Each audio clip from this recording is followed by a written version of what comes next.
Hey guys, so I haven't seen any information yet about this information about Trump being in the hospital.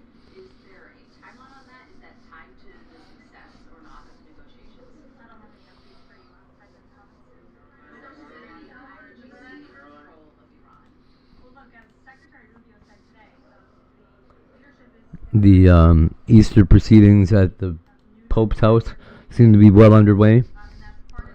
Um,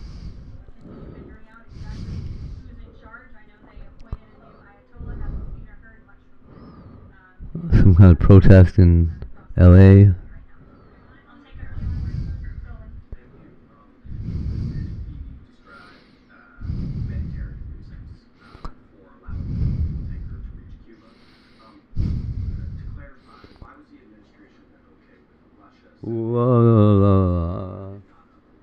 I'll tell you what.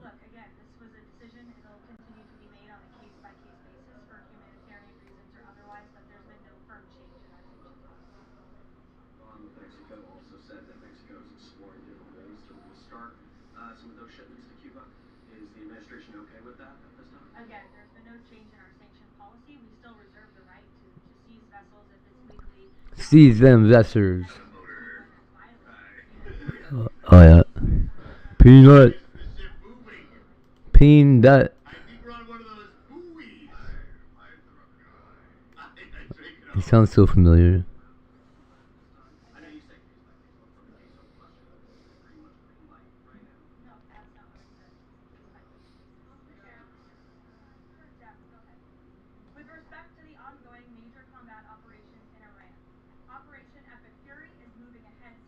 I don't know if Trump's in the hospital or not right now. But I do know I've talked to Aussie girl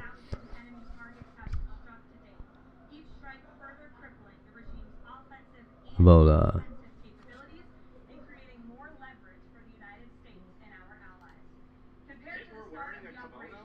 what's wrong with that? Why would Hitler not wear a kimono?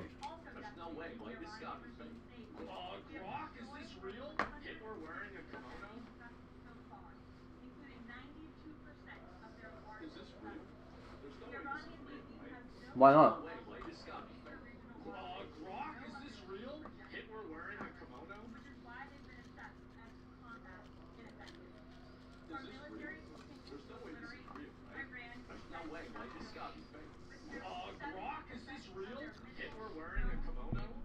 What's crazy that there's no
Ow.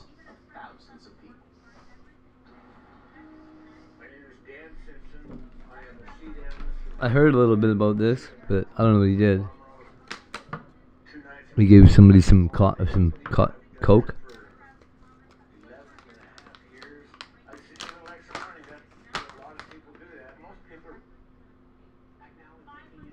Ugh.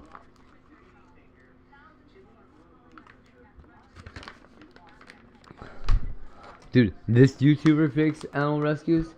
What about the other guy?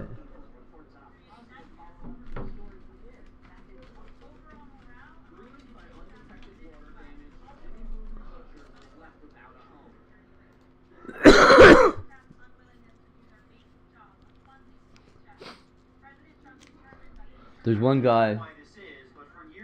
His channel's called The Cat Named Bluey or something.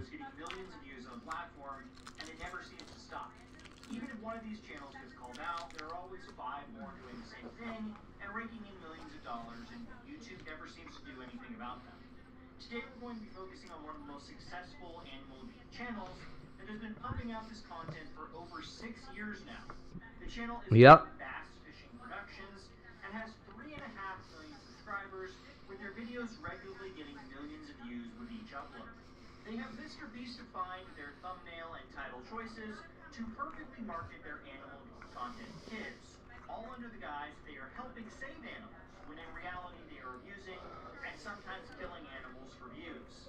He regularly posts videos about him finding abandoned zoos or storage lockers filled with abandoned animals, and he's there to help save them, but it should be clear to everyone over the age of 5, he's just setting up all these locations with animals he owns, and then filming fake rescues for views. I just found this abandoned storage unit that is filled with animals that have been left here to die. So my mission is to explore all of it to hopefully save every single animal that's been abandoned here. However, it's not going to be easy. I just found this abandoned pet store that is filled with animals that have been left here to die. And since the store closed down, no one has been taking care of them, and they don't have a lot of time left.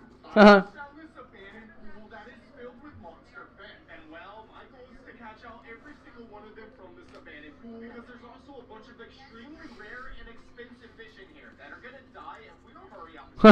His abandoned storage locker filled with animals videos are actually his least problematic videos, and as we go on, you'll see it gets much worse. I would like to think You okay? that would realize this is fake, and he's somehow only tricking little kids, but I regularly see comments from parents claiming they watch these videos with their kids, and I really don't understand how they can't figure out this is all fake.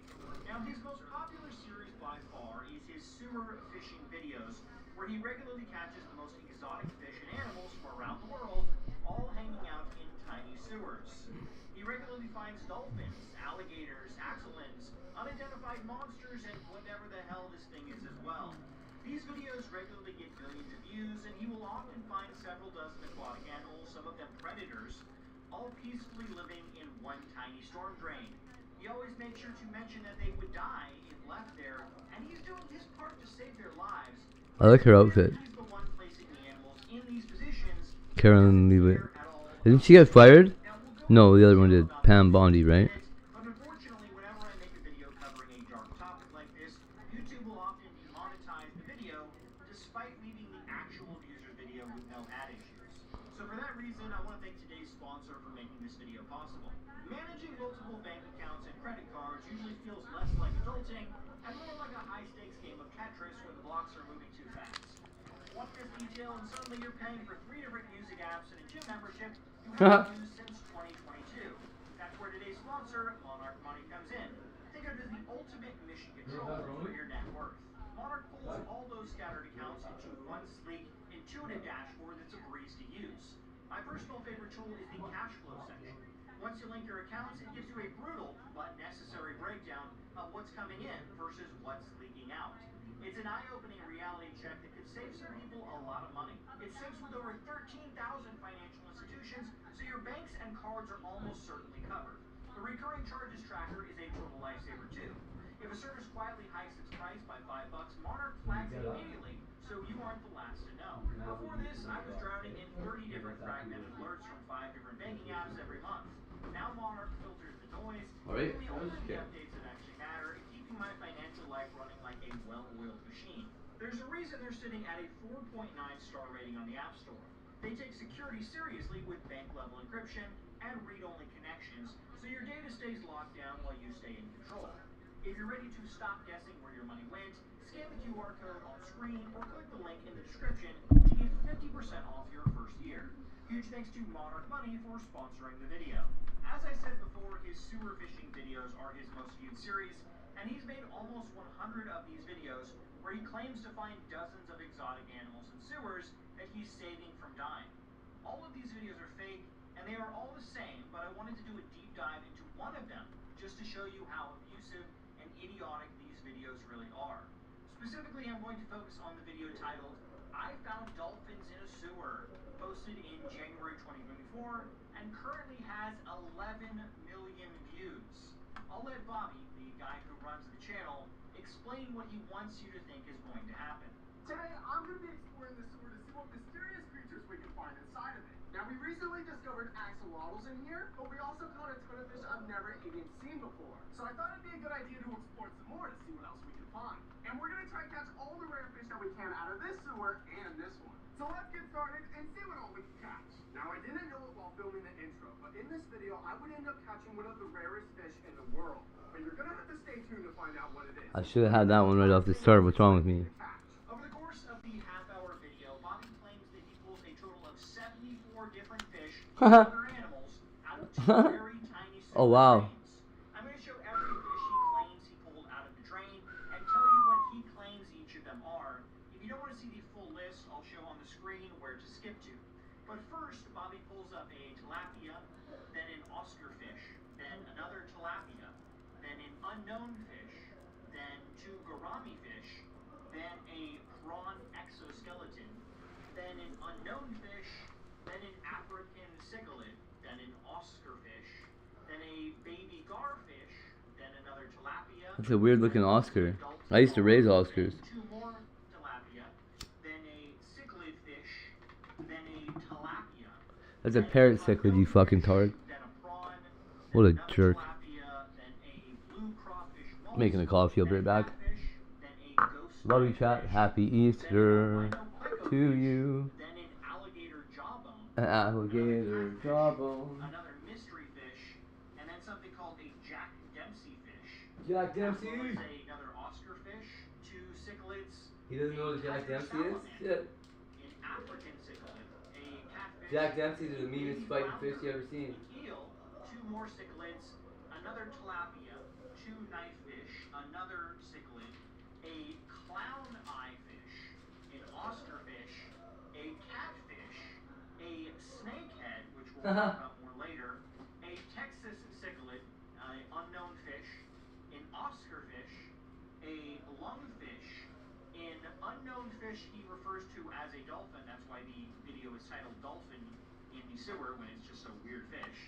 Another catfish, two unknown fish, two African cichlids, a pufferfish, a knifefish, an African cichlid, an unknown fish, a prawn, Those are convict cichlids. two mystery fish, another mystery dolphin fish, a placo fish, a lungfish, another placo fish, a handful of 5 different fish, a pufferfish, and finally a mystery fish, which he doesn't know what it is. It's a convict Now, cichlid. there are so many things wrong with this video. I'm amazed anyone believes it's real. It's a convict cichlid. But 11 million people watched it, and most comments on the video are thanking Bobby for the great video and saving fish. You almost can't stop them from having babies. If you're trying to breed fish, You can see the bottom. if you're trying to breed fish in a home tank, convict cichlids are the best ones to do it with. For there to be 74 They're really dramatic. All they need is a little shell to have their babies on. It's very clear that he put them in there in small batches and then just fished them out to make the video. Here, let me show you. At one point, he fishes up a giant snakehead fish from the sewer. For those who don't know, snakehead fish are considered one of the most aggressive freshwater fish on the planet and attack other fish and animals. There is zero chance this large snakehead was hanging out in a tiny sewer with 73 other animals and didn't viciously attack them all. Snakeheads are also illegal to own or transport in Florida, where this channel makes its videos. So after he catches the snakehead, he tosses it back in the sewer, and then it magically disappears when he starts fishing more fish out of the tiny hole.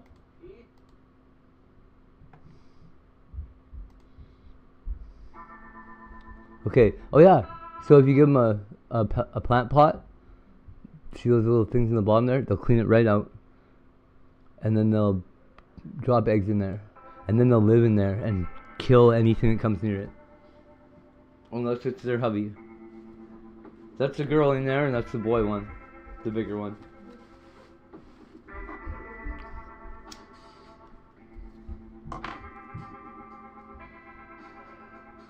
They got like blue iridescent fins. They're beautiful fish.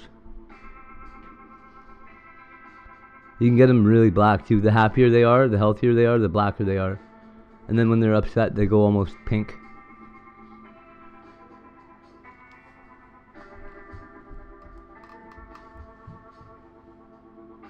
Poblio. Yeah, the eggs start wiggling after 3 days. They like pick up off the bottom of it. And then the eggs grow eyes.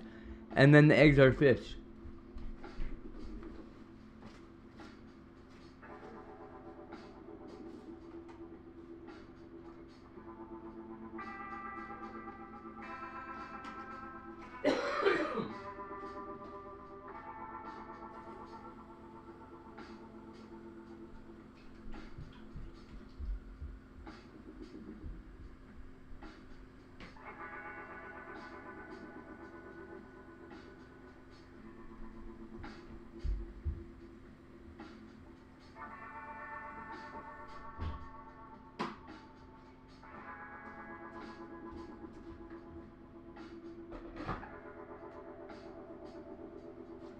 Okay, so let's say I wanted to do my own video about this, right? Let's say I want to do a voiceover for this guy's crap. So I go back here, right? I'm like, so these are two little convict cichlids. Now, these two little cichlids are about to lay some eggs. As you can see, they've got this little yellow turned over flower pot here. It's a perfect little home for them to deposit their little fertilized eggers in. What we're going to see is, see how it's clean in there right now? Well, what's going to happen is the one on the left that's further away from us, I guess, is, I guess it's more on the, I don't know, whatever. The one that's further away is a girl. The one that's closer to us is a boy. The little girl one's going to go in there and lay some eggs after they nest out this whole place. See how they moved all these rocks? They moved every rock. They're so crazy. I'll show you. They're going to color code the rocks. They are neurotic. Okay, so here we go. There they are with the eggs, right? They swim over top of them. They'll guard them. They won't let any of... You've got other convict cichlids in there. You got to be careful because they'll come over and they will try to eat those little eggs. That's their thing. They just want to eat eggs and lay eggs. There's the boy one, I think. Oh no, maybe not. Anyway, you can tell which one's which. One's a male that's in there now. So, once these little fish, look at the beautiful black markings on them. Once these little fish get all their swimming and little jimming around, the little fries come out. These are convict cichlid fries. They will swim in amongst the rocks, and believe me, even if something comes along, like a vacuum, like a fish tank vacuum, and sucks them all up and all the rocks up, you can be dang sure a couple of these little guys are under the rocks, and they're going to get away, and they're going to live. It may be 3 weeks, maybe a month before you ever see them again, but they'll be back. Yeah, no visitors is right. They do not like people being around. If they're crowded in a tank, they will fight to the death to protect their little babies. They're great parents. But they will eat the babies too. Oh yeah, don't worry, by the way. They will pick the babies up with their mouths and move them and then spit them back out somewhere else. I thought, when I seen it the first time, I thought my fish was eating their babies. But the mom and the dad can both pick the babies up and move them, and they will. But other fish will come along and they just eat them. and you'll never see them again. It's a terrible thing. Look at them all. Look at them all. Pew, pew, pew, pew, pew, pew, pew. They look like sea monkeys or something. Or like lice. I don't know. They're just cloud around. See that? They move in a little cloud. You can see them swimming and chasing around. They're the best, dude. I love little baby convict cichlids. Little baby fish, period, are so cute. Okay, well, that's going to be the end of that. Hope you enjoyed this. Okay, so now what I'm going to have to do is I'm going to have to cut that out somehow. And then I'm going to edit it. Yeah, right, I am.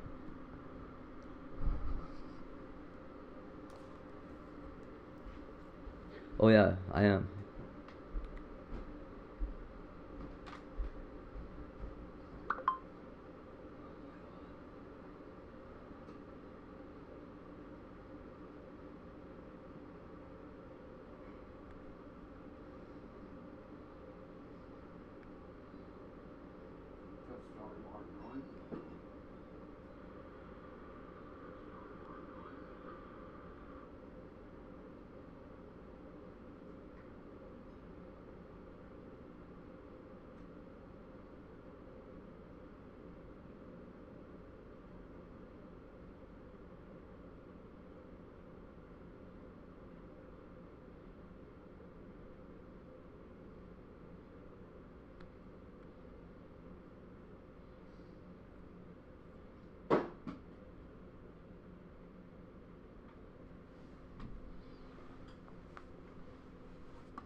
For you.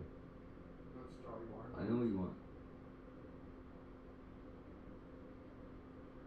Right? This. It's off, okay.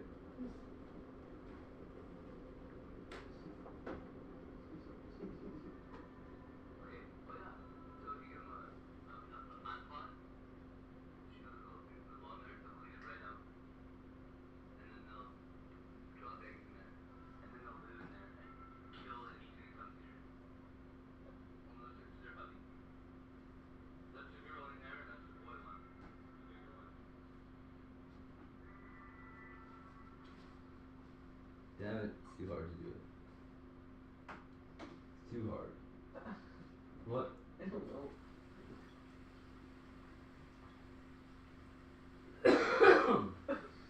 Stop, okay? Yes. Alright.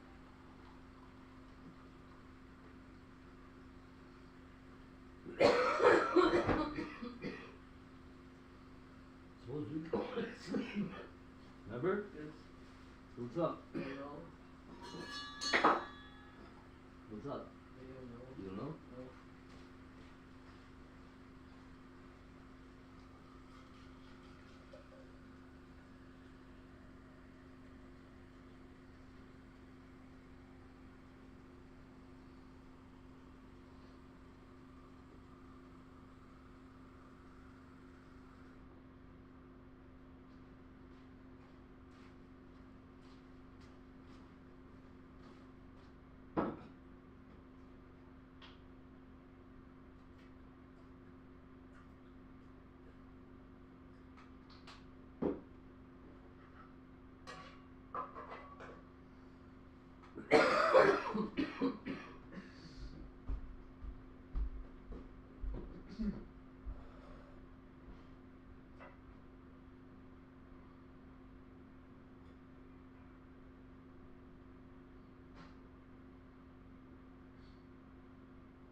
What is it?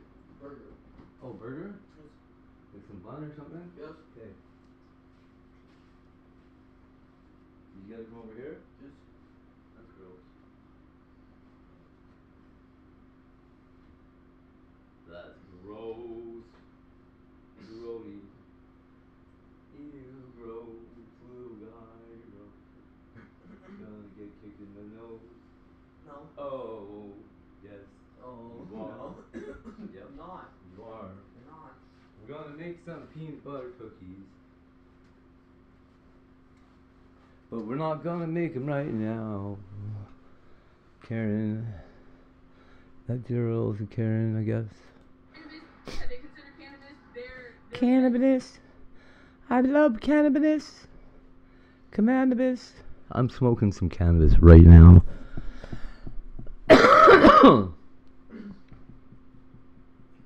Here you go. Here we go. Circle of life. Look at the babies. Okay, I don't want to hear this guy's mouth, but here's the babies. They're swimming around. You see them swimming? They swim. They dodge. They dip. They dive. They dodge. They duck. If you, wait, let me see this.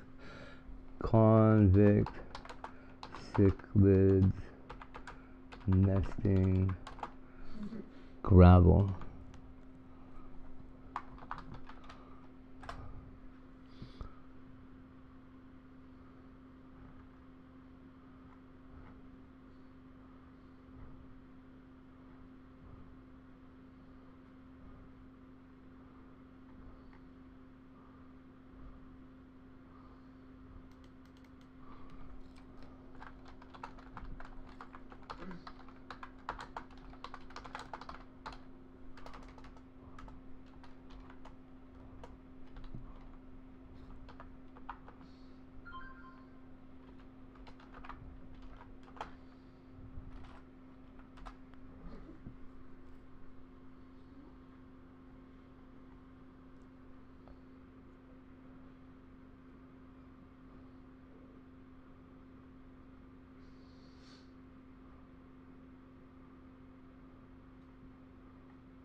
Here, for today's video, we're going to be doing a species care guide for one of my absolute favorite fish. Absolute favorite fish.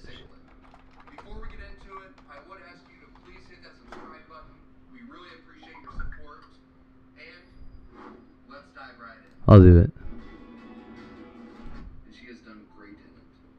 She's by far the smallest fish in this tank at around 4 inches, with a Jack Dempsey cichlid being around 6 inches, a green terror cichlid around 7 inches, and the Salvini cichlid being around 7 inches as well. Convict cichlids can get as big as 5 inches. Yeah, they get pretty big. All very aggressive fish. But the great thing about convicts is that they can hold their own against much bigger, aggressive fish. The convict is a great fish in this tank because she diverts some of the aggression from the other fish, but doesn't bring any added aggression with her size relative to the other fish.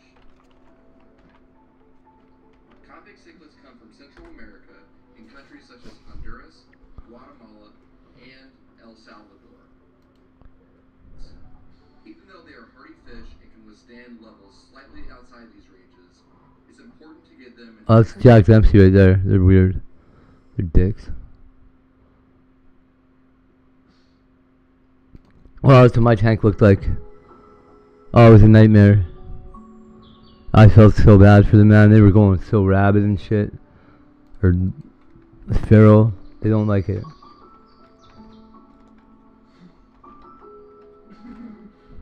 They do not like it. Oh, look how big that one is. Yeah, dude. That thing's huge in there. How the fuck's it that big? It was enormous. How the fuck was it so big? That must just be a viewing window. That's the only place that the food goes. So they're all crowded in there. Assholes. You know, it's very common to see cichlids What a bunch of nests. dicks, dude. And when they build nests, what they'll often do is grab the gravel in their mouth Yeah. And That's so what they do. They pick the rocks up and then move them. what they're usually trying to do is create a little bit of a concave on the bottom of And more than do that, they pick them up by color and they move them and sort them out. helps show the female where to lay the eggs. These guys dug out a little cave underneath there. Cave there too. Yeah, they'll build a little cave if you don't give them a flower pot. It's quite aggressively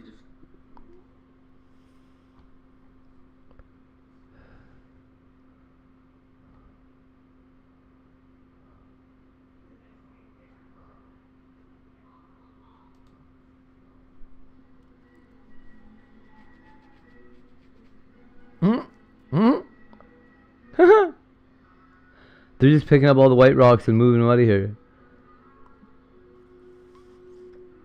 Yeah. Yeah, they'll just totally leave the blue ones alone. Or whatever.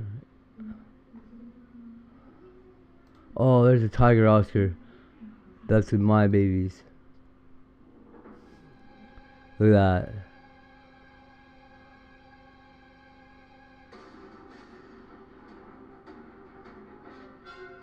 They're so pretty. What's that little guy gonna do? Is he crazy? The Oscar won't even eat stupid babies. Man, they're giant, hey? Wow. They are smart fish, these ones. They know all about what we are. They just look at people, they're like, I don't fucking like you guys.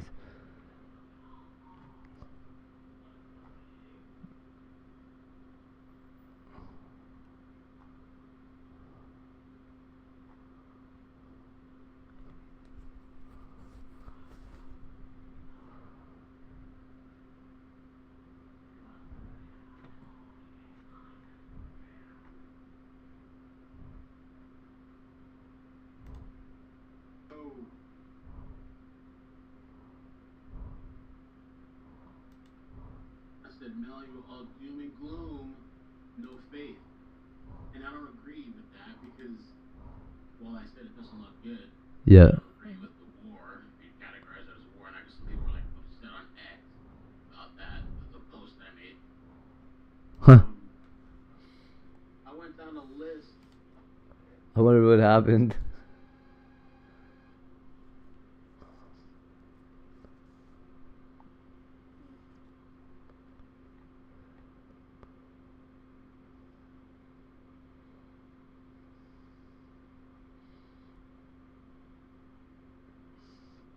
Woo! What's up? Kelvin here.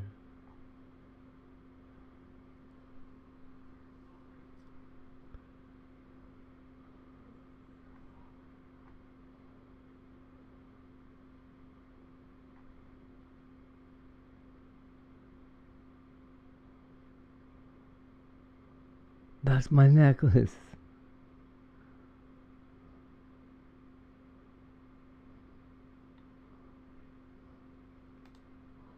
Are becoming the most popular guests at parties, weddings, and conventions. No. That's robots. They can walk, talk, and do a whole lot more. And now No. guests to rent. People are renting robots like pineapples. Few robot rental businesses in all the nation. It's a story. Are robots the new pineapples? Wait, where is it? How do we ask a question?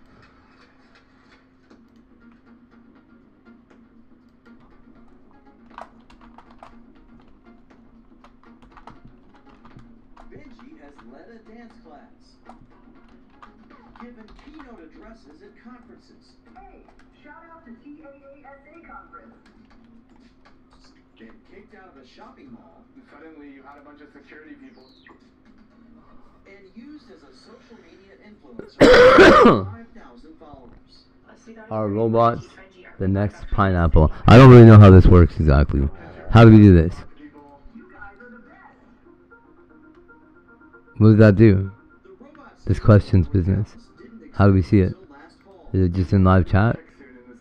when Aaron Medizada decided Yes. to start a business. Yes, they sure are. Nice to meet you, Benji.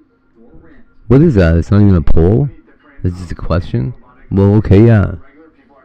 Yeah, robots are the next pineapple. We're gonna start like building up a fleet of robots. That fleet of robots has been a hit at parties and There we go. We're done. to the owner. You're lucky. Customers like don't just want to see a robot walk around. They want to see like do something. Like what can it do, right? Like, what can it do, right? And even Well, what did you want it for? gave us interviews. Do you enjoy entertaining at parties? What did you want it for? Is the real question. More than regaling guests with witty tales, elegant parlor tricks, or a perfectly timed riddle. Benji, what if I say to you 6'7"? Huh? What was that? Do kung fu. Hold on. Wait, what did he do? What does that mean? Size of the others. Timed riddle. Benji, what if I say to you 6'7"? This one right What here is that? do kung fu. Stewie is one of the newer robots who's only about half the size of the others. Stewie, are you jealous of these bigger robots? Oh my word, jealous? Not a bit, old bean. I'm thrilled. Not a good old bean. Booster King one body. A recent appearance by Benji. That robot called him old bean. So much so that security I love it. ordered the robot and his handlers to leave. They almost arrested Benji, believe it or not. I think honestly they're a little robophobic. Right now, the company has 4 robots like this one. Excuse me, JD. Let me do this. Right now, the company has 4 robots, but hopes to have as many as 20 by end of the year, including me, of course. Couldn't have said it better myself. No, you couldn't. Booking a robot for an event starts at $1,000. You know what drives me nuts? Kids love to see People that are like, hey, hey, them while they warm up. aren't you too invested in the internet? What if you wake up tomorrow and the internet's gone?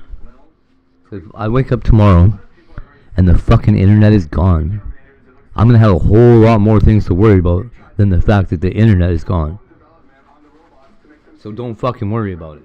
A lot of things are gonna be becoming very easy and affordable because of humanoid robots, and these will be able to save some lives as well. For now, they may only be for novelty entertainment, but the Robot Studio is trying to build a bridge between humanoids and humans. as we prepare What would it mean if the internet was gone? Let's think about it for a second. Well, number one, the banks don't work anymore. Number two, the police are offline. Your phone doesn't work. No phones work. Nobody even has a goddamn fucking landline phone anymore for you to use. What are you gonna do without the internet? You better hope the internet never goes away.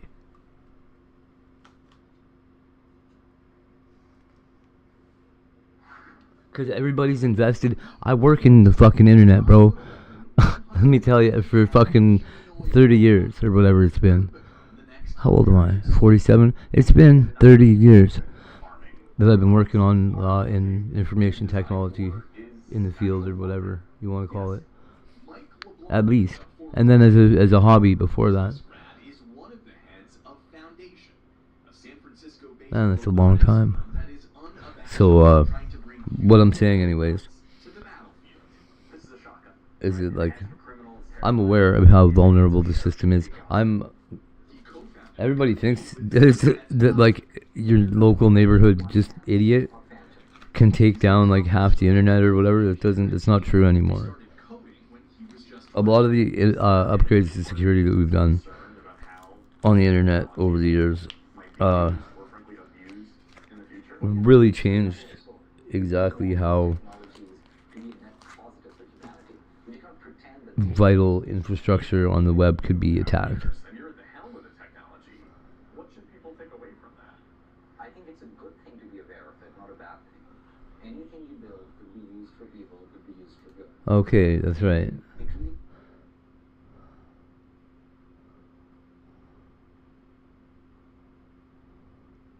That's right.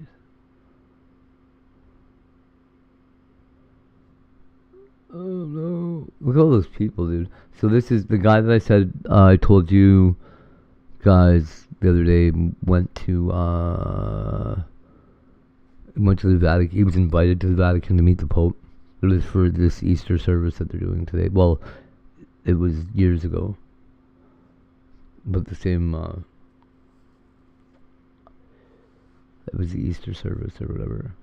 I don't know what they're doing. Easter Mass.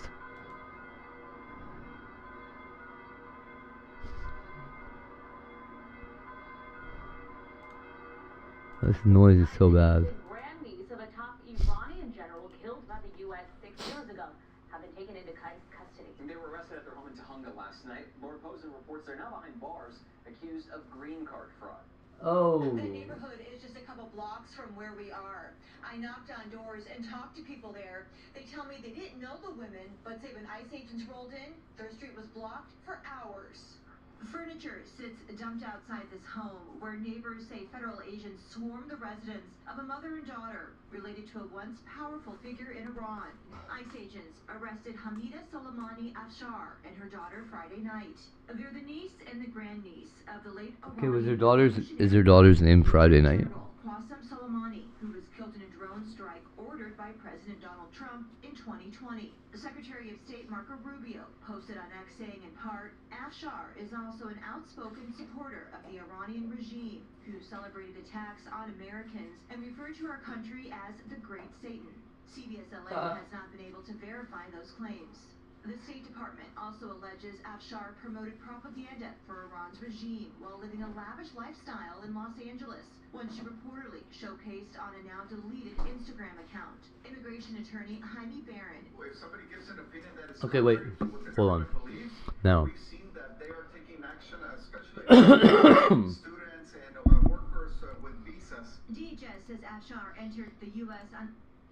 Would it be different if he had called the United States the Great Satan?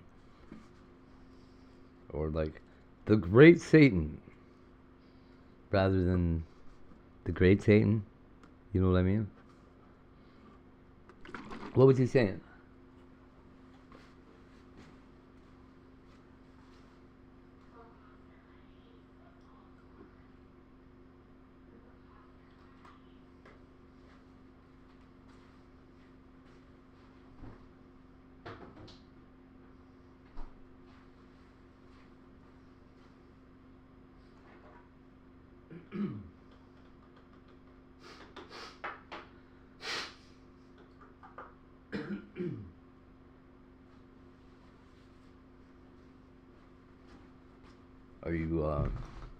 Are you going to see Oz? Or are you going to see the all-powerful Oz? You know?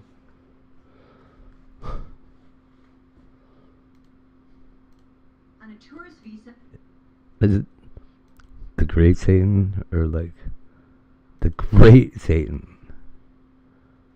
Or like the greatest Satan? Taking action, especially against foreign students and workers. Was he calling Satan great? That's what I'm asking. And was he saying America was the great Satan? Maybe he's a Satanist. I think he probably is. He's an Islamist. They're definitely, well, they believe that jinn are not inherently evil. They believe that bad spirits, like mine, are just doing God's work out here. And then residency, and then travels back to Iran, then definitely that shows an intent that they were really not coming with fear from their country. So it's a big red flag of suspicious action to obtain asylum in the U.S. Back in Tahunga, we knocked on the door. Property records show, and neighbors say the women lived at, but no one answered. Neighbors told us someone even said that. Do I believe I'm a jinn? That is a good question that nobody asked. I'll tell you. I don't see any reason that I couldn't be, from what I understand. Reporting in Tahunga, Lauren Posen, CBS LA.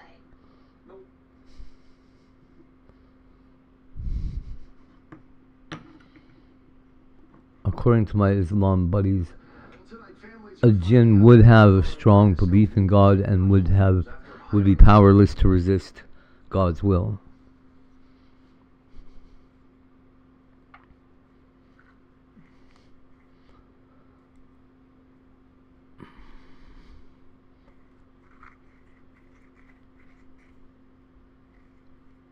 I don't know. I don't think anything resists God's will. I think God's will has been done already. And we're just walking along a predetermined, pre-written, already explored path. I think until we get to the very end, and then like the last probably 30 seconds of our existence in this universe are fresh and new. Or unless the universe is shrinking, and then, joy oh joy, we're gonna get less time every time. And I don't know how to tell which one would be which. And you couldn't send a message back, so it's probably collapsing. So I don't think we're even going to make it as far out as we did last time. We'll see if we start finding lesser and lesser evolved, what do you call it, like ruins.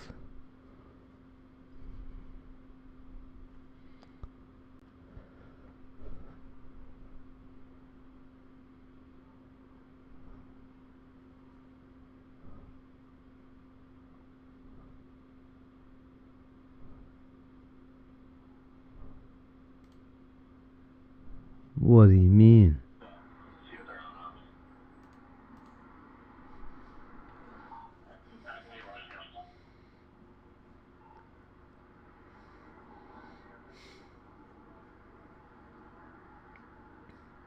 Sweets up. Sweets up.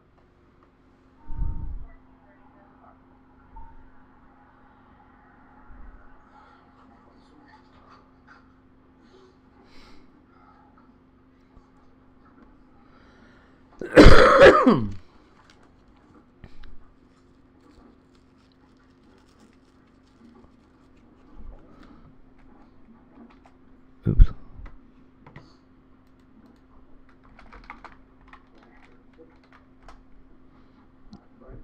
So I don't know what the deal is here about Donald Trump and the hospital. We're still haven't got any traction on that. The Pope's not shot. Pope's still doing his thing here in Rome at the Vatican, doing his big old annual Vatican Easter egg hunt. Mass. They're gonna move the great big rock out of the way of G. Oh wait, they don't have that here. Oh, this lady's not supposed to move. Oh yeah, so imagine this. Manos arriba. This lady is pretending to be a dentist. Dun dun dun. And she only got caught after she gave somebody a botched root canal. Oh, dun dun dun.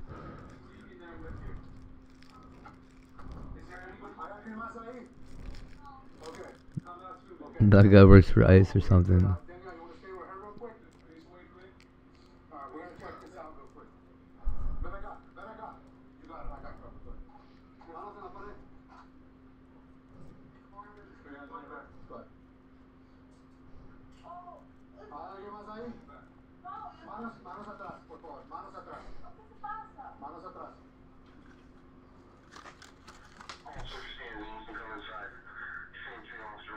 They're beautiful roses, dude. Are they real? There's no way. Maybe. The Vatican doesn't give the cheap church flowers, right? People are giving them nice ones.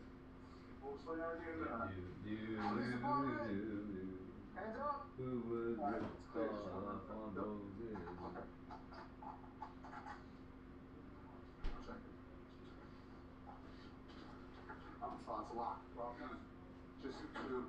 God doesn't care if he gets a wilted rose. Like, it'll look bad though. And God will know that you chose the wilted roses. God will know you did it though.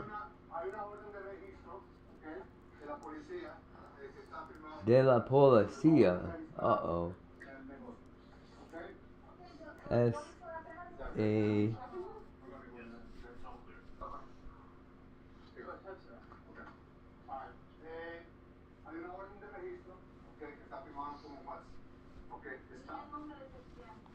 nombre de la policía de San River. Okay. Estamos buscando a la señora Ana Amat. ¿Y ella está aquí? No. ¿Dónde está Ana? Ana vive em Oldbury. Okay. Sou só funcionária dela. Okay. E ela vive em Oldbury. ¿Ella está trabajando en Oldbury ahora? Ela está em su casa. ¿En su casa? Okay. Eu tenho o endereço da casa dela, de casa. So she's home. So give her a call. Come on here. They'll just work it. So we're just getting to that. No. ¿Tiene identificación? Sí. ¿Dónde está? ¿En la cartera? ¿Dónde está la cartera? Okay, this is for your first. This out there? ¿Dónde está? ¿En este cuarto? No, lá onde eu estava. Lá no On outro. the far end, there's a purse. ¿Qué color? Casaco verde. Okay, it should be a green purse. Hers too? What about hers? ¿La tuya? Yes. Yes? Tuya? Yes. Alright. So we get good IDs on that. I'll call him.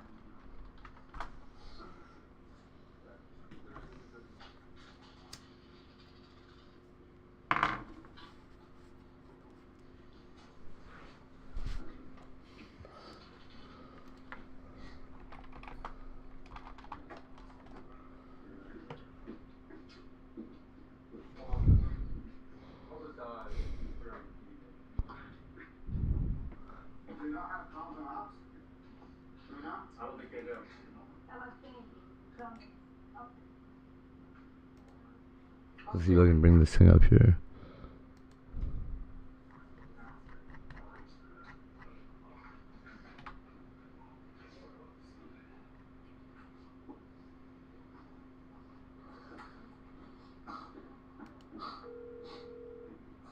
Hello? Hello, buenas tardes. Yes. Good afternoon. This is Detective Molina with South River Police Department. Is this Anna Amano? Yes. Hey, hi Anna. We're in your business right now. There's an active investigation. We have a search warrant. Are you able to come in? Okay, we need you to come in. Okay. Okay. How far are you? I am no bridge. Okay. I'm with my kid. He got flu. Okay, so I need you to come in, and then we can discuss this further here. Okay. Ow. Yes. Okay. Right now. No. You have to come right now. Okay, there's a search warrant that's been issued by a judge. Okay, and we need to come here and talk with you. All right. Well, I cannot go now. Okay, I will tell you. Listen, I'm going to be very straight with you. We have charges against you. Okay, so we can do this. We can do this the right way. You can come in. Okay, there is going to be a warrant issued for your arrest. So this is not a joking matter. We need you to come in now. Okay, I have two of your employees here. Detained. Okay, and in order for us to clear things up, we need to speak with you. My employees? I don't Yes. have employees. Well, we're in your street right now. Okay, and I have two employees here who know you. Okay, so we need you to come in. Oh, I'll be there around 4:30. No, that doesn't work, man. You come now, okay? Or I'll have Ulrich go to your house and then place you under arrest. However you want this to work out. Okay? No, my child here. Oh, how are we gonna? I call you right back. Okay, listen to me. I'm gonna explain something to you. Alright? I'm in your business. I have two of your employees detained. I have charges for your arrest. Okay? Listen, let me finish.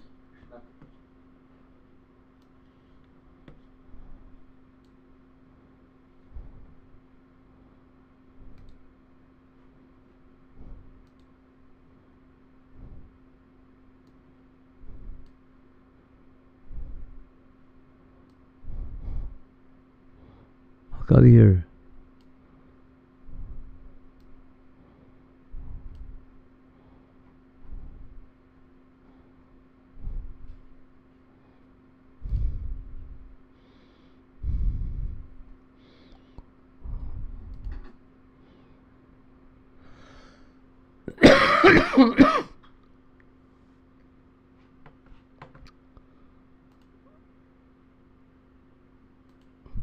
Alright, so here is, I don't know how much we're going to be able to do this, but I'm going to try.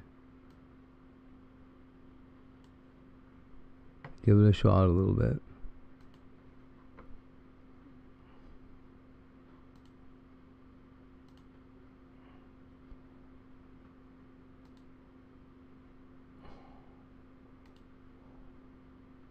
Oh yeah. Guns which stab and shoot them. Every 11 seconds in Moonbeam City, 10,000 people get shot. 8,000 people get stabbed. 2,000 people get stabbed. Then knives and guns which stab and shoot them. 300 people get shot with Novocaine, so it's less painful when their teeth get stabbed. By a knife shot from a gun. Some call this getting shabbed. Of course, these facts are incomplete. Getting shabbed. I forgot about the shabbings. In conclusion, that's my report about murders. Next order of business, my birthday.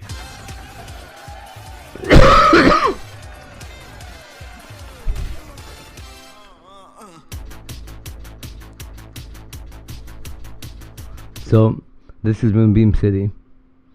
It's a forgot about show that a lot of people really enjoyed. I really enjoy it. It's awesome.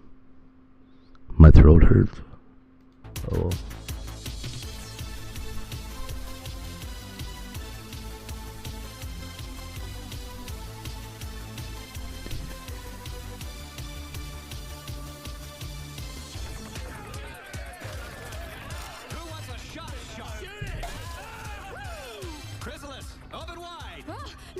And this must be the birthday boy.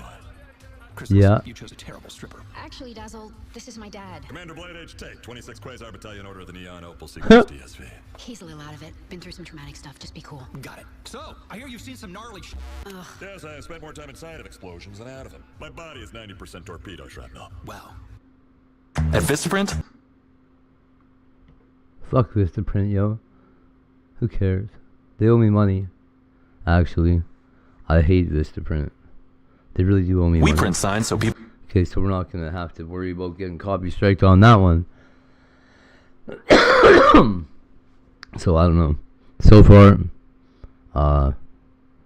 you heard Rob Lowe. Just wait till Brad's on here. Brad is so awesome. Hello? Ad? Hello? Hello? Why aren't you there? Go ahead.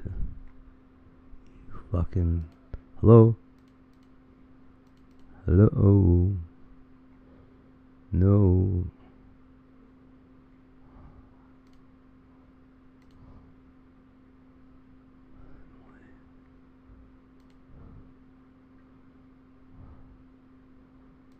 Nothing's more important than that. Okay, well, we can't have to watch the stupid ads. It's not... Oh, it could be smart. It still hasn't given me any credit for that one. Because I'm X not smart. Okay, let's get it. Edit.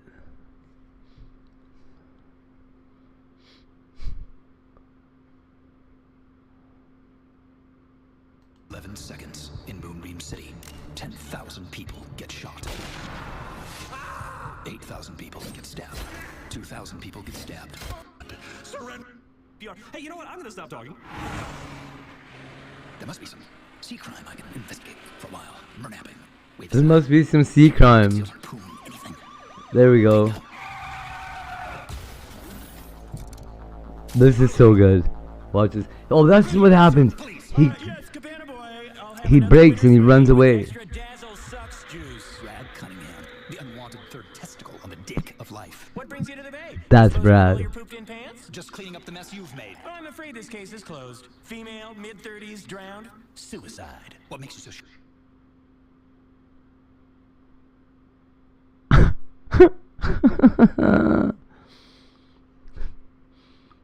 Female, mid-30s, drowned, suicide. Sure. Did you check for stab wounds? Bam! Suicide note. Read it and weed. Did you ignore stab wounds? Oh god, the I've been shabbing. working on my tan ever since. When I got here, I was pale white. Now I'm a healthy ivory. Tough break, pal. Hey, if we leave now, we'll make the 615 CPR class. Never. Rad, I'm pulling you off this investigation and putting you Those beautiful eyes. I love the art style on this show. on the investigation of my balls in your mouth. Hey, my jumpsuit! This is real Italian pleather! Buzz off, rookie. I hereby declare this case back open. Oh, how are you gonna prove me wrong? There were For God's sake, dude. There's a lot of ads on whatever this is. Holy shit. Daily Motion with the massive ad releases. Can't even mute them. That's wild, dude. Don't like it.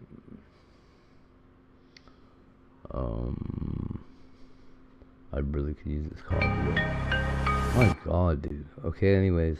Moonbeam City, if you get a chance to see it, is really damn hilarious.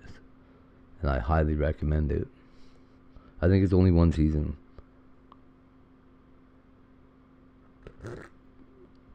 And one season's probably 11 episodes, something like that.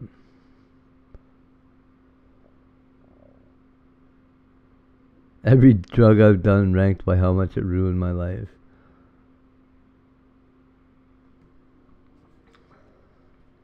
Oh, really?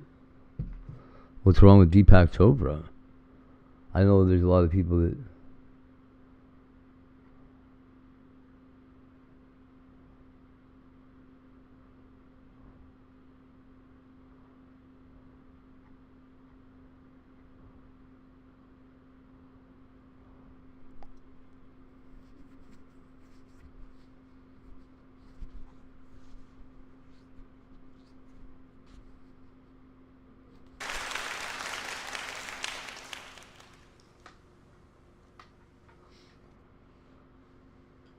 This should be beautiful.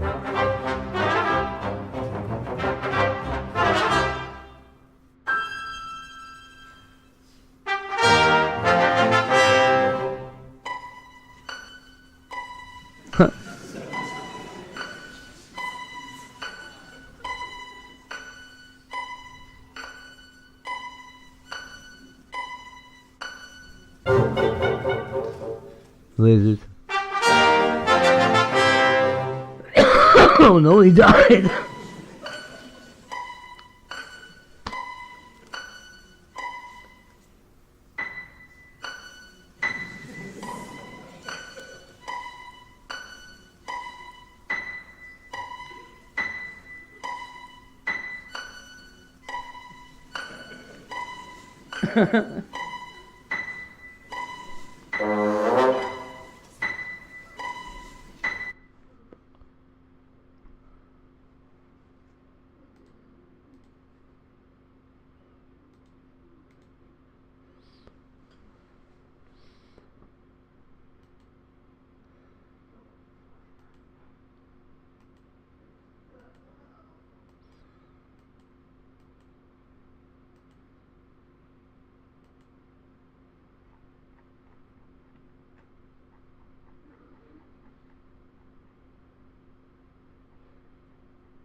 Holy cow, guy.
So I don't know what I'm supposed to say to this chick at all.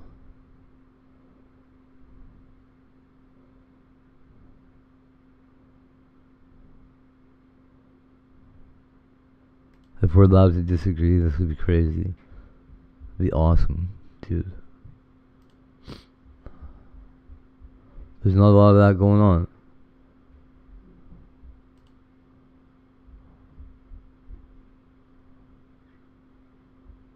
Not a lot of that going on. I don't know, a lot of guys are whiners about people's, what do you call it?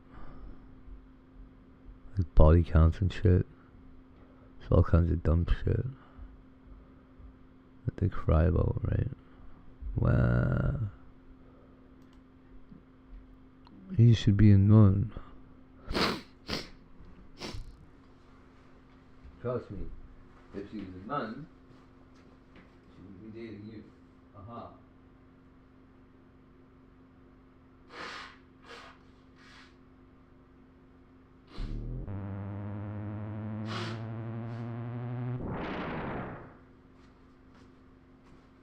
That's right. What am I doing? What's hate doing?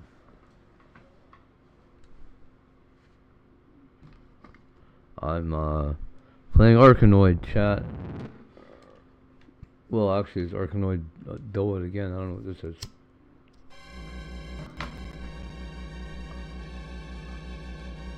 Hopefully, there we go.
This game was huge in the 70s, man.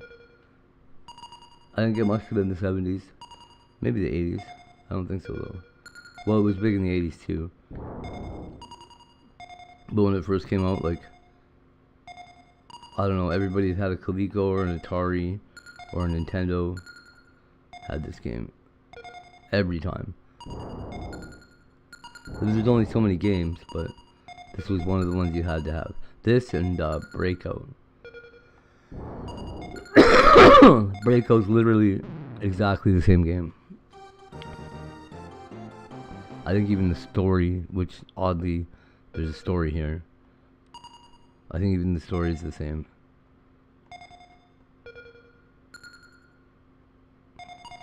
But Breakout's 2-player, I think. Or maybe Super Breakout was. Whatever. I bet Breakout was the first game to have a Super version too.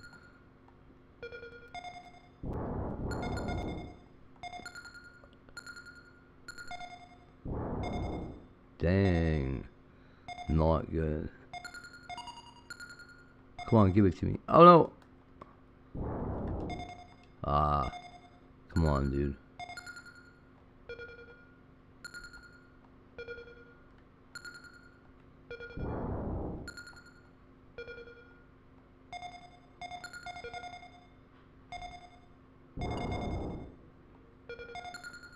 Oh no.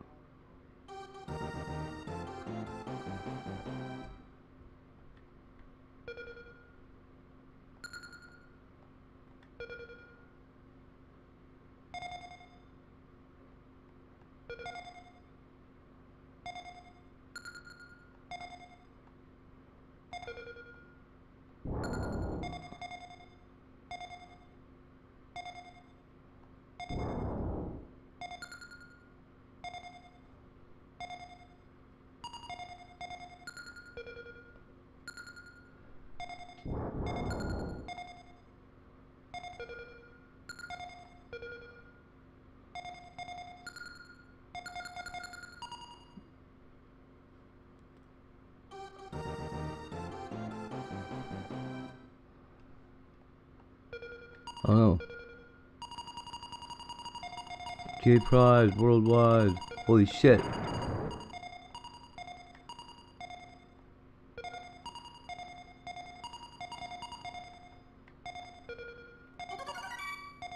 What was that? I have no idea what happened.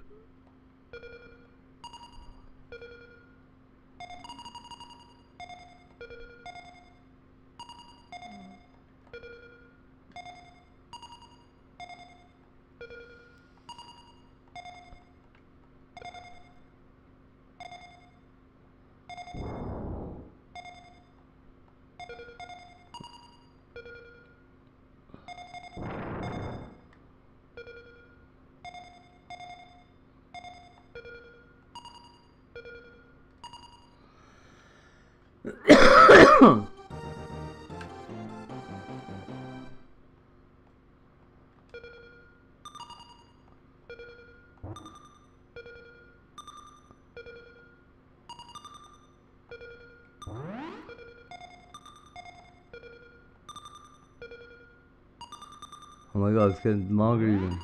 Wild.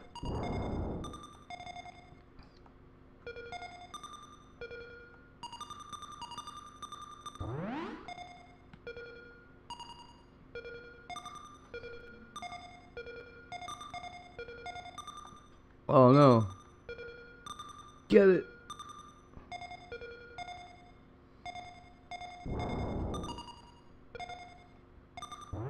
The biggie. Oh, you cheating bastard. That's not good. So what? 5 a.m. It's Easter, you guys. Easter it up. Get up.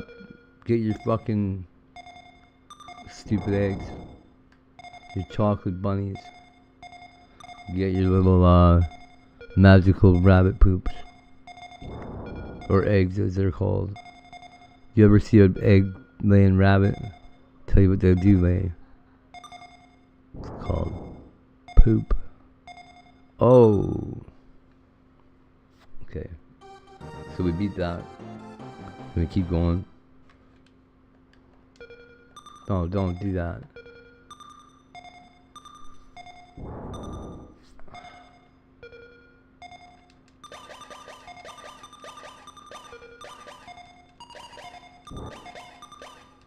Oh, you dummy. Nah.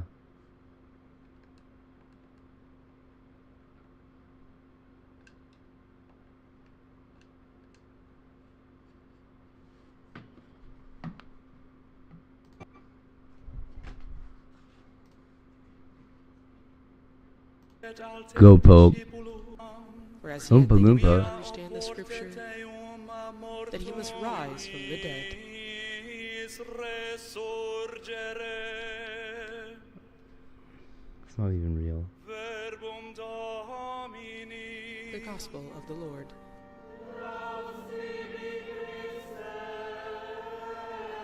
Alright. Here's what I'm gonna do. With this in the background, this beautiful holiday music. In this somber to holidays. Dear Gemini, here's my question. What does Jesus have to do with how we worship our Let us stand bunny around. eggs? Let us listen to the Holy Gospel. Peace be with you.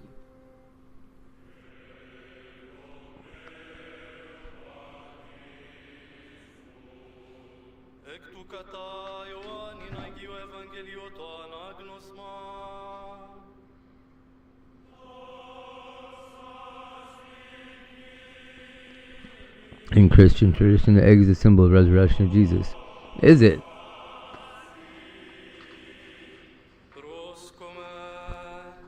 The hard shell of the egg represents the sealed tomb of Christ. Dudes, the cracked shell is enlightenment. That's what I'm saying it is.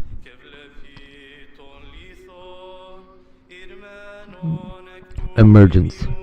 Just as a bird breaks through the shell to emerge alive, Christians view the egg as a metaphor for Yeshua rising from the dead and emerging from the tomb.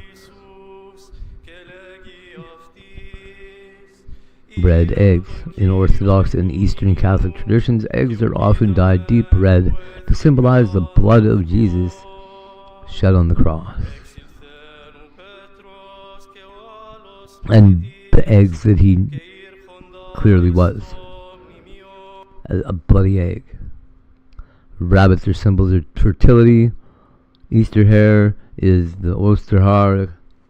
Whatever, dude. Modern synthesis. The Bible claims no mention of eggs or rabbits. No mention of eggs or rabbits. How the fuck do you like that? Do you think the Bible cares about an egg or a rabbit at all? Nope. It's funny how many things aren't mentioned in the Bible, hey? Thou shalt not worry about the rabbits.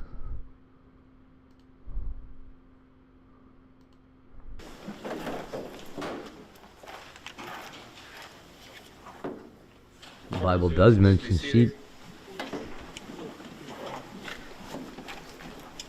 Rabbits aren't in the Bible? Whoa. I'm gonna tell Christina that.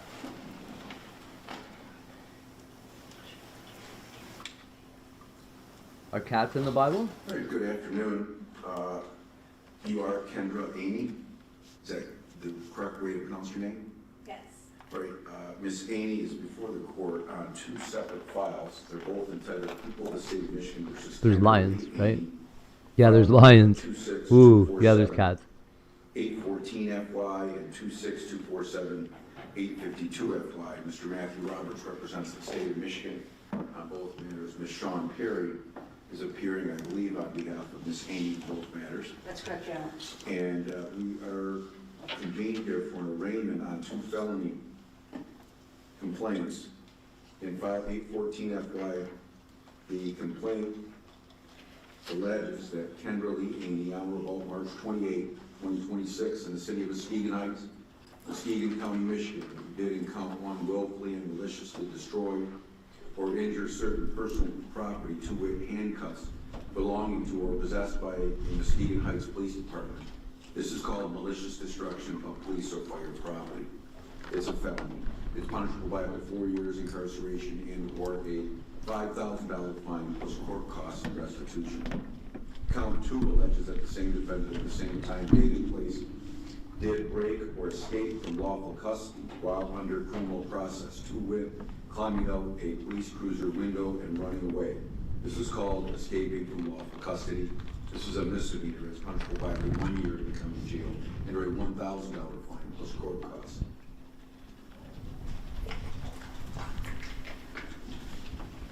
In file 852 FY, you are before the court for arraignment on a felony complaint. This complaint alleges that Kendra Aney, on or about March 28, 2026, in this city of Muskegon Heights, Muskegon County, Michigan, you did at that time in place break and enter or enter without permission a dwelling located at 3328 Sanford Street, and while entering in, present in, or exiting the dwelling, did commit the misdemeanor offense of escape from lawful custody. This is a felony called home invasion third degree. Ooh. It's punishable by up to 5 years incarceration. Ooh, in Canada that's a life sentence. On both felony complaints, it's alleged that you are a fourth habitual offender.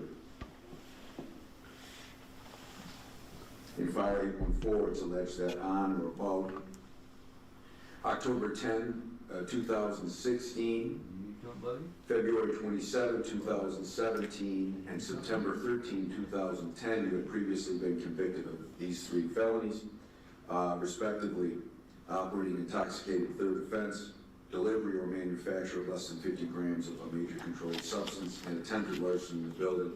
Those felony convictions are alleged to have occurred in the 14th Circuit Court in Muskegon County and the 20th Circuit Court for Ottawa County. The complaint in 852 FY alleges that you were previously convicted of 3 or more felonies or attempts to commit felonies in that on or about January 13, 2017, August 28, 2016, and September 17, 2012. You were convicted of the following offenses respectively: delivery or manufacture of a major controlled substance, operating intoxicating third offense, and larceny in a building. Those felony convictions are alleged to have occurred in the 14th Circuit Court in Muskegon County and the 20th Circuit Court in Ottawa County in the state of Michigan. Therefore, the underlying offenses of home invasion third degree and become subject to the Habitual Offender Act. Home invasion third degree in File 852 FY then becomes a felony punishable by up to life or any term of years in the discretion of the sentencing court. Malicious destruction of police acquired property in 814 FY then becomes a felony punishable by up to 15 years incarceration. That would be in the discretion of the sentencing court. You have the right to remain silent, and you say orally or in writing. No, don't do it. Court. You have the right to have a lawyer during any questioning which you might consent to. If you do not have the money to hire a lawyer, the local indigent criminal defense system will appoint a lawyer for you at public expense. You have the right to have a lawyer representing you in all court proceedings. You have the right to have a probable cause conference and a preliminary examination scheduled on both of these files and have those hearings I'm starting to hate this in the thing. next 21 days. You have the right to be considered for I won 1 cent. and to a trial by jury. How nice. As to your right to counsel, you indicate on your request form that you have no income. But it sure has slowed down on the way that it's paying out. Yes, Your Honor, we'll accept the appointment. All right, so the Public Defender's Office will be representing you on both these files.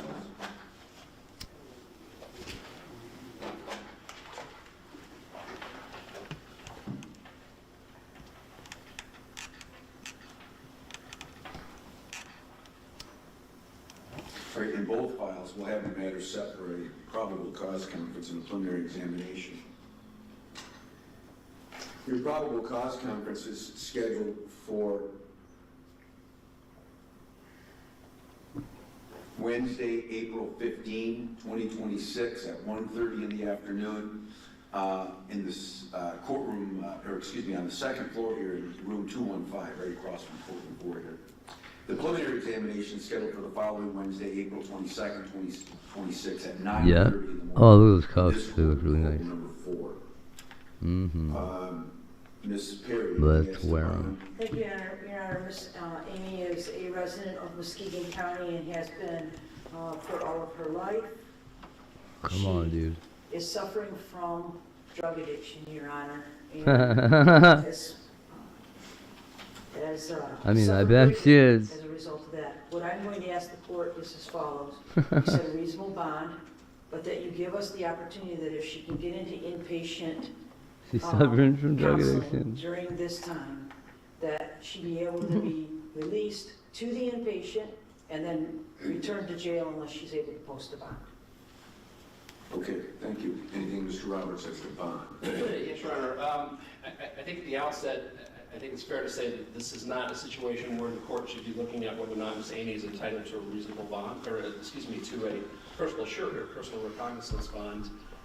It's difficult to imagine a scenario where the need for an actual cash bond is more appropriate, even despite the circumstances here with the charges, than this case, to prevent Ms. Amy from performing another disappearing act that she tried to pull off on Saturday.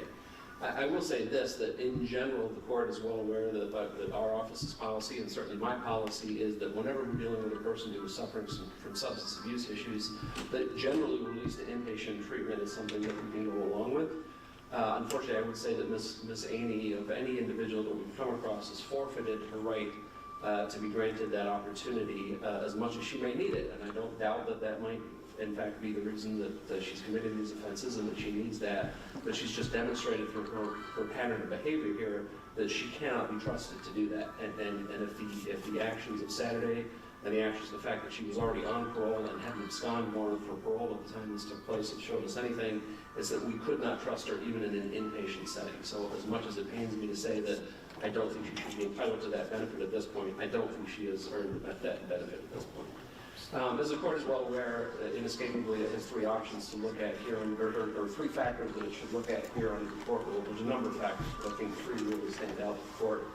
Excuse me, in terms of setting the bond here. And first is the person's likelihood to appear back in court, and obviously that is the primary purpose of bond. And again, there may not have been a defendant in the history of Muskegon County who has demonstrated that the order to appear or to follow procedures or to follow direction a defendant who has demonstrated a clear disregard for that than Ms. Aney by her actions here. Again, she's on parole, she's on abscond status from parole, and we have all now seen, I'm sure, video taken of her escaping from the Muskegon Heights police cruiser on Saturday. So she has clearly demonstrated that disregard for court orders is something that she is certainly prepared to do and would do. I think I have no question in my mind that she would do that under the circumstances here.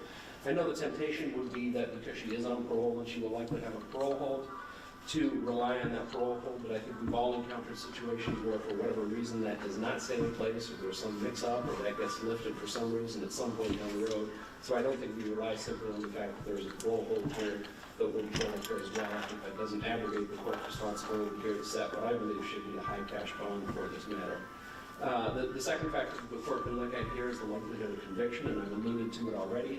We've all, I'm sure, in this courtroom seen the video of Ms. Aney escaping from the Muskegon Heights police cruiser. Certainly, that as it relates to the charge of escaping from lawful custody, the entire thing is captured on video, and the very fact that she's in the cruiser one moment, then gone the next, certainly demonstrates that she escaped from lawful custody without being released by the police officers involved in this situation. So the likelihood of conviction is there.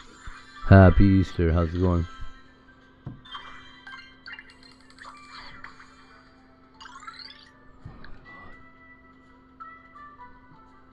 That has to be way quieter.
The credible ability to threaten the United States or our allies, which is, of course, the overall objective and mission the president set out when he launched Operation Epic Fury.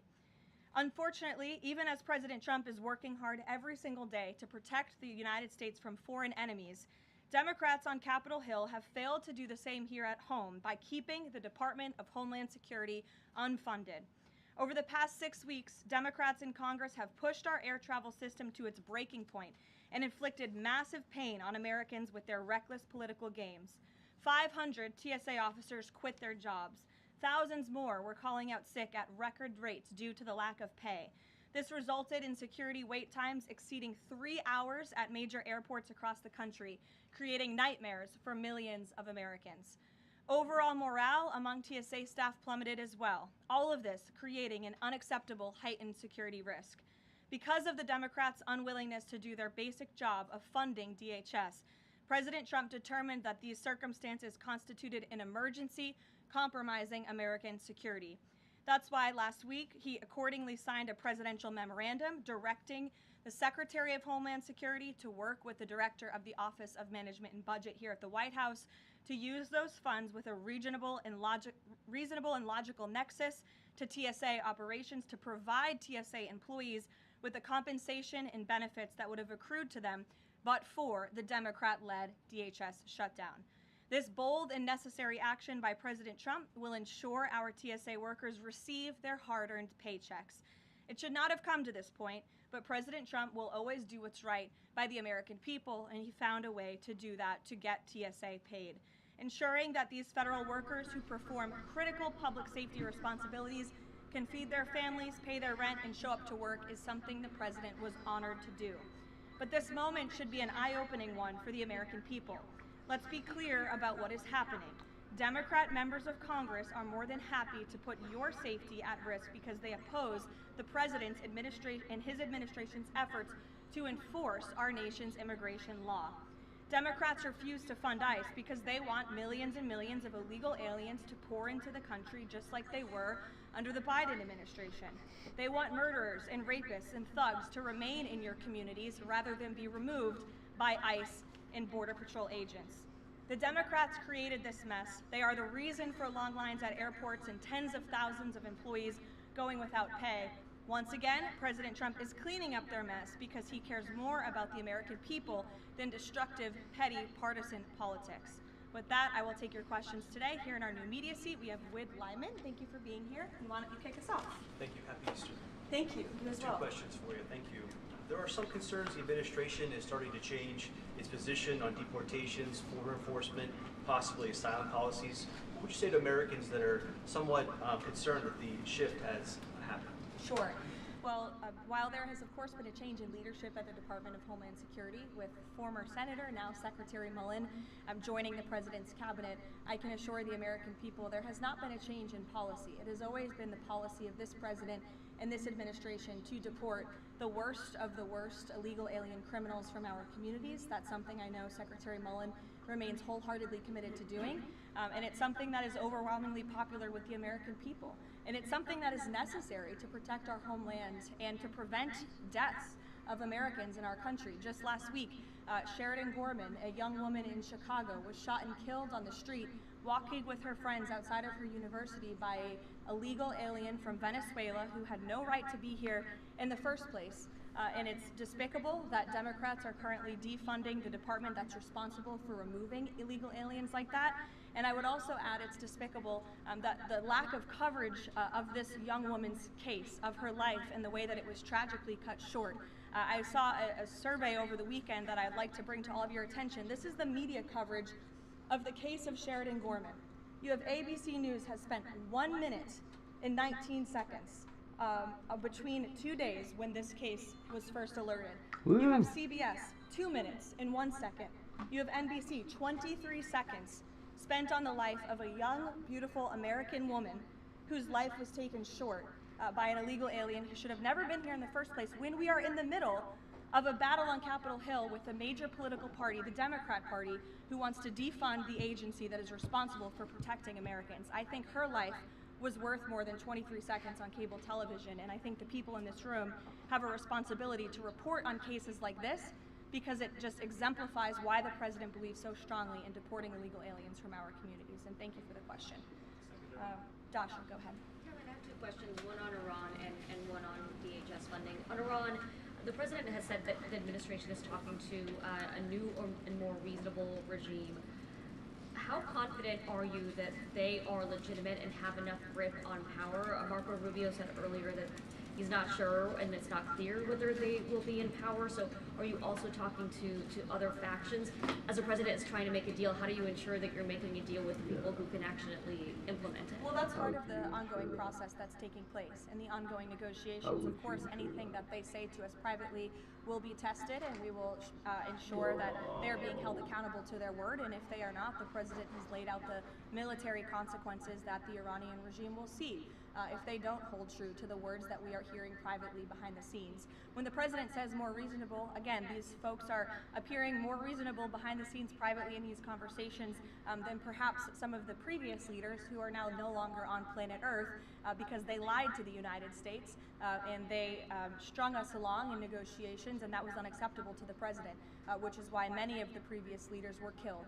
So again, this is another historic opportunity for Iran to do the right thing, to rid themselves of their nuclear ambitions, and to come to a deal with this president and the administration, or again, they will see the grave consequences of the United States Armed Forces, which they are continuing to see every day throughout this operation.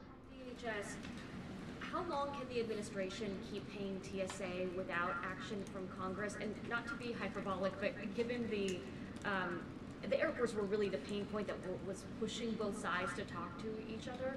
I mean, do you see a way for DHS to reopen? Is it possible this keeps going through the midterms? Well, we certainly hope so. I mean, of course, the president just can't keep signing presidential memorandums and proclamations every time Congress fails to do its job, and every time Democrats are holding our entire country hostage, picking and choosing which programs and agencies they want to fund just because they don't like this administration's policies. That's not how it's supposed to work. They voted 7 times against funding DHS over partisan and political reasons. And so, again, the president has stepped in to do the right thing at this moment in time, but the president is also encouraging Congress to come back to Washington to permanently fix this problem and to fund and reopen the Department of Homeland Security entirely. Caroline. Stephen. Thank you, Caroline. 2 questions, one on TSA, one on Iran. On TSA, for ordinary Americans watching the briefing, how long until everything goes back to normal at airports after the president's action? And then on Iran, on the time frame, President Trump initially said about 4 weeks. Secretary of State Rubio on Friday reportedly said it might be another 2 to 4. Is 2 to 4 the current ballpark that the administration is thinking? With respect to the timeline, again, the President, Commander-in-Chief, the Pentagon has always stated 4 to 6 weeks estimated timeline for Operation Epic Fury. We're on day 30 today, so again, you do the math on how much longer the Pentagon needs to fully achieve the objectives of Operation Epic Fury, which I will reiterate: destroy the Iranian Navy, destroy their ballistic missiles, dismantle their missile and drone production infrastructure, significantly weaken their proxies throughout the course of this operation, and then, of course, preventing Iran from ever obtaining a nuclear weapon. To your first question, Stephen, about TSA and airports, nothing will be truly normal again until Democrats do the right thing to fund this agency fully. Again, the president has stepped in the meantime to do what's right to end this crisis that we've had at air travel and at airports across the country in the meantime. But again, Congress needs to come back. Democrats need to fund the Department of Homeland Security so we can formally and fully get these great employees paid long into the future. Jonathan? Thanks a lot, Caroline. 2 questions regarding the financial costs of the war. Back during the Persian Gulf War, 1990, 1991, Arab countries paid for the vast majority of the cost of the war. Kuwait, Saudi Arabia, the UAE. Who's paying for the cost of this war? Will those Arab countries step up to do just that? Well, I think it's something the president would be quite interested in calling them to do. I won't get ahead of him on that. But certainly, it's an idea that I know that he has, and something that I think you'll hear more from him on. Secondly, the cost of diesel is averaging at $5.38 a gallon right now. What's the message from the Trump administration to truck drivers who are dealing with those high fuel costs right now? Again, we understand, we hear you, we see you. We are fully tracking this short-term fluctuation in oil and in diesel prices. And that's why the president and the administration have continually announced robust actions to provide stability in the global energy market. As you know, political risk insurance, one of those actions, allowing countries to purchase sanctioned oil just to increase the supply. In the meantime, we've worked to release 400 billion barrels of oil and refined products as well. We issued the 60-day Jones Act waiver. All of this has, with the goal of increasing supply to create stabilization in the market in the meantime. But the overall message, as we've repeatedly stated, is again, these are short-term actions and short-term price fluctuations for the long-term benefit of ending the threat that Iran poses to the United States of America, our troops, and our allies in the region, and ensuring that this regime can no longer control the world's free flow of energy through the Strait of Hormuz, which is something the administration continues to tackle day by day as well. Jennifer. Just two questions. Which Jennifer? I'll go to both of them. Go ahead. So two questions. One on China and one on Iran. On China, ahead of the president's trip to Beijing, will there be a working level meeting with Secretary Bessent, Jameson Greer, et cetera, and when will that be? I do expect cabinet officials to travel to China ahead of time. I don't have a readout on their schedules for you, but this is something we typically do with international travel, as you know. So I'll talk to the Treasury Department and the cabinet myself, and we'll get you that answer. But we do expect them to move ahead of time. Okay, and thank you. And on Iran, if Iran is kind of cherry picking what tankers get to go through the strait now and contemplating big tolls on those tankers, is that consistent, or how is that consistent really with the president's message about really wanting the strait to be fully open?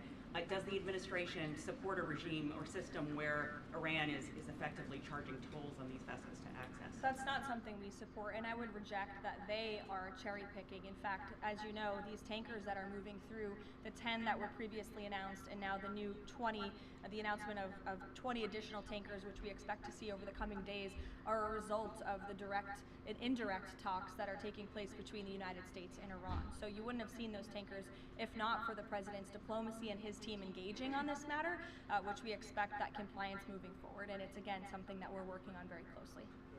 Sure. And behind Jake in the back right there, you put up your hand very excitingly. Go ahead. Hannah from News Nation. Thank you. Thanks for taking my question. I have two for you real quick.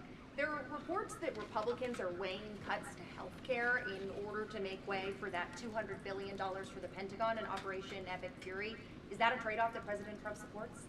I've seen these reports. I haven't spoken to the president about it, nor have I heard this being discussed in any high-level meetings here at the White House. I don't want to weigh in definitively because I just haven't heard that being discussed here in the West Wing. And then secondly, I know President Trump says we're ahead of schedule in achieving his military objectives in Iran. He laid out that 4 to 6 week timetable for this conflict, and we're now within week 5. So how do you square kind of those two? Well, 4 to 6 weeks estimated timeline. Again, you just said we're on day 30 of the operation. I just provided you with some of the updates from the Pentagon directly in achieving the objectives, and the military has been enormously successful. I think we should all be very proud of our armed forces for what they have done over the past 30 days. The mission will continue until the objectives are achieved, and that 4 to 6 week timeline does remain right now. I don't have any updates for you on that.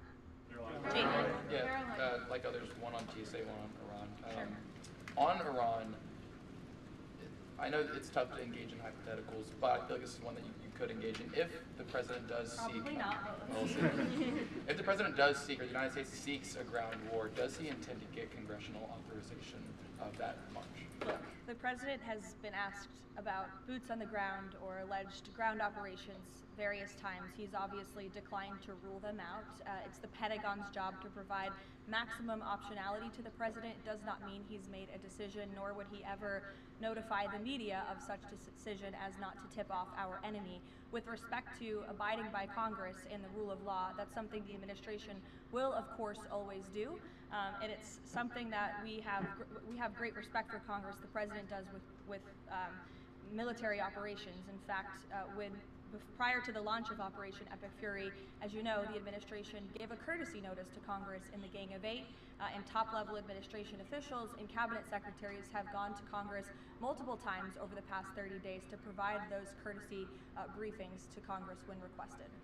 TSA quickly, I've been asked by multiple Trump supporters that have said, given the fact that the president on that Friday gave that memorandum informing DHS to pay TSA workers, I know there's a lot of negotiations involved in a shutdown of this size. Why did the president not sooner issue that payment to TSA workers?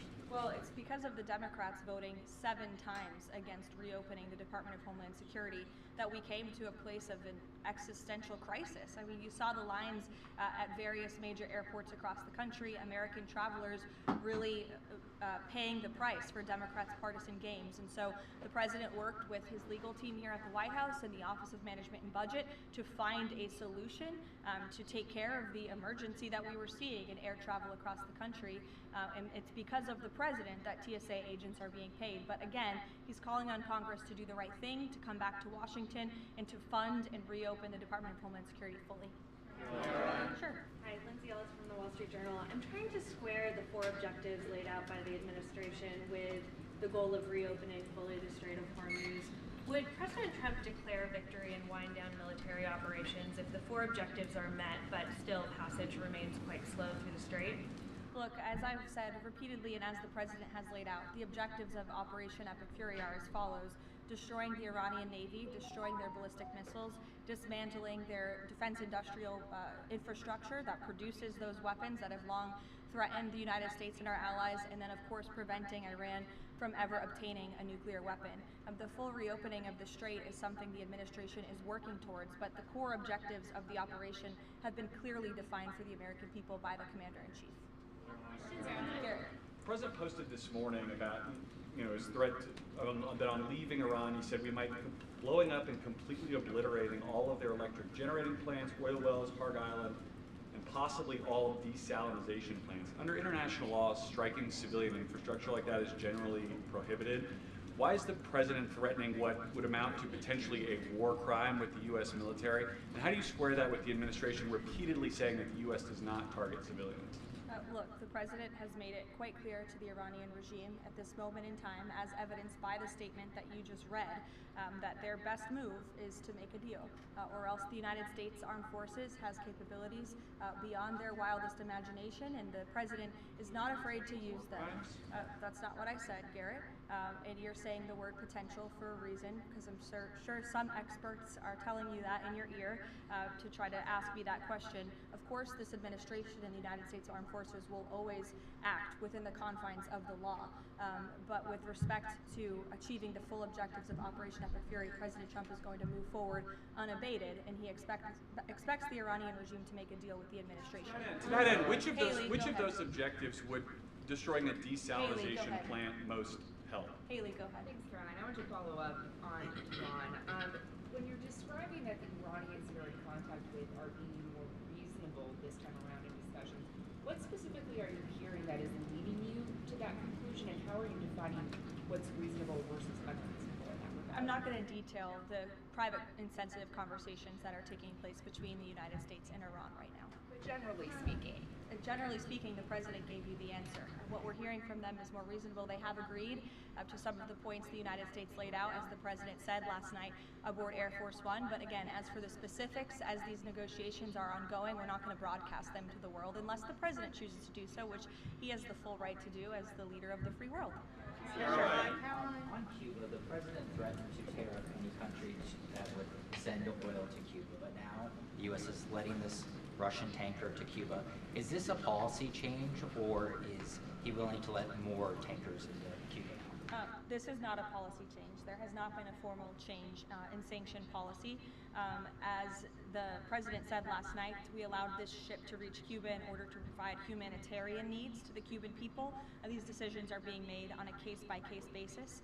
And as the administration has said, Cuba's non-functional economy cannot be fixed unless they undergo dramatic political and leadership change. But there has been no formal change with respect to sanction policy. So you could expect more tankers to go to Cuba? Again, these decisions are being made on a case-by-case basis right now. Thanks, Caroline. You addressed this a little bit in the opening, but just to follow up, because Americans are sort of seeing these conflicting messages between the United States and Iran. I know the president insists that negotiations are underway. As you just mentioned, he's also said that Iran has agreed to most of the 15 points. We just heard from Iran again. They're saying no negotiations are taking place. They're calling the proposal excessive, unrealistic. So how do you square that? How do you explain that discrepancy between the two? I think the American people are smart enough not to take the word of a terrorist regime that has chanted death to America for 47 years at their word. And I hope the journalists in this room are wise enough not to take an Iranian regime that has repeatedly lied about our country, about our values, about everyone in this room, frankly, for nearly 5 decades. So I think the American public are smart enough to understand that. Just to follow up on the objectives, you laid them out, but I know the president has set a deadline for April 6th in just 1 week. What does the president need to see to not move forward with those strikes by April 6th? Well, I think he said it in his Truth Social post this morning. He wants to see a deal over the next 10 days. That timeline is waning, several days left, and we'll see. I won't get ahead of it. We'll see what happens in the end of the 10-day period. Caroline, thank you. One on Iran, one on the shutdown. The president continues to say the U.S. is in conversations with a more reasonable regime, but there are now hundreds of U.S. Special Operations Forces, including Navy SEALs and Army Rangers in the Middle East, as well as thousands of other troops already deployed. So is he trying to end or intensify the conflict? The president is focused on achieving the objectives of Operation Epic Fury. With respect to forces that are on the ground in the Middle East, it's the job of the Pentagon to create maximum optionality for the commander-in-chief. It does not mean the president has made any additional decisions. Again, he remains focused on ensuring that the Pentagon continues to achieve the objectives of the operation that was launched 30 days ago, and we're well on our way to doing that. So if an American sitting at home hearing him say, I want to talk, but I keep seeing them send troops to that region, what are they to make of what's going on? There's 2 tracks here. The president has always said that diplomacy is his #1 option and priority. Again, he tried earnestly, in good faith, to engage in diplomacy with the Iranian regime prior to this operation being launched in the first place. He wanted to strike a deal, and he sent his top negotiators to do so. They spent an extensive amount of time and effort trying to strike a deal, and unfortunately, the previous regime, again, many of those leaders no longer with us here on Earth because they faced the consequences of the United States military. So if there's ever a chance for a deal, again, the president is open to listening, but it does not deter him from focusing on the military objectives that he set out 30 days ago and that our military is continuing to achieve day by day. On the shutdown, he signed the national emergency order last Thursday, making sure TSA officers will be paid. There's still other civilian DHS employees, however, who are not being paid. Yes. Will he sign something similar to ensure they also get paid? Look, the president will always look into ways that we can make sure that the American people are being taken care of and doing what's right by the American people. But again, it's ridiculous that the president even has to go to the length of working with the legal team and the Office of Management and Budget to identify these funds. It is the job of Congress to fund these agencies. And Democrats in Congress have voted 7 times against funding the Department of Homeland Security. Congress should come back and they should get it done. The president, again, made the decision to prevent this existential crisis we were seeing at our nation's airports across the country that was only going to get worse, and that's why he wants Congress to do his job. Since you mentioned I'll go to you as well. Since you mentioned Easter and prayers, I wanted to ask you about something the Pope said yesterday. So Pope Leo said yesterday, and I quote him, "God does not listen to the prayer of those who wage war." Can you comment on that? I think our nation was a nation founded 250 years ago almost on Judeo-Christian values, and we've seen presidents, we've seen the leaders of the Department of War, and we've seen our troops go to prayer during the most turbulent times in our nation's history. And I don't think there's anything wrong with our military leaders or with the president calling on the American people to pray for our service members and those who are serving our country overseas. In fact, I think it's a very noble thing to do. And if you talk to many service members, they will tell you they appreciate the prayers and support from the Commander-in-Chief and from his cabinet. Caroline, thank you.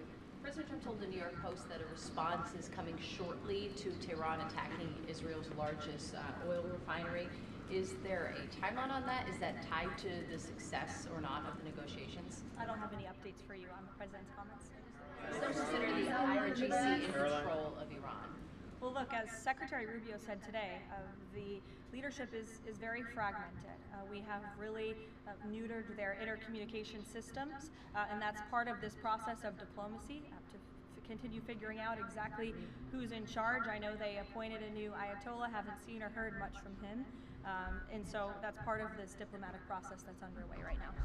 I'll take a few more. Solon. Thank you.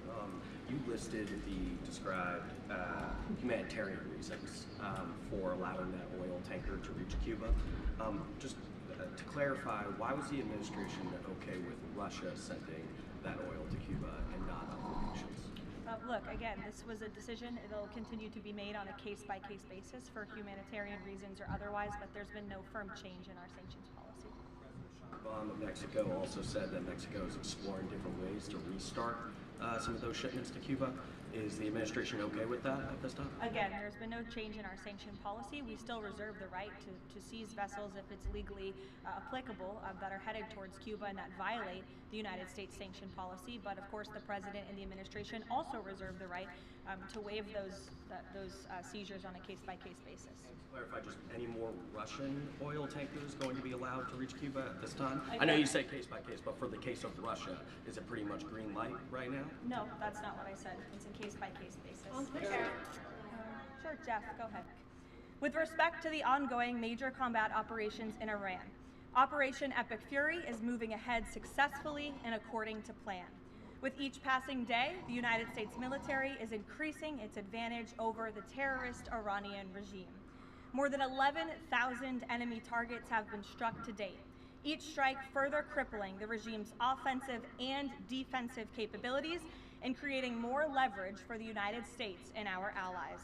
Compared to the start of the operation, Iran's ballistic missile and drone attacks are down by roughly 90%. The United States is also decimating the Iranian regime's navy. We have destroyed more than 150 of their naval vessels so far, including 92% of their largest vessels. The Iranian Navy has no vessels operating in major regional waterways and no ability to project naval power, which is why they've been assessed as combat ineffective. Our military continues to obliterate Iran's defense industrial base, with nearly 70% of their missile, drone, and naval production facilities and shipyards damaged or destroyed thus far, significantly reducing their ability to pose future threats in the region. U.S. and Israeli joint forces control the skies and have asserted air dominance over Iran, completing more than 11,000 successful combat flights thus far. The trend remains clear. The United States is conducting more intense, targeted strikes with devastating combat power with each passing day to destroy the threat posed by the Iranian terrorist regime, as President Trump sought out to do a month ago. It's no surprise that we are seeing the remaining elements of the regime become increasingly eager to end the destruction and come to the negotiating table while they still can. Despite all of the public posturing you hear from the regime and false reporting, talks are continuing and going well. What is said publicly is of course much different than what's being communicated to us privately. As a result, President Trump issued a 10-day pause to postpone planned strikes on Iranian power plants and energy infrastructure.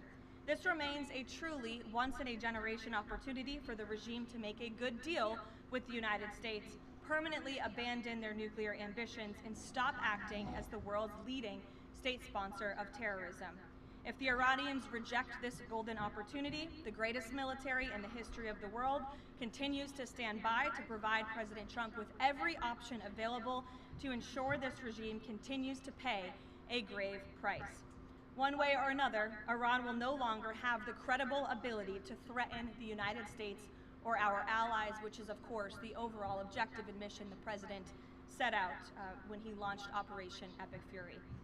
Unfortunately, even as President Trump is working hard every single day to protect the United States from foreign enemies, Democrats on Capitol Hill have failed to do the same here at home by keeping the Department of Homeland Security unfunded. Over the past 6 weeks, Democrats in Congress have pushed our air travel system to its breaking point and inflicted massive pain on Americans with their reckless political games. 500 TSA officers quit their jobs. Thousands more were calling out sick at record rates due to the lack of pay. This resulted in security wait times exceeding 3 hours at major airports across the country, creating nightmares for millions of Americans. Overall morale among TSA staff plummeted as well, all of this creating an unacceptable heightened security risk. Because of the Democrats' unwillingness to do their basic job of funding DHS, President Trump determined that these circumstances constituted an emergency, compromising American security. That's why last week he accordingly signed a presidential memorandum directing the Secretary of Homeland Security to work with the Director of the Office of Management and Budget here at the White House to use those funds with a reasonable and logical nexus to TSA operations to provide TSA employees with the compensation and benefits that would have accrued to them but for the Democrat-led DHS shutdown. This bold and necessary action by President Trump will ensure our TSA workers receive their hard-earned paychecks.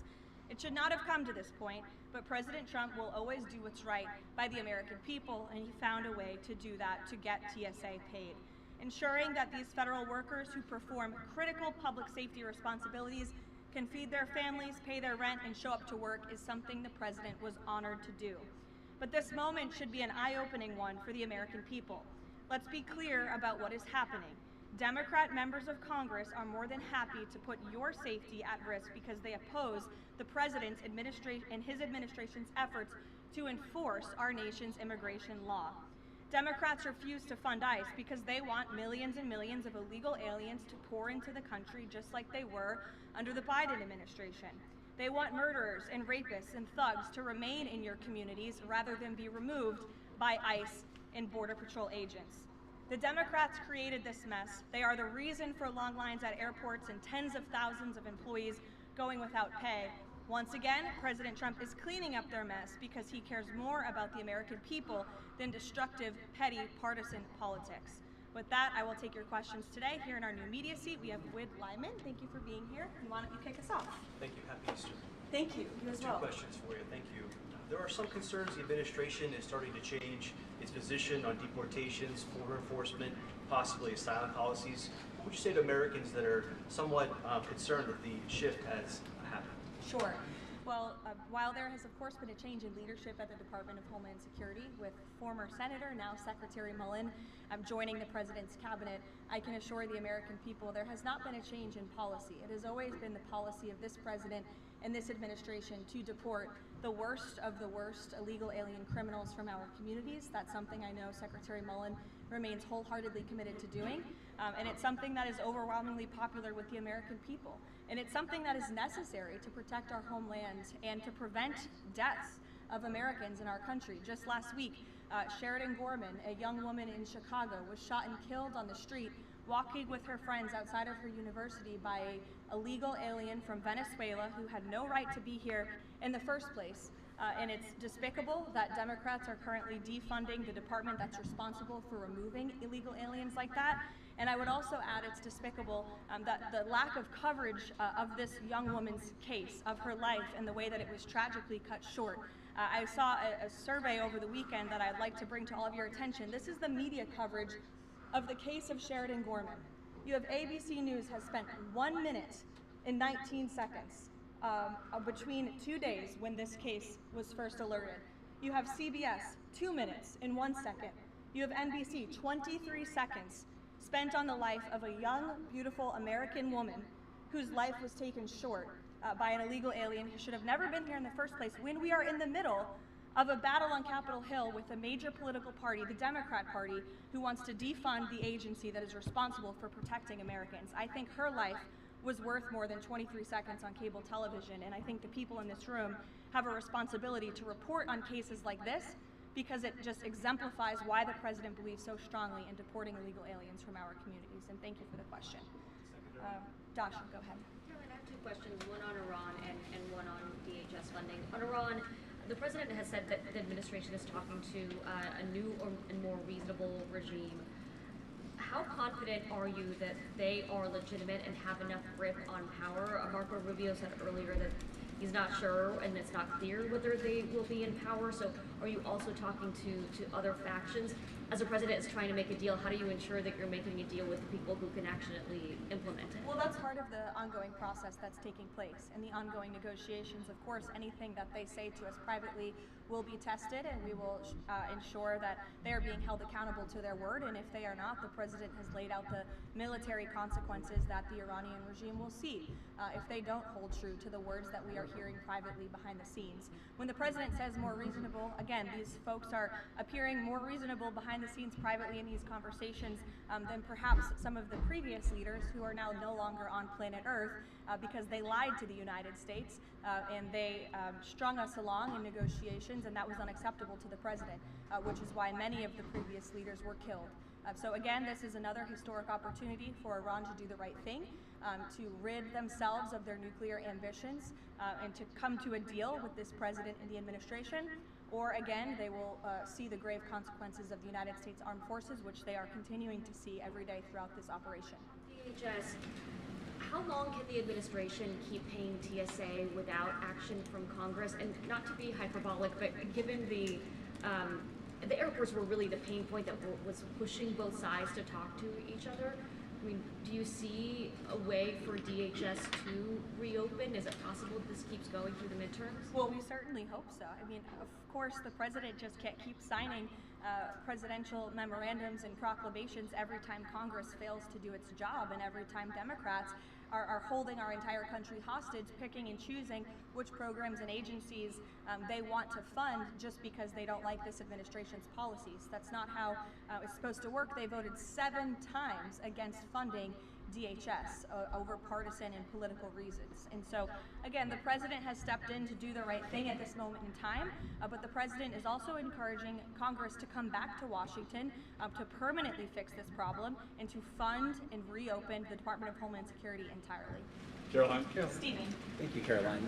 2 questions, one on TSA, one on Iran. On TSA, for ordinary Americans watching the briefing, how long until everything goes back to normal at airports after the president's action? And then on Iran, on the time frame, President Trump initially said about 4 weeks. Secretary of State Rubio on Friday reportedly said it might be another 2 to 4.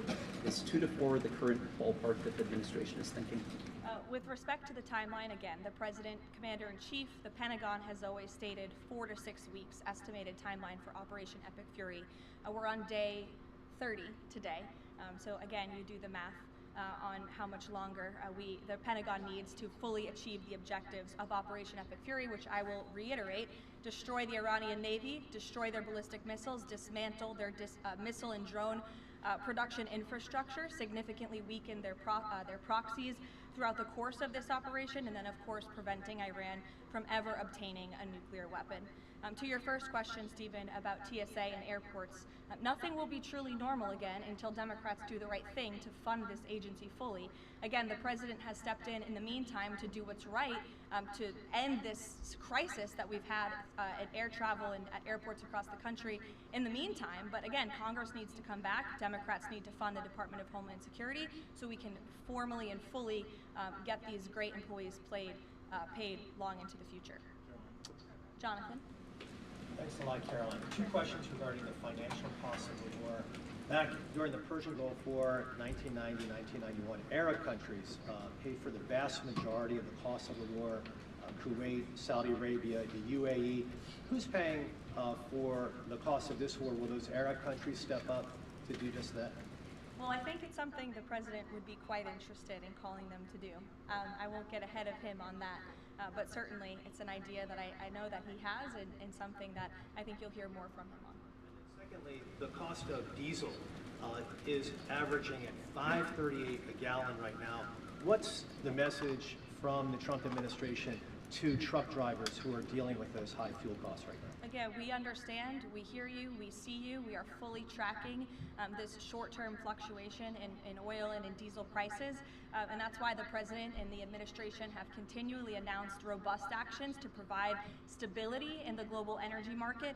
As you know, political risk insurance, one of those actions, allowing countries to purchase sanctioned oil just to increase the supply. In the meantime, we've worked to release $400 billion barrels of oil and refined products as well. We issued the 60-day Jones Act waiver. All of this has, with the goal of increasing supply to create stabilization in the market in the meantime. But the overall message, as we've repeatedly stated, is, again, these are short-term actions and short-term price fluctuations for the long-term benefit of ending the threat that Iran poses to the United States of America, our troops, and our allies in the region, and ensuring that this regime can no longer control the world's free flow of energy through the Strait of Hormuz, which is something the administration continues to tackle day by day as well.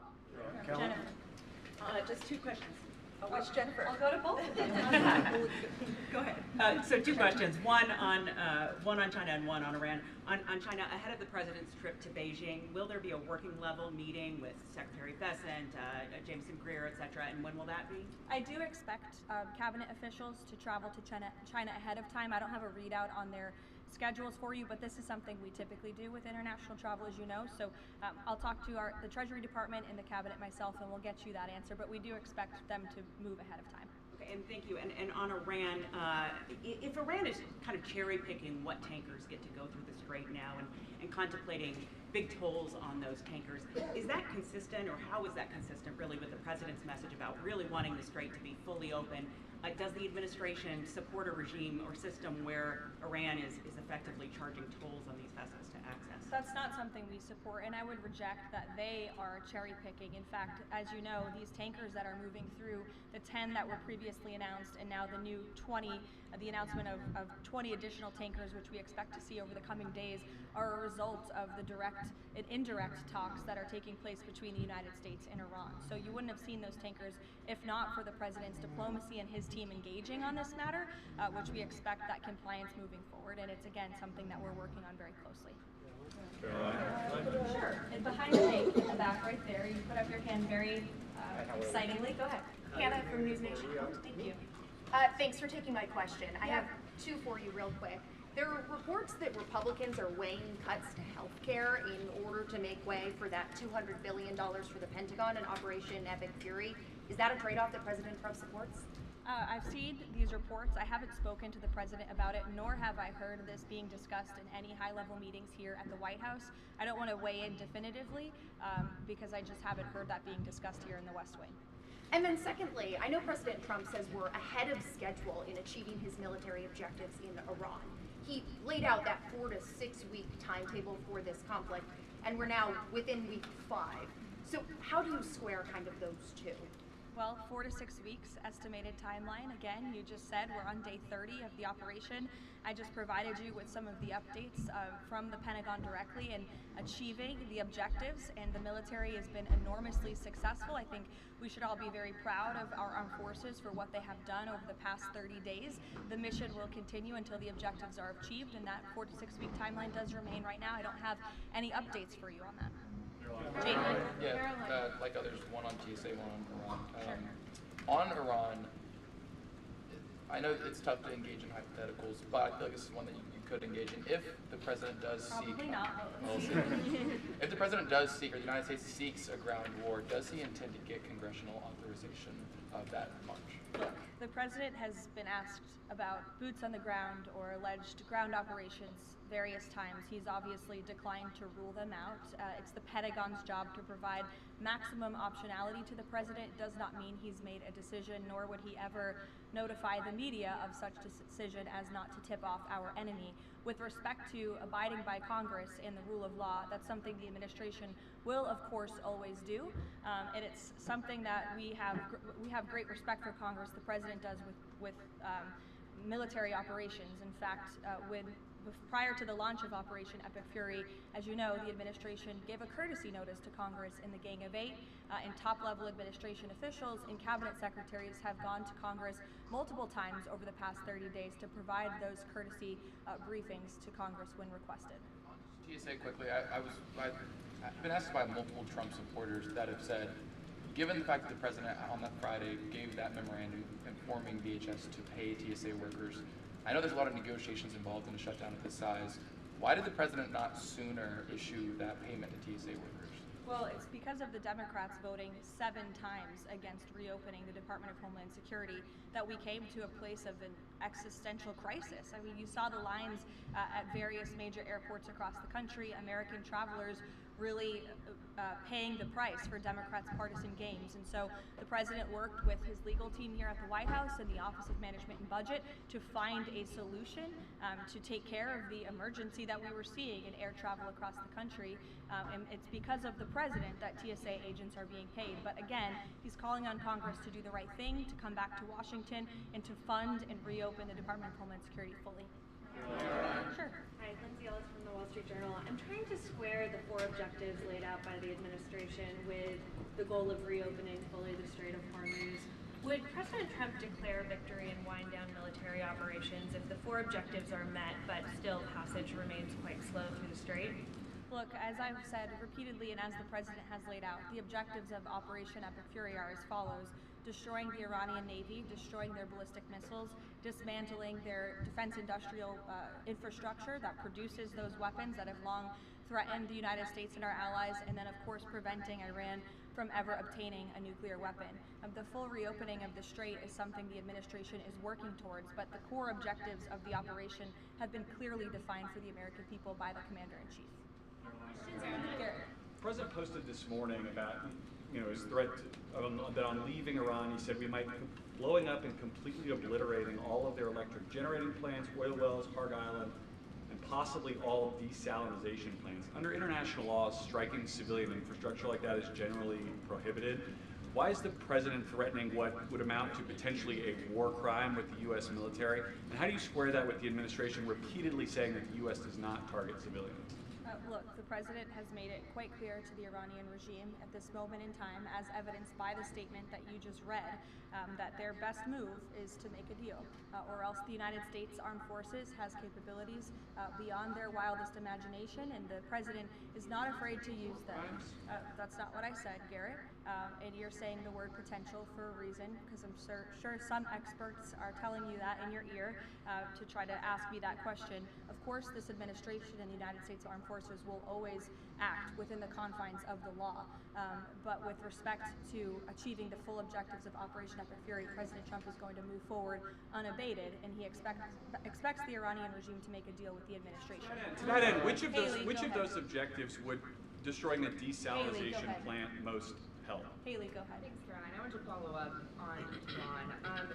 When you're describing that the Iranians you're in contact with are being more reasonable this time around in discussions, what specifically are you hearing that is leading you to that conclusion, and how are you defining what's reasonable versus unreasonable in that regard? I'm not going to detail the private and sensitive conversations that are taking place between the United States and Iran right now. But generally speaking, the president gave you the answer. What we're hearing from them is more reasonable. They have agreed to some of the points the United States laid out, as the president said last night, aboard Air Force One. But again, as for the specifics, as these negotiations are ongoing, we're not going to broadcast them to the world unless the president chooses to do so, which he has the full right to do as the leader of the free world. On Cuba, the president threatened to tear up any country that would send oil to Cuba, but now the U.S. is letting this Russian tanker to Cuba. Is this a policy change, or is he willing to let more tankers into Cuba now? This is not a policy change. There has not been a formal change in sanction policy. As the president said last night, we allowed this ship to reach Cuba in order to provide humanitarian needs to the Cuban people. These decisions are being made on a case-by-case basis. And as the administration has said, Cuba's non-functional economy cannot be fixed unless they undergo dramatic political and leadership change. But there has been no formal change with respect to sanction policy. So you could expect more tankers to go to Cuba? Again, these decisions are being made on a case-by-case basis right now. Thanks, Caroline. You addressed this a little bit in the opening, but just to follow up, because Americans are sort of seeing these conflicting messages between the United States and Iran. I know the president insists that negotiations are underway. As you just mentioned, he's also said that Iran has agreed to most of the 15 points. We just heard from Iran again. They're saying no negotiations are taking place. They're calling the proposal excessive, unrealistic. So how do you square that? How do you explain that discrepancy between the two? I think the American people are smart enough not to take the word of a terrorist regime that has chanted death to America for 47 years at their word. And I hope the journalists in this room are wise enough not to take an Iranian regime that has repeatedly lied about our country, about our values, about everyone in this room, frankly, for nearly 5 decades. So I think the American public are smart enough to understand that. Just to follow up on the objectives, you've laid them out, but I know the president has set a deadline for April 6th in just 1 week. What does the president need to see to not move forward with those strikes by April 6th? Well, I think he said it in his Truth Social post this morning. He wants to see a deal over the next 10 days. That timeline is waning, several days left, and we'll see. I won't get ahead of it. We'll see what happens at the end of the 10-day period. Caroline, thank you. One on Iran, one on the shutdown. The president continues to say the U.S. is in conversations with a more reasonable regime, but there are now hundreds of U.S. Special Operations Forces, including Navy SEALs and Army Rangers in the Middle East, as well as thousands of other troops already deployed. So is he trying to end or intensify the conflict? The president is focused on achieving the objectives of Operation Epic Fury. With respect to forces that are on the ground in the Middle East, it's the job of the Pentagon to create maximum optionality for the commander-in-chief. It does not mean the president has made any additional decisions. Again, he remains focused on ensuring that the Pentagon continues to achieve the objectives of the operation that was launched 30 days ago, and we're well on our way to doing that. So if an American sitting at home hearing him say, I want to talk, but I keep seeing them send troops to that region, what are they to make of what's going on? There's 2 tracks here. The president has always said that diplomacy is his #1 option and priority. Again, he tried earnestly, in good faith, to engage in diplomacy with the Iranian regime prior to this operation being launched in the first place. He wanted to strike a deal, and he sent his top negotiators to do so. They spent extensive amount of time and effort trying to strike a deal, and unfortunately, the previous regime, again, many of those leaders no longer with us here on Earth because they faced the consequences of the United States military. So if there's ever a chance for a deal, again, the president is open to listening, but it does not deter him from focusing on the military objectives that he set out 30 days ago and that our military is continuing to achieve day by day. On the shutdown, he signed the national emergency order last Thursday, making sure TSA officers will be paid. There's still other civilian DHS employees, however, who are not being paid. Yes. Did he sign something similar to ensure they also get paid? Look, the president will always look into ways that we can make sure that the American people are being taken care of and doing what's right by the American people. But again, it's ridiculous that the president even has to go to the length of working with the legal team and the Office of Management and Budget to identify these funds. It is the job of Congress to fund these agencies. And Democrats in Congress have voted 7 times against funding the Department of Homeland Security. Congress should come back and they should get it done. The president, again, made the decision to prevent this existential crisis we were seeing at our nation's airports across the country that was only going to get worse, and that's why he wants Congress to do his job. Since you mentioned I'll go to you as well. You're welcome. Since you mentioned Easter and prayers, I wanted to ask you about something the Pope said yesterday. So Pope Leo said yesterday, and I quote him, "God does not listen to the prayer of those who wage war." Can you comment on that? I think our nation was a nation founded 250 years ago almost on Judeo-Christian values, and we've seen presidents, we've seen the leaders of the Department of War, and we've seen our troops go to prayer during the most turbulent times in our nation's history. And I don't think there's anything wrong with our military leaders or with the president calling on the American people to pray for our service members and those who are serving our country overseas. In fact, I think it's a very noble thing to do. And if you talk to many service members, they will tell you they appreciate the prayers and support from the Commander-in-Chief and from his cabinet. Caroline, thank you. President Trump told the New York Post that a response is coming shortly to Tehran attacking Israel's largest oil refinery. Is there a timeline on that? Is that tied to the success or not of the negotiations? I don't have any updates for you on the president's comments. So consider the IRGC in control of Iran. Well, look, as Secretary Rubio said today, the leadership is very fragmented. We have really neutered their intercommunication systems, and that's part of this process of diplomacy to continue figuring out exactly who's in charge. I know they appointed a new Ayatollah, haven't seen or heard much from him, and so that's part of this diplomatic process that's underway right now. I'll take a few more. So, Thank you. You listed the described humanitarian reasons for allowing that oil tanker to reach Cuba. Just to clarify, why was the administration okay with Russia sending that oil to Cuba and not other nations? Look, again, this was a decision. It'll continue to be made on a case-by-case basis for humanitarian reasons or otherwise, but there's been no firm change in our sanctions policy. President of Mexico also said that Mexico is exploring different ways to restart some of those shipments to Cuba.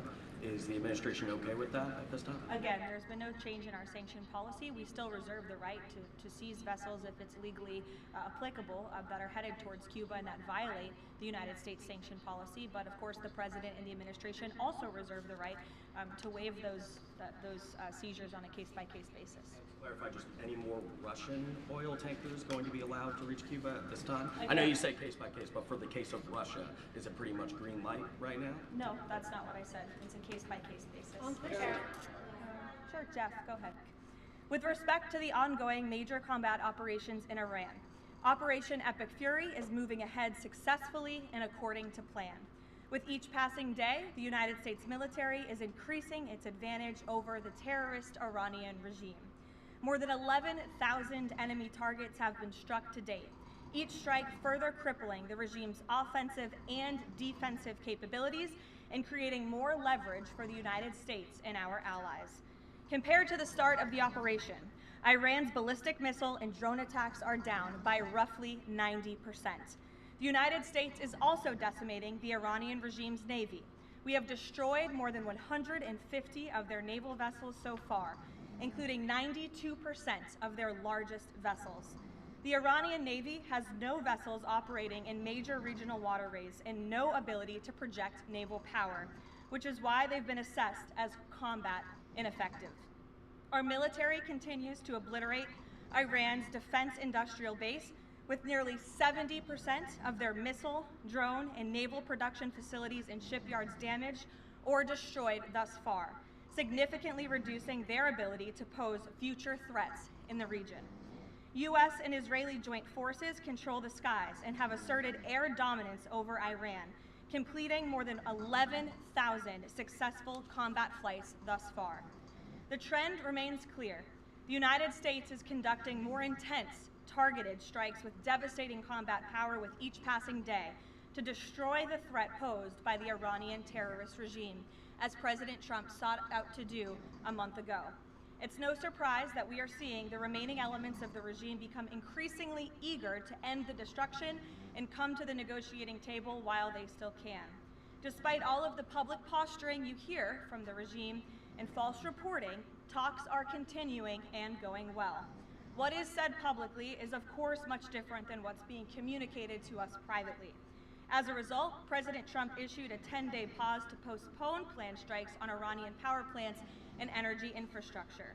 This remains a truly once-in-a-generation opportunity for the regime to make a good deal with the United States, permanently abandon their nuclear ambitions, and stop acting as the world's leading state sponsor of terrorism. If the Iranians reject this golden opportunity, the greatest military in the history of the world continues to stand by to provide President Trump with every option available to ensure this regime continues to pay a grave price. One way or another, Iran will no longer have the credible ability to threaten the United States or our allies, which is, of course, the overall objective and mission the President set out when he launched Operation Epic Fury. Unfortunately, even as President Trump is working hard every single day to protect the United States from foreign enemies, Democrats on Capitol Hill have failed to do the same here at home by keeping the Department of Homeland Security unfunded. Over the past 6 weeks, Democrats in Congress have pushed our air travel system to its breaking point and inflicted massive pain on Americans with their reckless political games. 500 TSA officers quit their jobs. Thousands more were calling out sick at record rates due to the lack of pay. This resulted in security wait times exceeding 3 hours at major airports across the country, creating nightmares for millions of Americans. Overall morale among TSA staff plummeted as well, all of this creating an unacceptable heightened security risk. Because of the Democrats' unwillingness to do their basic job of funding DHS, President Trump determined that these circumstances constituted an emergency, compromising American security. That's why last week he accordingly signed a presidential memorandum directing the Secretary of Homeland Security to work with the Director of the Office of Management and Budget here at the White House to use those funds with a reasonable and logical nexus to TSA operations to provide TSA employees with the compensation and benefits that would have accrued to them but for the Democrat-led DHS shutdown. This bold and necessary action by President Trump will ensure our TSA workers receive their hard-earned paychecks. It should not have come to this point, but President Trump will always do what's right by the American people, and he found a way to do that to get TSA paid. Ensuring that these federal workers who perform critical public safety responsibilities can feed their families, pay their rent, and show up to work is something the president was honored to do. But this moment should be an eye-opening one for the American people. Let's be clear about what is happening. Democrat members of Congress are more than happy to put your safety at risk because they oppose the president's and his administration's efforts to enforce our nation's immigration law. Democrats refuse to fund ICE because they want millions and millions of illegal aliens to pour into the country just like they were under the Biden administration. They want murderers and rapists and thugs to remain in your communities rather than be removed by ICE and Border Patrol agents. The Democrats created this mess. They are the reason for long lines at airports and tens of thousands of employees going without pay.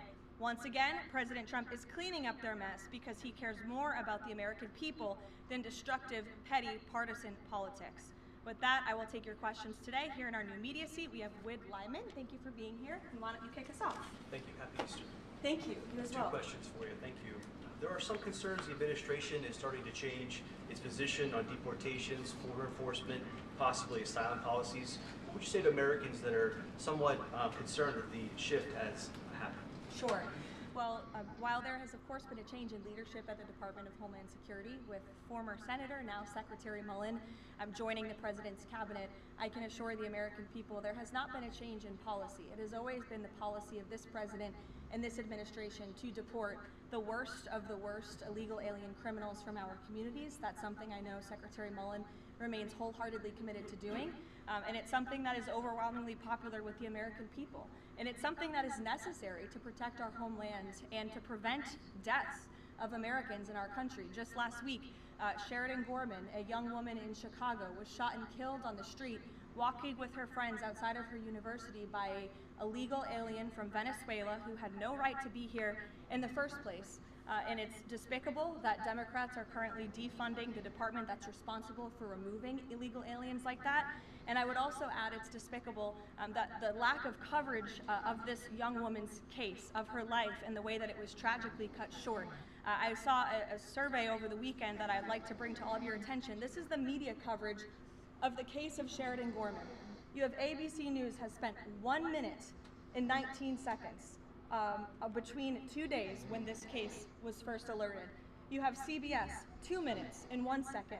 You have NBC, 23 seconds spent on the life of a young, beautiful American woman whose life was taken short by an illegal alien who should have never been here in the first place, when we are in the middle of a battle on Capitol Hill with a major political party, the Democrat Party, who wants to defund the agency that is responsible for protecting Americans. I think her life was worth more than 23 seconds on cable television, and I think the people in this room have a responsibility to report on cases like this because it just exemplifies why the president believes so strongly in deporting illegal aliens from our communities. And thank you for the question. Dasha, go ahead. Caroline, I have two questions, one on Iran and one on DHS funding. On Iran, the president has said that the administration is talking to a new and more reasonable regime. How confident are you that they are legitimate and have enough grip on power? Marco Rubio said earlier that he's not sure and it's not clear whether they will be in power. So are you also talking to other factions? As the president is trying to make a deal, how do you ensure that you're making a deal with the people who can actually implement it? Well, that's part of the ongoing process that's taking place and the ongoing negotiations. Of course, anything that they say to us privately will be tested, and we will ensure that they are being held accountable to their word. And if they are not, the president has laid out the military consequences that the Iranian regime will see if they don't hold true to the words that we are hearing privately behind the scenes. When the president says more reasonable, again, these folks are appearing more reasonable behind the scenes privately in these conversations than perhaps some of the previous leaders who are now no longer on planet Earth, because they lied to the United States and they strung us along in negotiations, and that was unacceptable to the president, which is why many of the previous leaders were killed. So again, this is another historic opportunity for Iran to do the right thing, to rid themselves of their nuclear ambitions, and to come to a deal with this president and the administration, or again, they will see the grave consequences of the United States Armed Forces, which they are continuing to see every day throughout this operation. DHS, how long can the administration keep paying TSA without action from Congress? And not to be hyperbolic, but given the airports were really the pain point that was pushing both sides to talk to each other. I mean, do you see a way for DHS to reopen? Is it possible that this keeps going through the midterms? Well, we certainly hope so. I mean, of course, the president just can't keep signing presidential memorandums and proclamations every time Congress fails to do its job, and every time Democrats are holding our entire country hostage, picking and choosing which programs and agencies they want to fund just because they don't like this administration's policies. That's not how it's supposed to work. They voted 7 times against funding DHS over partisan and political reasons. And so, again, the president has stepped in to do the right thing at this moment in time, but the president is also encouraging Congress to come back to Washington to permanently fix this problem and to fund and reopen the Department of Homeland Security entirely. Caroline. Stephen. Thank you, Caroline. 2 questions, one on TSA, one on Iran. On TSA, for ordinary Americans watching the briefing, how long until everything goes back to normal at airports after the president's action? And then on Iran, on the time frame, President Trump initially said about 4 weeks. Secretary of State Rubio on Friday reportedly said it might be another 2 to 4. Is 2 to 4 the current ballpark that the administration is thinking? With respect to the timeline, again, the President, Commander-in-Chief, the Pentagon has always stated 4 to 6 weeks estimated timeline for Operation Epic Fury. We're on day 30 today, so again, you do the math on how much longer the Pentagon needs to fully achieve the objectives of Operation Epic Fury, which I will reiterate: destroy the Iranian Navy, destroy their ballistic missiles, dismantle their missile and drone production infrastructure, significantly weaken their proxies throughout the course of this operation, and then of course preventing Iran from ever obtaining a nuclear weapon. To your first question, Stephen, about TSA and airports, nothing will be truly normal again until Democrats do the right thing to fund this agency fully. Again, the president has stepped in the meantime to do what's right to end this crisis that we've had at air travel and at airports across the country in the meantime. But again, Congress needs to come back. Democrats need to fund the Department of Homeland Security so we can formally and fully get these great employees paid long into the future. Jonathan? Thanks a lot, Caroline. 2 questions regarding the financial cost of the war. Back during the Persian Gulf War, 1990, 1991, Arab countries paid for the vast majority of the cost of the war. Kuwait, Saudi Arabia, the UAE. Who's paying for the cost of this war? Will those Arab countries step up to do just that? Well, I think it's something the president would be quite interested in calling them to do. I won't get ahead of him on that. But certainly, it's an idea that I know that he has, and something that I think you'll hear more from him on. Secondly, the cost of diesel is averaging at $5.38 a gallon right now. What's the message from the Trump administration to truck drivers who are dealing with those high fuel costs right now? Again, we understand, we hear you, we see you, we are fully tracking this short-term fluctuation in oil and in diesel prices, and that's why the president and the administration have continually announced robust actions to provide stability in the global energy market. As you know, political risk insurance, one of those actions, allowing countries to purchase sanctioned oil just to increase the supply. In the meantime, we've worked to release 400 billion barrels of oil and refined products as well. We issued the 60-day Jones Act waiver. All of this has, with the goal of increasing supply to create stabilization in the market in the meantime. But the overall message, as we've repeatedly stated, is, again, these are short-term actions and short-term price fluctuations for the long-term benefit of ending the threat that Iran poses to the United States of America, our troops, and our allies in the region, and ensuring that this regime can no longer control the world's free flow of energy through the Strait of Hormuz, which is something the administration continues to tackle day by day as well. Jennifer, just 2 questions. Which Jennifer? I'll go to both of them. Go ahead. So two questions, one on China and one on Iran. On China, ahead of the president's trip to Beijing, will there be a working level meeting with Secretary Bessent, Jameson Greer, et cetera, and when will that be? I do expect cabinet officials to travel to China ahead of time. I don't have a readout on their schedules for you, but this is something we typically do with international travel, as you know. So I'll talk to the Treasury Department and the cabinet myself, and we'll get you that answer. But we do expect them to move ahead of time. Okay, and thank you. And on Iran, if Iran is kind of cherry picking what tankers get to go through the Strait now and contemplating big tolls on those tankers, is that consistent, or how is that consistent really with the president's message about really wanting the Strait to be fully open? Does the administration support a regime or system where Iran is effectively charging tolls on these vessels to access? That's not something we support, and I would reject that they are cherry picking. In fact, as you know, these tankers that are moving through, the 10 that were previously announced and now the new 20, the announcement of 20 additional tankers, which we expect to see over the coming days, are a result of the direct and indirect talks that are taking place between the United States and Iran. So you wouldn't have seen those tankers if not for the president's diplomacy and his team engaging on this matter, which we expect that compliance moving forward. And it's, again, something that we're working on very closely. Sure. And behind Jake in the back right there, you put up your hand very excitingly. Go ahead. Hannah from News Nation. Thank you. Thanks for taking my question. I have two for you real quick. There are reports that Republicans are weighing cuts to health care in order to make way for that $200 billion for the Pentagon and Operation Epic Fury. Is that a trade-off that President Trump supports? I've seen these reports. I haven't spoken to the president about it, nor have I heard this being discussed in any high-level meetings here at the White House. I don't want to weigh in definitively because I just haven't heard that being discussed here in the West Wing. And then secondly, I know President Trump says we're ahead of schedule in achieving his military objectives in Iran. He laid out that 4 to 6 week timetable for this conflict, and we're now within week 5. So how do you square kind of those two? Well, 4 to 6 weeks estimated timeline. Again, you just said we're on day 30 of the operation.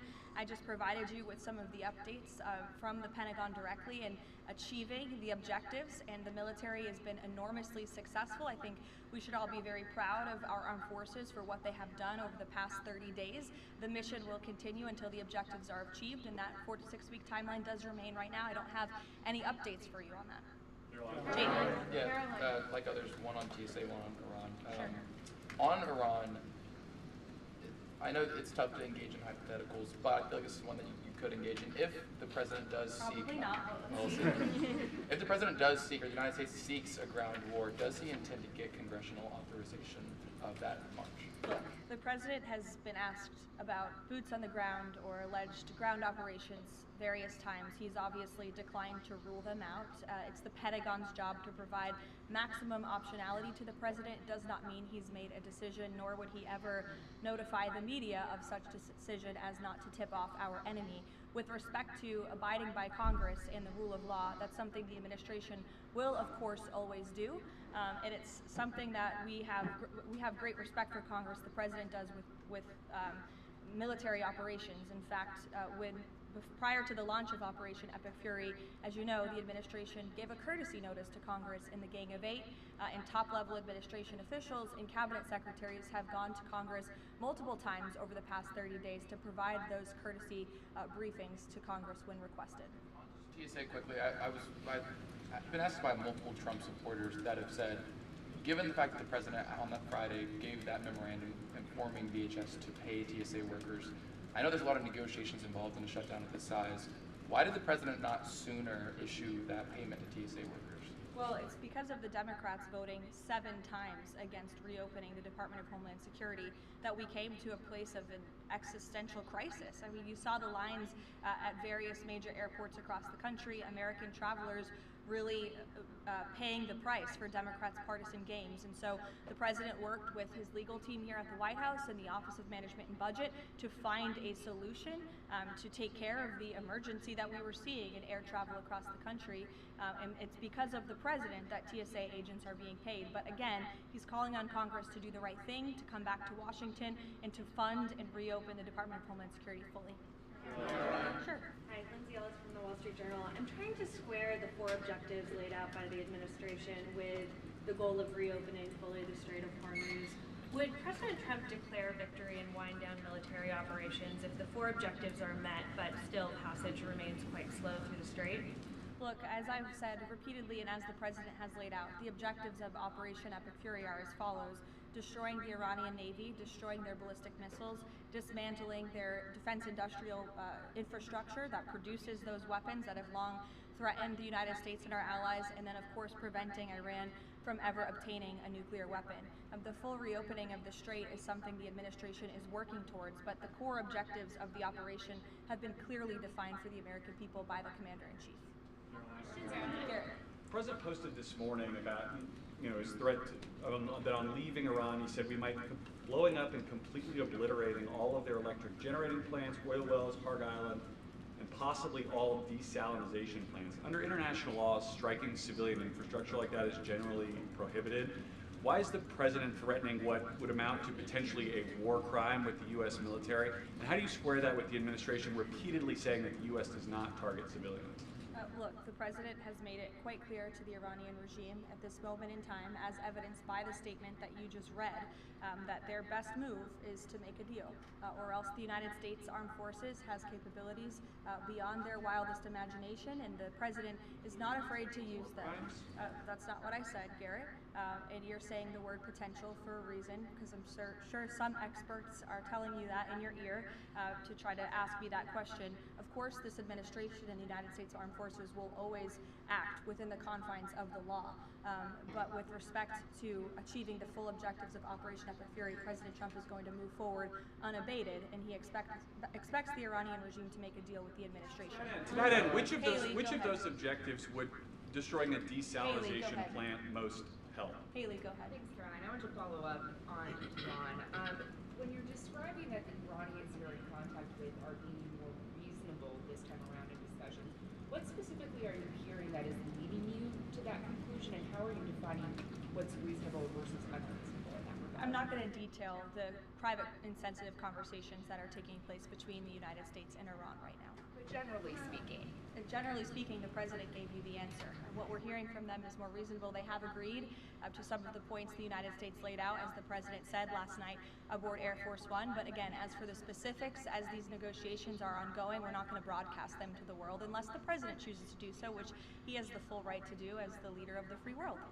On Cuba, the president threatened to tariff any country that would send oil to Cuba, but now the U.S. is letting this Russian tanker to Cuba. Is this a policy change, or is he willing to let more tankers into Cuba now? This is not a policy change. There has not been a formal change in sanction policy. As the president said last night, we allowed this ship to reach Cuba in order to provide humanitarian needs to the Cuban people. These decisions are being made on a case-by-case basis. And as the administration has said, Cuba's non-functional economy cannot be fixed unless they undergo dramatic political and leadership change. But there has been no formal change with respect to sanction policy. So you could expect more tankers to go to Cuba? Again, these decisions are being made on a case-by-case basis right now. Thanks, Caroline. You addressed this a little bit in the opening, but just to follow up, because Americans are sort of seeing these conflicting messages between the United States and Iran. I know the president insists that negotiations are underway. As you just mentioned, he's also said that Iran has agreed to most of the 15 points. We just heard from Iran again. They're saying no negotiations are taking place. They're calling the proposal excessive, unrealistic. So how do you square that? How do you explain that discrepancy between the two? I think the American people are smart enough not to take the word of a terrorist regime that has chanted death to America for 47 years at their word. And I hope the journalists in this room are wise enough not to take an Iranian regime that has repeatedly lied about our country, about our values, about everyone in this room, frankly, for nearly 5 decades. So I think the American public are smart enough to understand that. On the objectives, you've laid them out, but I know the president has set a deadline for April 6th in just 1 week. What does the president need to see to not move forward with those strikes by April 6th? Well, I think he said it in his Truth Social post this morning. He wants to see a deal over the next 10 days. That timeline is waning, several days left, and we'll see. I won't get ahead of it. We'll see what happens in the end of the 10-day period. Caroline, thank you. One on Iran, one on the shutdown. The president continues to say the U.S. is in conversations with a more reasonable regime, but there are now hundreds of U.S. Special Operations Forces, including Navy SEALs and Army Rangers in the Middle East, as well as thousands of other troops already deployed. So is he trying to end or intensify the conflict? The President is focused on achieving the objectives of Operation Epic Fury. With respect to forces that are on the ground in the Middle East, it's the job of the Pentagon to create maximum optionality for the Commander-in-Chief. It does not mean the President has made any additional decisions. Again, he remains focused on ensuring that the Pentagon continues to achieve the objectives of the operation that was launched 30 days ago, and we're well on our way to doing that. So if an American sitting at home hearing him say, I want to talk, but I keep seeing them send troops to that region, what are they to make of what's going on? There's two tracks here. The President has always said that diplomacy is his #1 option and priority. Again, he tried earnestly, in good faith, to engage in diplomacy with the Iranian regime prior to this operation being launched in the first place. He wanted to strike a deal, and he sent his top negotiators to do so. They spent an extensive amount of time and effort trying to strike a deal, and unfortunately, the previous regime, again, many of those leaders no longer with us here on Earth because they faced the consequences of the United States military. So if there's ever a chance for a deal, again, the President is open to listening, but it does not deter him from focusing on the military objectives that he set out 30 days ago and that our military is continuing to achieve day by day. On the shutdown, he signed the national emergency order last Thursday, making sure TSA officers will be paid. There's still other civilian DHS employees, however, who are not being paid. Yes. Will he sign something similar to ensure they also get paid? Look, the President will always look into ways that we can make sure that the American people are being taken care of and doing what's right by the American people.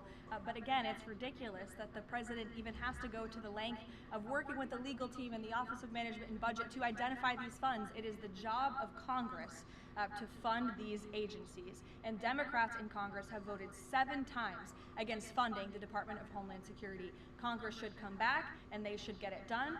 The President, again, made the decision to prevent this existential crisis we were seeing at our nation's airports across the country that was only going to get worse, and that's why he wants Congress to do his job. I'll go to you as well.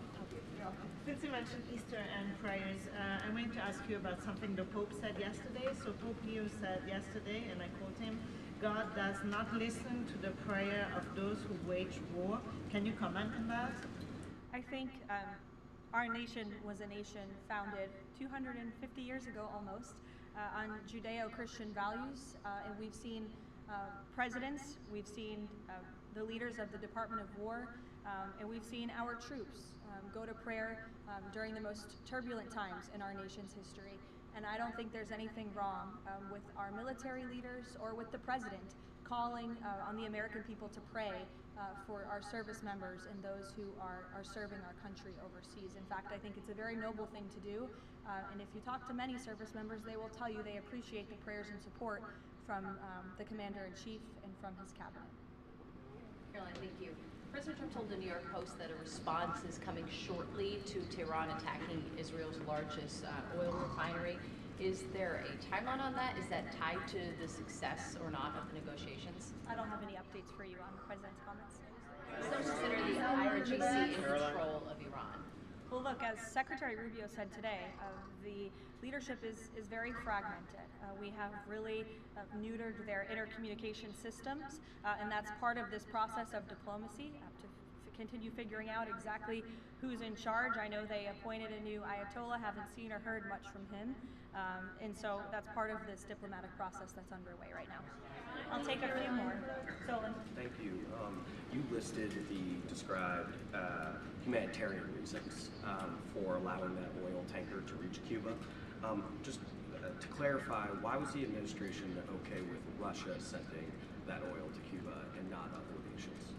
Look, again, this was a decision. It'll continue to be made on a case-by-case basis for humanitarian reasons or otherwise, but there's been no firm change in our sanctions policy. Obama of Mexico also said that Mexico is exploring different ways to restart some of those shipments to Cuba. Is the administration okay with that at this time? Again, there's been no change in our sanction policy. We still reserve the right to seize vessels if it's legally applicable that are headed towards Cuba and that violate the United States sanction policy. But of course, the president and the administration also reserve the right to waive those seizures on a case-by-case basis.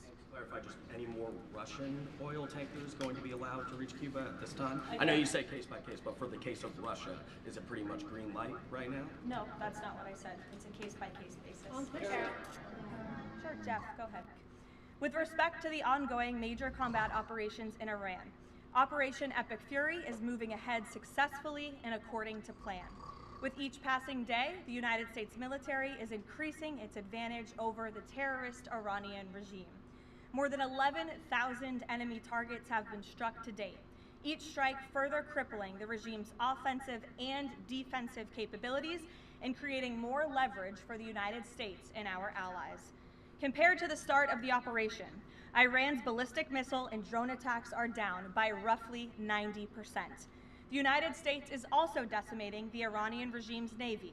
We have destroyed more than 150 of their naval vessels so far, including 92% of their largest vessels. The Iranian Navy has no vessels operating in major regional waterways and no ability to project naval power, which is why they've been assessed as combat ineffective. Our military continues to obliterate Iran's defense industrial base, with nearly 70% of their missile, drone, and naval production facilities and shipyards damaged or destroyed thus far, significantly reducing their ability to pose future threats in the region. U.S. and Israeli joint forces control the skies and have asserted air dominance over Iran, completing more than 11,000 successful combat flights thus far. The trend remains clear. The United States is conducting more intense, targeted strikes with devastating combat power with each passing day to destroy the threat posed by the Iranian terrorist regime, as President Trump sought out to do a month ago. It's no surprise that we are seeing the remaining elements of the regime become increasingly eager to end the destruction and come to the negotiating table while they still can. Despite all of the public posturing you hear from the regime and false reporting, talks are continuing and going well. What is said publicly is of course much different than what's being communicated to us privately. As a result, President Trump issued a 10-day pause to postpone planned strikes on Iranian power plants and energy infrastructure. This remains a truly once-in-a-generation opportunity for the regime to make a good deal with the United States, permanently abandon their nuclear ambitions, and stop acting as the world's leading state sponsor of terrorism. If the Iranians reject this golden opportunity, the greatest military in the history of the world continues to stand by to provide President Trump with every option available to ensure this regime continues to pay a grave price. One way or another, Iran will no longer have the credible ability to threaten the United States or our allies, which is, of course, the overall objective and mission the President set out when he launched Operation Epic Fury. Unfortunately, even as President Trump is working hard every single day to protect the United States from foreign enemies, Democrats on Capitol Hill have failed to do the same here at home by keeping the Department of Homeland Security unfunded. Over the past 6 weeks, Democrats in Congress have pushed our air travel system to its breaking point and inflicted massive pain on Americans with their reckless political games. 500 TSA officers quit their jobs. Thousands more were calling out sick at record rates due to the lack of pay. This resulted in security wait times exceeding 3 hours at major airports across the country, creating nightmares for millions of Americans.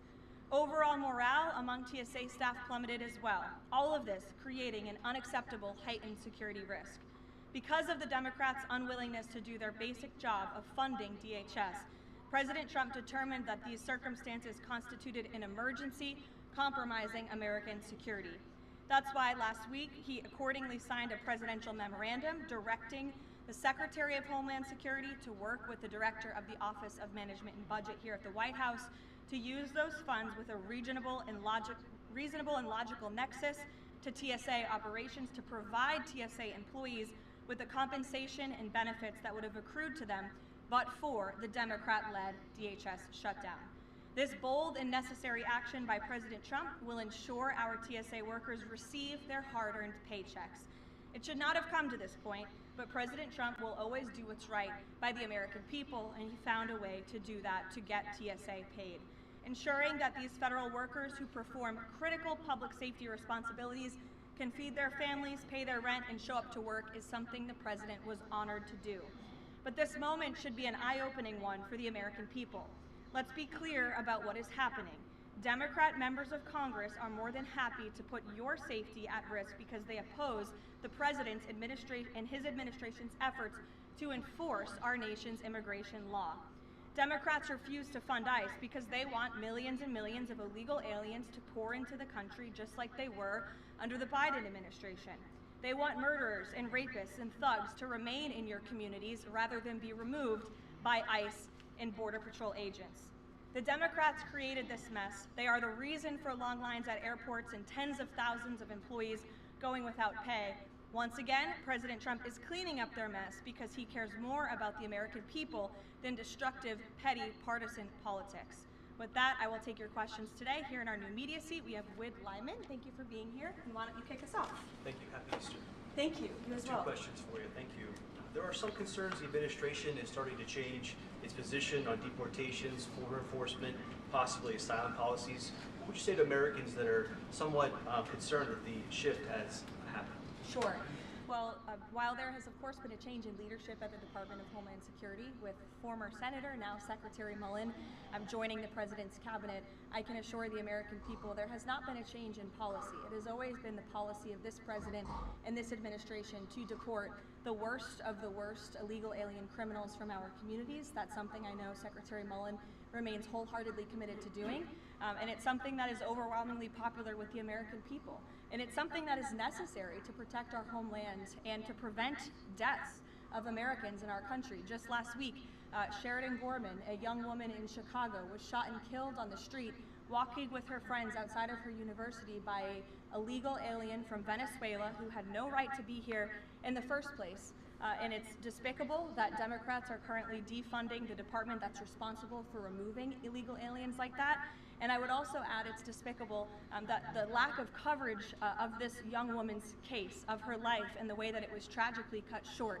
I saw a survey over the weekend that I'd like to bring to all of your attention. This is the media coverage of the case of Sheridan Gorman. You have ABC News has spent 1 minute and 19 seconds between 2 days when this case was first alerted. You have CBS, 2 minutes and 1 second. You have NBC, 23 seconds spent on the life of a young, beautiful American woman whose life was taken short by an illegal alien who should have never been here in the first place, when we are in the middle of a battle on Capitol Hill with a major political party, the Democrat Party, who wants to defund the agency that is responsible for protecting Americans. I think her life was worth more than 23 seconds on cable television, and I think the people in this room have a responsibility to report on cases like this, because it just exemplifies why the president believes so strongly in deporting illegal aliens from our communities. And thank you for the question. Dasha, go ahead. Caroline, I have two questions, one on Iran and one on DHS funding. On Iran, the president has said that the administration is talking to a new and more reasonable regime. How confident are you that they are legitimate and have enough grip on power? Marco Rubio said earlier that he's not sure and it's not clear whether they will be in power. So are you also talking to other factions? As the president is trying to make a deal, how do you ensure that you're making a deal with the people who can actually implement it? Well, that's part of the ongoing process that's taking place. In the ongoing negotiations, of course, anything that they say to us privately will be tested, and we will ensure that they are being held accountable to their word. And if they are not, the president has laid out the military consequences that the Iranian regime will see if they don't hold true to the words that we are hearing privately behind the scenes. When the president says more reasonable, again, these folks are appearing more reasonable behind the scenes privately in these conversations than perhaps some of the previous leaders who are now no longer on planet Earth because they lied to the United States and they strung us along in negotiations, and that was unacceptable to the president, which is why many of the previous leaders were killed. So again, this is another historic opportunity for Iran to do the right thing, to rid themselves of their nuclear ambitions, and to come to a deal with this president and the administration, or again, they will see the grave consequences of the United States Armed Forces, which they are continuing to see every day throughout this operation. DHS, how long can the administration keep paying TSA without action from Congress? And not to be hyperbolic, but given the airports were really the pain point that was pushing both sides to talk to each other. I mean, do you see a way for DHS to reopen? Is it possible this keeps going through the midterms? Well, we certainly hope so. I mean, of course, the president just can't keep signing presidential memorandums and proclamations every time Congress fails to do its job, and every time Democrats are holding our entire country hostage, picking and choosing which programs and agencies they want to fund just because they don't like this administration's policies. That's not how it's supposed to work. They voted 7 times against funding DHS over partisan and political reasons. And so, again, the president has stepped in to do the right thing at this moment in time, but the president is also encouraging Congress to come back to Washington to permanently fix this problem and to fund and reopen the Department of Homeland Security entirely. Caroline. Stephen. Thank you, Caroline. 2 questions, one on TSA, one on Iran. On TSA, for ordinary Americans watching the briefing, how long until everything goes back to normal at airports after the president's action? And then on Iran, on the time frame, President Trump initially said about 4 weeks. Secretary of State Rubio on Friday reportedly said it might be another 2 to 4. Is 2 to 4 the current ballpark that the administration is thinking? With respect to the timeline, again, the President, Commander-in-Chief, the Pentagon has always stated 4 to 6 weeks estimated timeline for Operation Epic Fury.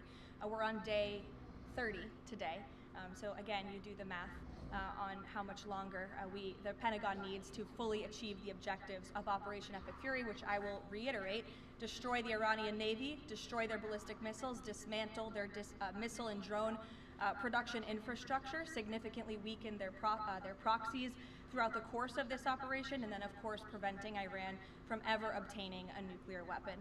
To your first question, Stephen, about TSA and airports, nothing will be truly normal again until Democrats do the right thing to fund this agency fully. Again, the president has stepped in the meantime to do what's right to end this crisis that we've had at air travel and at airports across the country in the meantime. But again, Congress needs to come back. Democrats need to fund the Department of Homeland Security so we can formally and fully get these great employees paid long into the future. Jonathan? Thanks a lot, Caroline. 2 questions regarding the financial cost of the war. Back during the Persian Gulf War, 1990-1991, Arab countries paid for the vast majority of the cost of the war. Kuwait, Saudi Arabia, the UAE. Who's paying for the cost of this war? Will those Arab countries step up to do just that? Well, I think it's something the president would be quite interested in calling them to do. I won't get ahead of him on that. But certainly, it's an idea that I know that he has, and something that I think you'll hear more from him on. Secondly, the cost of diesel is averaging at $5.38 a gallon right now. What's the message from the Trump administration to truck drivers who are dealing with those high fuel costs right now? Again, we understand, we hear you, we see you. We are fully tracking this short-term fluctuation in oil and in diesel prices.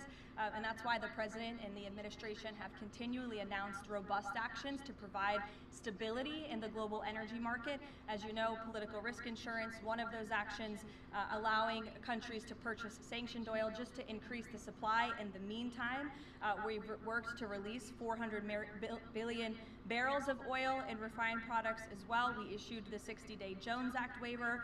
All of this has, with the goal of increasing supply to create stabilization in the market in the meantime. But the overall message, as we've repeatedly stated, is, again, these are short-term actions and short-term price fluctuations for the long-term benefit of ending the threat that Iran poses to the United States of America, our troops, and our allies in the region, and ensuring that this regime can no longer control the world's free flow of energy through the Strait of Hormuz, which is something the administration continues to tackle day by day as well. Jennifer. Just 2 questions. Oh, which Jennifer? I'll go to both of them. Go ahead. So 2 questions. One on China and one on Iran. On China, ahead of the president's trip to Beijing, will there be a working level meeting with Secretary Bessent, Jameson Greer, et cetera, and when will that be? I do expect cabinet officials to travel to China ahead of time. I don't have a readout on their schedules for you, but this is something we typically do with international travel, as you know. So I'll talk to the Treasury Department and the cabinet myself, and we'll get you that answer. But we do expect them to move ahead of time. Okay. And thank you. And on Iran, if Iran is kind of cherry picking what tankers get to go through the strait now and contemplating big tolls on those tankers, is that consistent, or how is that consistent really with the president's message about really wanting the strait to be fully open? Does the administration support a regime or system where Iran is effectively charging tolls on these vessels to access? That's not something we support, and I would reject that they are cherry picking. In fact, as you know, these tankers that are moving through, the 10 that were previously announced and now the new 20, the announcement of 20 additional tankers, which we expect to see over the coming days, are a result of the direct and indirect talks that are taking place between the United States and Iran. So you wouldn't have seen those tankers if not for the president's diplomacy and his team engaging on this matter, which we expect that compliance moving forward. And it's, again, something that we're working on very closely. Sure. And behind the mic in the back right there, you put up your hand very excitingly. Go ahead. Hannah from News Nation. Thank you. Thanks for taking my question. I have two for you real quick. There are reports that Republicans are weighing cuts to health care in order to make way for that $200 billion for the Pentagon and Operation Epic Fury. Is that a trade-off that President Trump supports? I've seen these reports. I haven't spoken to the president about it, nor have I heard this being discussed in any high-level meetings here at the White House. I don't want to weigh in definitively because I just haven't heard that being discussed here in the West Wing. And then secondly, I know President Trump says we're ahead of schedule in achieving his military objectives in Iran. He laid out that 4 to 6 week timetable for this conflict, and we're now within week 5. So how do you square kind of those two? Well, 4 to 6 weeks estimated timeline. Again, you just said we're on day 30 of the operation.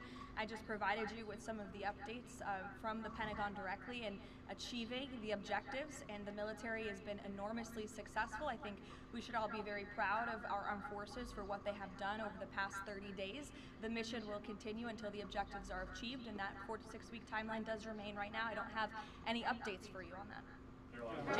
Yeah, like others, one on TSA, one on Iran. On Iran, I know it's tough to engage in hypotheticals, but I feel like this is one that you could engage in. If the president does seek, if the president does seek, or the United States seeks a ground war, does he intend to get congressional authorization of that march? Look, the president has been asked about boots on the ground or alleged ground operations various times. He's obviously declined to rule them out. It's the Pentagon's job to provide maximum optionality to the president. It does not mean he's made a decision, nor would he ever notify the media of such decision as not to tip off our enemy. With respect to abiding by Congress and the rule of law, that's something the administration will, of course, always do. And it's something that we have great respect for Congress. The president does with military operations. In fact, prior to the launch of Operation Epic Fury, as you know, the administration gave a courtesy notice to Congress in the Gang of Eight, and top-level administration officials and cabinet secretaries have gone to Congress multiple times over the past 30 days to provide those courtesy briefings to Congress when requested. TSA quickly, I've been asked by multiple Trump supporters that have said, given the fact that the president on that Friday gave that memorandum informing DHS to pay TSA workers, I know there's a lot of negotiations involved in a shutdown of this size. Why did the president not sooner issue that payment to TSA workers? Well, it's because of the Democrats voting 7 times against reopening the Department of Homeland Security that we came to a place of an existential crisis. I mean, you saw the lines at various major airports across the country, American travelers really paying the price for Democrats' partisan games. And so the president worked with his legal team here at the White House and the Office of Management and Budget to find a solution to take care of the emergency that we were seeing in air travel across the country. And it's because of the president that TSA agents are being paid. But again, he's calling on Congress to do the right thing, to come back to Washington, and to fund and reopen the Department of Homeland Security fully. Sure.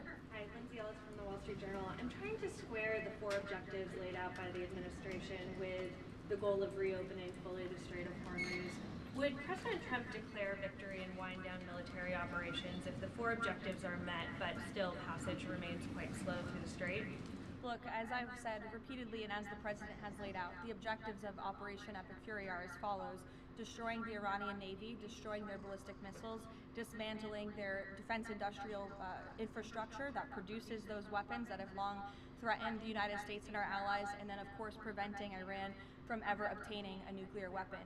The full reopening of the strait is something the administration is working towards, but the core objectives of the operation have been clearly defined for the American people by the Commander-in-Chief. The President posted this morning about his threat that on leaving Iran, he said we might be blowing up and completely obliterating all of their electric generating plants, oil wells, Harg Island, and possibly all desalinization plants. Under international law, striking civilian infrastructure like that is generally prohibited. Why is the President threatening what would amount to potentially a war crime with the U.S. military? And how do you square that with the administration repeatedly saying that the U.S. does not target civilians?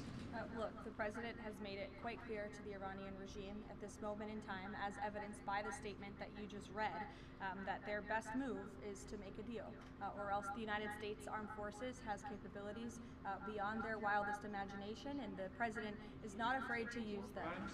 That's not what I said, Garrett, and you're saying the word potential for a reason, because I'm sure some experts are telling you that in your ear to try to ask me that question. Of course, this administration and the United States Armed Forces will always act within the confines of the law.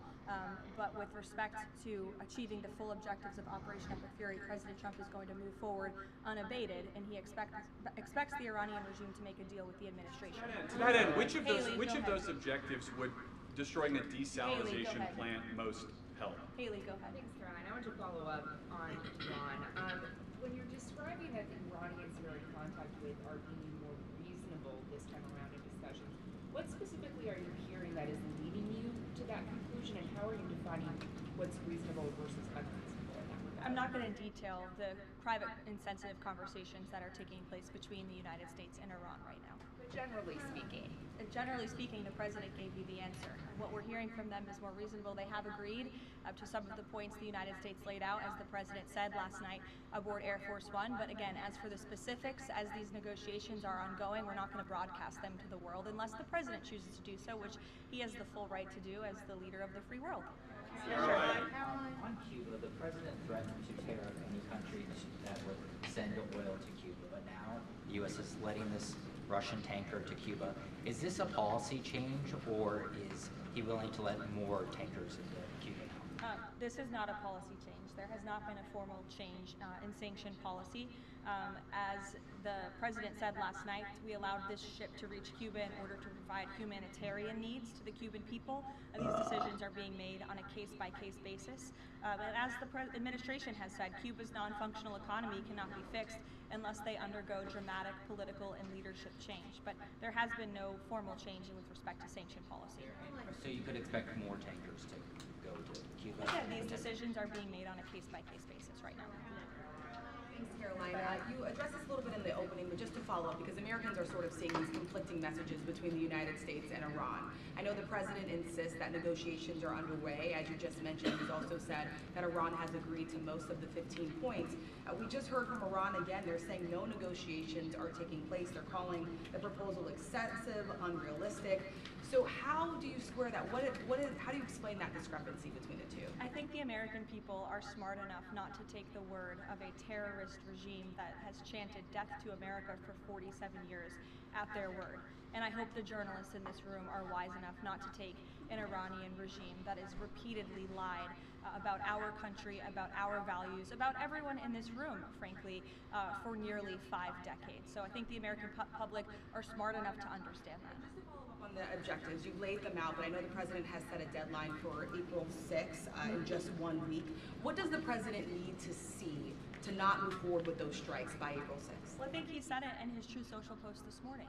He wants to see a deal over the next 10 days. That timeline is waning, several days left, and we'll see at the end of it. We'll see what happens at the end of the 10-day period. Caroline, thank you. One on Iran, one on the shutdown. The President continues to say the U.S. is in conversations with a more reasonable regime, but there are now hundreds of U.S. Special Operations Forces, including Navy SEALs and Army Rangers in the Middle East, as well as thousands of other troops already deployed. So is he trying to end or intensify the conflict? The President is focused on achieving the objectives of Operation Epic Fury. with respect to forces that are on the ground in the Middle East, it's the job of the Pentagon to create maximum optionality for the Commander-in-Chief. It does not mean the President has made any additional decisions. Again, he remains focused on ensuring that the Pentagon continues to achieve the objectives of the operation that was launched 30 days ago, and we're well on our way to doing that. If an American sitting at home hearing him say, I want to talk, but I keep seeing them send troops to that region, what are they to make of what's going on? There's two tracks here. The President has always said that diplomacy is his #1 option and priority. Again, he tried earnestly, in good faith, to engage in diplomacy with the Iranian regime prior to this operation being launched in the first place. He wanted to strike a deal, and he sent his top negotiators to do so. They spent extensive amount of time and effort trying to strike a deal, and unfortunately, the previous regime, again, many of those leaders no longer with us here on Earth because they faced the consequences of the United States military. So if there's ever a chance for a deal, again, the President is open to listening, but it does not deter him from focusing on the military objectives that he set out 30 days ago and that our military is continuing to achieve day by day. On the shutdown, he signed the national emergency order last Thursday, making sure TSA officers will be paid. There's still other civilian DHS employees, however, who are not being paid. Yes. Did he sign something similar to ensure they also get paid? Look, the President will always look into ways that we can make sure that the American people are being taken care of and doing what's right by the American people. But again, it's ridiculous that the President even has to go to the length of working with the legal team and the Office of Management and Budget to identify these funds. It is the job of Congress to fund these agencies. And Democrats in Congress have voted 7 times against funding the Department of Homeland Security. Congress should come back and they should get it done. The President, again, made the decision to prevent this existential crisis we were seeing at our nation's airports across the country that was only going to get worse, and that's why he wants Congress to do his job. Since you mentioned, I'll go to you as well. Since you mentioned Easter and prayers, I wanted to ask you about something the Pope said yesterday. So Pope Leo said yesterday, and I quote him, "God does not listen to the prayer of those who wage war." Can you comment on that? I think our nation was a nation founded 250 years ago almost on Judeo-Christian values, and we've seen presidents, we've seen the leaders of the Department of War, and we've seen our troops go to prayer during the most turbulent times in our nation's history. And I don't think there's anything wrong with our military leaders or with the President calling on the American people to pray for our service members and those who are serving our country overseas. In fact, I think it's a very noble thing to do. And if you talk to many service members, they will tell you they appreciate the prayers and support from the Commander-in-Chief and from his cabinet. Caroline, thank you. President Trump told the New York Post that a response is coming shortly to Tehran attacking Israel's largest oil refinery. Is there a timeline on that? Is that tied to the success or not of the negotiations? I don't have any updates for you on the President's comments. So consider the IRGC in control of Iran. Well, look, as Secretary Rubio said today, the leadership is very fragmented. We have really neutered their intercommunication systems, and that's part of this process of diplomacy to continue figuring out exactly who's in charge. I know they appointed a new Ayatollah, haven't seen or heard much from him, and so that's part of this diplomatic process. You want this? I'll take a few more. Solon. Thank you. You listed the described humanitarian reasons for allowing that oil tanker to reach Cuba. Just to clarify, why was the administration okay with Russia sending that oil to Cuba and not other nations? Look, again, this was a decision. It'll continue to be made on a case-by-case basis for humanitarian reasons or otherwise, but there's been no firm change in our sanctions policy. Obama of Mexico also said that Mexico is exploring different ways to restart some of those shipments to Cuba. Is the administration okay with that at this time? Again, there's been no change in our sanction policy. We still reserve the right to seize vessels if it's legally applicable that are headed towards Cuba and that violate the United States sanction policy. But of course, the President and the administration also reserve the right to waive those seizures on a case-by-case basis. To clarify, just any more Russian oil tankers going to be allowed to reach Cuba at this time? I know you say case-by-case, but for the case of Russia, is it pretty much green light right now? No, that's not what I said. It's a case-by-case basis. Sure, Jeff, go ahead. With respect to the ongoing major combat operations in Iran, Operation Epic Fury is moving ahead successfully and according to plan. With each passing day, the United States military is increasing its advantage over the terrorist Iranian regime. More than 11...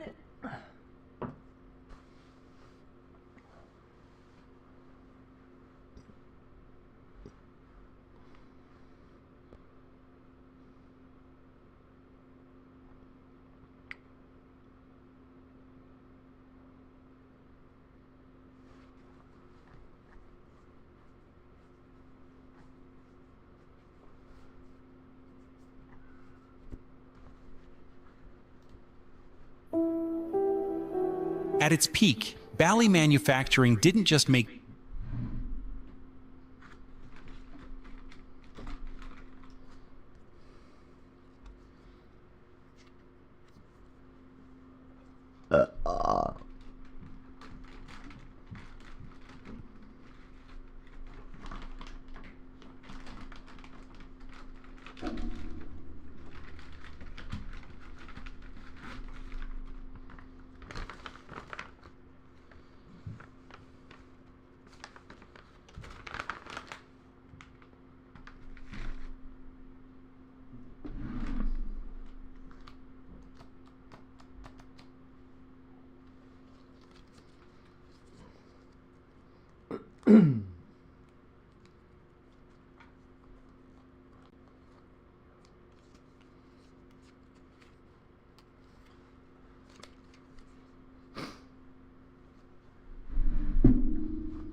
The family of a boy raped on a school bus. This was a bus for students with special needs.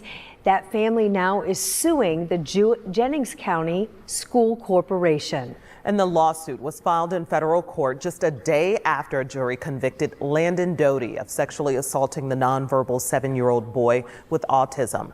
Rich Nye has been covering this case since charges were filed against the teen last June. He has details on the suit and more reaction to the verdict tonight. Yeah, I just got a copy of that civil lawsuit about 30 minutes ago. It also names not only the school corporation, but the bus driver and the bus monitor on that special needs school bus. The lawsuit claims the boy was assaulted on at least 14 occasions. The jury found Landon Doty guilty of 4 counts of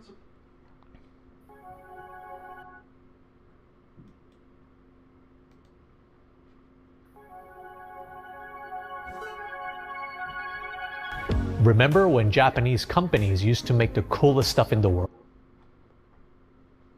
Well, I've had the pleasure of working with Michael for a number of years and always open to, frank conversation with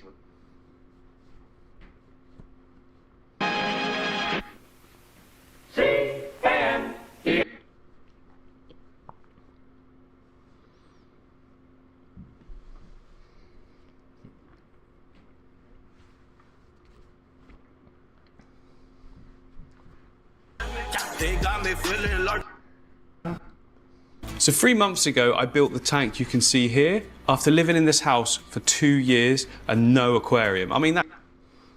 What started as a transaction for wedding expenses turned into a felony fraud investigation when a woman tried to withdraw $9,500 from an account that wasn't hers. When officers asked for her real name, she doubled down on a fake identity that would lead her straight to a jail cell. On a rental vehicle.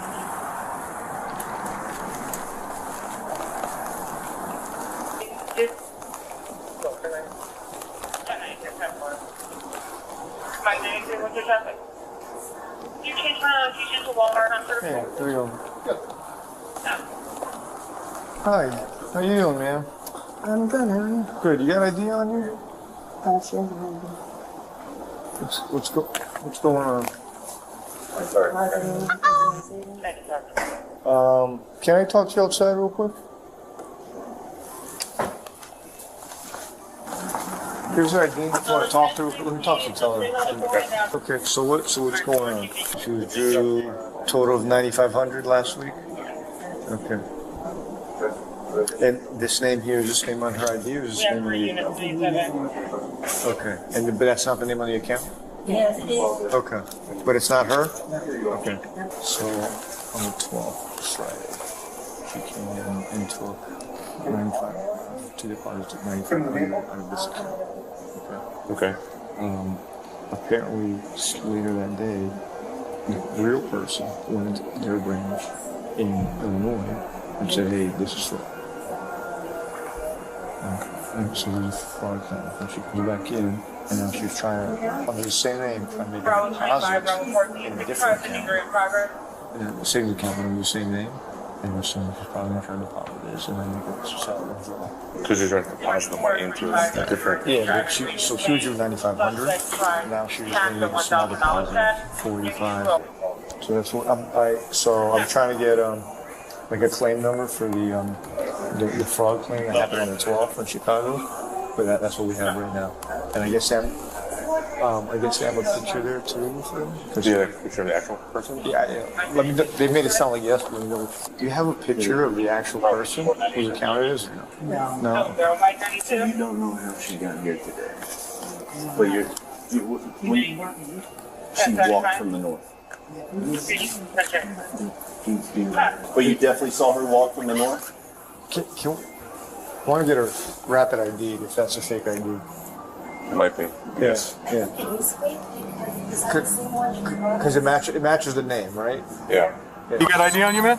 Yeah. Okay, can you bring it out for me? Okay, well, we're working a crime that's going on right now, and we're looking for people in the area, so that's why I'm asking you to identify yourself. Okay, I need you to identify yourself, okay? No, I wasn't driving. You're in a car where there's a crime. We're trying to figure out what's going on, so that's why I'm asking you to identify. I am. That's why I'm right here with you. I'm the suspect of the crime. I didn't say you were the suspect of a crime. I said you could be involved, though. I know, I'm not, but I don't wish I identified myself. So that's fine, but you're going to have to identify yourself or you're going to go to jail. Okay? All right. All right. Del 30, can you copy a tag on the vehicle outside the bank here? Occupied. Is this car registered to you, sir? Okay. Are we good here, sir? No, we're not good. We're not good. We're going to figure out what's going on here because obviously there's a crime taking place and you're the one out here in the parking lot. I think your best interest is to talk to that guy with the Navy. Uh-huh. Well, when I finish here, I'll go take care of him. Yeah. Thank you for telling me how to do my job, sir. So this is the story. She went in on the 12th and withdrew $9,500, 2 separate withdrawals to this account. She has an Illinois ID. The person whose account it actually is went to their local branch in Illinois and said this is fraud. She came back today trying to do some more transactions, but she has an Illinois ID with her name on it. So in case of fake ID, can we just rapid ID? Yeah, I have the rapid ID. Okay. This guy's not willing to identify himself. He says that he's been inside. Did the ladies know if they know this guy? They've seen this guy? We have a gentleman in the parking lot that we think may be related just because he's in the parking lot, he's being really cooperative. He said he was ignoring it. It's a black male, he's got a white t-shirt, has like the Windsor patterns on his shirt. Yeah, that's what he's saying. He's in a black Kia. Oh, he works here. He works here? Yes. Okay. That guy works here. Okay. He's our general contractor. General contractor. So yes. He works in the bank. Yes. He works for you. Yes. Okay. Speak English? Yes. Okay. So I read this to you. So I ask some questions. You're not free to leave at the moment. You have the right to remain silent. Anything you say can be against the court of law. You have the right to the press of attorney prior to or while you be questioned. You cannot afford to hire a lawyer when we point at county expense represents you for any questions you so wish. You said any time to exercise these rights and answer any questions or make any statements. You understand the rights that I explained to you? I'm just confused on why this. Well, do you understand that? Yes, yeah, I understand. Okay. All right. Do you have any rest of mind? Do you want to answer questions? Talk to me. I mean, like I said, I just came to do a deposit. Yes. I'm going to say yes or no first on that. No? You don't want to answer any questions? No, I want to know what's going on. Well, then, do you want to talk to me or you don't want to talk to me? I'll talk to you. Okay. So yes. Yes. Okay. So you came here to deposit a check? The check given to your name? Yeah, well, it was a money order. That was given to me. From where? I sold some stuff on eBay. I went and picked it up from Western Union. You picked up a check up from Western Union here, locally, or where at? I don't remember exactly where it is. Do you know, is it Coral Springs, or? No, it was in, I'm not from around here, so I don't really know the towns. Where are you from? I'm from Chicago. Aurora, exactly. How long have you been down in Florida? Just for a couple, since last week. I got here last Wednesday. Okay. You moving here, or are you No, visiting? I'm visiting my, I went to a family wedding. Where at? At the, in Bonita Springs. Oh, okay. So are you staying close to here, or? Yeah, I'm staying close to here. Your family live in, where's your family live at? They live in Miami, and then some of them West Palm Beach. They live all over. Okay, so what brought you to this bank specifically? That it's not anywhere near any of the places you're staying. What do you mean? What brought me to this bank? Yeah, well, Well, I came here last week, so I just. what day last week? Thursday or Friday? I can't remember what day exactly. Okay. Did you do the same thing? You deposit a check, or? Yeah. You deposit or cash it, or? I withdrew. You withdrew money? Yeah, because I went to the wedding, so I needed cash. Oh, okay. So did you go to the ATM, or? No, I came in here and I saw a thing. Oh, okay. Ma'am, do you have a good phone number I can reach you at? I lost my number. This is my niece's phone. I don't even know the number. What's your number? My number is 630.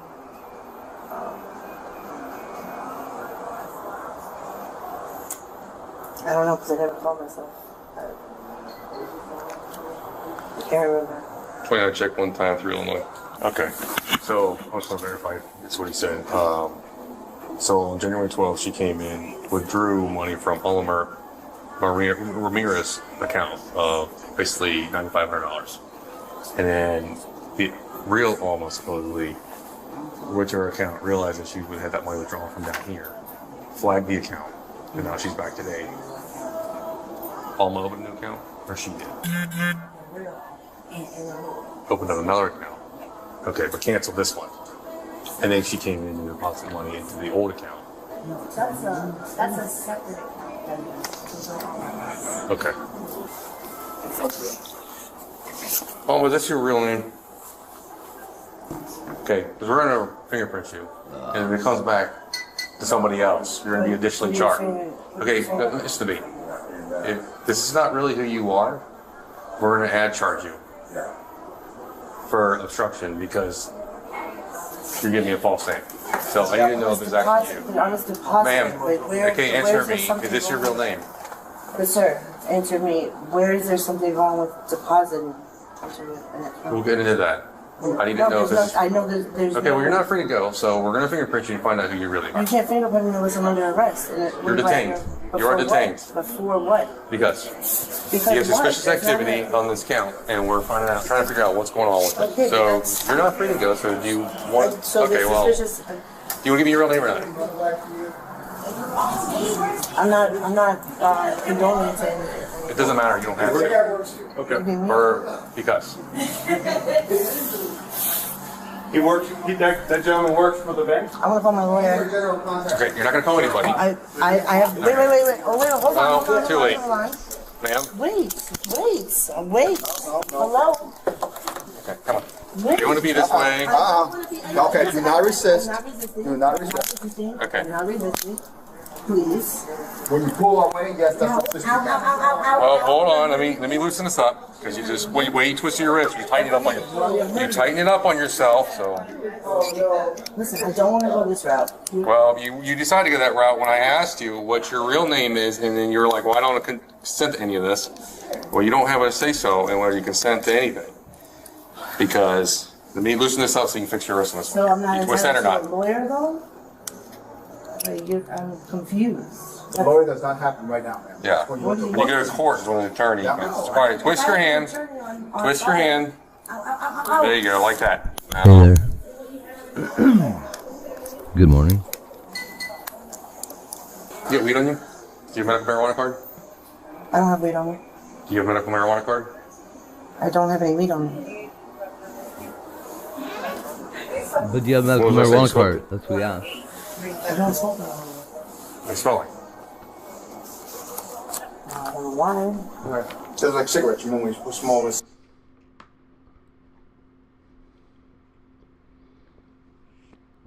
Happy Easter. 8,000 stores. More than McDonald's had restaurants. They sold the first personal computer most Americans ever touched. They taught a generation of kids. 8,000 stores. More than McDonald's had restaurants. They sold the first personal computer most Americans ever touched. They taught a generation of kids how electricity worked with a wooden box and some spring connectors, and they couldn't figure out how to sell a battery on the internet until 6 years after Amazon already existed. Before we dive in, let me know in the comments where you're watching from. If you were a kid in this country between 1965 and 1995, there was a store in every strip mall, in every town, in every state that smelled like solder and new plastic and something warm and metallic you could not quite name. The sign was red and white and it said Radio Shack. And your dad went there every Saturday and you went with him because you had no choice. And somewhere around the third or fourth visit, you realized you did not want a choice. You wanted to be there. You wanted to be in the back of that store where the real stuff was. The front was fine. Stereos, boom boxes, walkie-talkies and blister packs hanging from hooks, scanners, CB radios in the 70s, cordless phones in the 80s, calculators and tape recorders, and little transistor radios in every color they could think of, called flavor radios because somebody in marketing thought that was clever, and honestly it was. But the front of the store was not why you came. The front was for adults who needed a phone cord or a 9-volt battery. The back of the store was a different world entirely. The back wall, that's what you remember. Floor to ceiling, rows and rows of small plastic packages hanging from metal hooks. Every package a different color.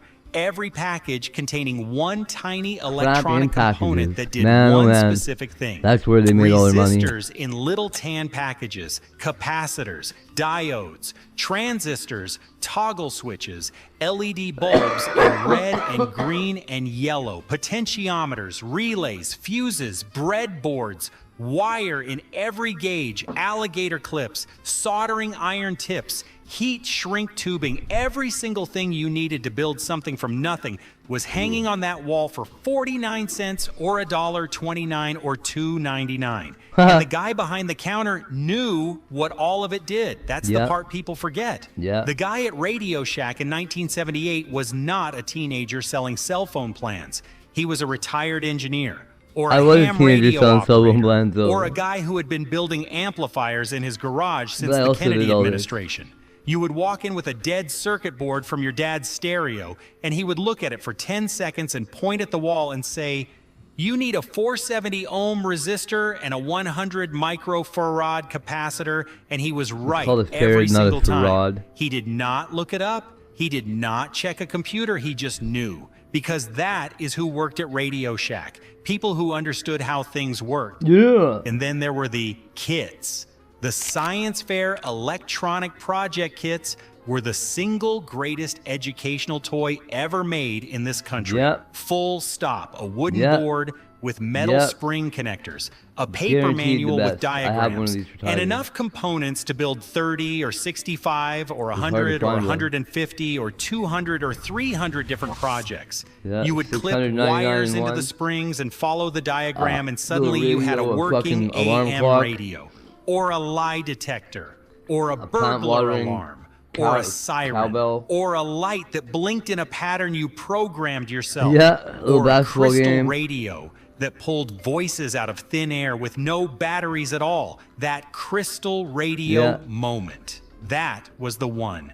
You are 9 years old. You have built this thing on your bedroom floor following a diagram in a booklet. It worked. It has no power source, no batteries, no plug, nothing. It is a power Just a source. coil of wire and a crystal and an earpiece. And you clip the antenna wire earpiece to is a an curtain antenna. rod and put the earpiece in your ear and you hear a voice.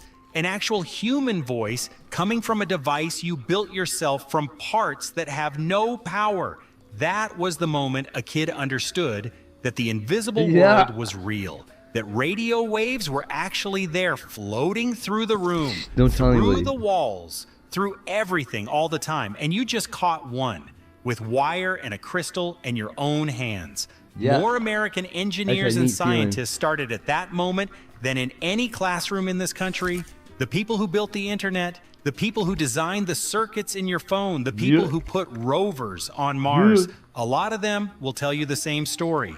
It started with a science fair kit from Radio Shack, Christmas morning 1974 or 1979 or 1983. It did not matter which year. Somewhere under the tree there was a box from Radio Shack, maybe a 101 kit, maybe a walkie-talkie set, maybe a shortwave radio that could pick up signals from the other side of the world if the atmospheric conditions were right and you had enough patience and your little brother stayed quiet long enough. You would spend the rest of Christmas Day on the floor of your room building something while the adults watched football. You did not need instructions after the first few projects. You just started experimenting, clipping things together, seeing what happened, burning out a few components along the way. That was fine. They were 49 cents. Your dad would take you back to Radio Shack next week and you would buy more. Some kids went there twice a week. There are men in their 50s and 60s right now who will tell you their mother drove them to Radio Shack more often than the grocery store. The staff knew them by name, knew what project they were working on, saved components for them behind the counter. That was Radio Shack, not a store, a community of people who wanted to understand how the world actually worked now, how it all started, and how a leather company from Texas turned a dying ham radio shop into the most important electronic store in American history. The whole thing began in 1921 in Boston. Two brothers named Theodore and Milton Deutschman saw that amateur radio was exploding across the country. Ham operators needed parts, vacuum tubes, crystals, wire, headphones, antenna equipment. The brothers started a mail order business selling exactly that. They called it Radio Shack. The name came from the small wooden cabin on a ship's deck where the radio operator sat. Every Navy vessel had one, and every merchant ship did. You know what? The corporate stores all got closed and liquidated.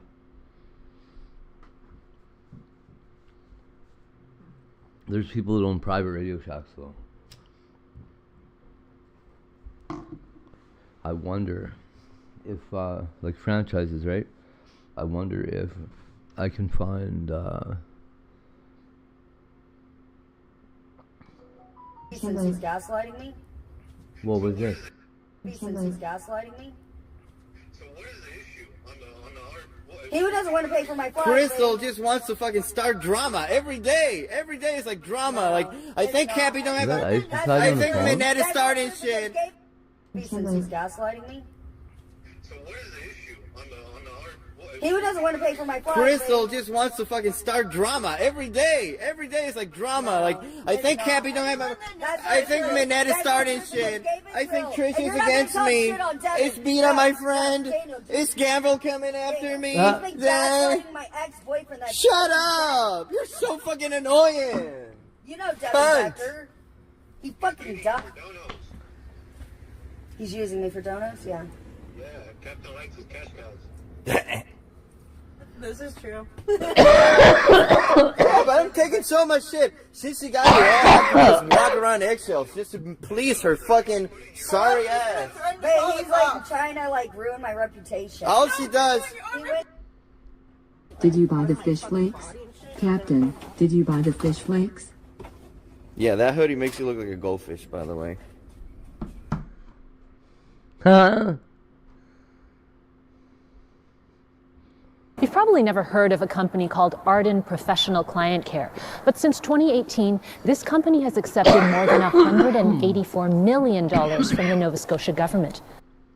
You know why I'm here? I have an idea. I got a binder in my car right now.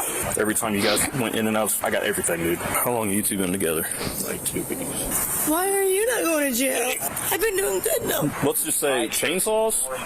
On January 3rd, 2025, police were alerted by a pawn shop owner about a possible burglary after a woman and her boyfriend sold items suspected to be stolen to the shop. Coincidentally, the responding officer had previously encountered the woman and her boyfriend days earlier while they were in a red Chevrolet Camaro. Based on this information, the officer later obtained a search warrant, which ultimately helped uncover the full extent of their actions. Yep, I tell you what, I'm gonna have someone step over and take a look at that real quick. Okay, this show that I have a storage with them. See, Federal 10 storage. I forgot your name. You look familiar. Oh, hey, Griffin. How are you? Who else is in here? I'm not with Bill no more. You're not with Bill no more? Man, look at you moving on up, driving a Camaro. I'm doing all right, actually. Who's this over here? This is my boyfriend. Does he have any ID or anything on him? Mom's car, yeah. He already gave it to him. He gave it to him? Yeah. Okay. Let me look at that contract real Oh, quick. sorry. See, look, I sit down, but all right. How you been? Oh, not too bad. Yeah. What unit are you guys at? I am in 110. And this is your unit just with your stuff in it then? Yeah, it's just Okay. mine. Rental date. I'm number one. That's weird. You guys just arrived in here then? Yeah, we literally just pulled in and Okay. got through the gate when you hit the lights. That's all. Hey, one more solid I need you to do me. You're revoked. You know, sweetheart, he's valid. Why am I revoked though? Is it show? I probably didn't pay my insurance in time. I have to have Damn it. SR22. Pay your stuff. I gotta have SR22, so that's Yeah, why. that's right. But that makes sense for suspended, not so much for revoked. Give him a call. All right, thank you. Yep. Have a good night. Yeah, I haven't touched it. I saw it was cracked open, but I dropped it up to like move out.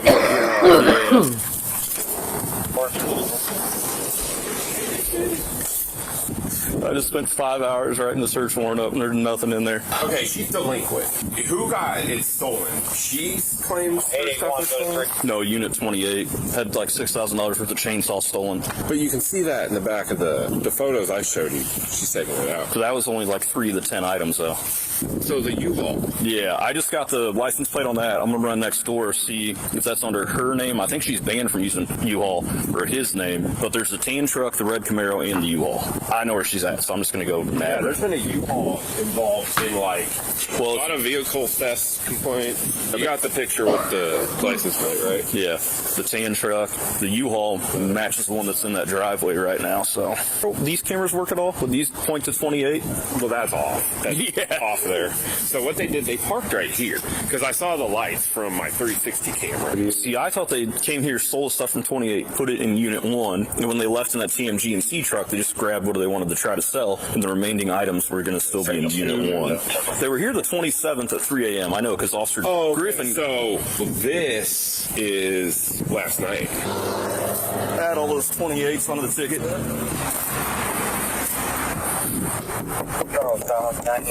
It's cool if you don't come to the door. I'll just get a search warrant. Where's at? I don't know. She just came in here earlier. Okay. Is your son here? I don't think so. Can you go look? Yeah. We'll just have her move the Camaro out of the way. She's coming. I know it's cold out here, but can I explain to you what's going on? Yeah. Just out of respect.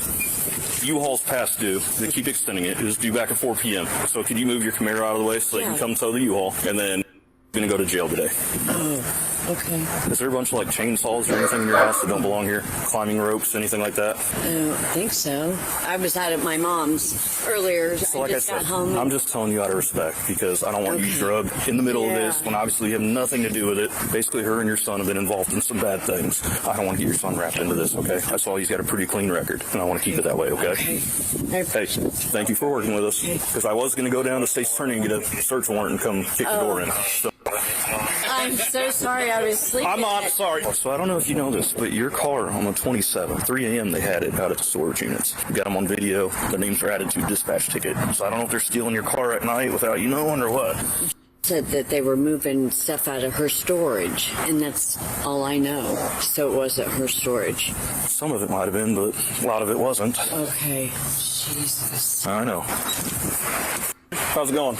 Up there. She's coming. She's getting dressed. You want me to go move my car? Yep, you can move it now. It should be out there. How are you doing, bud? All right. But you are detained at this point, okay? I'll read this to you. You have the right to remain silent. Anything you say can and will be used against you in the court of law. Having these rights in mind, do you want to chat with me? Yeah. You know why I'm here? have an idea. Chainsaws and all that. So here's the deal, dude. You can give me fist bumps. That's what you're gonna do. I have a feeling that you were just drug into this. Okay. I know her past. I looked yours up. You're pretty clean. I got a binder in my car right now with probably about 60 pages in there. Written statements, photographs, license plate readers. Every time you guys went in and out of storage, I got everything, dude. If you want to chat, we can chat, okay? If not, you're going to be facing the same charges as her, and it's not good. And I got the 2 chainsaws and Streamlight in the back of my car from Stevenson Drive Pawn. Is that what you knew I was here for? All right. Let's start with this. That U-Haul was rented to you, and I knew it was due back today on the 4th, or 4 p.m. I know that it was due, and you guys kept extending it on a prepaid card. Is there any of that property in the back of the U-Haul? No. Where's the rest of the property at? Downstairs. Downstairs in this house? All the rest of the chainsaws and everything, or have you already sold this off for money? I don't have any more chainsaws. There's other equipment, though. Would you mind having us go down there and reclaim that property? I don't mind. It's her house. I don't talk too much either. I don't think she wants to get drug in this, just as much as you don't want to get drug into this, okay? Anything in the back of the U-Haul you need to get out. It's not stolen. None of it's mine, so. That's fine to me, then. Can I put some shoes on real quick? Yeah, just come back out, dude. You've been cool. Don't come out here with anything crazy. You won't have any problems. Okay? Better hurry up! Did you get that? He said some of the properties in your basement. Stuff has been stolen out of my room. I told him last night I wanted him out. Well, maybe this will help resolve some of those issues. How long have you two been together? Like 2 weeks. 2 weeks. We just met her. Will you? Come on. Hello, but what are we going to jail for? Can you tell me? Oh, sure will. Why are you not going to jail? You recognize me? It's Officer DeLay. Hey, Delay, I've been doing good, though. No, you haven't. Yes, can I? You want to know what you're going to jail for? No, yeah. Let's just say chainsaws. I pawned them. That's all I did. Yeah, that's enough to go to jail. Come on, play. Let's talk. No, we're going to my car. We're not going. Okay, we can talk out in the car, but No, we can go to my car where it's nice and warm. Listen, Delay, I have something good for you inside there. Where are we? Can we walk down the driveway like a normal? Hey, listen to me, please. Don't talk to me until I read you your Miranda rights, okay? Hey, listen, no, I don't want you to read to me yet, because I know I can help. Yeah, you said that last time, and ain't nothing come from it. I bet you I can give you 2 ounces right now. 2 ounces? That's chump change. He's the one that cut the... I don't give ounces anymore. If it's not a pound, I don't want to talk. Please, I can get more than that. I don't care. There might be a pound inside. I can grab it right now, Delay. Delay, I've been doing great. I pawned that for that boy. Your name's on the property receipts. Please, okay, listen, I pawned it for him. He's going to cut it. He has 2 ounces inside right now. Get in the car. Let me talk to you about this first. My daughter is counting on me. I've been doing good. I just went to rehab. Even more upstairs to his mom. He's the one that cut. And he said it was his storage. I was at my storage. Let me read this to you. Okay. You have the right to remain silent. Anything you say can and will be used against you in the court of law. Having these rights in mind, now do you wish to speak? Yes, Delay. Let's start first things first. Okay. I went to my storage shed. I own a storage. I can show you. He said he had a storage there too. Well, I went there and we went to close it. He was like, "Hey, do you have an extra?" I said, "What happened to your lock?" He said it was his storage, and he said he didn't have an ID. I said, "Okay, well I know the guy that seems to drive on. I can go ahead and park him here." That's my dude. I've known him for a very long time. The guy works there. I'm not gonna get myself in trouble. I'm facing 8 years right now. I just got my kid back. These people in here, she's mama's boy, and that's why his mama's doing that. I'm telling you right now, I know for sure there's 2 ounces. All right, so what day did you guys take the stuff out of that storage unit? And I didn't take nothing. I just helped him load it. What vehicle were you in at that point? Because I got you guys on... His mom's friend. Yep. My truck. I got you guys on picture in 4 different vehicles. So what happened to the remainder of the chainsaws?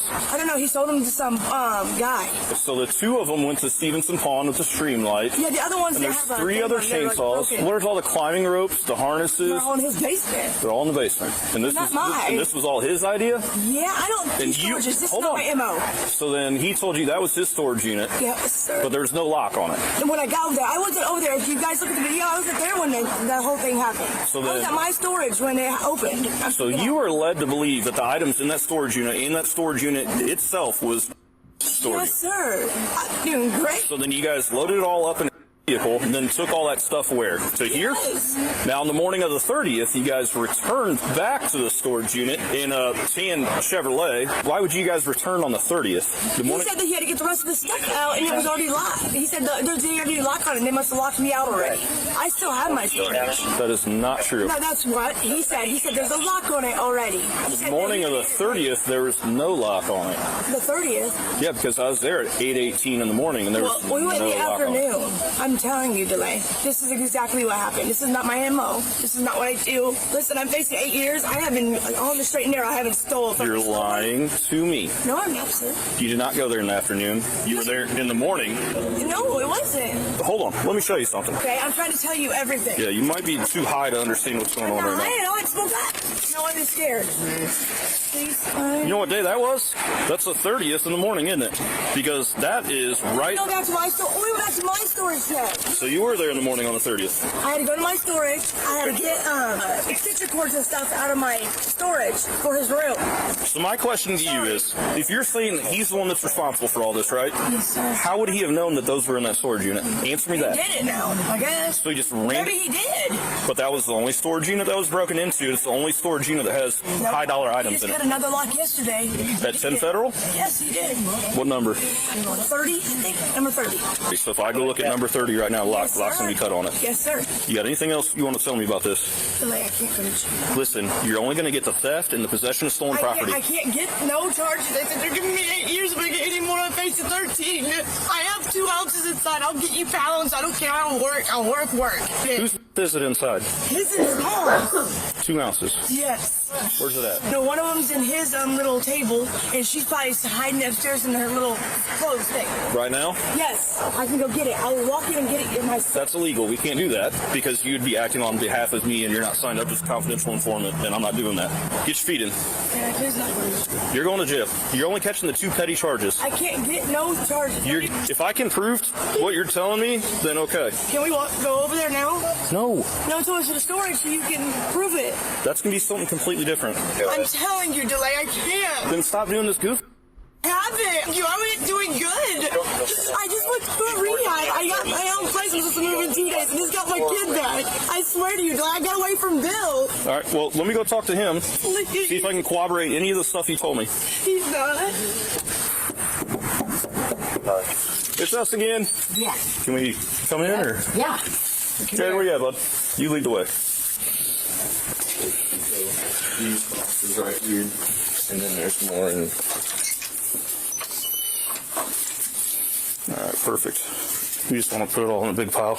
All right, now that you two are separate, you kind of want to explain to me what happened with all this. Well, she told me that the storage unit was a friend of hers, and they took her. She elaborated at all? How was access gained to that unit?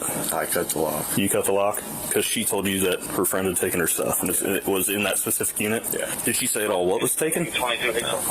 What vehicle were you in at the time? Because I got you guys on video in like 4 different vehicles. Your mom's red Camaro, I got the tan pickup truck, I got the U-Haul. I believe we were in the truck.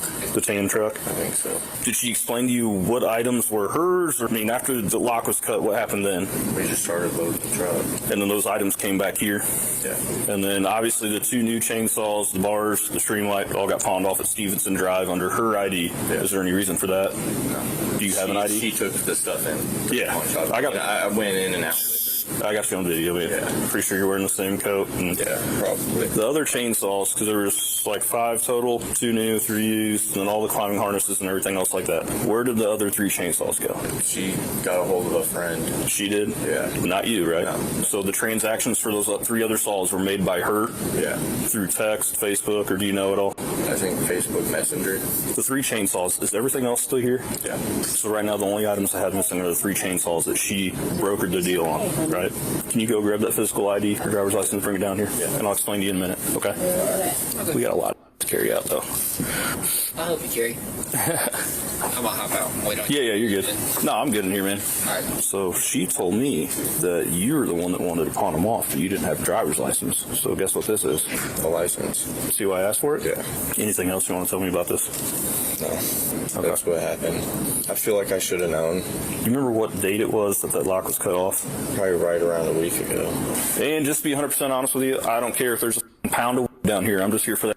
I don't even a lot of people get nervous. Like I'm just so taken back by this. I just seen this stuff this morning when I threw in some laundry, and he said it was hers, and I said, okay, but it's kind of taken over our basement.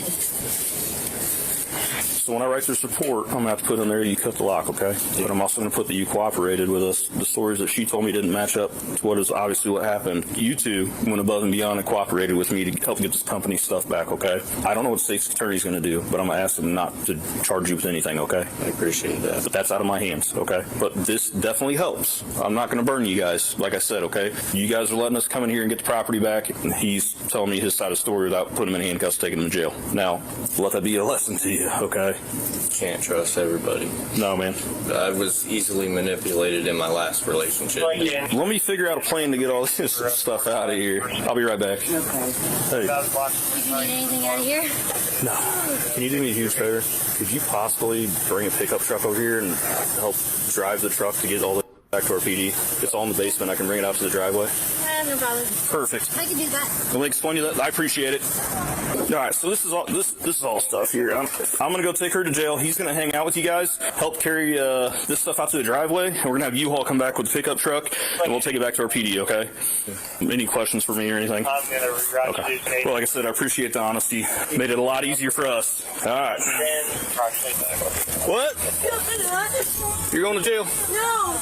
I'm not charging you with the burglary. I'm just doing the theft and possession. Can't do it that. It's a class 3 felony on me no matter what because I'm rescinded. The judge told me if I get any charge, that would be revoked. I didn't do my life. He's got the rest of stolen in his basement. Yeah, and we just got it all back. I'm telling you, what I told you is the truth. You got any on you? Oh. All right, just checking. You know I ask every time. I have nothing. I'm not accusing you. I was just asking. What if they release people in misdemeanors now? I don't know. Yeah, she might kick you. Hey, you did it, right? You kidding? Nope, I charged you with the felony. No, you didn't. Sure did. Please stop. You lied to me. No, I didn't. I did not lie to you. Why? Put your shoes on or I'm going to drag you in the There's jail. no felony, right? No, there's the felony. No. Put your shoes on. Put your shoes on. Delay, I didn't lie to you. You did. No, I didn't. Look at me. Look, I did it. You did lie. How? What do you mean? Please, no felony, right? No, there's a felony. Because I knew you'd act like a child if I Oh, told no, you. I'm sorry. I'm truly sorry for acting stupid. Please. Okay. I'm truly sorry. I will work my ass off for you. Please do not put a felony. Let me show your camera off. The woman was taken into custody and charged with possession of stolen property, theft of property valued between $500 and $10,000. Class 3 offense.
What? No, I don't. Do you? Yes.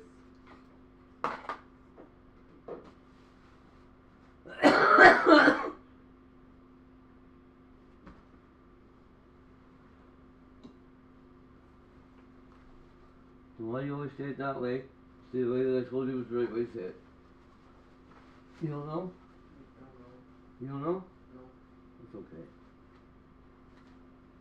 I don't care. But another person in the future might.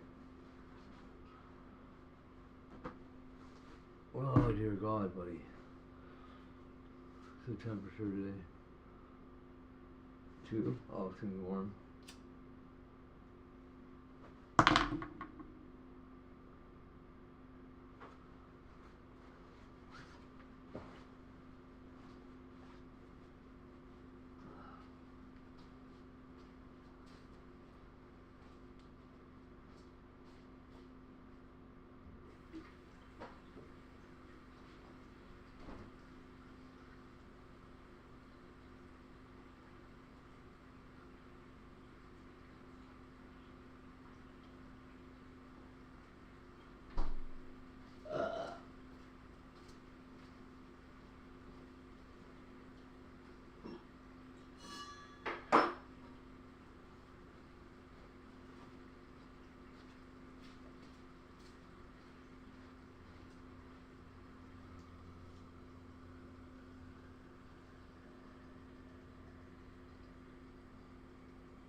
Just stop. What do you want?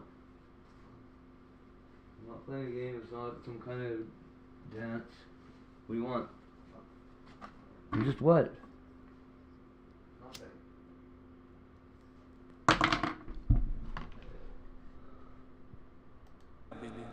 E alzando gli occhi al cielo, a te, Dio Padre su onnipotente, rese grazie e con la preghiera di benedizione spezzò il pane, lo diede ai suoi discepoli e disse: prendete e mangiatene tutti, questo è il mio corpo offerto in sacrificio per voi.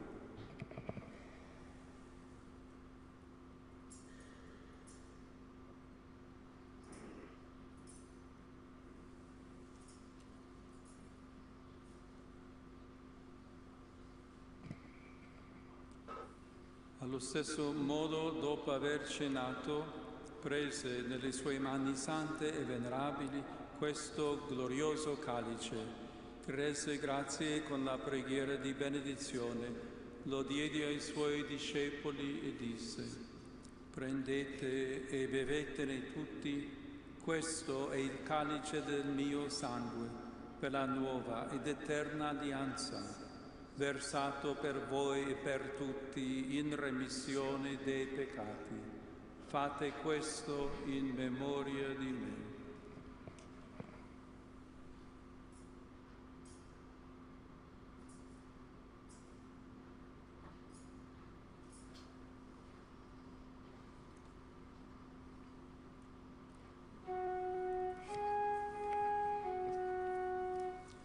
Mistero della fede.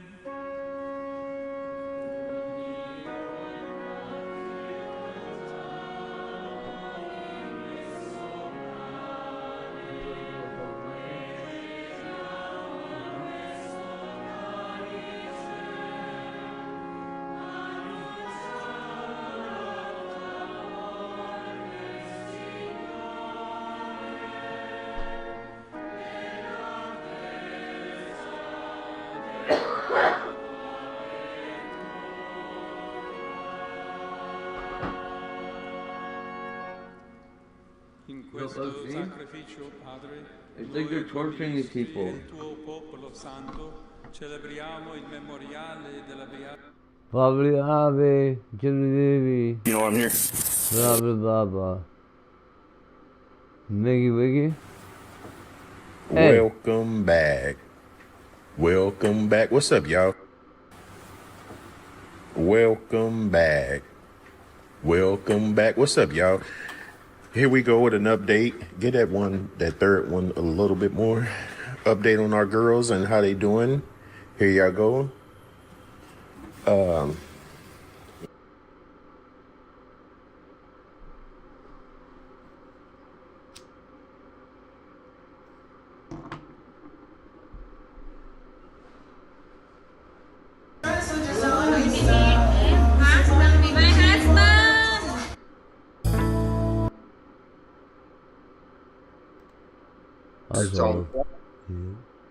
October the 7th, because in 今日は毎日の日課でスーパーに来ました。入ってみると小さな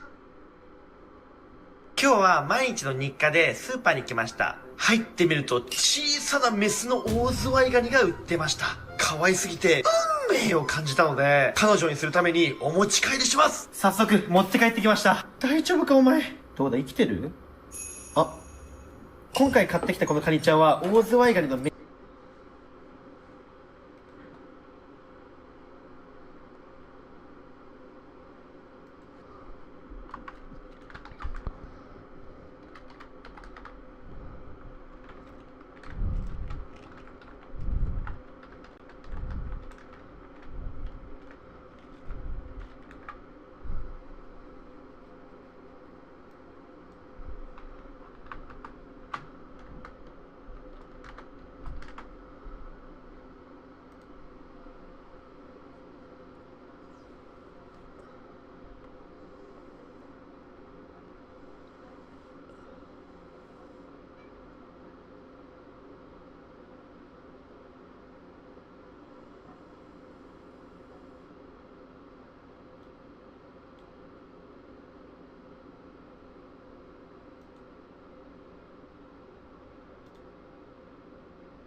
makers are trying to outlaw some. What are you doing, guy? You sound like you're snoring.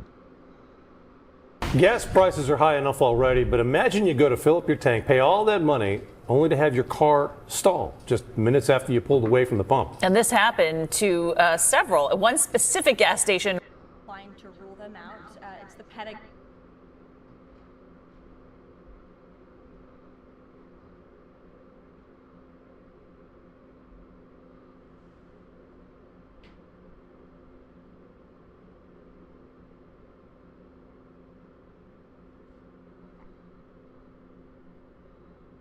Tonight, 5 people, including 2 from New Bedford and 2 from Taunton. As he grabbed the bag, shots are fired. Who shoots the shots that are fired? As he grabbed the bag, shots are fired. Who shoots the shots that are fired? Michael Bullard. Robert Allen, one of the 4 men convicted in the 2018 murder of XXXTentacion, was released from prison in October 2023 after taking a plea deal and testifying against his co-defendants. Well, all new at 5:30. We're talking about this guy. Has a strange name. It's called Peter's Rock Agama, and there. Tonight. Take that off. I know exactly how to do this in the news.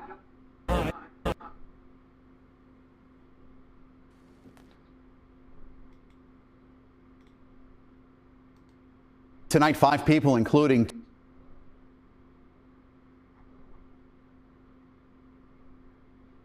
We got gold. Take that off. No, now I can't take it. This This is your house. I understand. I'm very sorry I came in. What here. the hell are you doing in my house? This. You don't know how to do this, yeah.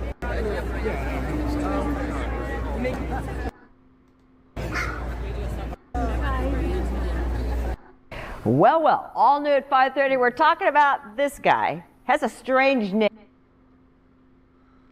Well, all new at 5:30. We're talking about this guy. Has a strange name. It's called Peter's Rock Agama, and they are not welcome in Florida. Yeah, and it's not because they're a bit scary looking. The spread of this large lizard species has some scientists worried really about its impact. Amazing. You know, it's her birthday. Oh, happy birthday. Yeah, did you sing happy birthday? No, it's okay. He's Psycho Roni. It's true. Yeah, we love your app. This is fantastic. It's great. Oh, yeah. It's fake flowers. It's just really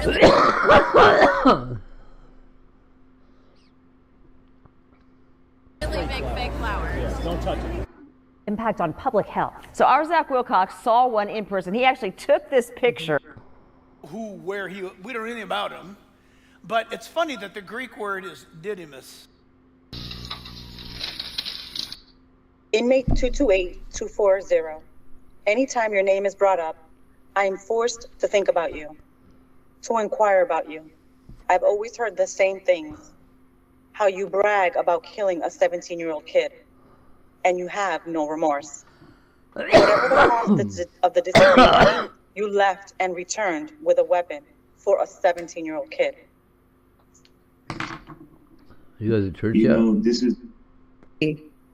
I'm here because I thought it was you're Oprah. on this side. We'll figure out what's going on. Okay. I thought it was 1980s Oprah. How are you doing today? Doing fine. I got these two things. I don't know if that helps you, Judge, from the probation office.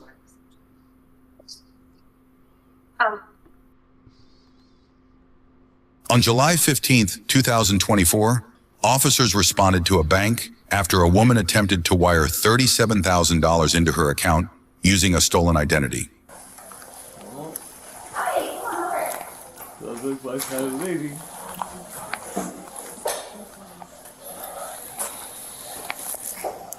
Hello. Hi. How are you? I'm good. How are you? Doing well. Are you Mariah? I am. Okay. So we got called here for a different reason. Can we chat in this office back here? Sure. Okay. Do you have an office available to chat? You can actually go in that office if you'd like. Okay. This one right here, please.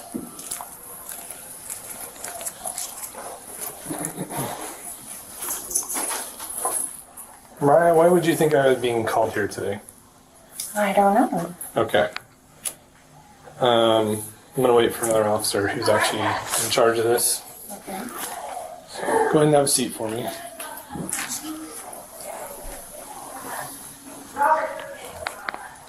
Do you live local? No. No. So the RAV4 is not your vehicle, or it is? No, it's not my vehicle. Okay. So how did you get here? I was dropped off. Okay. Do you have a current earpiece in right now or anything? Bluetooth, anything like that going on? Yes. Okay. How far away were you dropped off? Around the corner. Okay. Where's the... Do you have a Bluetooth device in there? Yes. Is it on? Are they listening right now? I don't know. Are you there? Okay. What's the vehicle that you were dropped off in? It was a van. What color? White. Like a minivan? White minivan? Yes. This is your investigation. I'm going to let you take over, but I'm not Mirandized her in regards to any questioning. But I'll assist you with helping because I've done this before. Okay. So before we go any further, I'm going to review your rights, okay? Do you understand these rights? Alrighty, ma'am. So what happened today? I was dropped off to put a wire through. To put a wire through. Okay. How much? I think 35,000. 35,000. Okay. And she was just withdrawing money, or did she have any type of check she was trying to cash or anything? She wanted counter checks. Okay. And then she went to an app office and asked them to get debit cards printed. Okay. And she withdrew $5,350 on Friday. From this branch? Okay.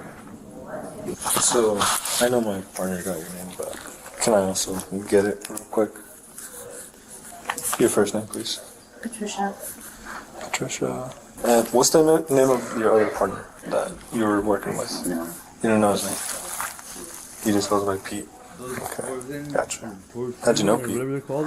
I was just introduced to him from somebody else. A little cheese nerd. Feel like that? What was this somebody else that introduced you to him? He goes by D-Lo. He goes by D-Lo. How did you get involved with these guys? He goes by D-Lo. Somebody else. By someone else. Okay. So just a line of people introducing each other to different.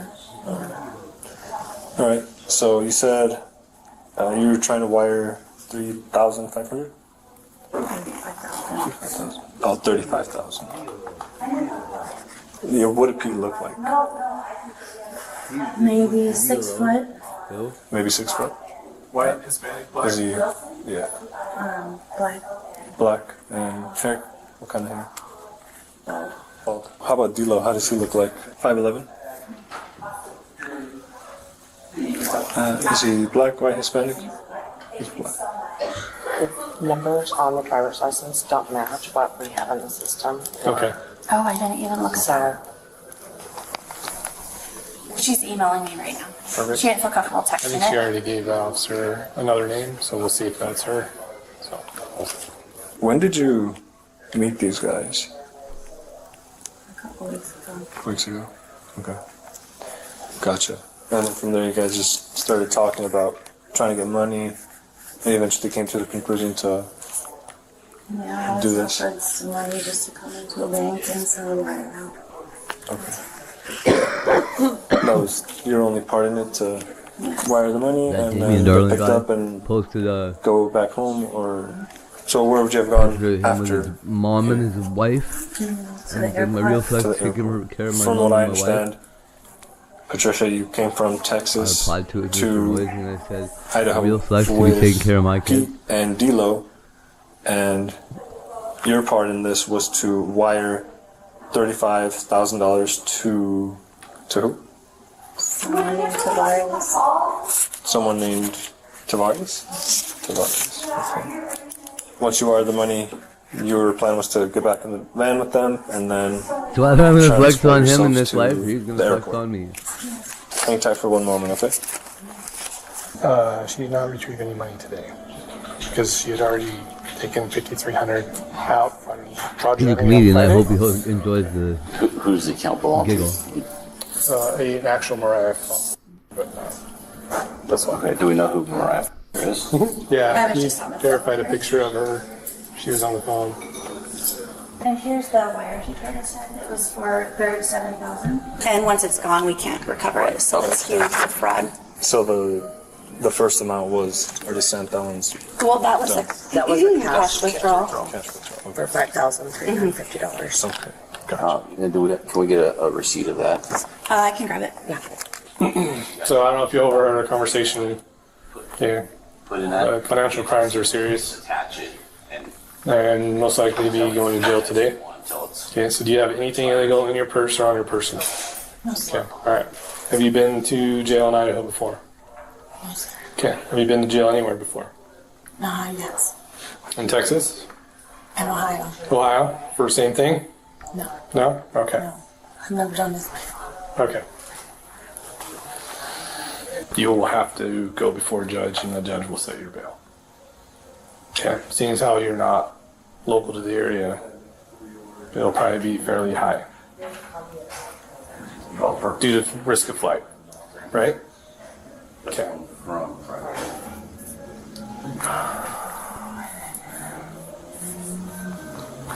Why'd you do it? Are you like in financial need or?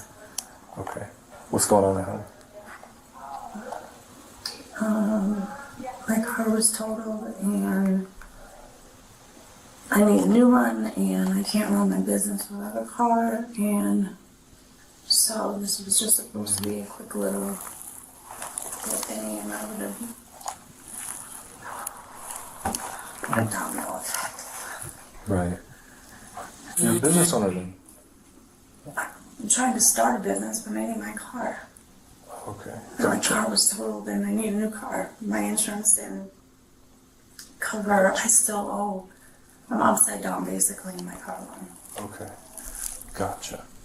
And So, be honest with me. What's your real name? I gave you my real name, Patricia Meyer. Patricia Meyer, from Texas. Yes. Okay, because we have something different on file. I'm not Mariah. You're not my right. name is. Okay, your real name is Yes. over here. Which bag? I was going to be paid just to send the letter. And my reasoning for that is because my car was totaled and I was told that. Okay, gotcha. What do you do for a living? I'm starting, it's going to start a medical courier business. I have an e-commerce business. It's just an online thing. Okay. I was picked up by Uber from the airport. Okay. Taken to the Airbnb, yes. And then I was picked up and brought here to do the wire, and just supposed to be that simple. So explain to me, on Friday, you were here at this bank, and you withdrew money, or did you make a transfer? No, just a withdrawal. Withdrawal. So was that part of the plan as well? Yeah, but it wasn't supposed to be, but Okay. I was just supposed to do the wire, just help with the wire. So what changed that? I don't know, they just like go to So, what changed just, that? I think trying to fill the bank out. Okay. You know, I mean, that's my thought. How did you get presented with the ID? It was given to me, So when you arrived here in Idaho, they already had it. yes. Have you been a victim of any sexual encounters or promised anything or threatened anything if something goes wrong? No. No? Okay. You had the Bluetooth piece in your ear when I first came in. Was he guiding you on what to say, answer questions? How was that? If I needed him to, yeah. Okay, but mainly he was just to listen?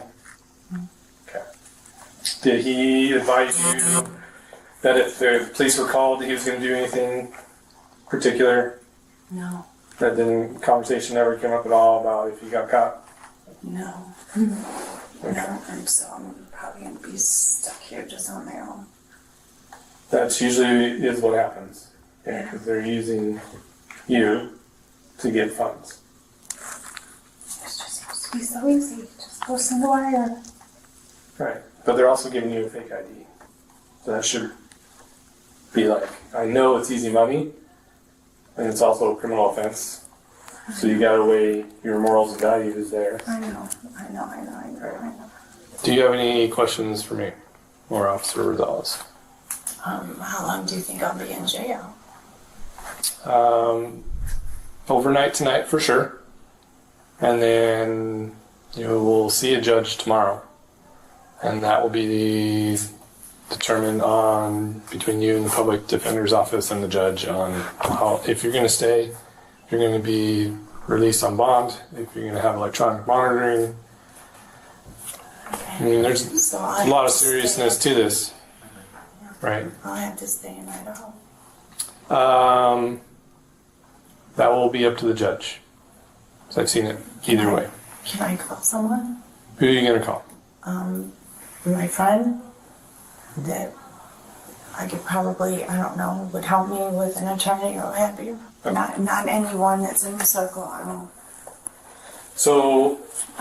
think they're just going to leave me high and dry still. You will be allowed to take your phone. Well, all this is going to the jail with you. Okay? And you will be able to get 3 numbers off your phone that you can call from inside the jail. Okay? Okay. That's when you're going to be allowed to make a phone call. I'm not going to allow you to make a phone call right now. Okay. Usually, So cool. when I deal with this, it's Tail people that guys. do have record. They know what they're doing. I know what had they're drunk getting driving into. on my record, that's it. Right.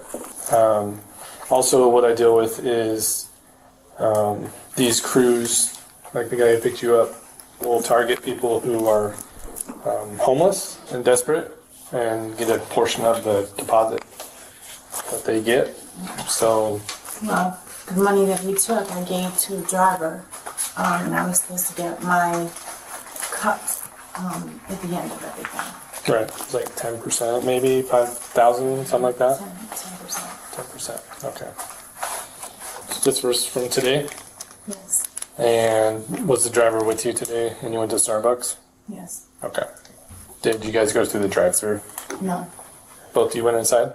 No. Just me. you? Okay. Did you park in the parking lot? Yes. Okay. Okay. I'll hang on to that. Okay, go ahead and stand up for us. Put that in there. Yep. And now turn around. Put your hands behind your back.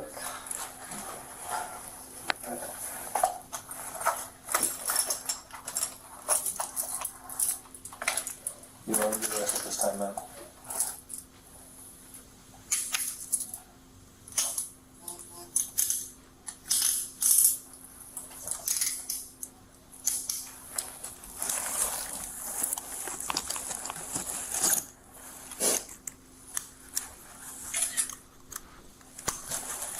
All right.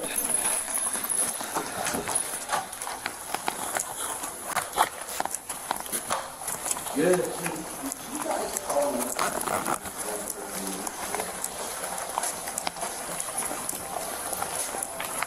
I'll be right back. Okay.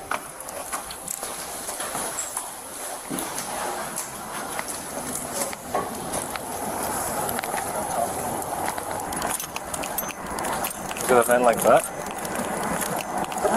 So yes.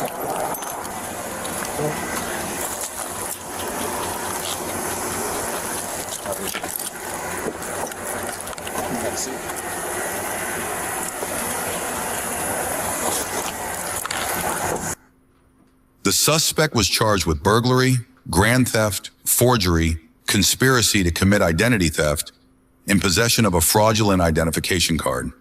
All felony charges.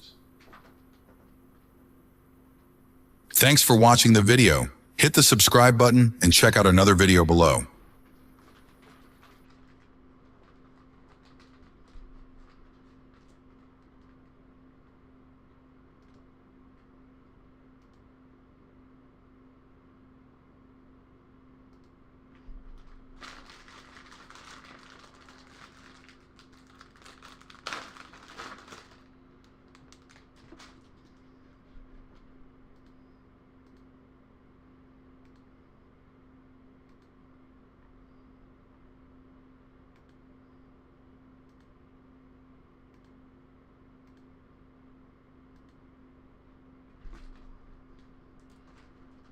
What is wrong with this thing, dude? I don't get why it doesn't work all the time. Like, why does it keep breaking?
Tiger, happy Easter, bro. You coming here? Or what? Tiger. Tiger. Hey, buddy. Are you coming? Tiger. Tiger Bob. Come here. Come here.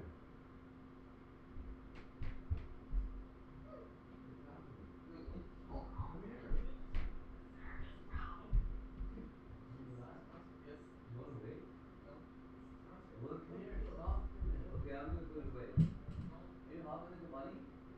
You were. I just saw you hopping like a bunny. Why are you doing that? What are you trying to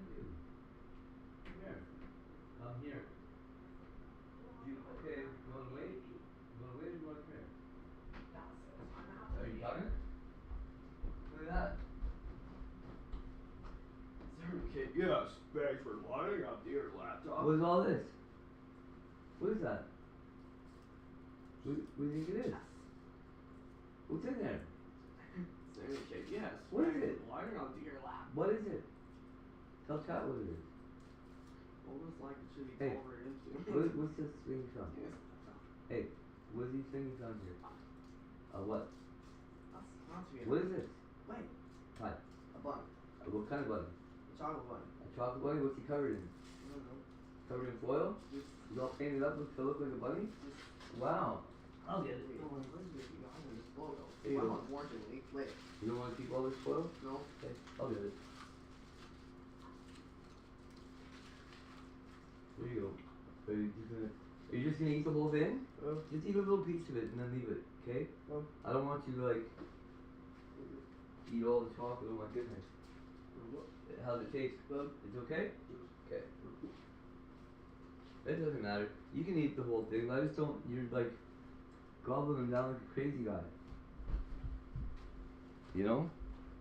I don't want you to get a tummy ache from all that chocolate. Oh my goodness. He just grabbed it and bit his ears right off.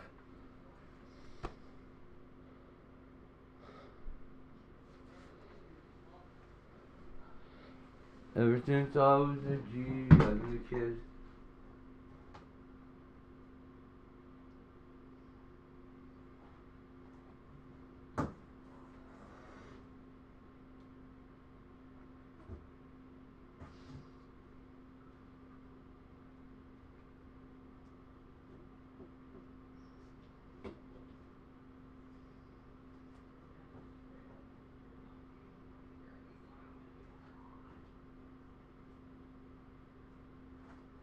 That's funny.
You good over there? Yeah? How's your running? I can't believe that happened. That sucks.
all you guys are gonna be with your little families and stuff right now. That's very nice. I'm glad. I don't like being told that I'm a little person. I don't like being told. But Tracy's not 5'9", if that's her picture, by the way. The woman in that picture is 5'7" at most.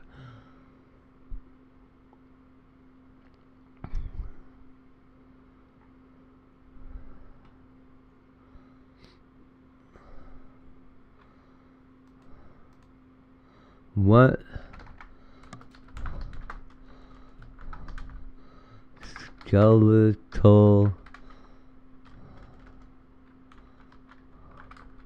changes does a woman's body undergo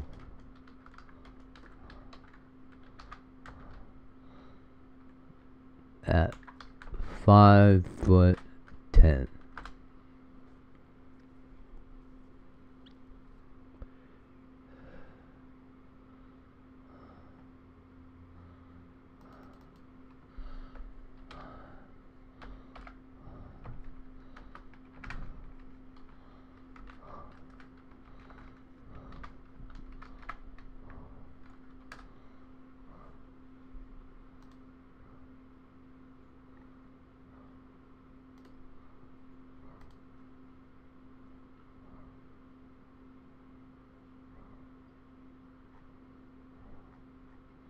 I don't care how tall she is next to 5'10".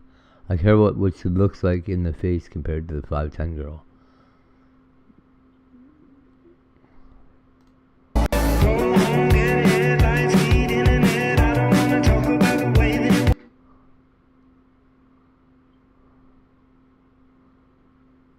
So at 5'1", rounder face shape.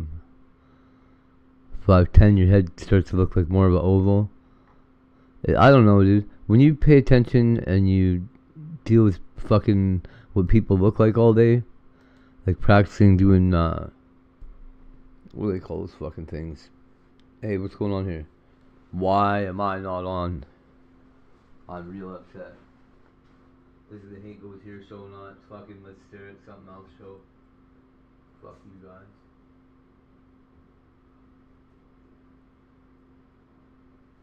Ever since I've been a hate, I've been a G. I don't know. Oh.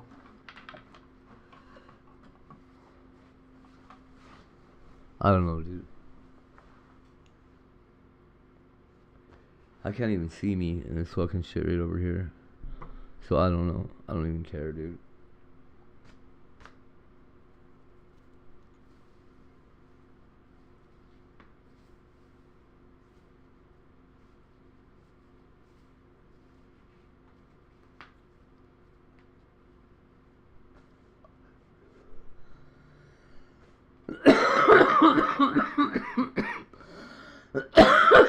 Oh.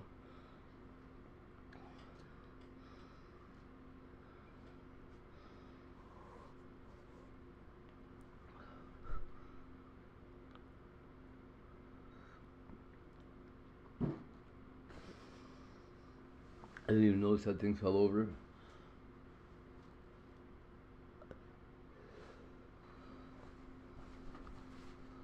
You guys see how awesome these lights are? They're so sick.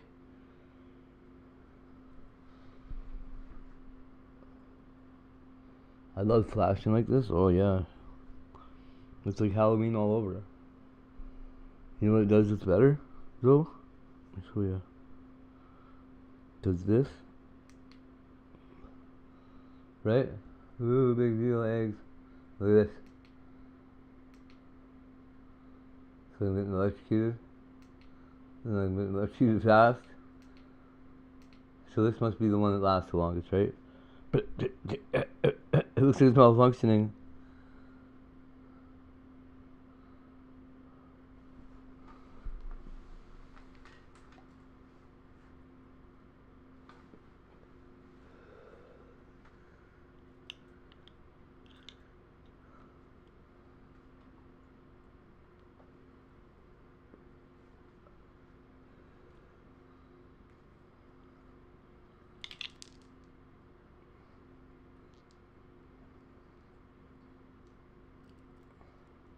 I wonder if I could put it on like a crown of eggs.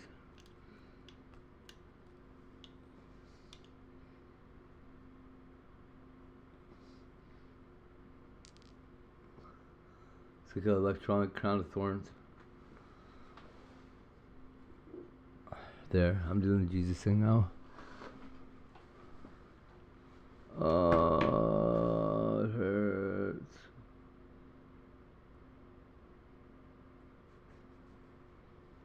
How's that? You know what? I don't think Jesus would have been a crybaby.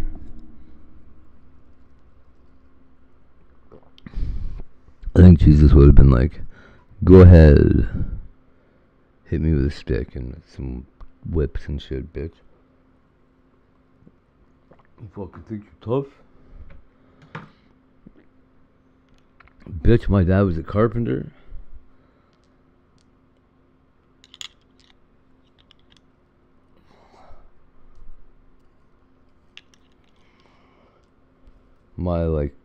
Two of my brothers were carpenters.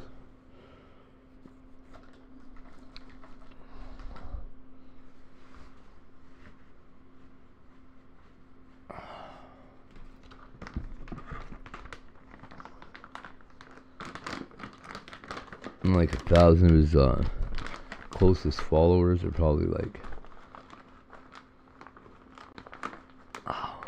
well, most of them are women, actually. That's the best part, I think. Women fucking love Jesus for some reason. Did you know that? All the supporting apostles or whatever were rumored to have been women.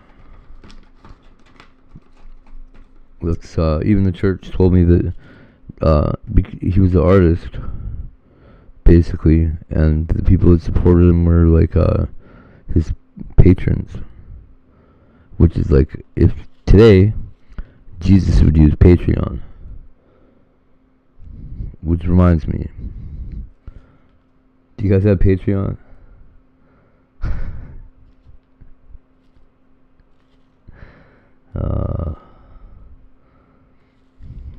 It's funny. I don't know what we'd do with Patreon. Yo, we would not be giving YouTube 80% of the money, that's for sure, if it was on Patreon. Let's see what we have to do to do it. I think I've actually set it up before. I think I have a Patreon.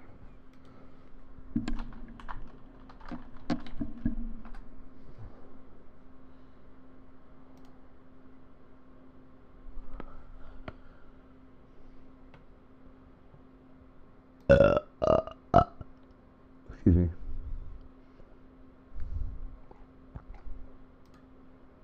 Circle. Sign in with Circle. Sign in with Google. Into Circle. Sign into Circle with Google. See? Now I'm talking like that guy on the acid trip last night.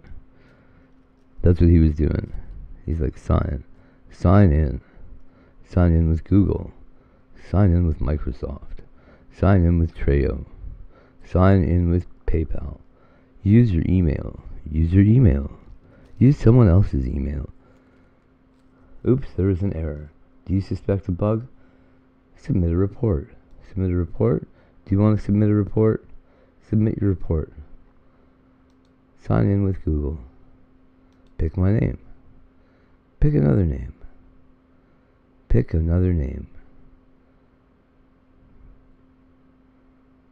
Verify that you're human. Verified. Now you're in my community.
Where the hell did that come from? Did you hear that? Happy Easter.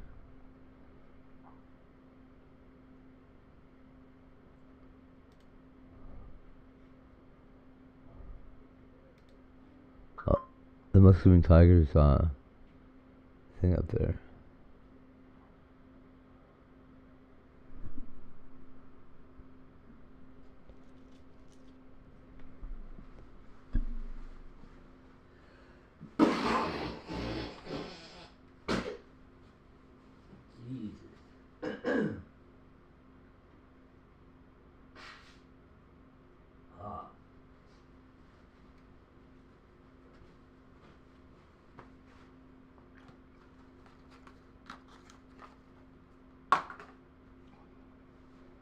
Ever since I whatever.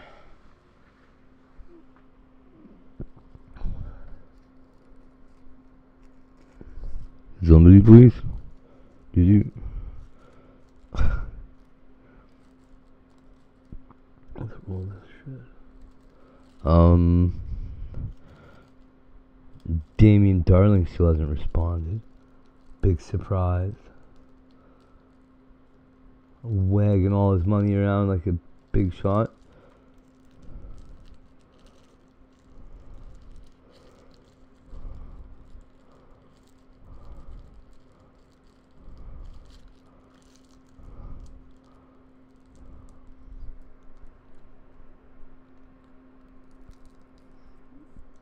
Message him again and be like, I knew there wasn't actually some brother out here trying to put real money out in these streets.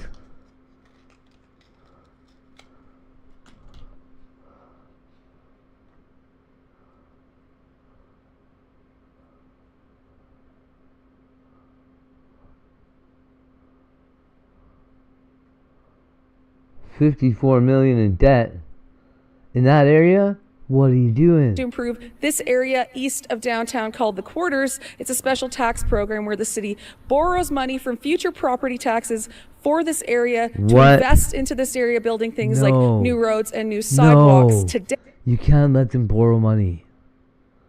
Ah, fuck.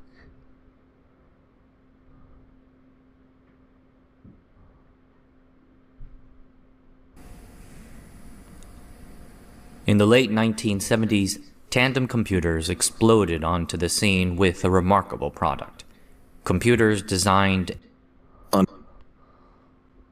On February 2nd, 2026, officers were dispatched to a residence in reference to a delayed report of a shoplifting incident at Walmart. Rachel? What? Hi, how are you? Good. Officer Peeper. Sorry, I was... How'd they get to your house? Oh, no, you're okay.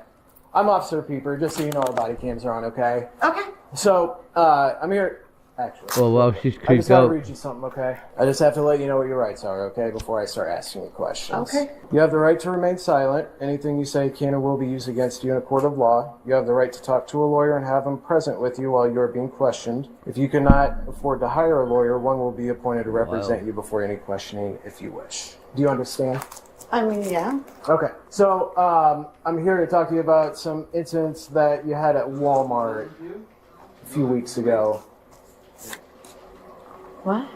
So they have you on camera paying for higher priced items at a lower price. There was like different tickets on them, like different price tags. What? So there's stuff like cameras, camera film, stuff like that. So there was at least 3 separate times that this occurred. Honestly, I don't know what you're talking about. You have no idea? No. Okay. Different tickets. What are you talking about? So the price tags, it was on like, there was also kids' clothes. There's all sorts of different items. I'm so confused. There's usually like 4 to 5 items per transaction. It was always on non-grocery stuff.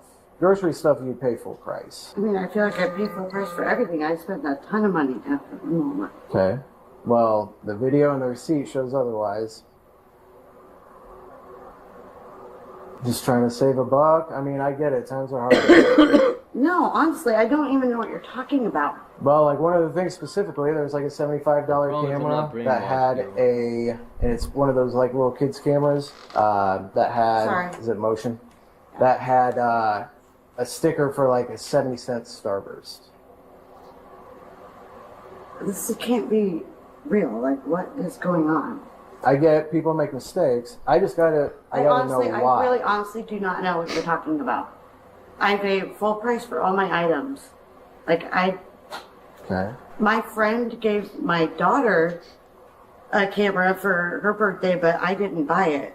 Okay. It's So- you. Okay, but I honestly don't know what you're talking about. Okay. I mean, is that the story that we're gonna go with? I'll tell you. Do you want me to tell you the specific days? I mean, it doesn't matter. January what- 9th, January 13th, January 15th. Those are the only incidents that they have found so far. I mean, I am. Like I said, just there's dumbfounded. It's like I said, there's two sides to every story. So I want to come over here and give you the benefit of the doubt right. Thank you. and try to get your side. Okay. Uh-oh. So that's where a little bit of honesty comes in, Look, right?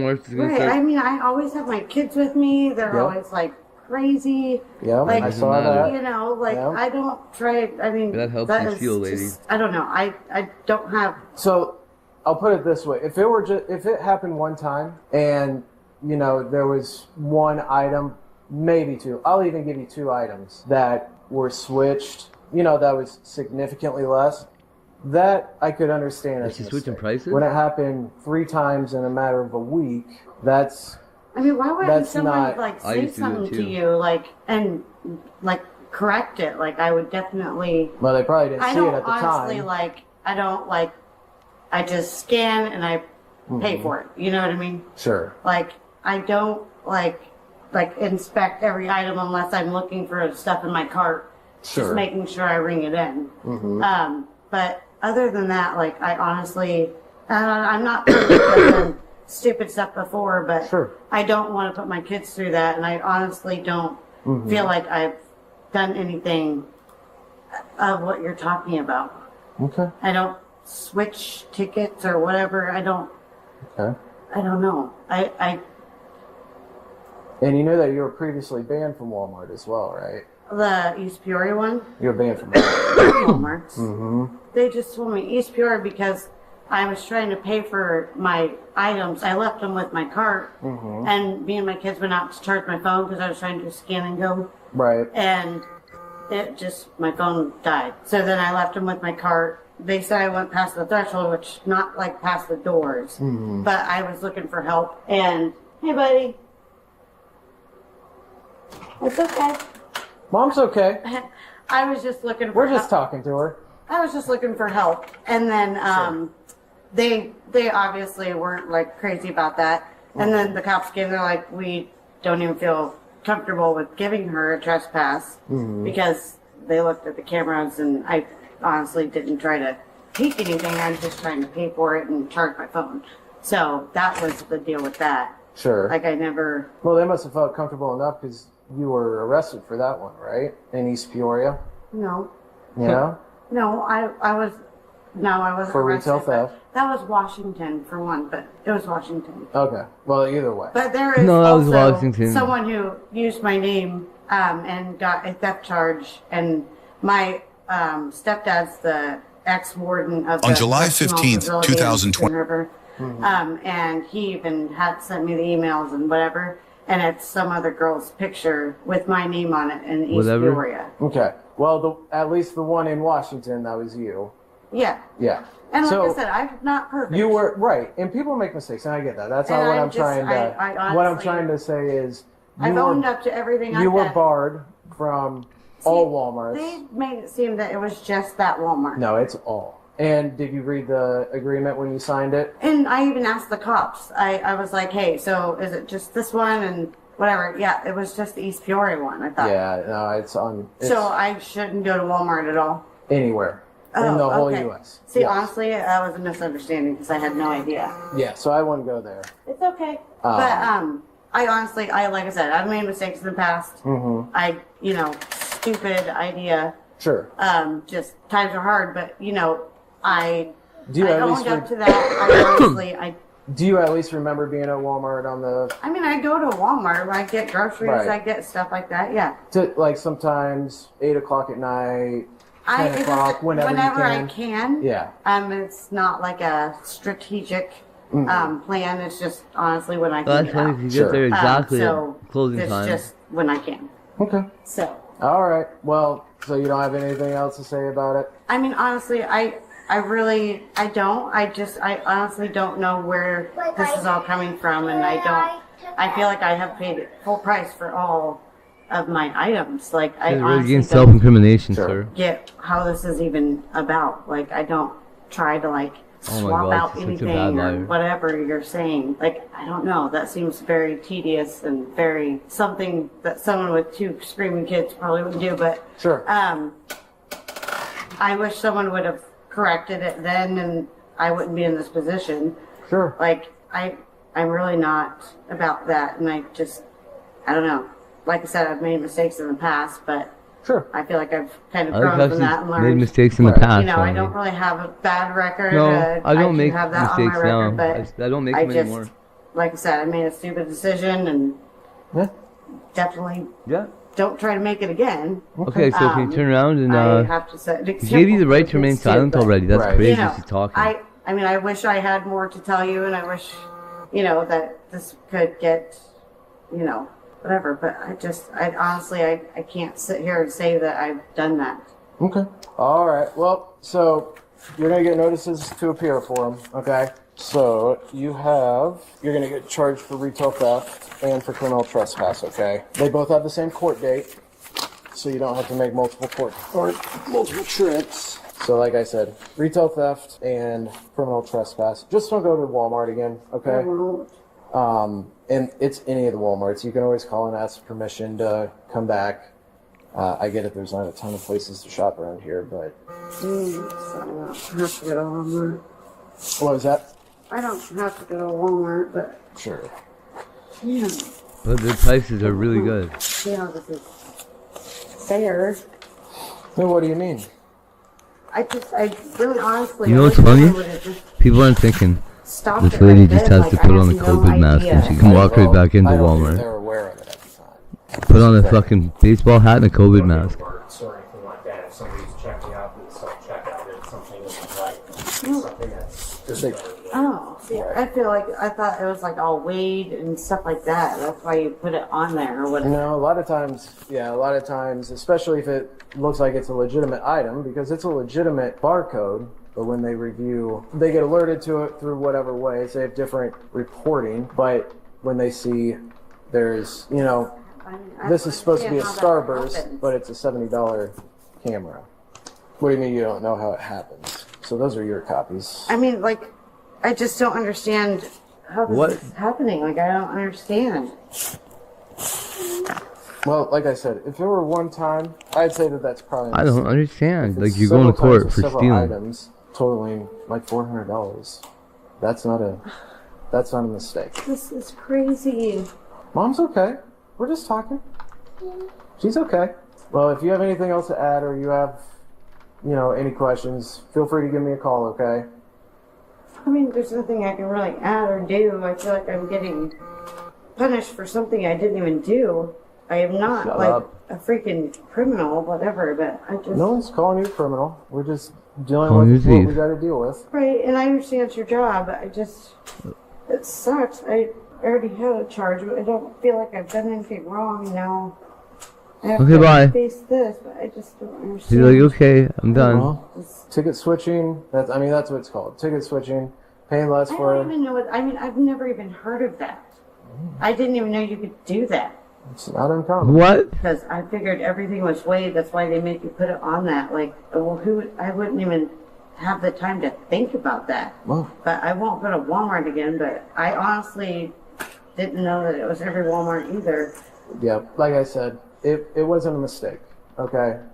I mean, to me it is. I really honestly don't do that.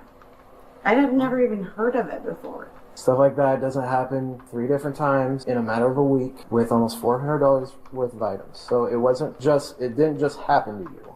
This is something that you did. I don't do that. Like, this is crazy. I don't understand how it could even happen more than once I don't know. to the All right. same fucking person. Like, that's. Well, like I said, it wasn't a mistake. Okay? It's not like it happened to you. I It's not like it happened to you. All right. Well, like I said, if you have anything else to add, you can give me a call. Okay? Because at this point, we're just going in circles. I do appreciate you giving me a call back because, you know, I didn't want to just show up here out of the blue. Yeah, And no, that's great. I knew that you had kids here, so I want to be respectful of that, okay? I appreciate it. Yep. All right. The woman was charged with felony retail theft and criminal trespassing.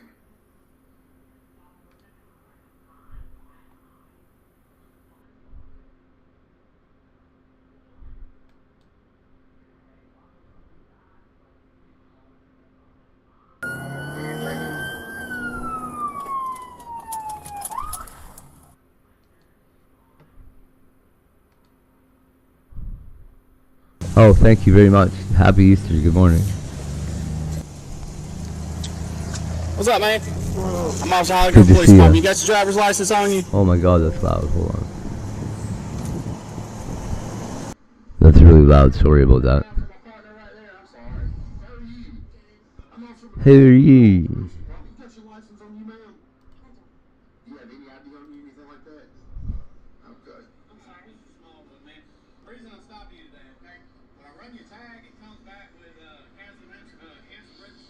Thanks, by the way, about the necklace. It'll be, I'm sure it'll be dead. Coffee? Nice. I spilled the coffee on my floor earlier. It was not nice.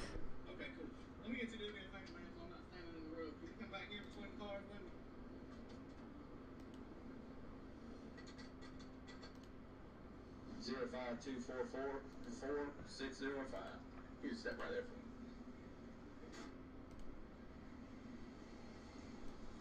Do you know if there's insurance on the car? I thought it was. Is this your car? I mean, no, I was borrowing from a friend. You bought it from a friend? They live in Coffee County? I mean, I was borrowing from a buddy. His name Brandon. Okay, cool. So you don't know if there's an insurance card or anything in there? I think I got some paperwork on it. He said it was paperwork in the glove box. Okay. Would you mind if I get my partner to look in or get her to open the glove box? I'll tell him so. He said he was in the house. So, I'm demonstrating right now how you can change your facial structure, appearance with a COVID mask, sunglasses, and a hat. So if you ever get caught stealing at Walmart, get yourself a hat and a COVID mask.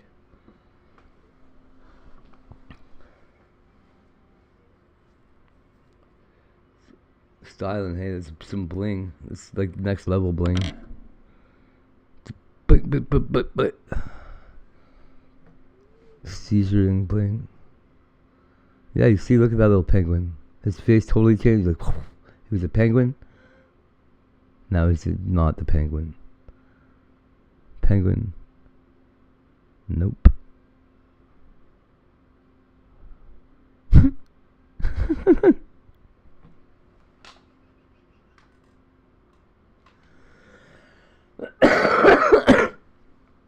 It's a pretty good demo, isn't it?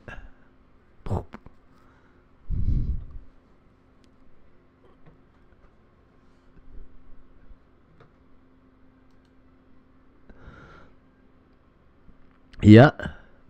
At least to the computer. He looks the same as all the other ones.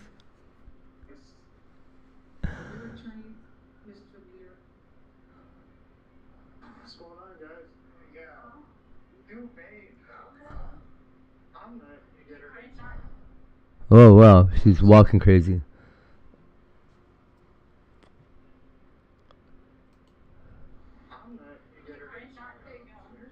Oh dude.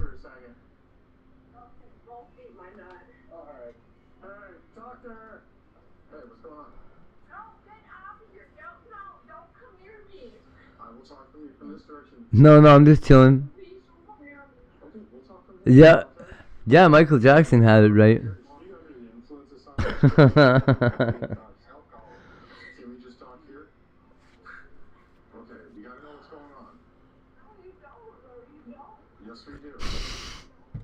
You don't, bro. You don't. You don't need to know what's going on. If you don't want me to come near you, just stay right there and talk to us. What's your guys' relationship? Boyfriend, girlfriend, Did you know that lilacs only bloom for like one night? Like the entirety of the blooming process takes place in like one evening.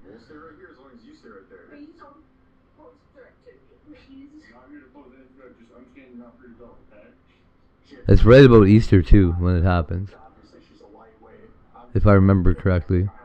Me and Elaine sat up on mushrooms one night, and I had this gigantic lilac tree just off my balcony, and we sat there just talking, whatever, and we started off sitting in front of this big green tree. In the morning, it was like it had giant pink flowers on it, and she's like, "What the fuck? Where did all these flowers come from?" I'm like, "Oh, dude, what? Hey, they bloomed," and then by like the afternoon, they were dead.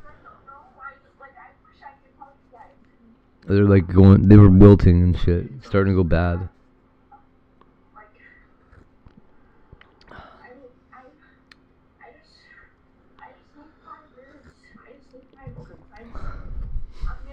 Like, oh wow, like you only get to experience that once, at least one time a year, only once.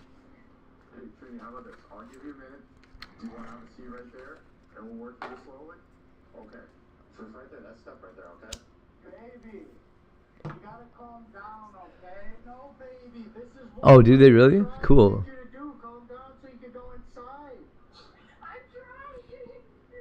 It's sure neat. It was neat to see.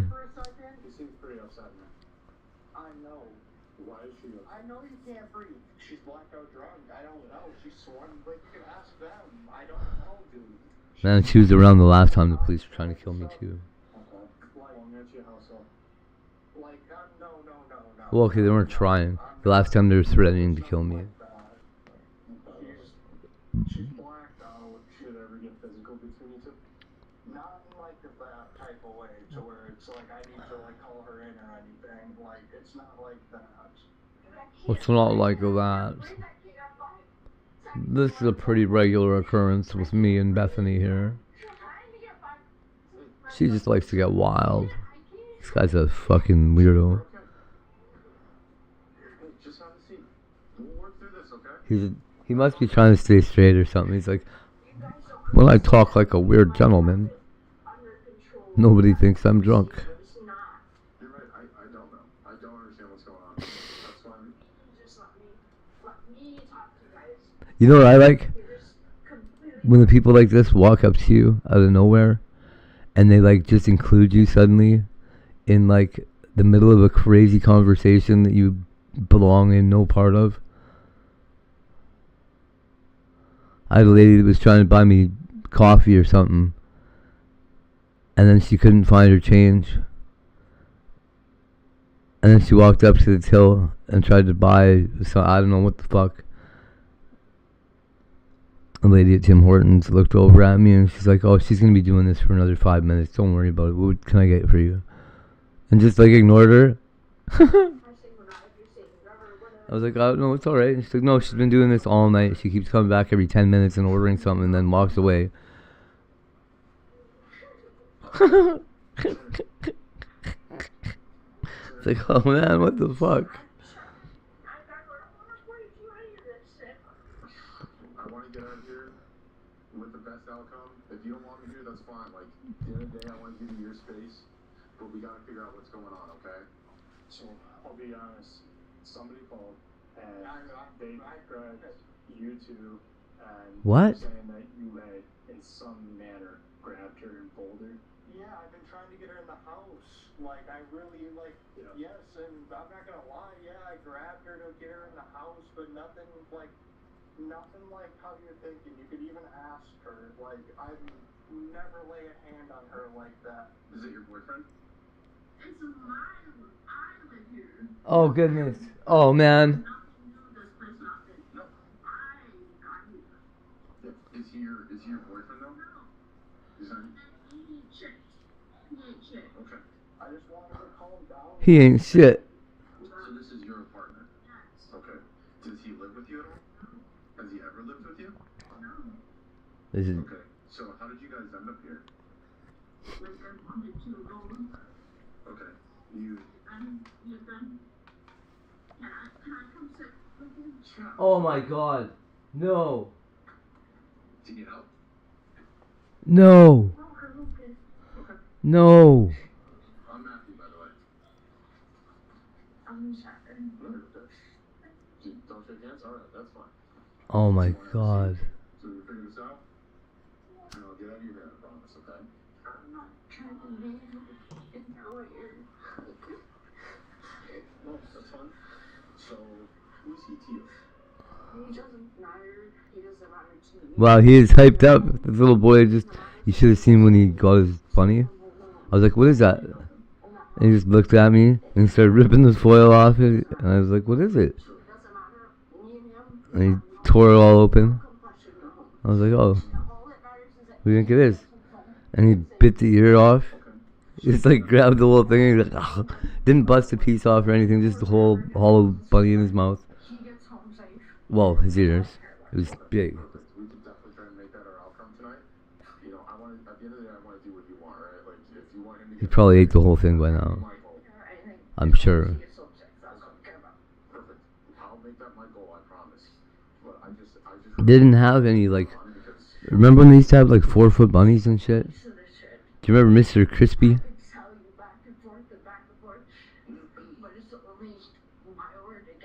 I loved Mr. Crispy bunnies. Like them solid hunk, the 2 pound or whatever the hell they are, 4 pound rabbit. All you can find now is like hollow ones. Nice like quality chocolate sometimes. I got them like a Lindt, big ass Lindt bunny, but and some eggs. I couldn't find the yeah.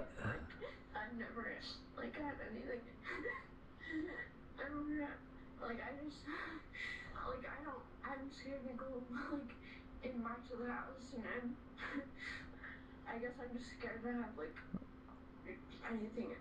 I don't know. Like I just rather Oh, I hate hearing that. come with me That what she's doing? before I leave the house and stuff. and want to leave your apartment? Yeah, I do, but I'd like to have stuff with me. Like I'm the way she's. No. I'm really scared that like they're gonna leave. Around Valentine's, I think I saw them. Not the really big ones, but the ones that are like the size of an apple. Like they used to have the ones that were like a pie, right? They were like the really big ones. They're not now. Not that I've seen anyway. Okay, but just to confirm, he doesn't live with you? Okay. How do you know him? I don't know. Like I never even like done none of this stuff. Nothing. The little apple-sized one in the silver box or whatever. Yeah, I haven't seen any. Or little at Valentine's, I think it's like a red box, but whatever. My mom used to love those. Were her favorite kind of chocolate. I don't like Hershey chocolate. I want to punch it. Like Dairy Milk. I hate well. I kind of go to stores. I go to them.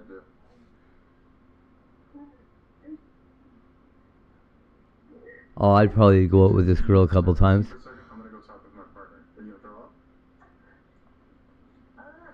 throw up? Oh, right on, puke, baby. Just hold her hair. Her name's Trinity? Shit. Oh, come on. Don't call her that. That's my kid's name.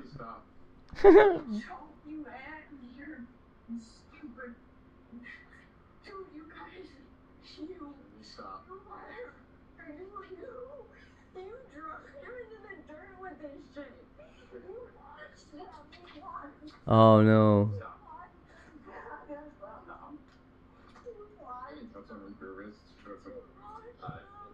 Oh no. I don't know if this is bipolar or she's on those goddamn salts, bath salts.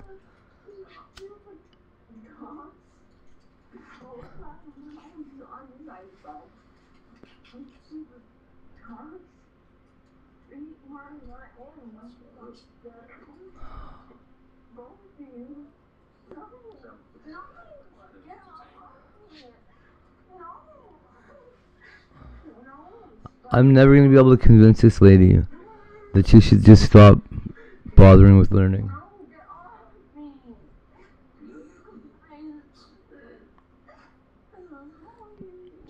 She needs to, okay, she doesn't need to anything. She would be much happier in her life, which used to be her goal, if she wasn't worried about learning so much.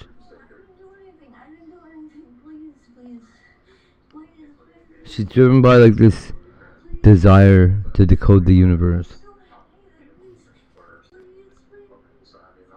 She's gonna get there if she wants to be there eventually. But it's gonna be a waste of like 20 years of her life.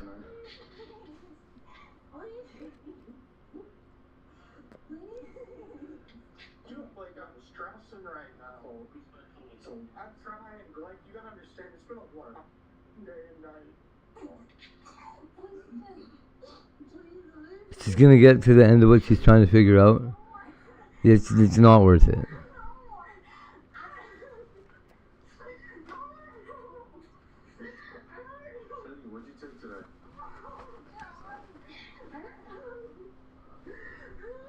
Like she's gonna be like, I don't even know.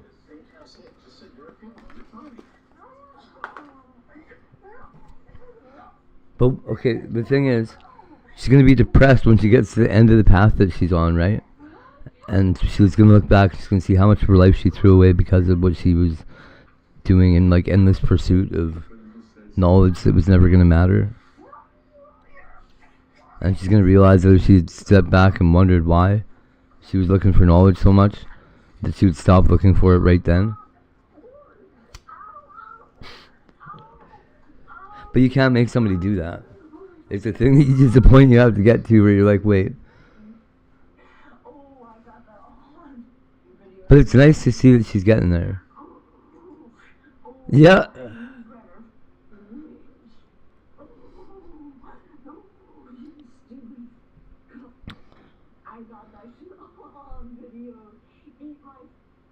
I think that's the difference between a 40-year-old female and a not 40-year-old. She's 41. I thought maybe she'd learned it already, but then after that, all the drama stopped. I think.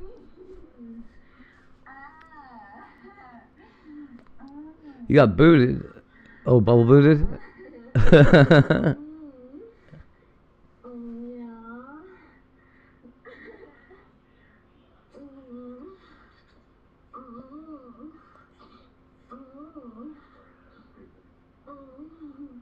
What on earth am I watching?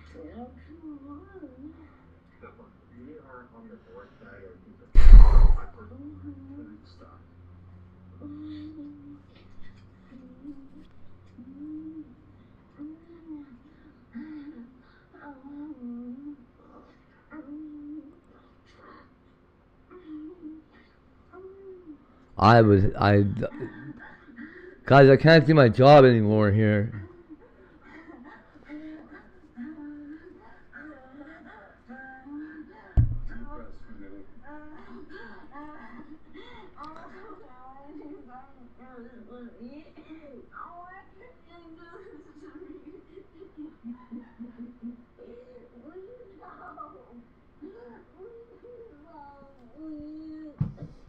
Oh man, she's mental.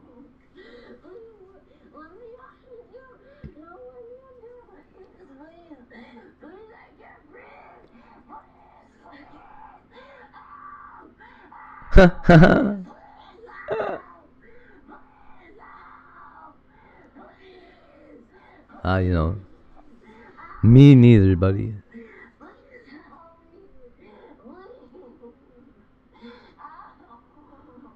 I didn't think there's any way I was gonna live to be 21. When I did, I was like, holy shit, what?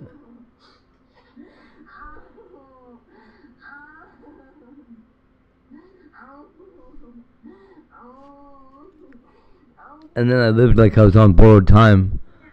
since I was 21 until I was 42. 21 years. Doubled up, right? And then I died.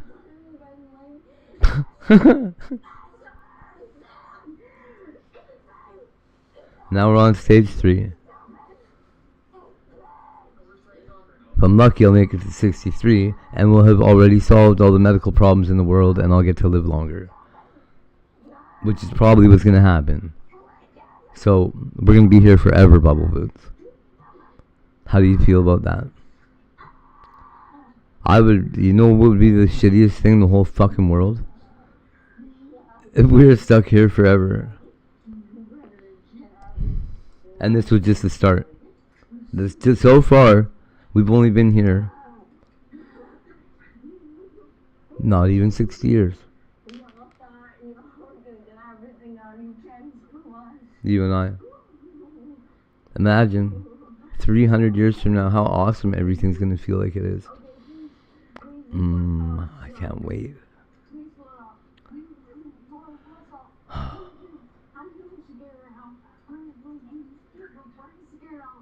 Nope, can't wait.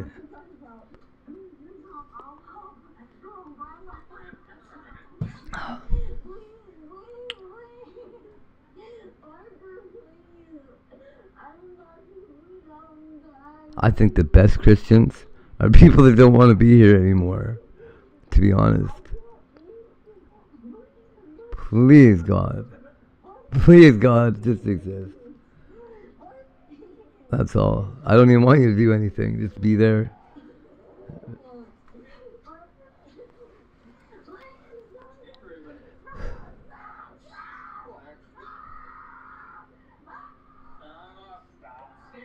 Wow. She's spicy. Hey, I brought her stuff. Do you think, does she look like she needs her stuff right now, bro? Yeah, but I don't want her to be sad when you guys do whatever. What are you doing to her? That was your girlfriend. Why are you letting this happen? 25, hey? 25 is a good one.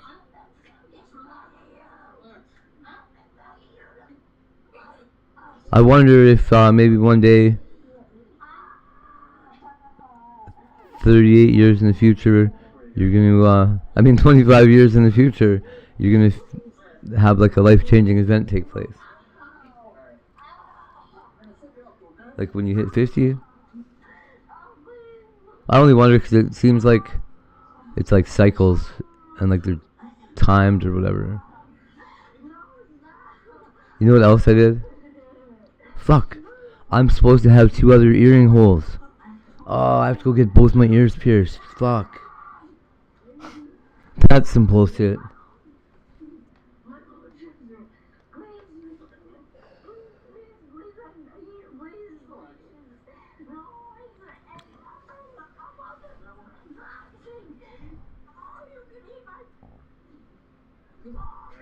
Either what? Either what?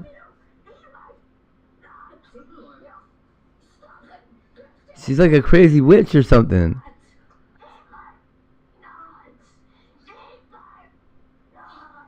Eat my fucking nuts?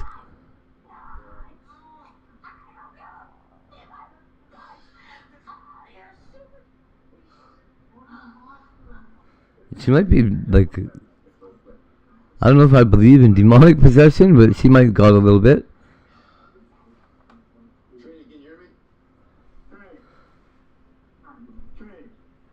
Goes berserk is right.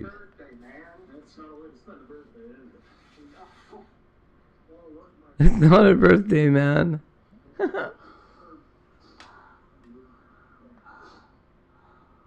What happened? She just passed out until she fell asleep? That's crazy. Why is that happening? Those N-bombs. That's what, another thing they were saying I was doing was going like in and out of consciousness. And I'd go from like freaking out and then the stop and then I come back calm.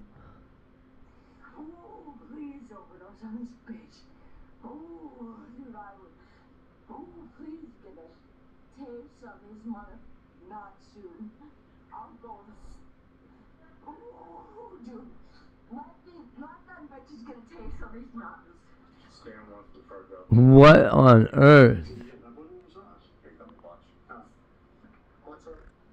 Is there anything else on board besides alcohol tonight for her? No. Bro, Has she ever acted this way? this is how she acts on alcohol? She's a lightweight when she's got blacked out drunk before Yeah. That's Trish is like that. just from my experience. So's Elaine. It's very abnormal behavior for somebody that is only intoxicated by alcohol. I think it's a mental illness, bro. Like if you look at her record, she's went in before we with her. I need to not make the same mistake twice. Right? Yeah. So at this point, she's gonna be going to the hospital. My partners are following. Is there something to be said for not making the same mistake once? That's the most. That's simple. That's what you guys obviously need to do. Like, I tried. Like, as long as she's not gonna go to jail, like, I don't care about an underage or whatever, but. What? It looks. I was informed when I was over with you that she kicked my partner, so she might be getting. That's a felony. A felony? That's a felony if he decides to pursue that. When I met Lane, she was going to court because she tried to stab a kid at school. And it was like a big school. She was like the fucking media was all over her and shit. Oh, it's not good. And she's just a little roller coaster troublemaker. I was like, yo, we gotta chill you out a minute. I want to be your friend, but I can't be your friend right now if you're acting like this.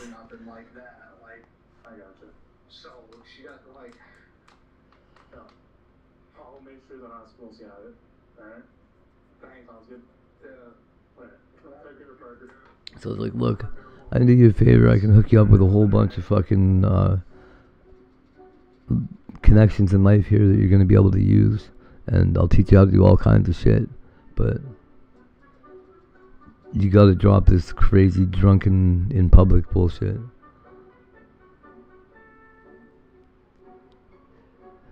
Same thing I did for Trish, and she stuck with me for 20 years. What a mess that was for me. Well, man, I'm stupid. At least I'm that valuable. Somebody now says she hates me, fucking wanted to spend her life with me. I don't even know what you call that. I don't get it, dude. I do get it. But if I tell her she loves me, she's like, fuck you, I hate you. I'm like, well, it doesn't really matter because it's the same fucking thing. So this is what happened earlier today. Until recently, Hamadia Soleimani and her daughter... Until you stop having all this too much emotion for me, you're going to be mad. Afshar is the niece of deceased General Wasim Soleimani.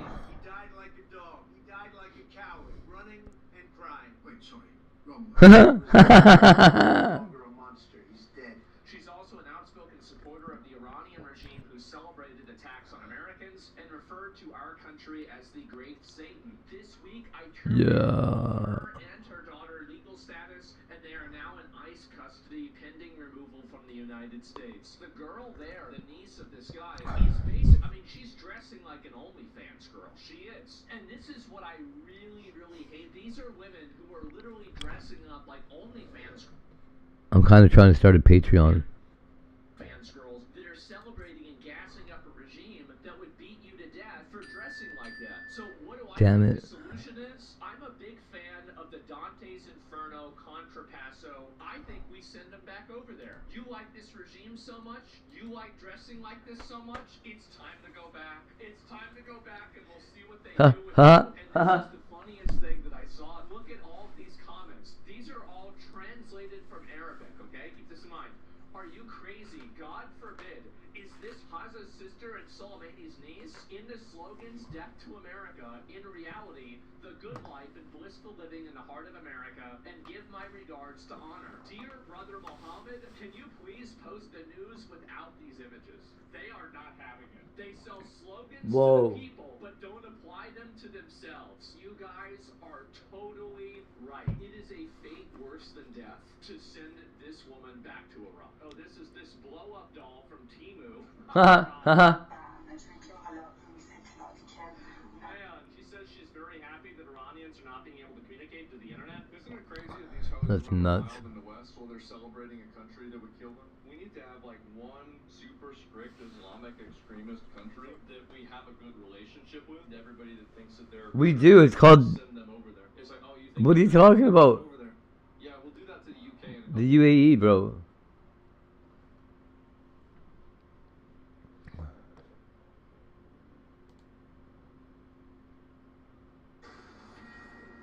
Folks, news alert this morning, a second U.S. airman who was missing nearly 48 hours behind enemy lines in Iran, now safe after a rescue mission hailed as one of the most daring Oh. by U.S. Special Forces. I wonder if it was a lie. I wonder if they did that to get dudes walking around looking for an American to kill. Mobilize the inevitable. We're all celebrating this morning, and we should be celebrating because this was not just a precise operation. The fact that they were able to pull this off without any loss of life, I think, is just extraordinary. And then all the intelligence they gathered. The Easter weekend, I think all Americans rejoice. We take a specific amount of pride from coming from my district because Fairchild Air Force Base in Eastern Washington is the home of the Air Force's Survive, Evade, Resist, and Escape, the SEER program. So I don't know this for a fact, but very likely that those airmen went through Spokane for their training. Yeah. This could have ended very badly, all of us know. It could have been ended horribly with not just loss of life for the airmen, but maybe even those rescuing. But it hasn't. What does that morale boost do for the war, for maybe peace negotiations? Where do you see this going? Well, I think the bottom line is America and the world are a lot safer than we were 5 weeks ago. You know, we've flown more than 13,000 attack missions in Iran, and it has been just a tiny amount of planes have been shot down. But it still is very, very dangerous, and this brings home how serious the issue is. But also, it's something Americans can rally around with confidence that we don't leave anyone behind. So, a lot of pride as we start this Easter weekend. Hey, Congressman, you spent time before being a congressman in Baghdad during the Iraq War days. You worked in counterinsurgency, some of that involving Iranian suppression. A reminder that this conflict now with Iran isn't something that just started. It's been going on, and we've seen countless service members maimed and killed from Iranian IEDs over there. What are your thoughts now as you look at where things sit? The president's given a 24-hour deadline to come to the table to negotiate. So far, Iran seems unwilling to do so. Well, this Iranian regime is not a normal, rational regime as you and I would think about it. They are really a messianic death cult, and they believe that their view of Shia Islam is going to be spread by the hand of God across the Middle East and the world. And so they've killed over 2,000 Americans in the last 50 years, whether it was Khobar Towers in Saudi Arabia, the attack in Beirut, and nearly 1,000 Americans when we were in Iraq. I was there as a State Department officer as doing counterinsurgency, and it was Iranian-supported militia groups that killed so many Americans. And this president, with President Trump, starting with the elimination of Qasem Soleimani in his first term, has said, I'm not going to accept that this Iranian regime can threaten and kill Americans. We're going to deal with this threat. And I think Americans, even though this is not easy, but they can feel much safer with what the president is doing. And notably, the president is doing this with some political cost. You know, and that's what we want from our leaders. That's what we want from our leaders, to do things that aren't just politically expedient, potentially politically costly. And I think President Trump and the American warfighters deserve a ton of credit for what's going on. Yeah, I mean, we talked about that yesterday. I think he was on the verge of an economic boom this month. Obviously, the numbers weren't as bad as it could have been, given that the Straits of Hormuz is still closed. But you talked about this messianic message, or this messianic theology that that the Iranians have. And as the strength of the U.S. military becomes more and more apparent, doesn't that make things become more and more dangerous? In other words, if this is existential to the Iranian regime, and if they know that they're on the verge of losing, how does that make it? Doesn't that make things more dangerous at this moment? Maybe not on the other side, but at this very moment, couldn't something even more terrible happen? Well, it is If we're very honest. It is very dangerous. That's why it's so important that we've degraded their missile capabilities, set back their proxy terrorist forces, and that we know where we've looks like we've buried their nuclear material. The fact that they've enriched so much nuclear material. But think about how dangerous it would be if this death cult had access to that nuclear material. We have enough problems with North Korea. And remember, in the 1990s, there was an opportunity for Bill Clinton to do something about North Korea. Instead, he chose to negotiate. But North Korea is a hermit kingdom that largely keeps to itself, where the Iranians want to spread jihad throughout the world. So they cannot be allowed to have a nuclear arsenal. And with this president, they're not going to be. So it's not easy. It is very dangerous. But America is making a lot of progress, and the world is much, much safer. You know, and on the economic issues, prices are slightly up right now. But remember, in the Straits of Hormuz, there are many countries that it matters much, much more to them than it does to Americans to keep those straits open. China, India, Japan, Pakistan, Europe. Because with President Trump and with Republican leadership, we have increased our American domestic energy production. We are much, much safer, much more insulated. So I am not worried about the Straits of Hormuz in the medium term because there are so many countries that want to see that thing open. So I think America has done really well. I think we're in a strong position. I think we have lots of options. I do think it's going well. And I think you make an excellent point, too. Never underestimate the real danger for the region. People talk about what the Iranians and their position toward us, but I think they've been very dangerous to their neighbors as well. So I think the U.S. is trying to do the right thing, not just for us, but for the entire globe. Thank you, Congressman. Thank you. Thank you, Congressman. Happy Easter. Happy Easter. Happy Easter. I'm about to make this animation here really cool. And I'm Ainsley Earhart. And click here to subscribe to the Fox News YouTube page to.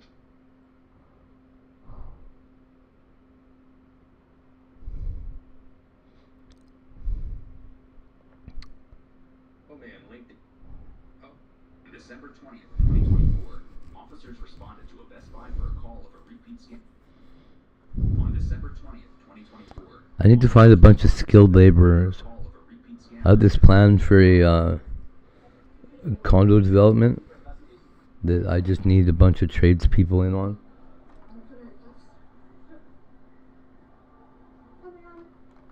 I'm the police, so we are just going to detain you for a second, alright? Just under investigation right now.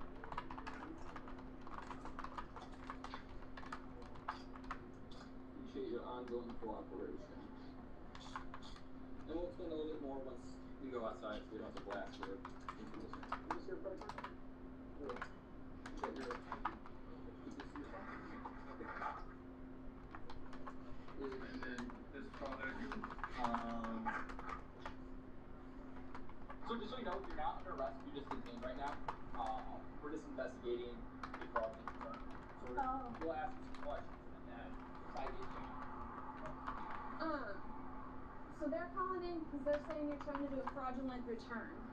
Can you tell me what's going on? I'm just buying Christmas gifts. Buying Christmas gifts? Yeah. Okay, so are you here to return anything tonight? Tonight was the Polaroid, which I have a receipt for. You were returning the Polaroid? Yeah. Okay, when did you buy that? I want to say within the last 2 weeks. Last 2 weeks? Okay.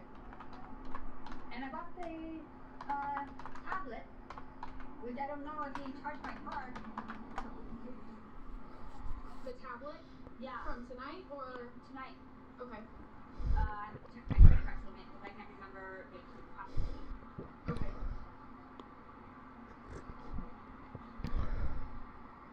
I don't think he did. No, because he was trying to get me to sign it for a custody. The teller was? Yeah. Okay. Yeah, so that's why we didn't go proceed with the transaction because he wanted to run my credit card, my credit report, so I could get my Best Buy credit card. Okay. Yes.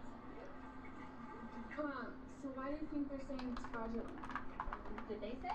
Yeah, that's why they called. They said you were making a fraudulent return. I have no idea. Did you buy it at this Best Buy last time, the Polaroid?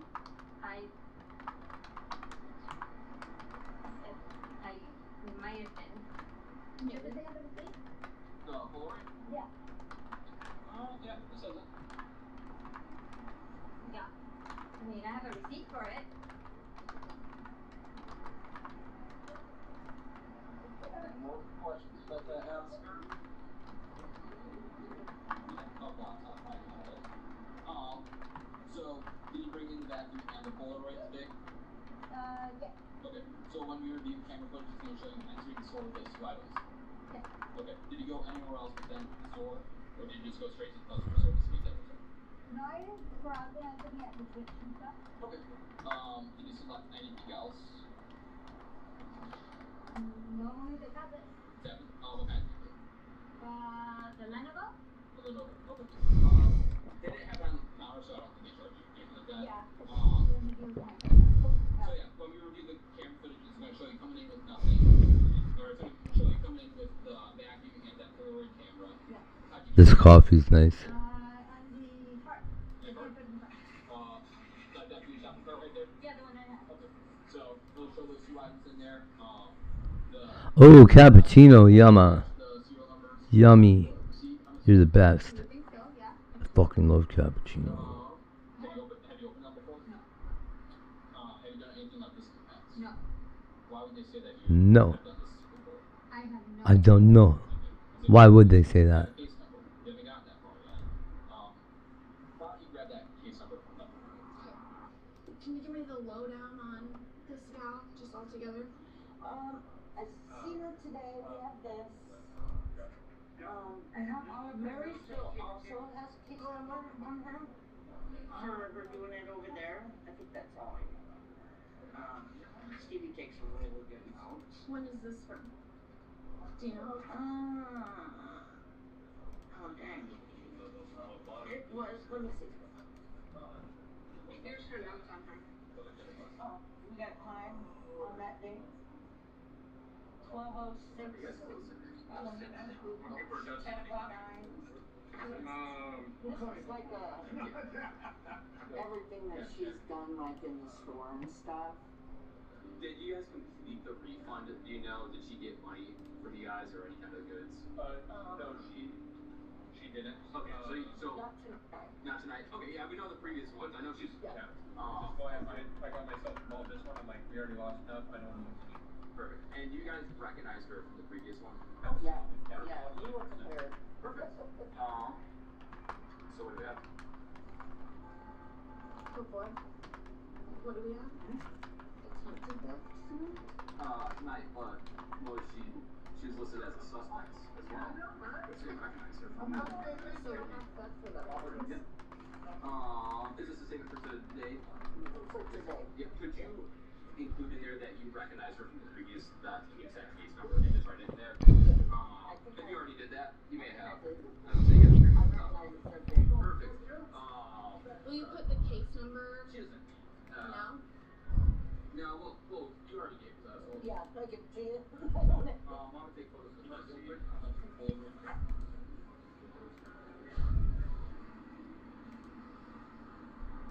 Okay, so we watched the security footage, and you did not walk in with either of the items. So, do you want to change what you said earlier? Did you walk in the store with those two items? Okay. Did you walk in the store and pick up those items and then go to the counter? Because they have it on video, and we just watched it. No. No what? No idea. No idea? No, I did no idea. Okay, so what about the previous contacts? Because they have a running list of you coming into the store and kind of just pulling the same thing. All within this month. Yeah, because I'm shopping. But you're coming in empty-handed and saying you want to return stuff that you took off the shelves. Maybe for one purchase, but the other two times that's not the case. What do you mean? Tonight, the cameras caught you walking in empty-handed. So, okay, we won't ask any more questions. You can search her. Okay, go ahead and stand up for me. Can I please pick up my son? You're arrested for organized retail theft. I need you to just stand there and face the vehicle. Do you have some medication or something? No family friend, no friend.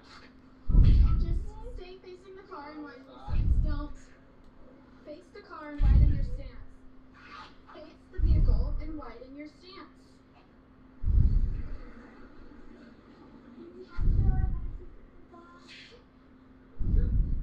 What do I need to do?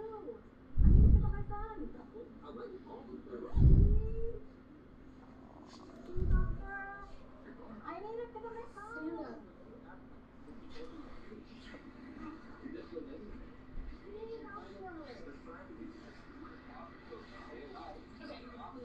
That means that if you release my pay a certain amount of money, I don't know how much your bail's going to be. Oscar, please. I need to pick up my son. And we're not ready to call. He doesn't have a phone. We're trying to help you out as much as possible. Officer. Yeah. Officer, please. You're just delaying everything right now. Please, officer. Hey. Can I please? What is can I do to pick up my son? Is there anything I can do? Tonight, please? You can bail out probably, but you gotta get processed first. Oh my god. So you think acting like this is gonna make you feel like I want a resolution. What do I need to do to go pick up my son tonight? you're getting this is a resolution. Think you have to spend all the time you can, you're gonna get close. Oh my god. Then bail out. But if you keep acting like this, which is related to the drug. Pokemon Go? I wonder. I haven't looked into it lately. I'm 42. Okay, start acting like it. You're acting like a child. I'm worried about my son. That's why we're trying to let you make a call. You don't have to. You're not entitled to a call. So, is she searching? Yeah. Put her in the car. Let's go. Oh my god. I need to pick up my son. Mom, I'm so sorry. I'm so sorry. Can you just hang out here while we go get the statements?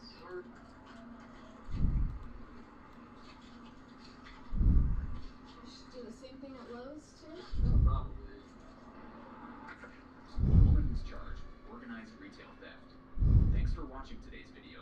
If you haven't already, be sure to like and subscribe for more of our content.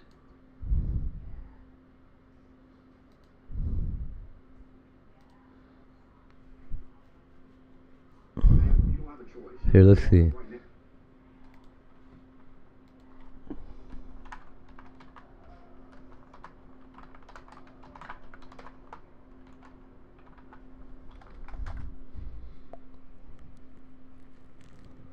So it's still very rewarding and full of tasks. So yeah, okay, do it.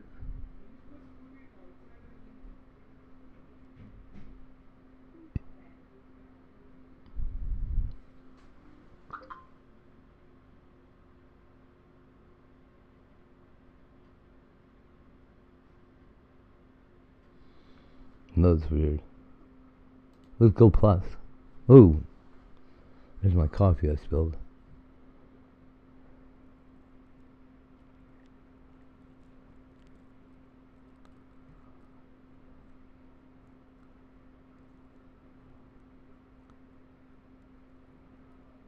What is it?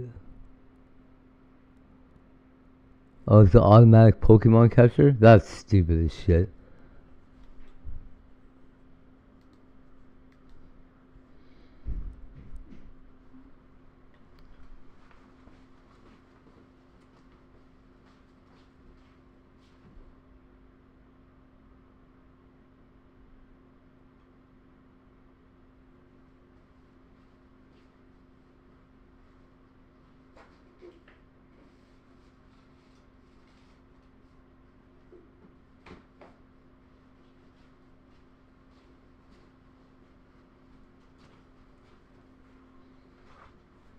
I don't know who that was. Sure making a lot of fucking noise though. Should be busy around here. Ah, get that little Jesus off of there. That's not even a full-size Jesus. Who wants to see a little tiny, skinny, fucking weird, tiny Jesus? At least go all the way out and make a real one. Now I'm gonna arrest you for obstruction. Latoya! Okay, well, I'll talk, but let's just do this civilly and talk up the front and clear yourself, okay? Okay, so that's how I could do my shit. But I ain't stolen it. Let's keep on. Walk up the front now. I don't care that far out. Ma'am, walk up the front, please. So I'm gonna make sure this sequence I did it right. So it turns green and it confirms it and then it kills him. Okay. And then it should be the guy and then the one with the hat on. Yeah. And then no glasses. And then no hat. And then no mask. Right on.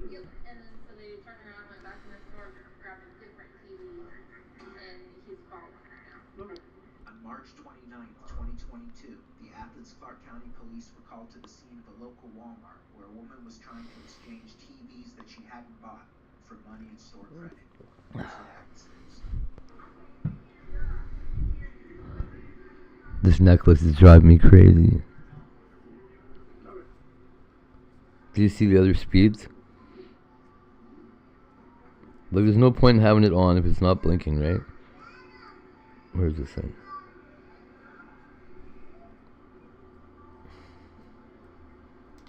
There we go.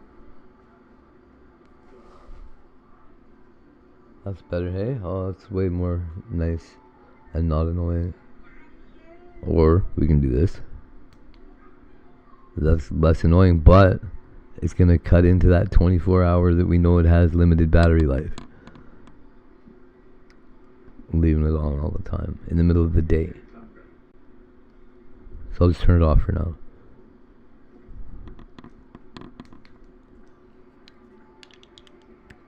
I'm trying to create an Easter cult somehow. So far we got this penguin philosophy down, who come from eggs. And then eggs. Do you know rabbits aren't in the Bible? I do need bunny ears.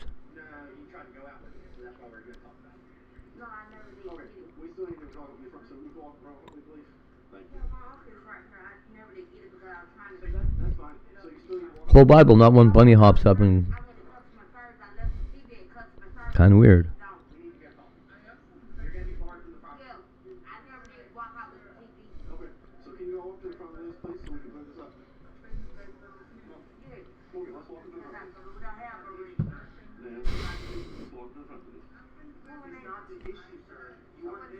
Yeah. Aliens or demons.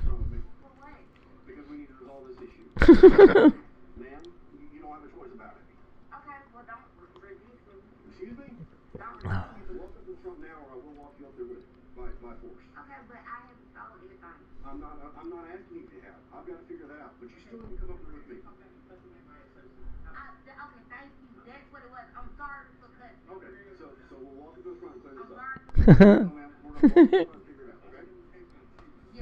What, all cute and cuddly and they start eating their babies and crap? Woo. Did you see the little one that I...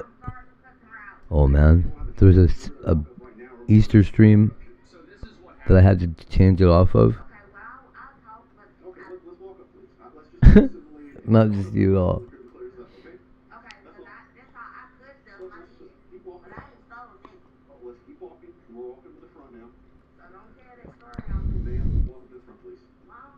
Turned into a ninja?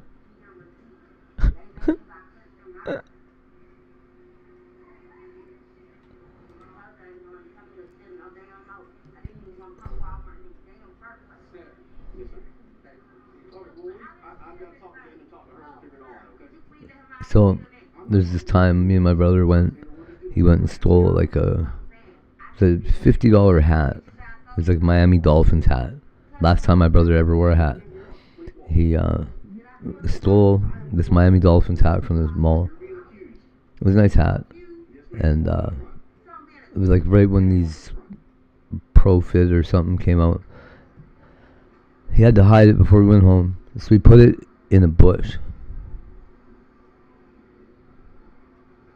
We came back an hour later, and a rabbit had eaten it.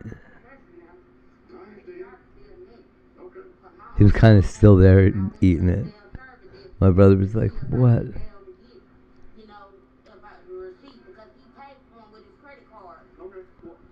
Tore it to shreds, like...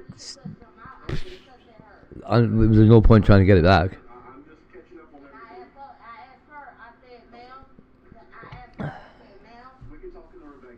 Somehow it just randomly, my stinky brother threw his brand new stinky hat in a bush that smelled like bunnies and bunny poop. And suddenly it smelled like my brother's fresh new Miami Dolphins hat. And the rabbit must have smelled it and been like, what the fuck's over here? Out of this whole park, I think somebody put a hat in this tree.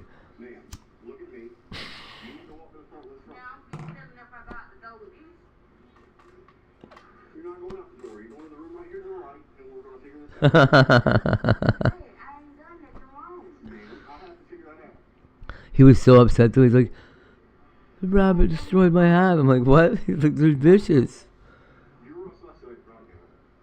Why are these penguins blue? I don't know if I believe in penguins anymore. Like, I believe in penguins. Like, you believe in Jesus, right? I believe in you, Jesus. I believe in penguins. But I don't know if I believe that penguins are real anymore. Why are they purple? Or blue or whatever color they are. It's not black.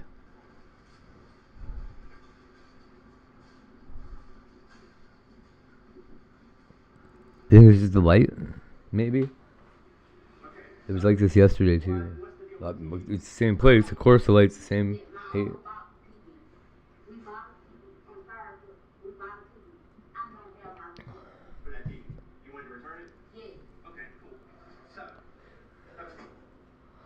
Those cool looking white blobs in the water, I guess must be made to make it look like ice caves or something down there.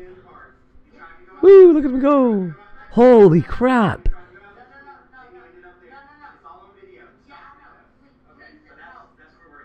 Okay, Latoya. That little guy he dropped in the water and he fucking shot off like a missile. It was like he was on a motor, dude. He didn't even, it wasn't even a slow build up. He was just like.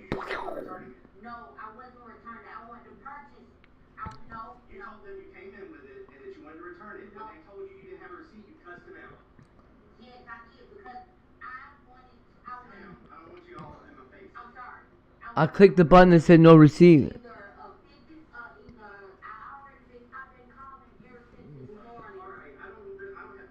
Oh, they're sleeping with their necks like that. Okay. Bubble Boost. They're just asleep. They're all asleep, except that one that just picked up his head. Look at them with their bent over heads.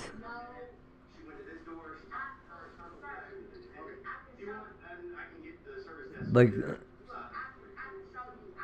yeah, dude. All of them, they're all doing it. Why are they doing this? The lights are on, you guys. You're supposed to. Why you weren't moving last night when the lights were off? You can't sleep all day and night. It's like jail, dude. That's what I do in jail. And it's fucking aggravating. Oh my god. Eventually you get to this point where you can't sleep anymore. Your body just won't go to bed. That's when you turn to drugs in jail. Like, I need heroin or I can't sleep. I'm gonna lose my fucking mind in here.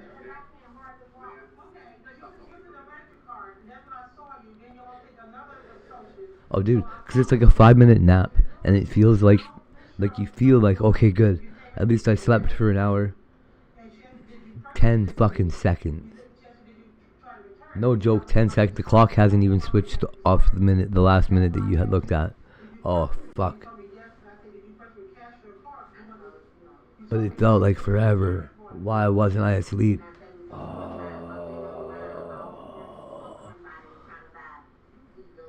Yeah, them little swimmers are awesome. I like watching them splash like that.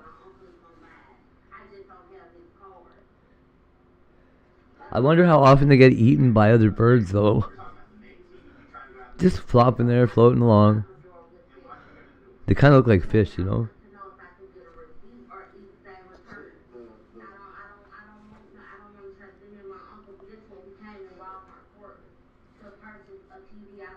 Like, all you can do in there. Gamble, do drugs, or read books, or lift weights. Yeah.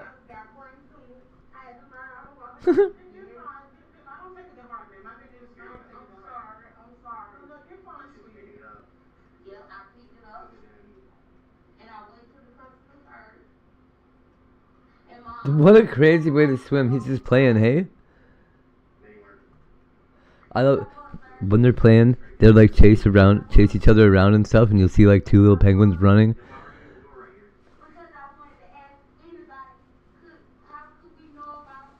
Oh, that's a big one. A penguin. Oh, he's getting ready to do something.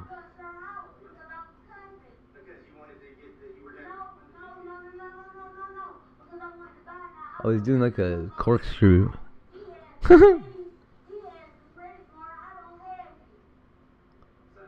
I don't have it. No. You know what these guys need is a little slide or something.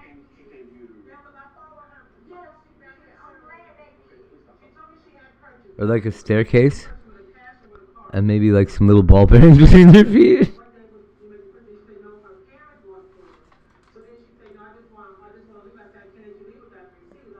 Do you remember that toy? Please, God, I hope you remember that.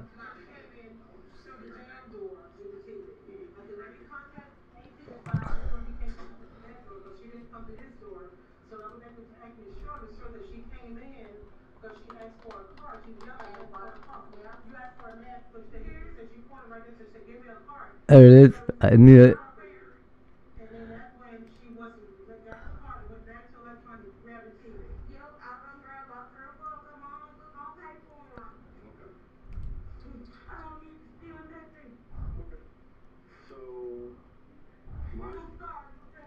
This thing.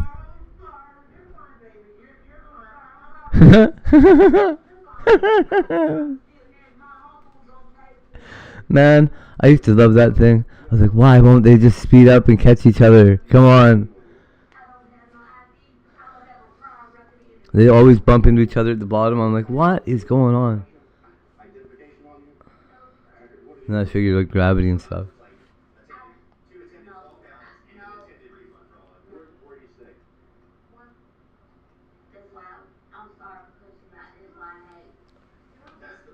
That's funny.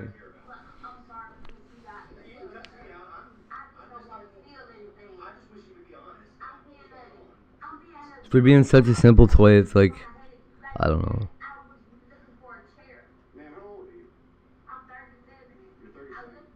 You know what I wish though? That the track would be more elaborate somehow.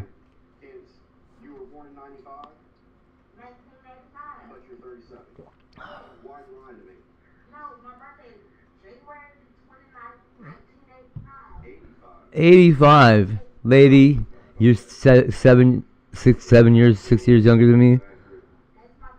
Yeah, they're kind of like bluey purple, hey? Maybe it's just their oils.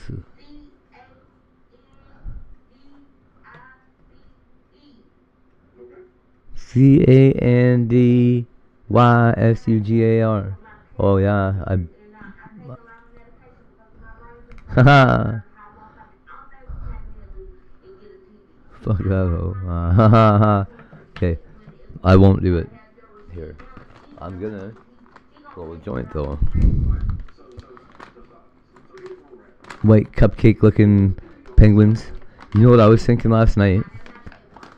Can we bake penguin cakes in the molds? The ice molds? Like penguin cupcakes or like... Oh, you're right, they do. Good eye. Good eye, buddy. Thank you so much. You're right. You're exactly right. I knew I was picking something up that was making me think that it was just like a lighting treatment. You're right. That's exactly what I was seeing. It's the dumbass light off the rocks. Whatever the light is hitting the rocks. Yeah.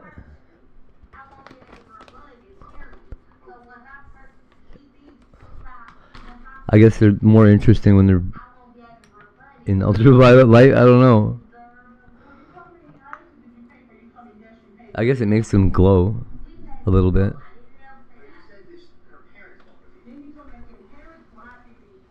I need a fucking wet vac.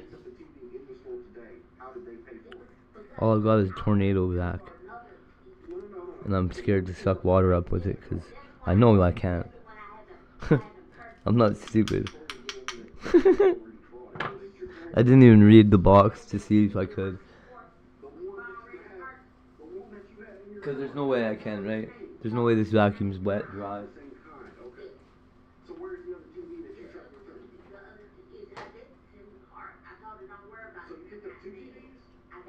Nah. You picked up one. Did you come in the store with the TV? I did not come in the store with them. Okay. No chance. Not a chance. Yeah, 'cause it's shag carpet, and I guess the way that I knocked my coffee over was by walking past my spot here, and it like, God didn't want me to drink it. I reheated it on the stove, and I guess it wasn't gonna be very good because it got knocked off the table. Yeah, it fell right here, right onto like by my foot. But it's like a pretty good puddle. Whatever this is in volume. Why doesn't it say on any of my cups what size they are? Like, okay, so now it's got a little bit more because I'm apparently really not very smart. That was good.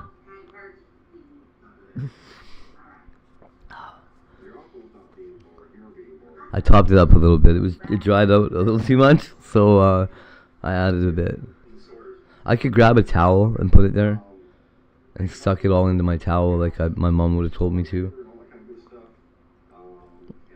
Okay.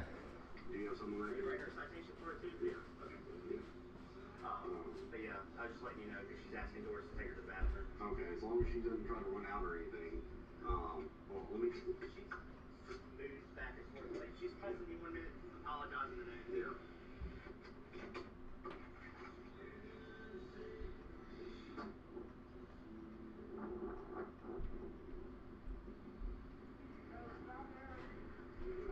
So since it's a lot of sugary water, what I did was I grabbed my best, fluffiest towel, just like I did for Trish when I spilled all that iced tea. And I'm now using my absolute best towel to just soak up liquid off the floor, and then I'm just going to toss it in the corner when I'm done. Put it in the storage room for a month. Yeah, I'm doing that right now. Thank you. Yeah. I used to have to do this all the time every time I spilled juice or something. Just like, oh, grab a towel and start beating it out of the floor. Oh, really? Okay. I am unaware of this part. And do it again? That's what's going to happen. I'm letting you know that, okay? And we'll come back in here. You're not getting arrested right now. So don't do anything. Yeah, I can make whatever. I am beholden to nobody. I'll make this shirt here into a cleaning rag. But yeah, I've got one. Okay.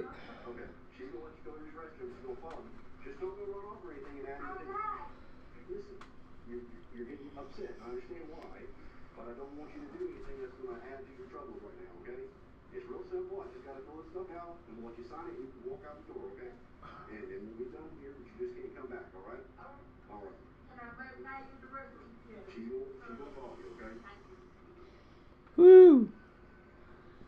Ew. Just driving me crazy. I'm sorry. I'm trying to get criminal history. Swears up and down that you're not right here. She's going to jail. Okay. Keep telling her you're fine. Okay. I can go in there and reassure her while Probably track bugs and stuff, eh? No,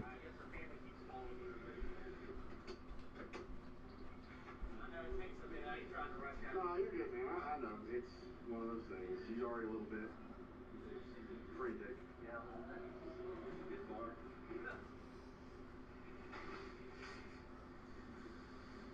Is it open? Wow. So, are you freaking out a little bit? I figured it was going to saturate this towel. Right now, okay? So I'm trying to get everything filled out and get responses back from GSS. Okay. Cool. Okay. Well, we'll get you out here as soon as we can, okay? I'm just waiting on some stuff to return. Okay. Sign the papers, and then we'll get you out here, okay? And then just kind of scrub it out. Woo. This is going to be way better than just leaving it there.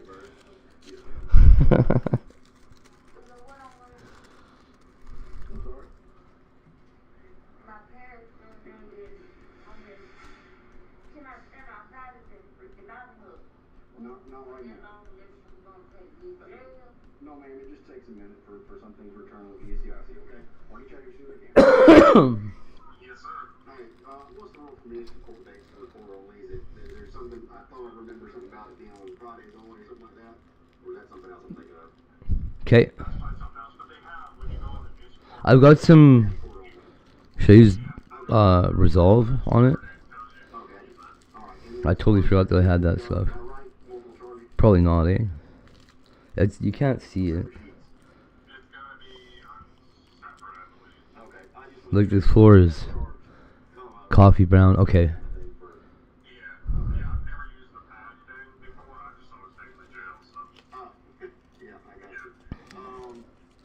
One last question. The convictions is it before it's a felony? I'm looking for 3. Oh, you must be the best mom ever. Yeah, so, yeah. Second degree for 2 convictions? No.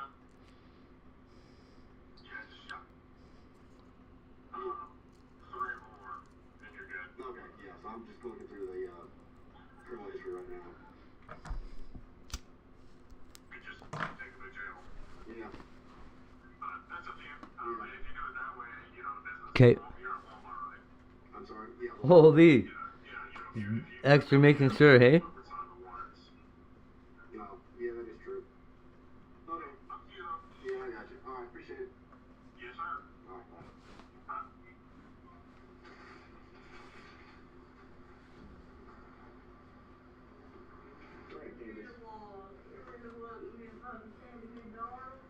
Still a little bit damp. All right, Candace. So this is your bar. So this is where I need you to sign for this. Just to say that you bar from this area for a period of 2 years, okay? I love seeing my little toe prints. Okay, go ahead and sign for me. I'm so cute. That's your signature? Yes, sir. I got to. Okay. You want to put it up? No, man, put your hand back. Oh, no. What I do? Oh. Oh, okay. Put your hands behind back. Yes, ma'am. Put your hands behind back. What did I sign? Put your hands. That is a bar form. Put your hands. No, sir. I'm sorry. I'm sorry. Sir, I'm sorry. I'm sorry. I'm sorry. No, ma'am. Hold on, sir. Hold on. What did I do wrong? Please tell me. No, ma'am. No, okay. I'm sorry. What did I do wrong? You said it was a bar sign. Mm-hmm. Uh-huh. You have multiple convictions for shoplifting. No, I don't. Hey. No, I don't. No, I don't. Can I get my phone? Well, your phone. Yes, ma'am. I don't have a phone. This has for what, sir? This is just your trespass warning. Yes, sir. Saying that you understand your bars from the property. This has nothing to do with your criminal history. He's saying your criminal history showed that you have shoplifting priors. That's why you're getting arrested. Oh, these effed up dish towels. Oh, that looks way better. Thank God. Like I told you earlier, I told you that they write tickets for people who don't have. And by God, I mean bubble boots. Apparently that's not true. So I have a history? Yes, ma'am. You know that. No, I don't. Yes, ma'am. No, I'm sorry. I don't. Can I have a... Yes, I'll get your phone. That's a country trip. Can I have a phone?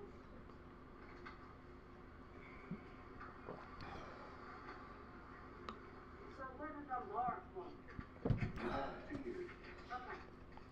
So what am I going to... Oh, yeah. Oh. Right at the end of COVID and before I left, I bought, was a $3,000 Rug Doctor carpet shampooer for Trish and a $200 like pet wet dry vac spot cleaner for her, so because she wanted to start a fucking cleaning business, and I'm like, yeah, okay, well, let's go. I don't know, to be honest with you. So, was that your mom or your aunt? Okay. She said she's going to have to go home first. As far as I know, she doesn't have a cleaning business now, but she did have one when she was living at the other building. Okay, well, she said he had an And she like shampoos her carpets and shit. I don't know how she's a. It's like, I learned how to housekeep at the Drayton Valley Hotel. What'd you charge Like a 0-star hotel.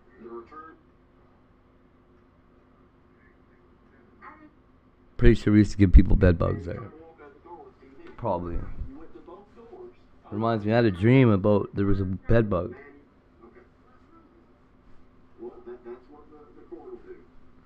One single bed bug, and it wasn't even a bed bug. The person in the dream called it a bed bug, and it freaked me out. Yeah. I love when they're clean like that. I love it. Kind of makes it rejuvenates the whole house. I used to love painting the walls, dude. Fresh coat of paint in the house. Oh.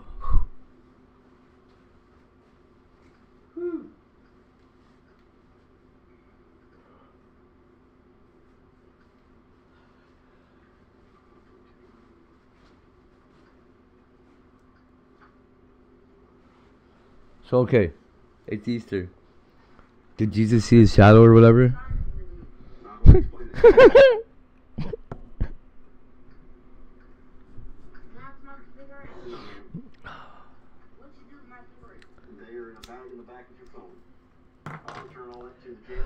I just have to find the right place to use that one.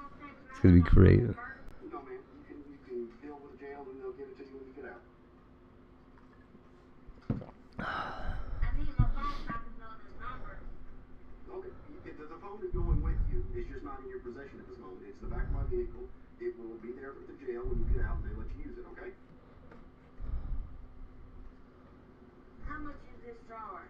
Ooh, ooh, ooh.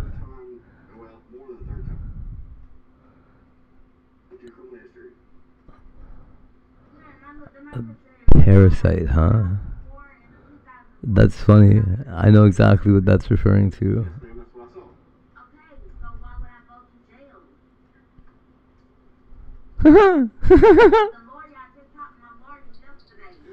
I think that's right, Bubble Boots.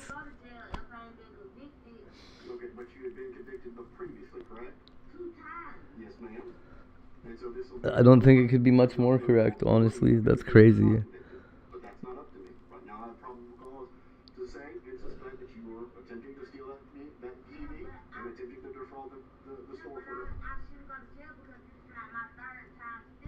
I giggled.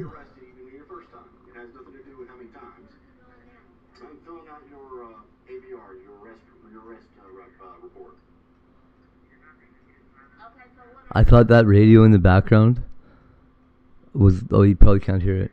There's a radio in the background squawking. I thought it was the penguins.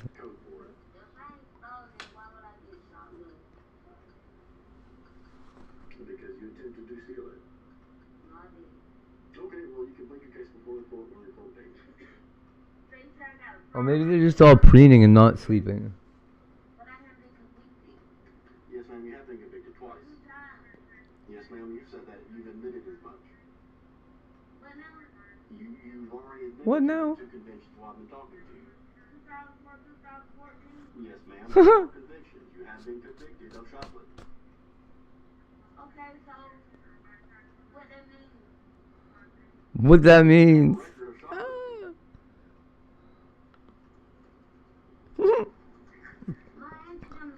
That means it's believable that you steal, lady. Oh, yeah. Dude. Yeah. I'm stressing out about that a little bit. I feel like I have to bleach this whole place out before I let this girl over here. If I'm gonna let her come over here at all. No, ma'am, that's not for me to decide. That one's swimming like a swan. Did you see that? What in the fuck? Ma'am, I'm gonna get you out of here in just a second. As soon as I get this report sent over to the jail. It swam in like a duck.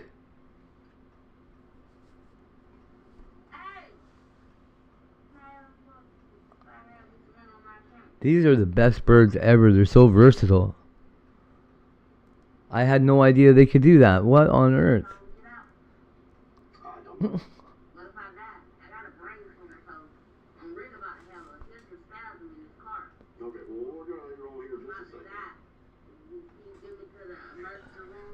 Was he just showing off? What the hell was that?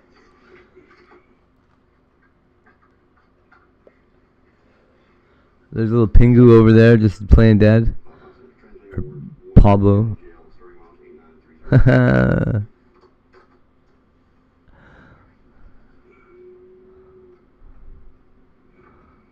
I love little Pablo.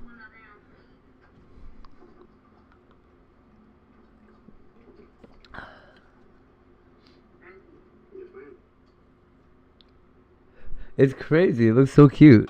Like he's just having a great time.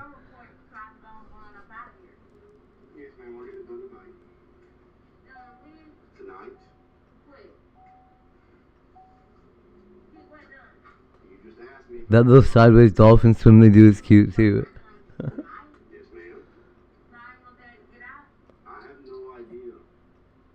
They turn on their side and wave or whatever they're doing.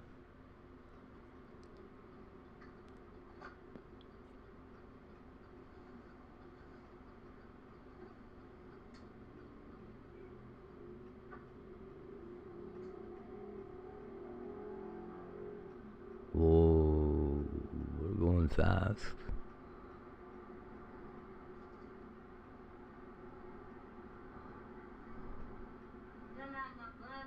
I don't know, man. That sounds like Maddie. Yes,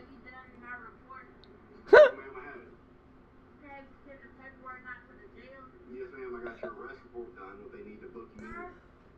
I got your arrest report done. Shut the fuck up, Maddie. To book you into the jail. For the charges you're being arrested. But what? They are so... Get out of here. That's a different kind of bird, right?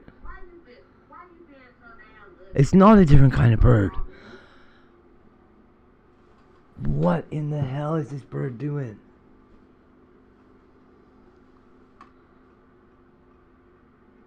No, I'm sure it's perfectly normal to have a penguin that thinks it's a swan or whatever is going on. Ma'am, I have your paperwork filled out as far as it needs to be filled out for the time being.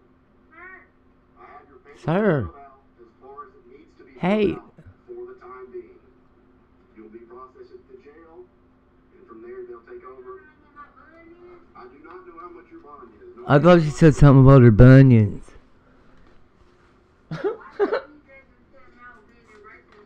Is it like the only girl penguin in the whole place, or what is happening? It's like the penguin rooster, just cocking around.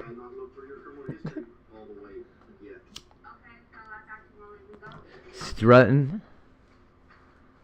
All the rest of them are just women? Maybe. I don't know. Probably not. I think the men are probably the ones with the orange, which that other guy is.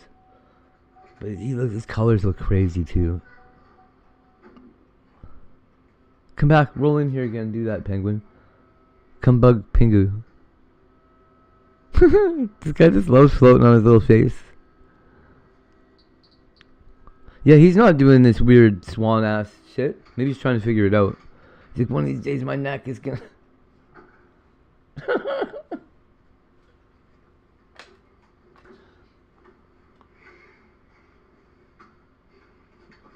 Oh, it's Latoya.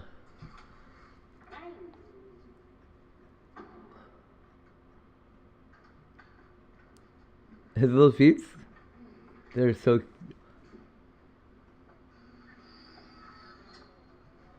We want the swan. They are so super cute.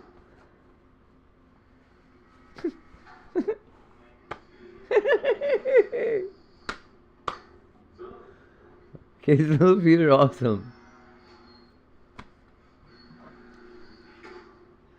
He's got the soles of his feet. Oh, he's gonna get sunburned. Come on, buddy. God, that's cute. I like... You can see him like flap his one arm to turn the other way and shit.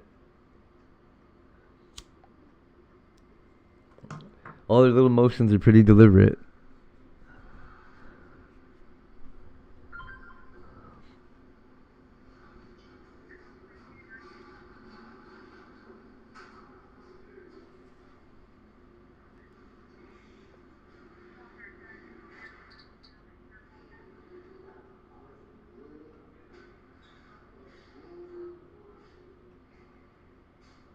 It's like every once in a while, like every 10 minutes or so, the AI screws up and puts a weird black and white swan in here. Oh.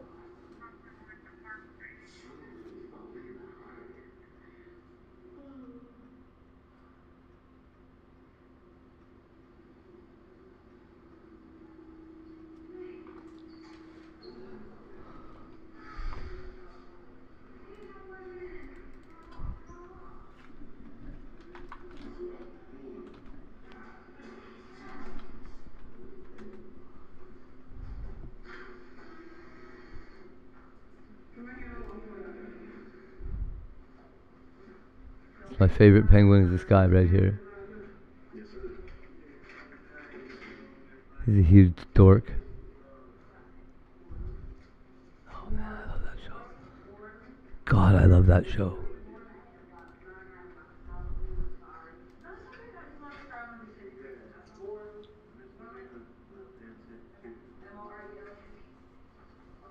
That little guy just jumped. On the right. He just stood there and he jumped. He did like a vertical jump. He's hopped. I don't know why.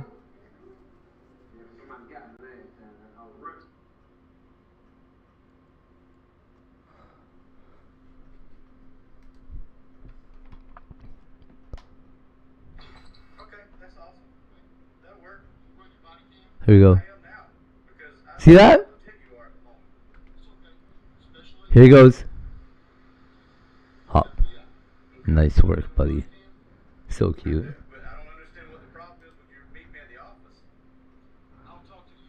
Okay, I'm back to the live now. You can see his little feet when he hopped. I don't know. I didn't know they jumped. Just why, like, whoop.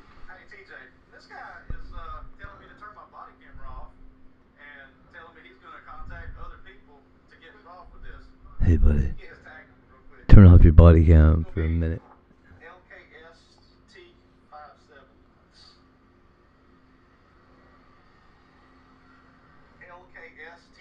Turn off your body camera. Oh. That's kind of scary.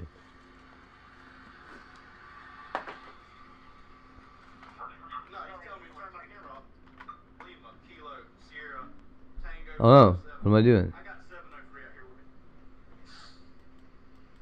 Not good. Alright, well, he's leaving the area, but I guess, but it's a blue Ford Fusion, Ford Taurus.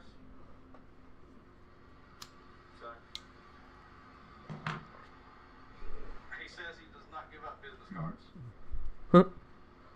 Yeah, I don't believe this. There's something fishy with this right here. Ooh. Still moisture coming out of this. It's unbelievable. He's got a radio and he's got credentials.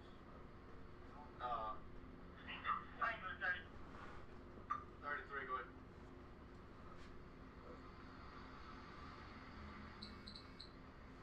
Yeah, he told me to turn my body camera off because he didn't want that running.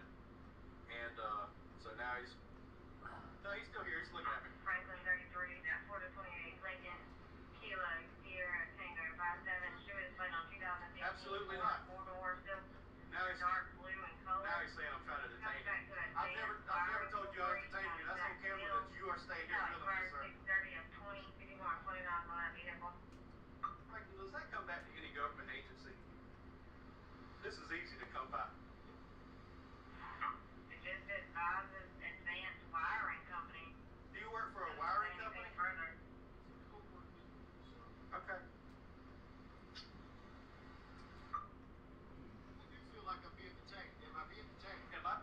You're the one who called me here, sir. How did you get my phone number?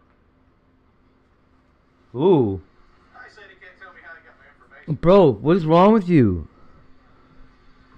This cop's stupid. Hey, you are detained at this time, sir.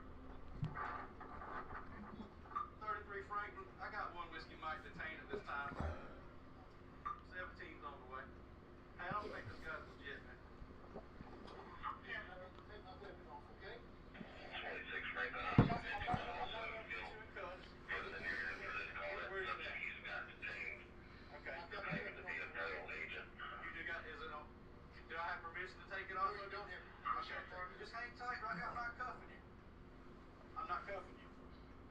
you're being very uncooperative. Well, he's investigating you. You asked me to come up here. You called my personal cell phone number. You can't tell me how you got it. Your vehicle was coming back to a wiring company, not the FBI. Okay. You get mad to see some registration. You get mad at me because I turned my body camera on. Would you like to see some registration? And you know a lot of stuff about me. Oh my God. I don't really want anything from you at this point. My supervisor's on the way.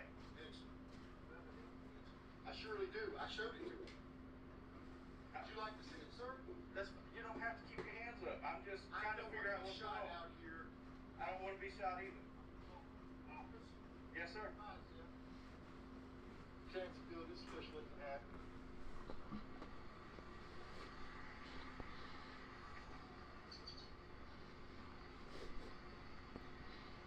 Just before I read, this individual's saying his name is Special Agent Haddon out of Jacksonville from the FBI.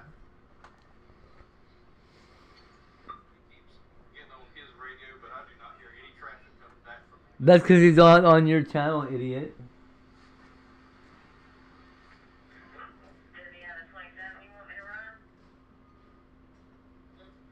I do hear something coming back now. That 28 is going to be his 28 from earlier. Lima, Kilo, Sierra, Tango, 57.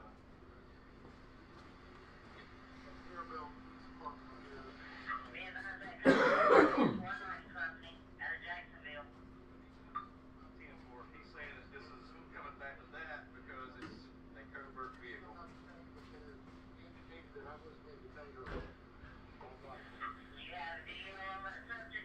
You have a driver's license, sir? He's refusing to give us 27 at this time frame.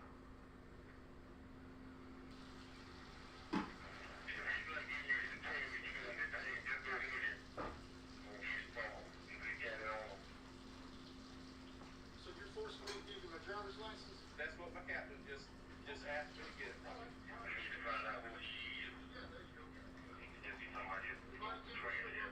Absolutely, yes, sir.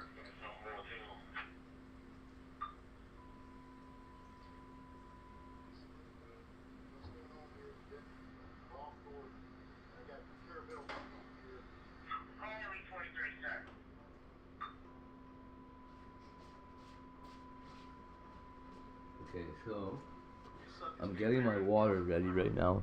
I have to go back and look at what you said.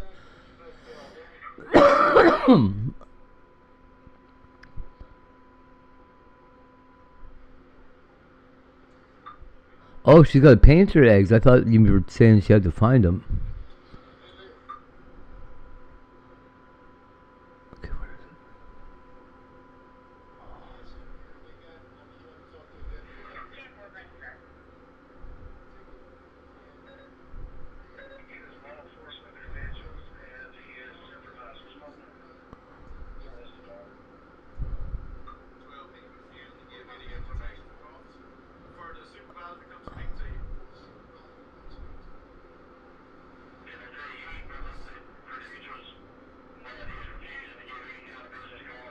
Okay, so I want to use really hot water, right?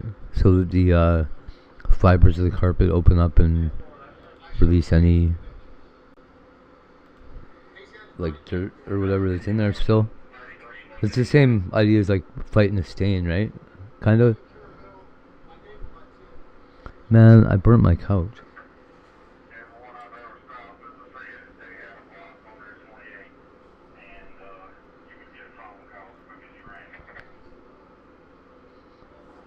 I was laying there having a cigarette earlier, and the cherry just fucking fell off my cigarette, and I didn't see it. I'm like sitting there, and I smelled something, I looked at my cigarette, and the cherry was gone. Oh, dude, not good. Obviously not good. I like grabbed it off the couch and threw it, but it was too late.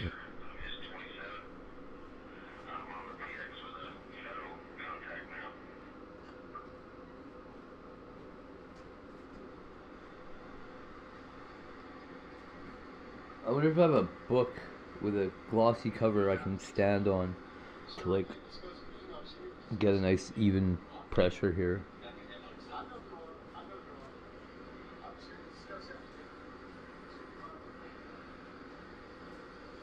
didn't tell me not to. He told me that you needed to set this up through the office, sir.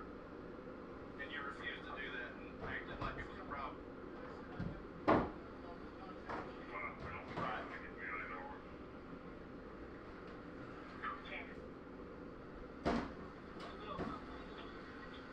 Yo, this guy out. You check to see if that 29 Shelly Wilson showed up yet for state probation.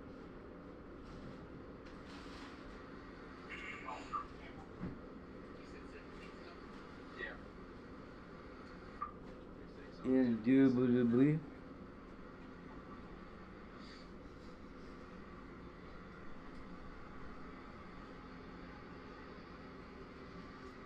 Franklin, for your 43 also, this subject advised that he could not tell me how he got my personal cell phone number.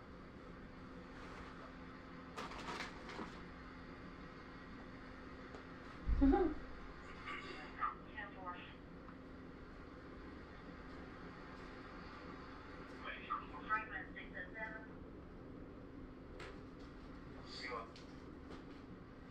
Be advised, the front office is advised that they have 29s on Shelly Wilson. They're trying to enter now. Damn,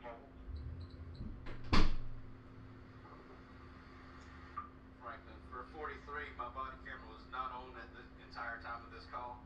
I turned it on whenever I suspected something was not right with this.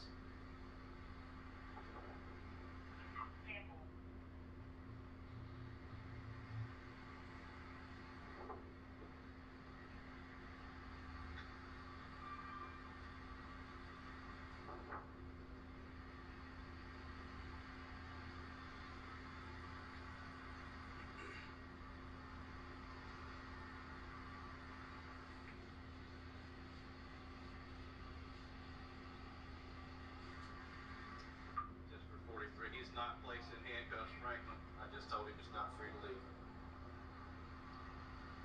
This is my dispatch, yeah. Yes, sir. I'm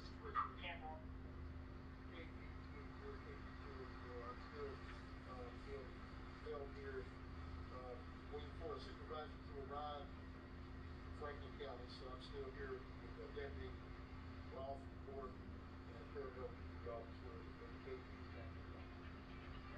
Franklin 25. Franklin 35. Go ahead.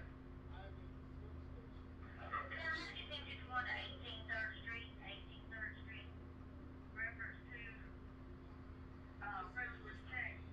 Next 55 was June 17th at 653-8825, 653-8825. She's advising her son is living in a camper in her yard and there's something there that she wants to be removed. He doesn't know that I've been Ralph. Just didn't make the scene and email. I'm not have contact with him, but I can't go in there. Well, make people want it on. 35 off, I can't. No. I'm there to interview Rolf Gordon. And Rolf got in the car, and then once I told him what I was here to do, he said he needed to check his CAD to see what the report said, because he wanted to be accurate in his report. So Ralph Gordon is a deputy with Franklin County Sheriff's Department.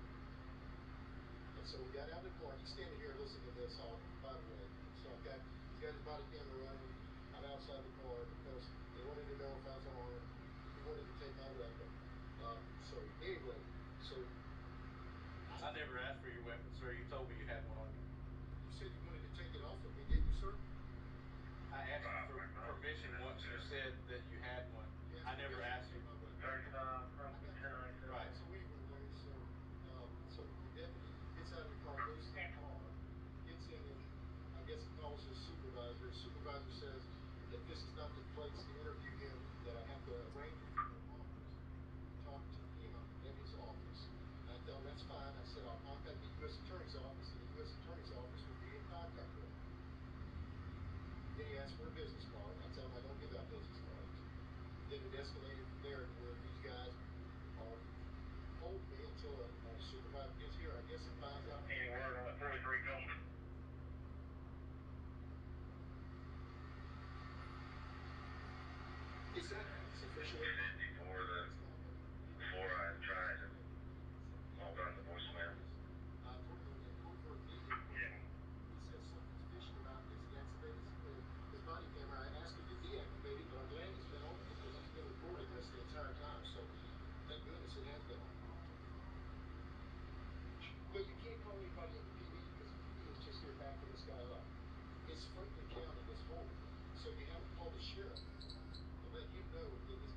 information what's going on behind the scenes, but did you tell your sergeant that I was here about a ticket that you had issued?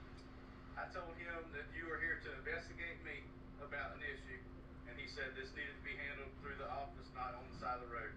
And you said that wasn't going to happen. You were going to contact somebody else. I said contact the U.S. Attorney's Office. That's okay. correct. Yeah. And then we're just trying to check your validity. You called a deputy sheriff's personal cell phone. You can't tell me how you got the number. That's right. Your tag's not coming back to the FBI. Correct. Okay. I haven't seen a badge. I've seen an ID card. I haven't seen a badge. You have not seen. No, sir. I haven't seen a badge.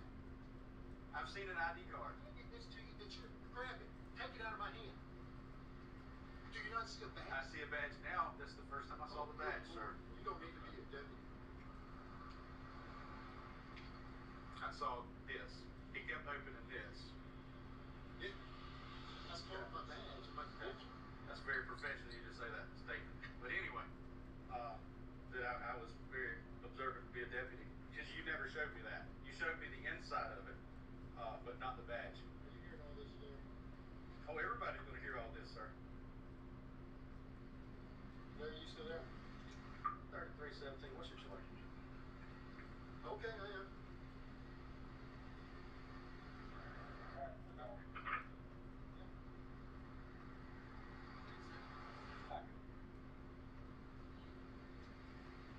You want to know what I said? No, sir. I was talking about my supervisor. 26 right by myself, 17 and out with 33.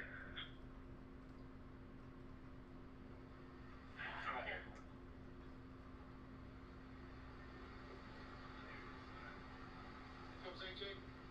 That's not AJ. That's the supervisor.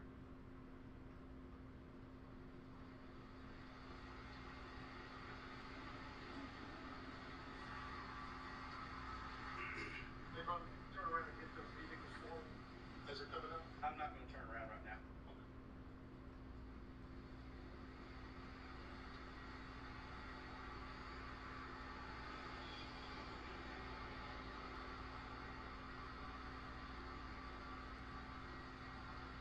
You still got my DL, right, bro? Yes, sir. I got it right here. Just hanging on to it till we get it all figured out, sir.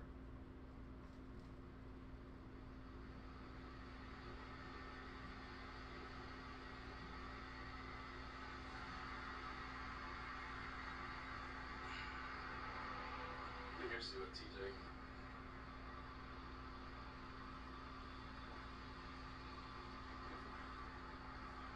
Hey, so I come up and okay. He's on. Call dispatch and say I need to meet somebody here. No, he called my personal phone. Okay. He called my personal phone. Personal phone and said he needed to meet with me. That he was investigating me for a ticket that I wrote. Police corruption and requested a copy of the ticket. He's saying he's armed.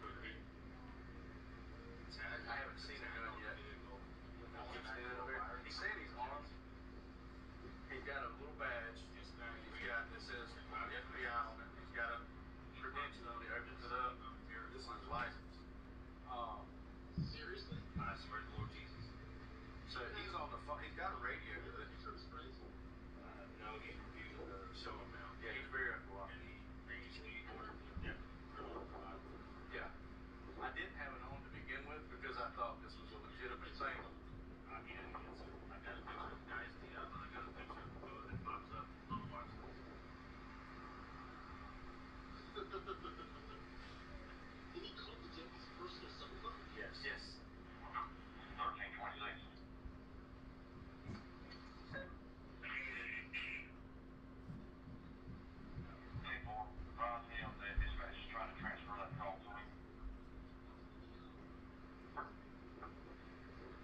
I will.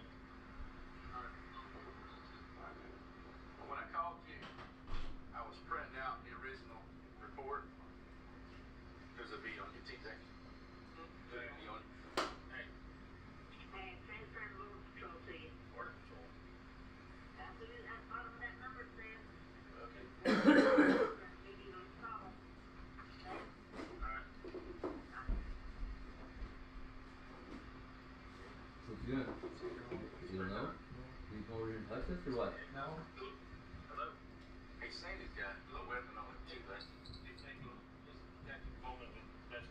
say Happy Easter, chat?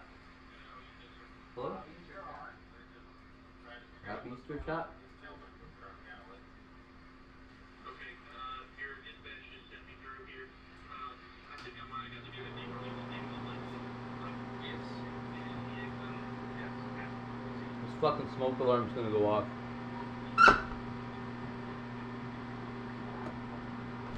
Yes.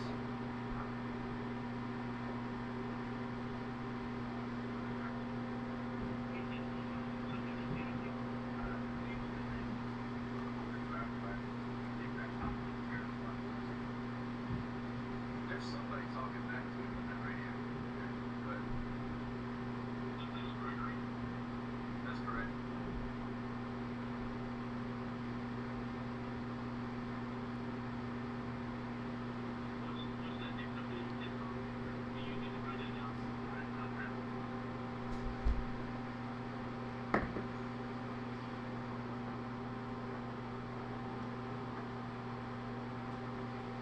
Yeah, somebody's talking back to him on the radio.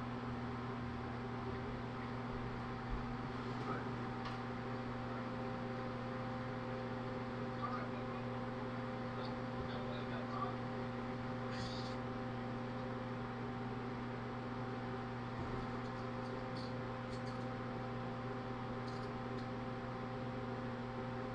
just be detained.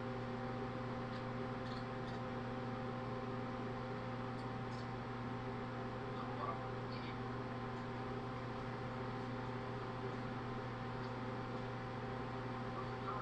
You don't have any yet. Right now they're registered for multiple federal databases. This is gonna happen. Okay, nobody's coming up with that. You also put it back on the terror watch list. Wrong text anymore. We'll put you back on it. Where's that weapon now, sir?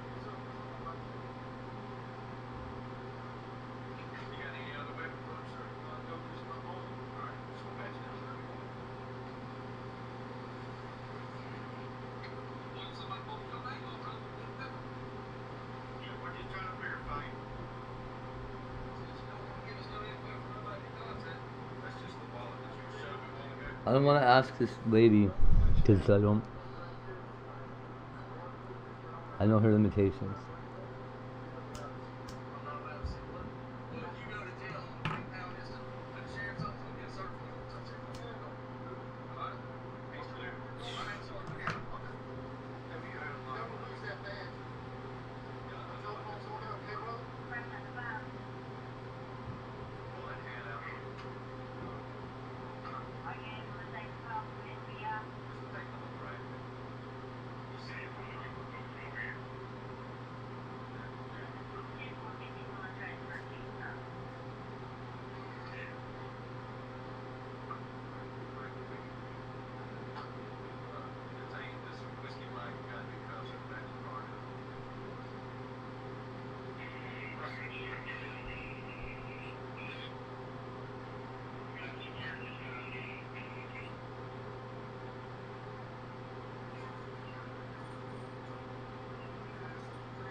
I am Not sure what kind of soap I'm supposed to use.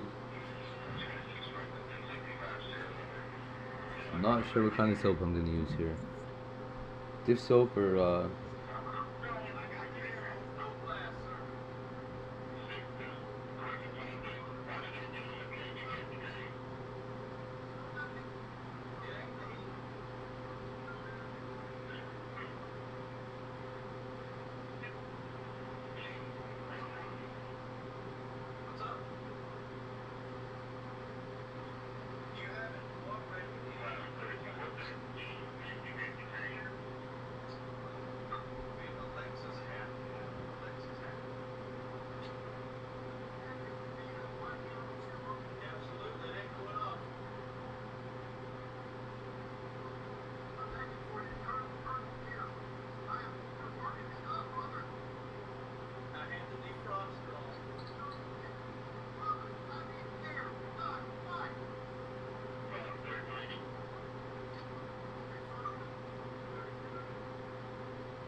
I've got some water in here.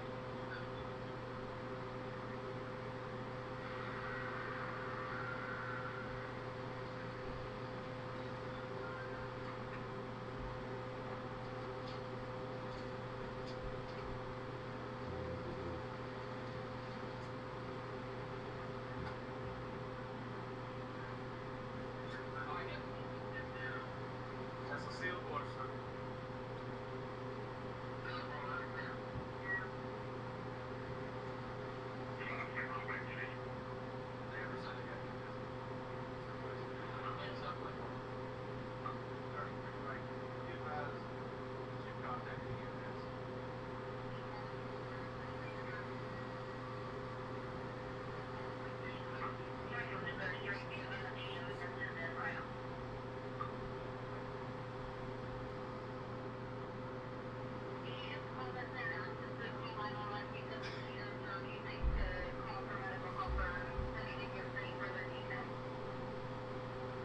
He's been like this the whole time. That's why I didn't feel like he was a kid.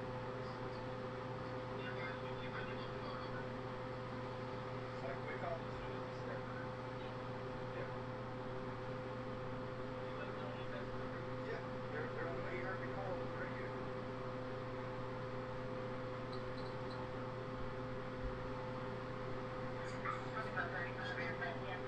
Oh, cold water, eh? Whoops, that was gonna be a mistake.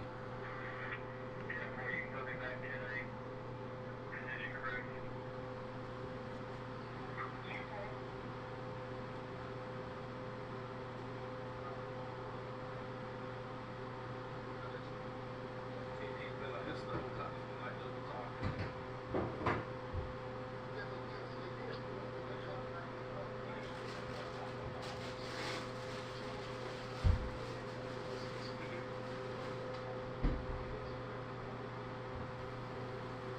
He is, yeah. But just the way he's been acting like this, he's just yeah, you've been verified, man.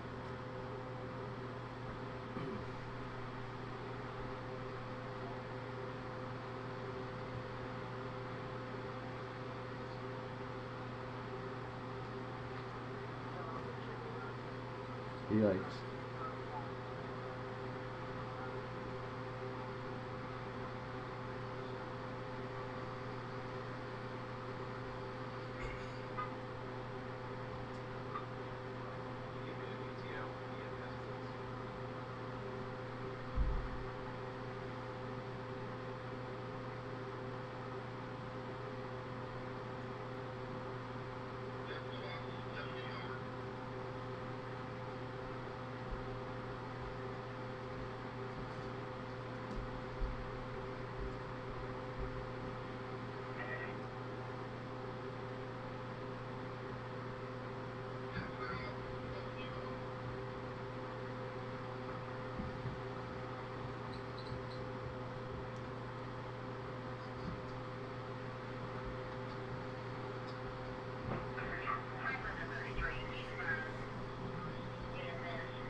So I really think this chick wants to be angry.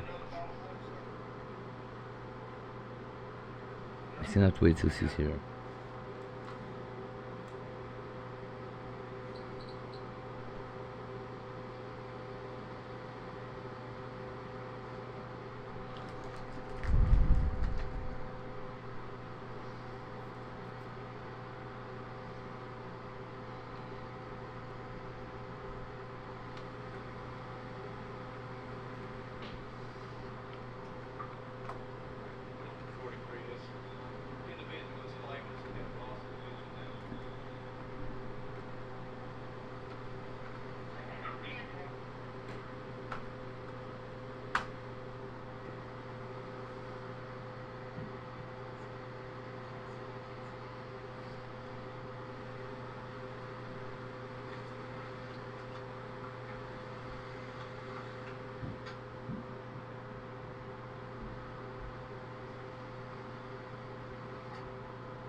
That's what the case is. This little ball wants to fight, bro. Should I kill him or what? No. No? Mm. Okay.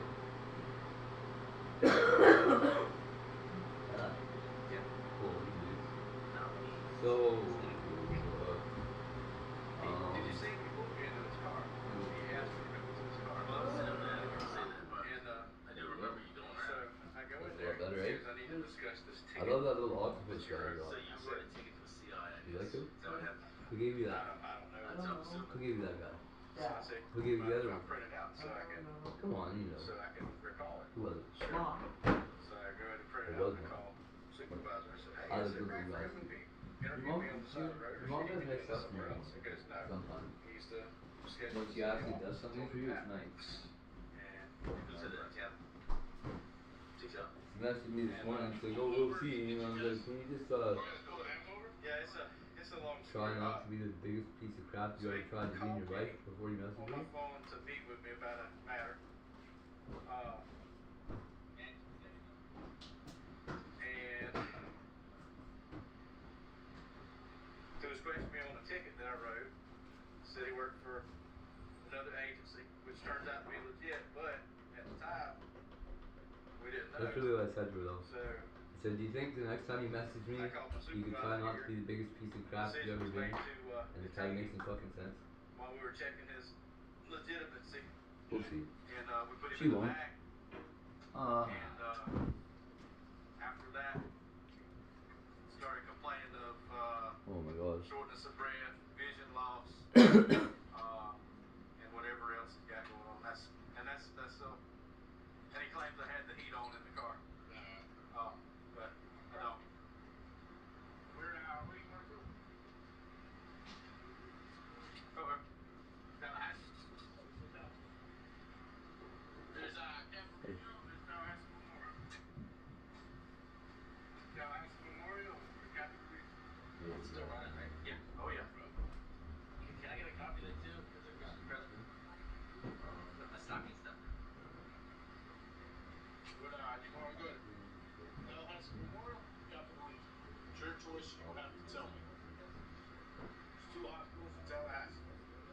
I do not know. I don't know, I've never been to an emergency room once. Where do you want to go?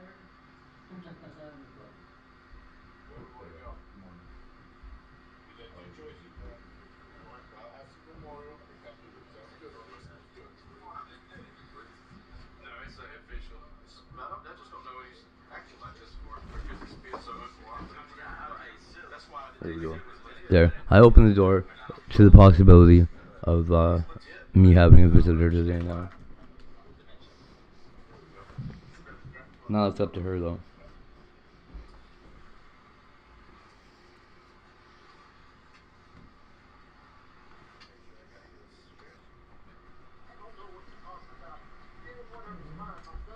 You might get to see me drive today, chat. All the ways.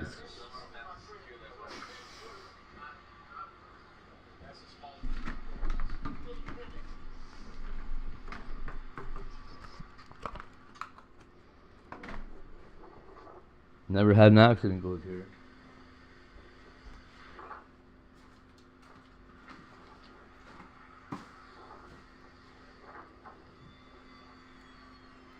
Greatest man on the planet goes here.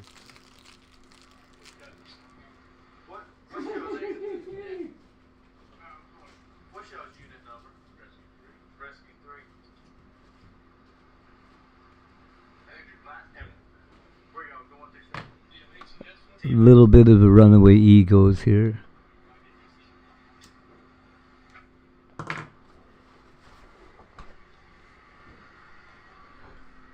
Still pretty clever though. So, Florida cop caught on body cam doing on the unthinkable. What was the unthinkable? You don't even think about it. You can't. I can't even tell you. Neither one of us could conceive of it. Unbelievable. Inconceivable. Happy Easter, get ready with me. Oh man, fuck, that's gay. I didn't know what that stood for. That's so stupid, I hate you. Now I'm mad.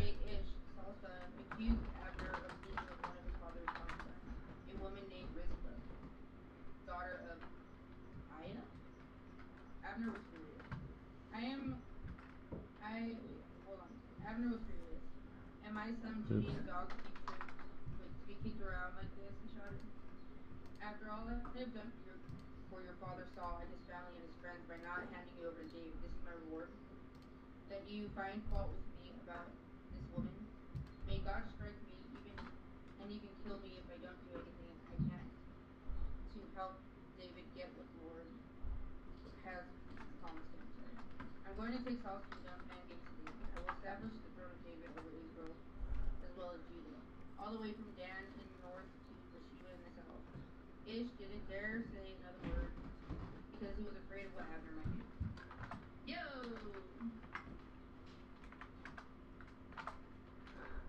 Why are you mad? I don't know. Oh my god, I'm getting eaten up. You know the sting about them. They're like all in here. Not fully. Then Abner sent messengers to David saying, doesn't the entire land belong to you? Make us all a pact with me and I will help turn over all of Israel to you. Alright, David replied, but I will not negotiate with you unless you bring back my wife, Michal, Saul's daughter, when you come. David then sent this message to Ish, Saul's son, give me back my wife Michal, for I brought her with the life of the Philistines. So Ish took Michal away from her husband. Palti, son of Lish.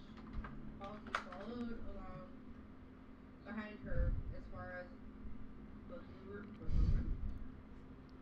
weeping as he went. Then Abner told him, go back home, so Palti returned. Meanwhile, Abner had continued with his elders of Israel for some time now. Michal said, you have wanted to make David your king. Now is the time, for the Lord has said, I have chosen David to save my people from Israel. Wait, hold on. I have chosen David to save my people, Israel, from the hands of the Philistines and from all of their other enemies.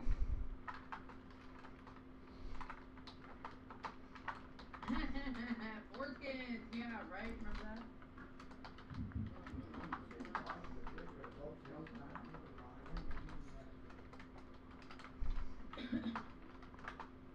Meanwhile, Abner had consulted with the elders of Israel.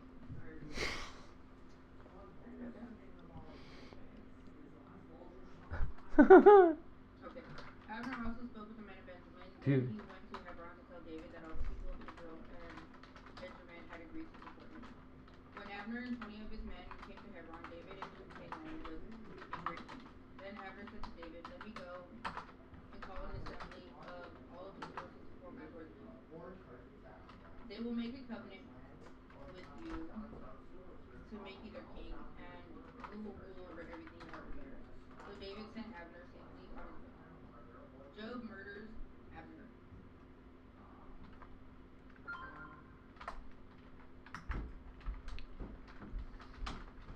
Okay.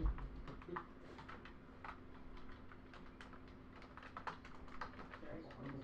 I said a bird's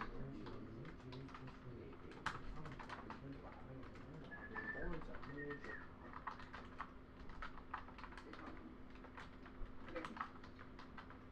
But just as after David had sent Abner away in safety,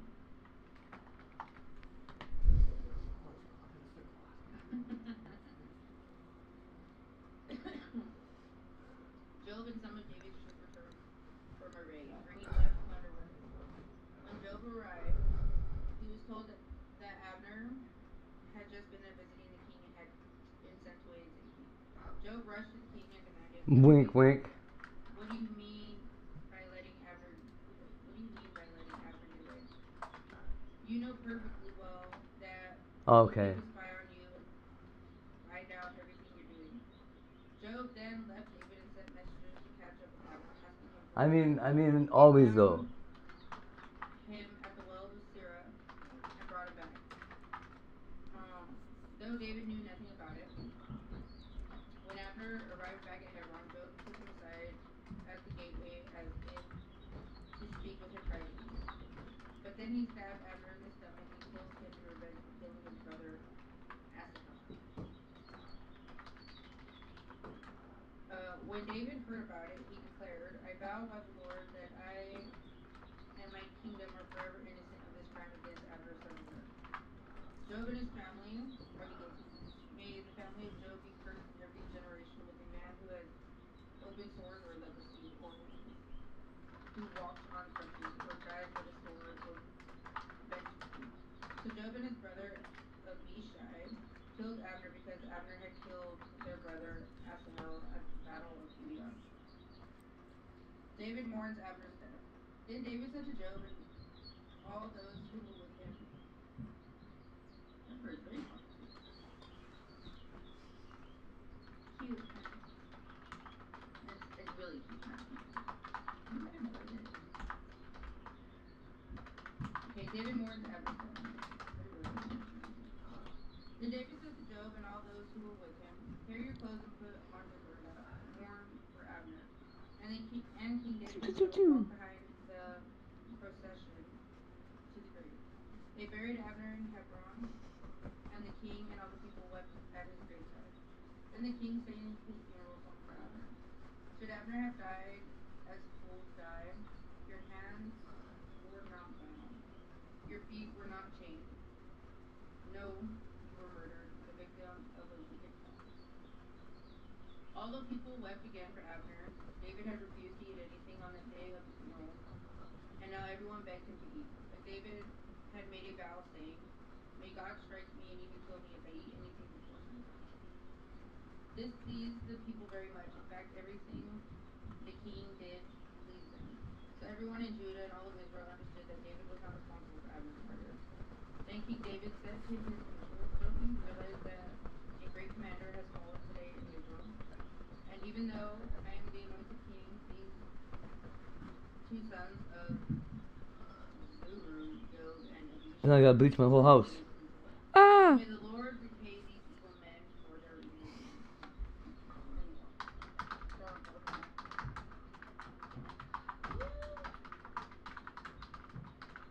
You're cleaning a stain out of your carpet. Okay. Love you guys. Heavenly Father, thank you, Lord, for giving me the platform to be able to spread your word, Lord. Thank you for this beautiful, amazing day. Thank you for all the amazing people that I have been blessed with in my life, Lord. All my amazing shadows, Lord. I pray, Lord, this Easter that everybody has an amazing positive vibes only day, Lord, just do it now because you are what?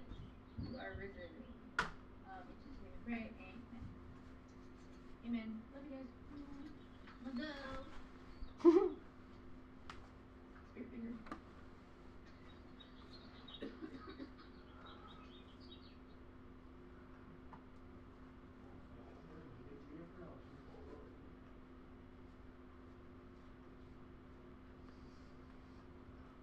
That's it.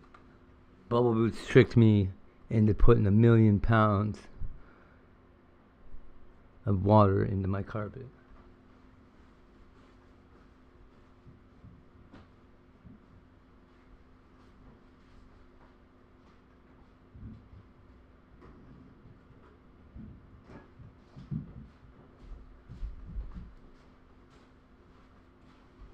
Bubble Boots, you tricked me. Now my carpet's all wet. I'm useless. I can't do anything. I feel like an idiot. Idiot. Do you think I'm dumb?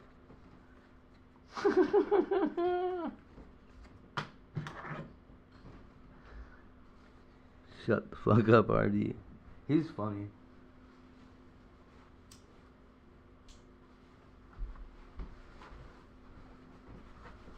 I got a hick accent I could fall back on too, though. Mr. Babies. Try sounding like a god and then being an idiot still. It's awesome. What is that? That's a fucking fiery looking... What do you call him? Agate? Agate. Oh, what? What? Yo. What?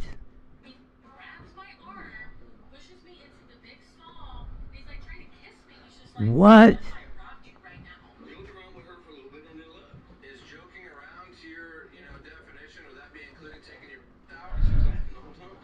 Ha ha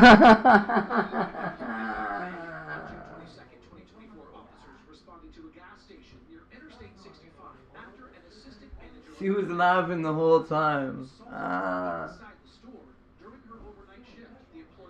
What?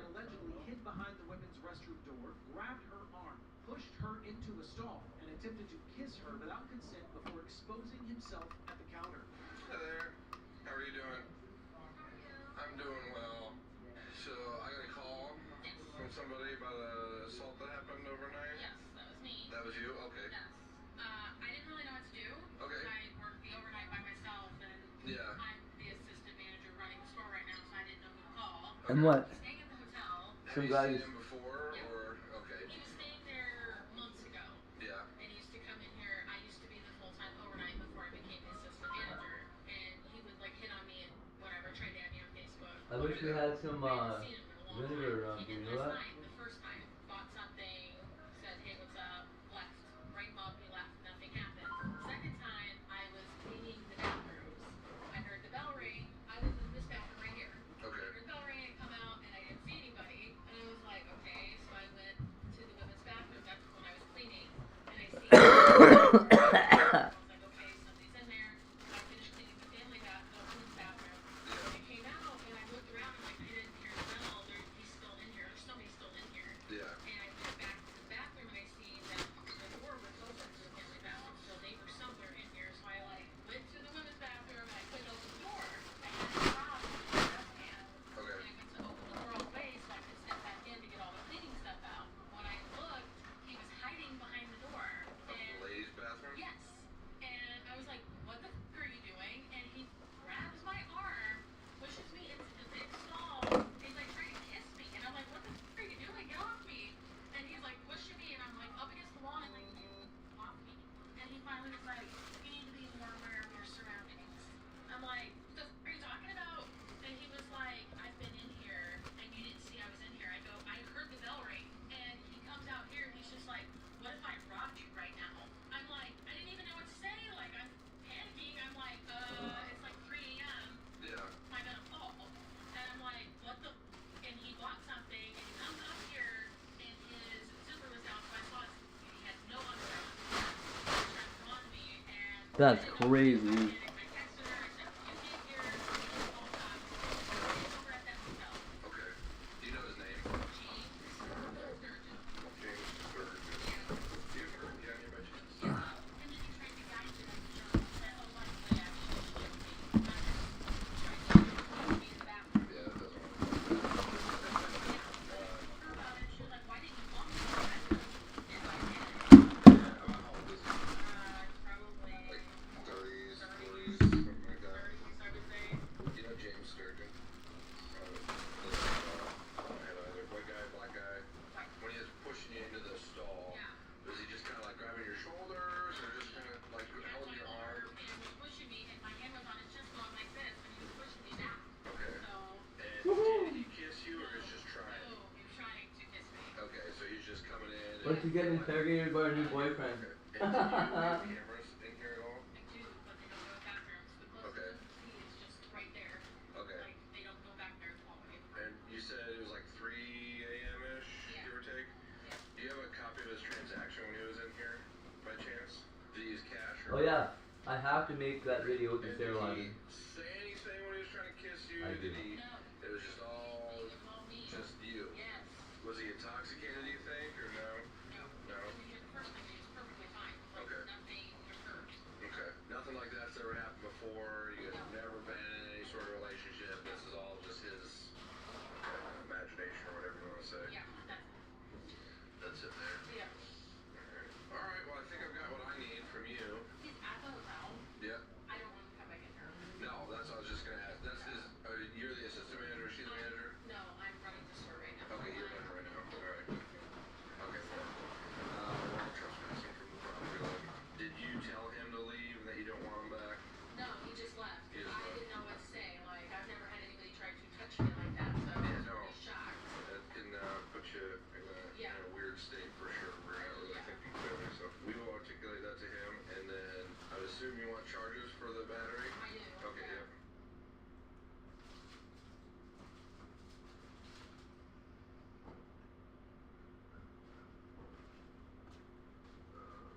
Stop me for no reason. So I mean, no, I did it.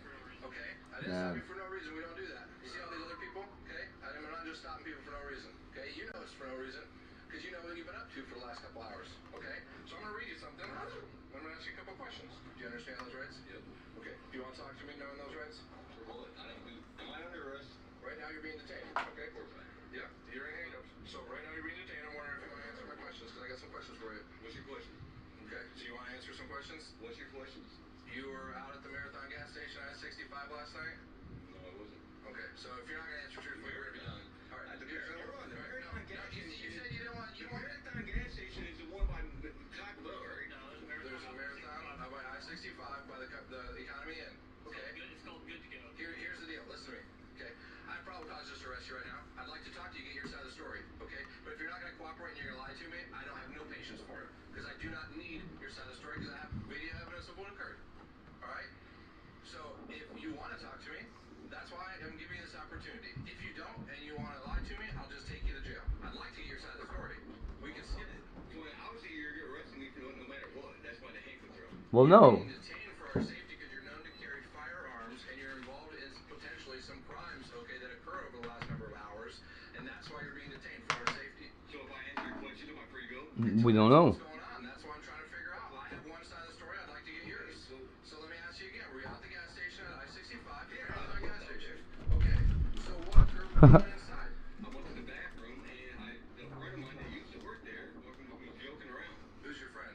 Her name was Michelle, I believe. And it's been like Nice friend. Okay, you say you were joking around. What happened when you guys were joking around? we was on the bathroom right there, and we was joking around, and we was wrestling, like joking and playing, like horseplay.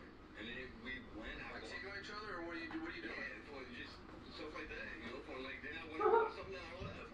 Okay, so what? Like we was cool. We was laughing and joking right there at the counter. Okay, so what were you doing in the bathroom? What was going on there? I went to use the bathroom. Oh, yeah? Which bathroom did you go to use? The family bathroom. Okay, and after that? She was right there when I walked out, and then we was joking around, and then we walked out towards the front, and then I bought some combos, and then I left. And you didn't make no other actions that I would have observed on the camera. Think about what you did. Think about the things that you did. That I'm aware of. You're not aware? Like we was horse playing around. That's all that's all that happened. Like Uh-huh. I'm being honest. I'm on the road right now. I'm not trying to do any of Describe horseplay. You're horse playing around, and you don't remember anything else that happened. Yeah, I just look. I bought some combos, and like I went in there before. I bought something to drink. I went outside. I fell sick for a little bit, and then I went back in, bought some combos, used the bathroom, joked around with her for a little bit, and then left. Okay. Is joking around to your, definition? Would that be including taking your out? Well, it's on the security cameras out, so I don't have X-ray vision. Well, I mean, like If it's out, it's out, right? well, yeah. It's like you're not running anywhere, bro. So I mean, No, not in the bathroom. They don't got cameras in there. I understand that, but I mean, the only thing I can think of is if I fly with look, the pants don't say unzipped all the time, man. Yeah, but I watched you unzip it and take it out, so that's a little different. You're saying you have no recollection of taking your out inside of a gas station? No, That's the problem. like I'm seriously not trying to charge. That's a problem. Like I'm I know you're not trying to charge any problems. I'm the one who charges crimes, okay? That's not what I mean, man. Like I'm trying to do the right thing. I'm on parole. I've been doing good. I got a job. So like I'm not doing anything illegal. So, like, Well, that's not true. Well, yeah. That's what we're trying to talk about. It sounds like there was some stuff occurring last night that's not entirely legal. well, like I said, we was just horseplay. As far as I know, we was just horseplay. Okay. Like I'm not trying to lie to you. I'm not trying to do any of that. Like I'm Well, why'd you have your penis out? Taking it out in public is not a horseplay. right. I mean, I understand that, but like I said, as far as I remember, like I zipped my pants before we seen No, bro. Well, you're saying to come unzip it. You unzipped them. We watched you. That's different. Right. I mean, That's different than... I understand that. You understand? It'd be one thing if you walked in. We all had our fly down. I've had one working, okay? But we usually got underpants on, and it's usually an accident when it like unzips. But I can't say I've accidentally unzipped my pants and had my wiener out. That's where I'm at. I understand that. I'm not trying to. I'm just trying to I'm not trying to be at neither. I'm not trying to cause any problems. Like I'm supposed to be at work or something. I just stopped to get some to drink. Okay. So you don't remember necessarily anything else that occurred there? Nothing that you want to clarify? Like I really don't. Officer. I'm being 100% honest with you. Okay, because he saw your penis. You were But horseplaying with her. What exactly was occurring with that horseplay? I mean, nothing. Like it was just, she dragged me up a little bit, and I dragged her, and that was just about it. And then we walked out, we was laughing. She was laughing the whole time. So how did you exactly grab her? Yeah, you just explain it with your words. You're not Right. I mean, I didn't really grab her. We was next to each other, and when she turned around, we was right there. So I mean, I kind of gave her a little hug, and that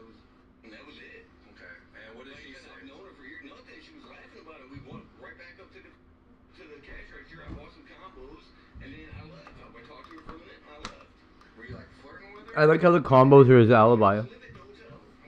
Have you guys ever had a relationship? Okay. Or was it you thought you were initiating last night again? Pretty much. Like if you're up. Yeah, I mean, like me and my girlfriend just broke up, so I figured, well, she was up there working, so I figured I'd go up there and talk to her and hang out. Like we got to. I got you. Go find some more company. I get. Like, all right. I'm not trying So to, no problem. how'd that end? I mean, you kind of grabbed her. You were maybe hoping to get something out of it, whatever. But how did it end? I wasn't really hoping to get nothing out of it. We was just joking around. That's all I thought it was joking around. We just do it all the time. Well, I mean, you just said you broke up with your girlfriend, so you went out there because you knew she was out there, and that you were kind of gripping on her, and you used to have. That's what I wonder. How many of those rapists or sex addicts in relationships that like didn't get what they wanted last night? Like I said, as far as I understand, we was just horseplay, man. I don't need the problems. I don't need the drama. Because it's weird the way some people get like that, entitled and shit. You owe me. We're not out trying to pick on them. We're out talking to you because there's kind of been some interaction. Right. I can't afford to go back to jail over something. Well, buddy. Misunderstanding. All right. Well, and I understand that. So I think this officer also has a couple questions about some other incidents that might have happened in town here. Haha. Haha. What happened there yesterday? We got into it. She was texting some dude or whatever, and we started yelling or whatever, and I went to leave, and she was right there, so I kind of pushed past her to leave, so I could get the out, because it's not my house, you know. And What are you doing? she started her new job over here. Well, the plan was, so I figured I'd give her a little bit to leave, you know, to calm down, you know. So I let her What? go, whatever. And then this morning, the plan was I was supposed to drive her to work, so I went and met her, and next thing she waved at me as she drove past because she drove her mom's car, so I thought everything was cool. So I sat up here while she was at work, and then figured we could talk afterwards.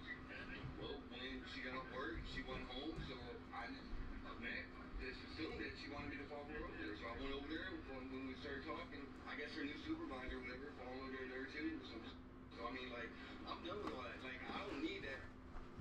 If she wants to start all that, then she wants to cheat on me with some, like, that's her choice. So I'm done with her.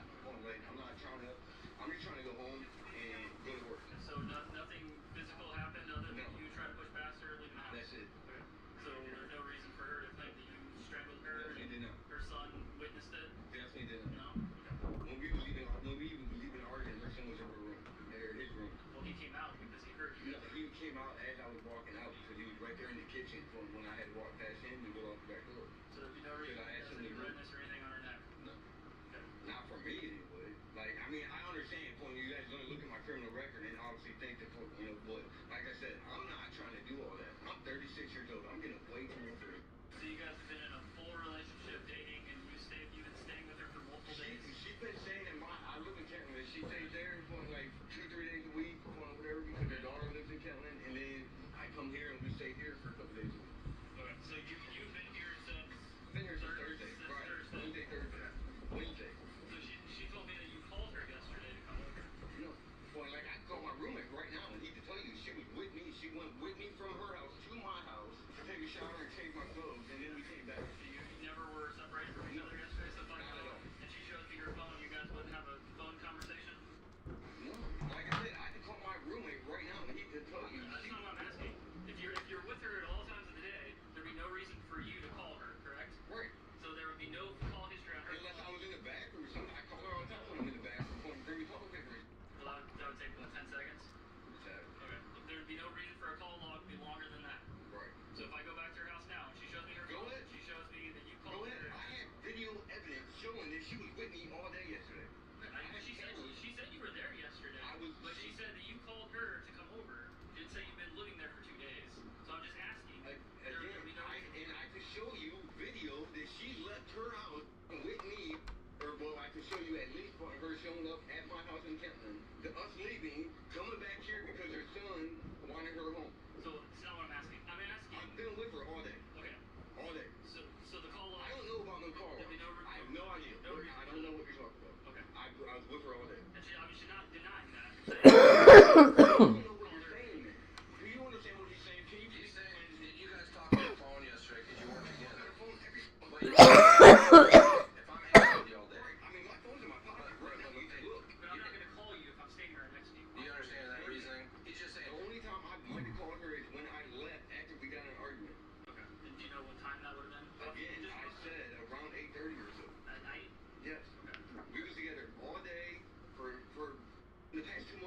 And where'd you go last? So after 8:30 last night, you went out. Where'd you go then? Went up here, parked right here for a minute, so I could calm down. And then by the time then, it was too late for me to go home. So I was slept in my car last night. And then sometime in the middle of the night, you went out to the gas station. Yeah. Okay. So I had to use the bathroom. That's the only place that was open. And there was too many cops at the other gas station. That'll happen. Yeah. You got any more questions? Okay. All right. Well, at this point, okay, you are going to be under arrest, okay, for battery that time in the bathroom when you were grabbing on her, okay, and trying to kiss her.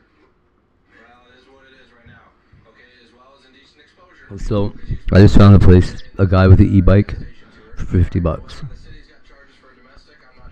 We can afford that, chat.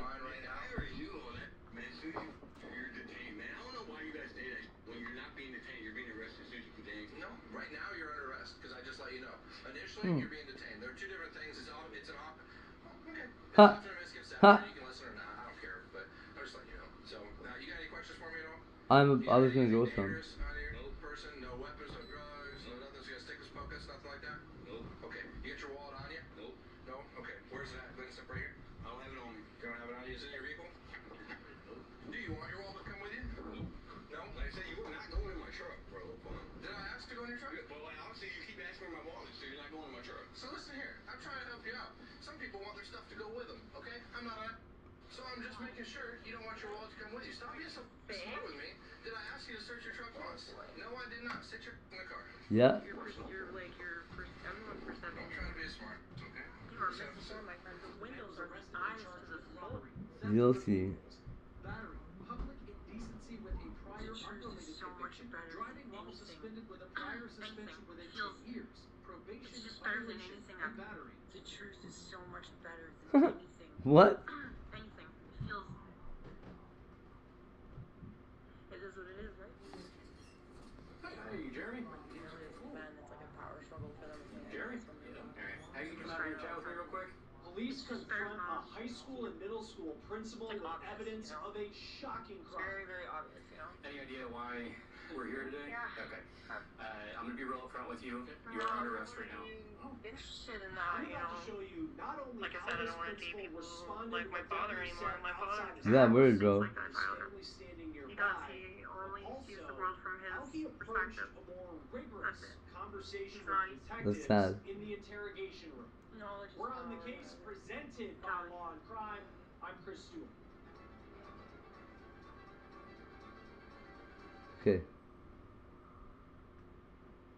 The man in the The video that you're about particular. to see was the leader of a school of about 480 students.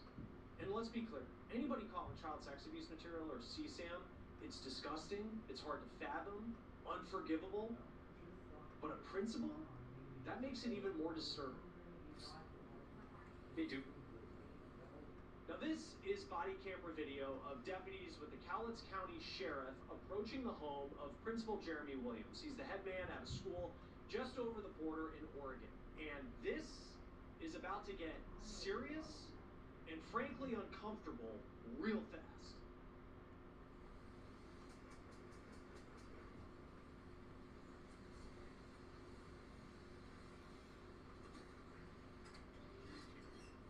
Hey, Jeremy. Jeremy? Yeah. Alright. Hey, you come out here and chat with me real quick? I catch you at like your gym time or something? I'm gonna mow the lawn, but... Okay. Wow. Just take off over here real quick. Just real quick to let you know, I am audio video recording. Actually, we all are. Just body camera stuff. So, any idea why we're here today? Okay.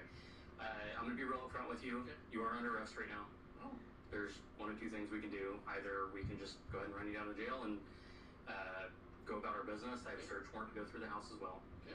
The alternative is you can come back, you can have a conversation with me at the office. It'll give you an opportunity to maybe give your side of it or Okay. maybe feel heard. It's just kind of up to you how you want to play it. What is this for? So across the last couple of months, we've received some information through some various sources about your online conduct. I've had a chance to go through it. One of my counterparts works on the PDS as well. That's why we're having this conversation today. Okay. If you want to continue chatting about it, I'd prefer you do it down in the office. Yeah. So, does that work for you? Yeah. Okay. So what I'm going to do is I'm going to have another marked card come up. Great. have him give you a ride down there, and then we'll have a conversation. In the meantime, some of my counterparts are going to search your house, okay? You will get a copy of the search warrant along with a receipt for anything that they take. Okay. Does that seem fair? Okay. It's interesting. Do you have your phone on you? Yeah. I'll take that. Fighter 15, David 3, you can come on up. It's included in this. Do you have anything else? Don't take your phone, sorry. Do you have anything else? No. Okay, go and turn around real quick. I'm just going to pass you out. Having Jim Schwartz makes it pretty easy for us, but just to make sure you know them guns, knives, grenades, stuff like that. Okay. Hey, go. Anybody else living here? Yeah. Yeah, my wife and my I son. don't care who's right or wrong. I don't care what fucking opinion, perception. All I care about is the As long as you're going to be cooperative, I'll talk to you in the front. Because like I said, it's almost like you're wearing a persona. Like, On the spectrum. I've definitely been I there. like never really cared about the things that I said. You only see it from your opinion anyways, so Who? that's what makes me sad. It's like, is there any humanity left to connect to? Phone in. Oh yeah. Is there anything Airplane in mode. anyone Type in the casket. left to connect to that's real? I don't know. You in it? I don't understand. You just want to keep that open. Okay. Okay. Come over here. I'll sit you in this car. It's not fun for me. You good with this side? Yeah. Okay. I already gave him a pat down. If you want to check him again, that's fine. It's Jim Shorts, so there's not a lot Attitude, going you on. know, it's very unfortunate. What's her son's name? I can't love somebody into integrity, Go you jump in for know? me. Like, I cannot love somebody into You got it. integrity, like Yeah, wanting okay. I'm gonna chat with the wife real quick, just kind of let her know what's going on, and then if you'll trans, I'll have you follow me, or I'll follow you the other way, and we'll head down to the office and put him on the interview rooms. Okay. Principal Williams is being cooperative, but you can also see the second that he just made that little movement, turning away from deputies, they were very quick to make sure that he knew that he wasn't going anywhere. Now, Williams was the principal at Rainier Junior Senior High School. Williams lived about 2 hours or so south of Seattle, right along the Oregon border, and then he taught at a school over the state line in Oregon. Now, at the time all of this was taking place, this is September 16th, 2025, the deputies go to his house. And when they go to his house, Williams was actually already on paid leave from school because just a week prior was when conservative activist Charlie Kirk was shot and killed, and Williams said after Kirk's murder, he was angry about Kirk's murder, and he had gotten into some sort of verbal altercation with someone about Kirk's murder, and because of the insensitive comments that he made, the school put him on paid leave. But now, with these deputies at Williams' house, he is about to be in a lot more trouble. The planet won't even know we're gone. Like, the planet will survive without us. These are Like, all the reports. it won't even I'll know. back on their state. You know? It will abnormal amount with them. Okay. Like, I'm going to the show Earth you will how continue. Williams' interrogation Even if that went. means But before I do, I want to go The back Earth to will the even scene. survive Go back like to that a, newly it will released survive documentary like a video, nuclear because after Williams was blast. taken to Like, the it sheriff's won't. office, We won't. Nothing the will. deputies Nothing have to will. go and Us will talk to the survive, but the Earth principal's will survive. family, his He's wife, done it once his before, son, you know? as they're And executing a search. volcanoes seem to be a lot more fucking dangerous than Yes. whatever Hi everybody there, else you is Sandy? fucking worried about. Hi there. Just to let you know, we have a search warrant for the house. Okay. Okay. And we were looking for specific items, electronic items. Okay. Is there anybody else in the house? My son is here. Okay, that's you right there. You're Trevor? Yes. Okay. I'm Jason with the sheriff's office. These were his headphones. I'm going to give them to you. So, is anyone else in the house besides the two of you? No. Okay. Big dogs, small dogs. Nope. Two cats. Do you have any idea what this is about? Nope. Okay. No clue. Okay. Well, He possibly could have gotten okay. what he's done. Okay. To let you know, we're recording. Yep. It's audio, video. I'll let Detective Moore explain what's going on. Okay. Is there anything that you need to put away before we start digging into the search warrant? We don't have illegal things. We are actually really law-abiding citizens. What we're looking for is any sort of electronics, computers, Well, cell phones. I mean, we have those things, of course, Yeah, that's what we're looking for. but I mean, yeah. I mean, if that's what's on your search warrant, like, I mean, Any sort of storage devices, like thumb drives, hard drives. I mean, we have thumb drives and that. Like, I mean, I've got some up in my up in my, and I have no idea what my son has. He's 20. Of course, he has his own computer and his own, like, you know. Like a computer that you essentially use by itself? No. We have a communal, it's actually my computer. I use mainly for schoolwork. I have a work laptop in here. He doesn't even have his work laptop right now. Okay. He uses the home computer, you know, on occasions, but Does he have a tablet or anything like that? no. I mean, I also have an older tablet, but it's primarily mine.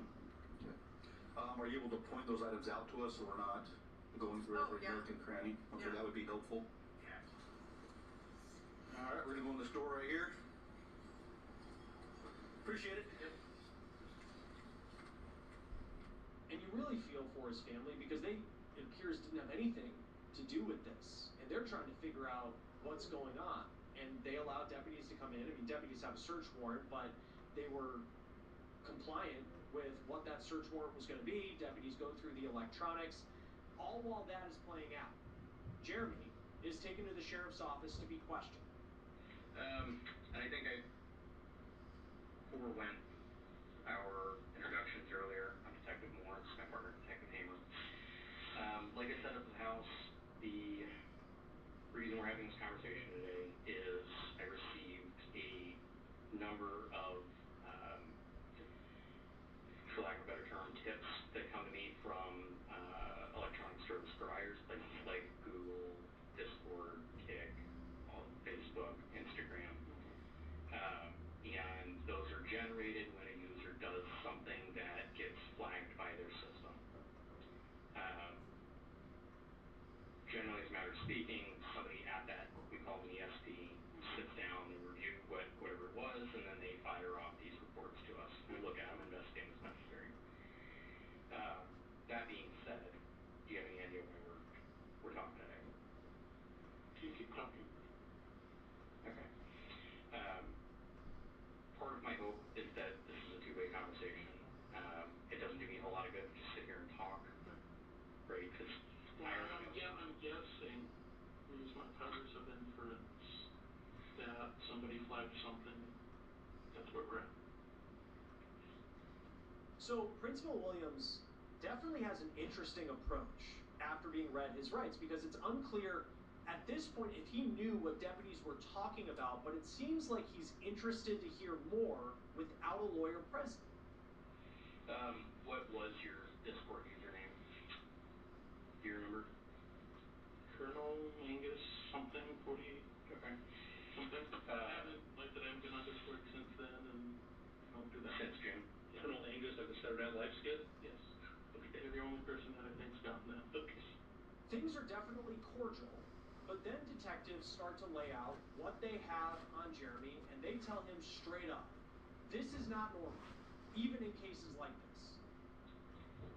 These are all the reports that I've gotten. There's a abnormal amount of them. Okay. And part of the reason is it's because of continued use.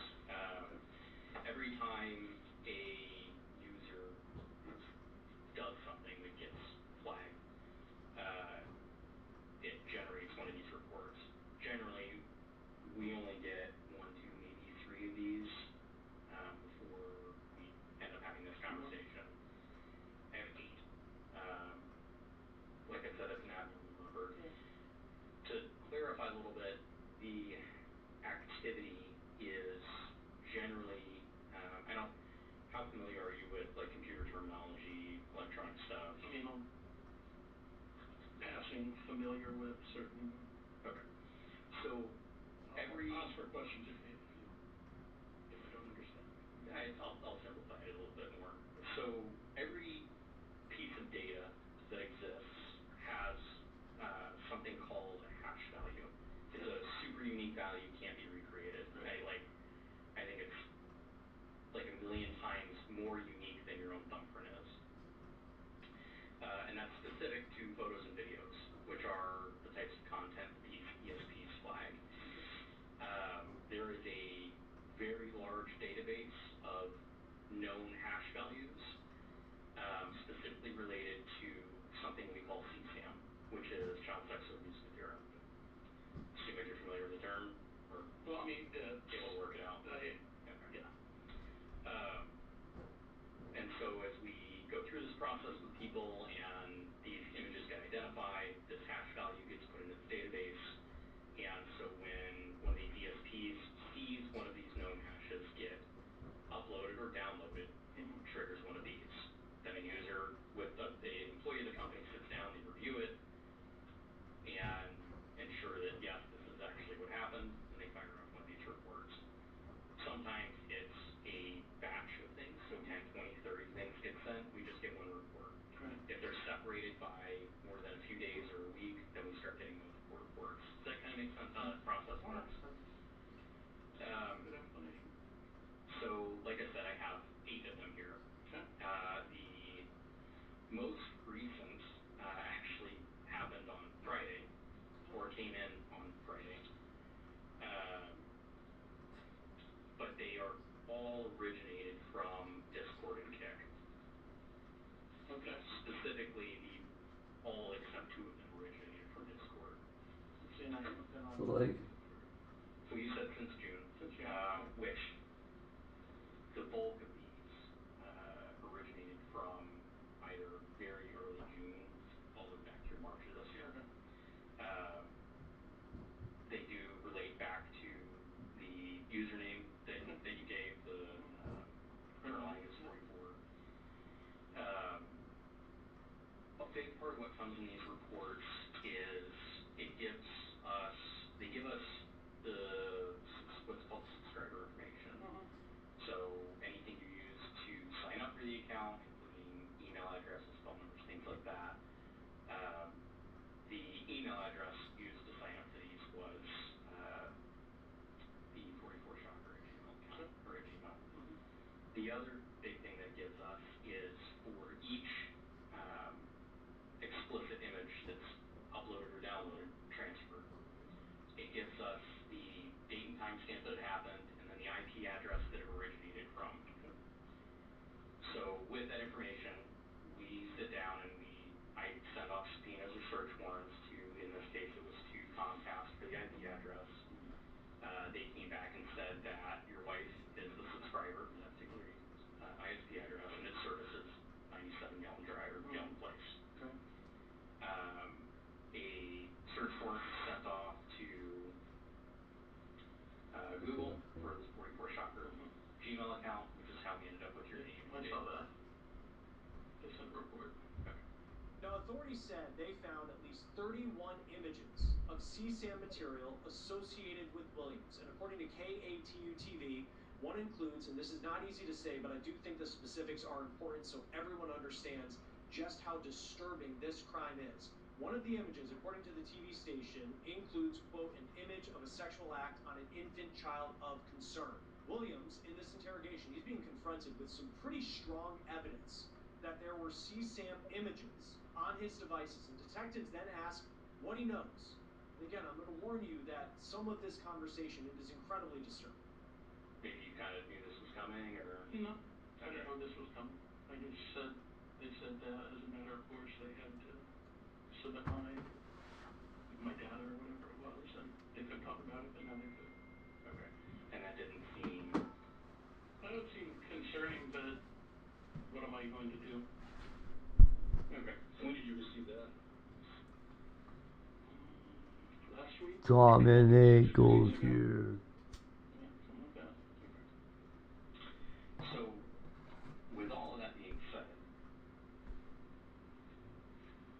we're not here by mistake. Right? We've put in our due diligence to get to this point, and I'm extremely certain of why you're in the position you're in. That being said,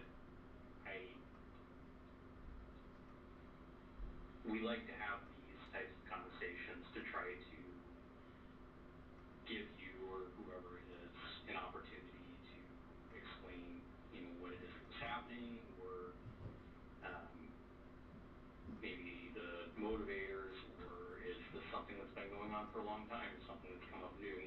In your case, one of my concerns is you are in a position of authority at a school. So clearly there's some additional concerns there, right? Your access to children or the same content that was uploaded and downloaded being discussed. I mean, is this something that you're willing to talk about with me, or? To an extent. Okay. To an extent. How long have you been, I guess, doing this, seeking it out, collecting?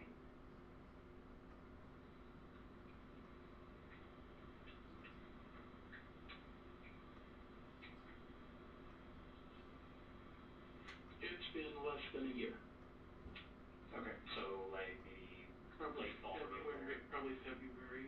Okay, so about the time of these reports started. 'Cause I think my first one's probably early March-ish. Yeah. Okay. What drove that? Accidentally, I was talking to somebody on Reddit, I think, and they Sent it to you? Yeah. Okay. And then you just kind of were like, oh yeah, this is kind of the thing, and went down the rabbit hole?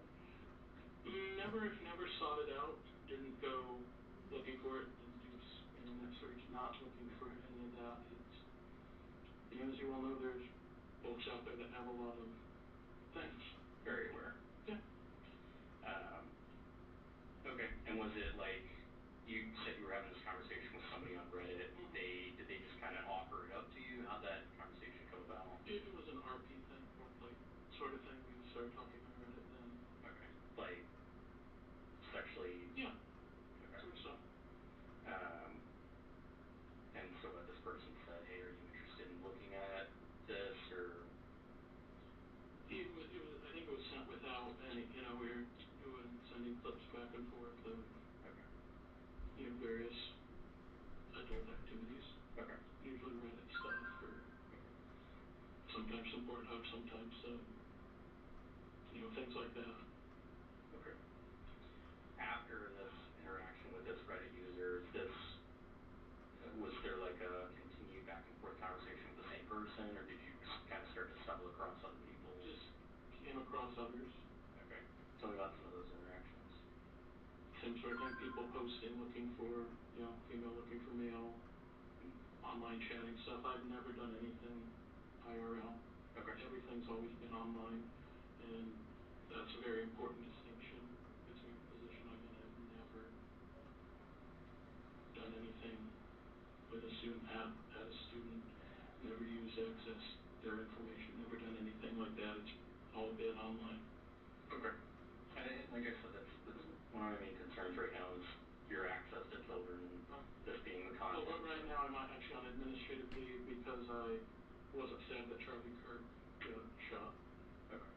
When somebody was talking about it, I said, too bad, good riddance. Okay. And they got me, so I don't have access to anything. Okay. Is that the meeting you were at earlier today? Okay. Were they just now placing you on admin leave, or? No, that happened on Thursday. Oh, good. Yes. Yeah? That's good. I'm just kidding, I'll get it for you. Random interactions with other users, it appears like it's mostly through Discord, is that?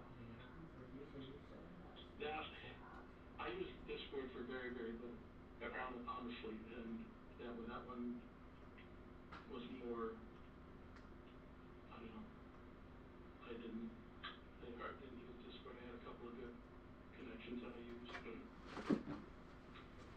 Well, obviously there were a couple of connections. What, were those the same scenario? Like you found that role playing? It's both. Sometimes I post an ad thing, looking for somebody to chat with, those sorts of things. And it just kind of evolves. Yeah. Okay. When you do receive these images, probably want that back a little bit. Have you ever reciprocated receiving the images? Like they send you an image, so you send back what you've gotten, or video?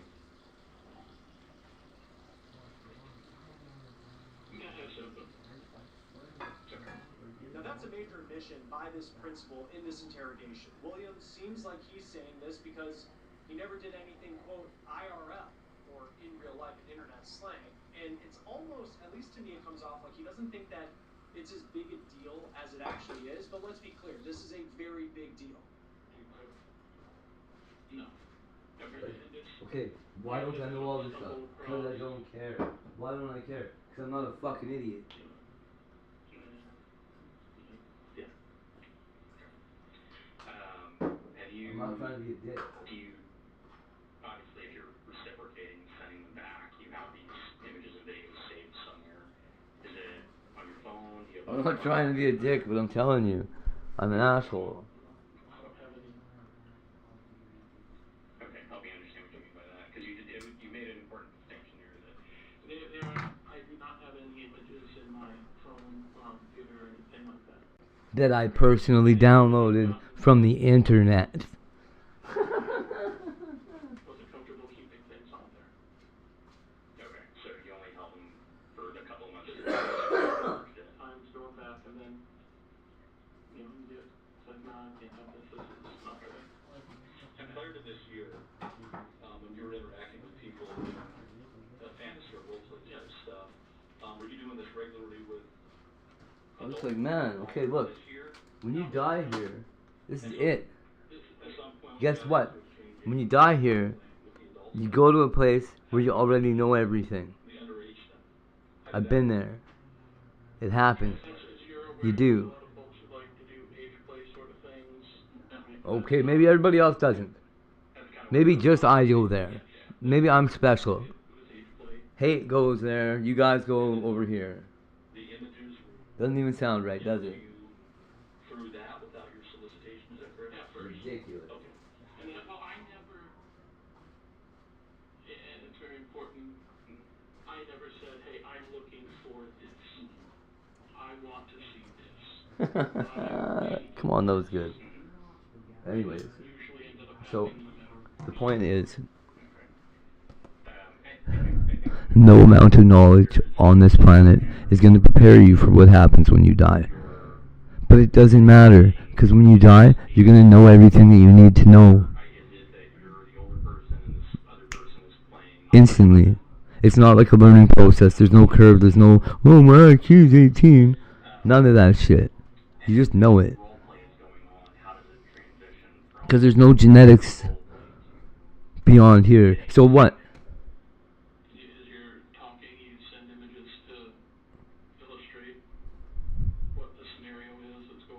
Why would I don't know, dude. Racism is so stupid. Honestly, everything is stupid. Why? Because everything else is alive too.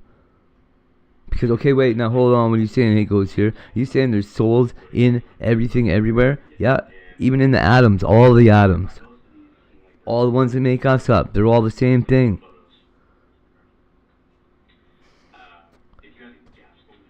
The only thing I can do is repeat this over and over until somebody else is like, hey, you're right. I'll be like, hey, you've been here before.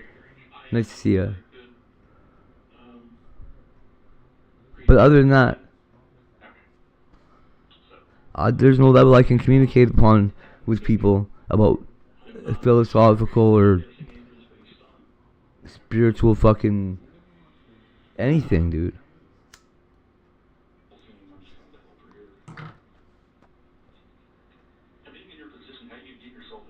And my little plan there, for just repeating this shit over and over until somebody shows up and I'm like, hey, I know you, or whatever the fuck I said, it doesn't work. There's a bunch of phonies out there. Literally, I ran into more fucking phones. I might have found one other person that is kind of like me, but not really.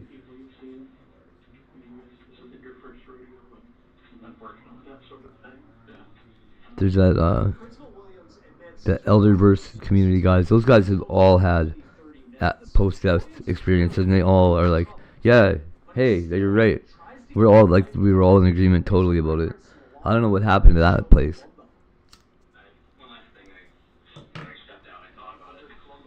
But that's the thing, is what we all realize at the end of all that is we're all still here.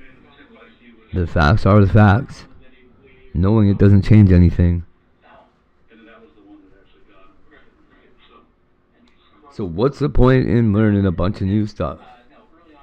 Who the fuck cares? Ooh. Elon Musk the fuck landed on Mars today. Woohoo! I know, I seem to care, right? I get into it.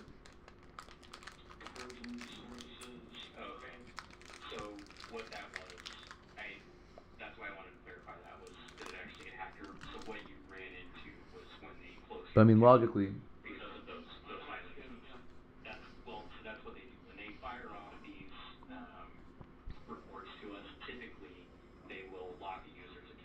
Logically, we can't move beyond the bodies that we're in until we've been prepared to move beyond the bodies that we're in. No amount of choosing to learn particular things is going to do you any good. What you need to do is what you were put here to do. Experience your life. Stop resisting. Stop hiding, stop resisting. I'll tell you what, man. I felt like I was supposed to do something 26 years ago. I still haven't done it. I'm supposed to do it. It's still waiting. 26 years, it's still sitting here waiting. I have to do it.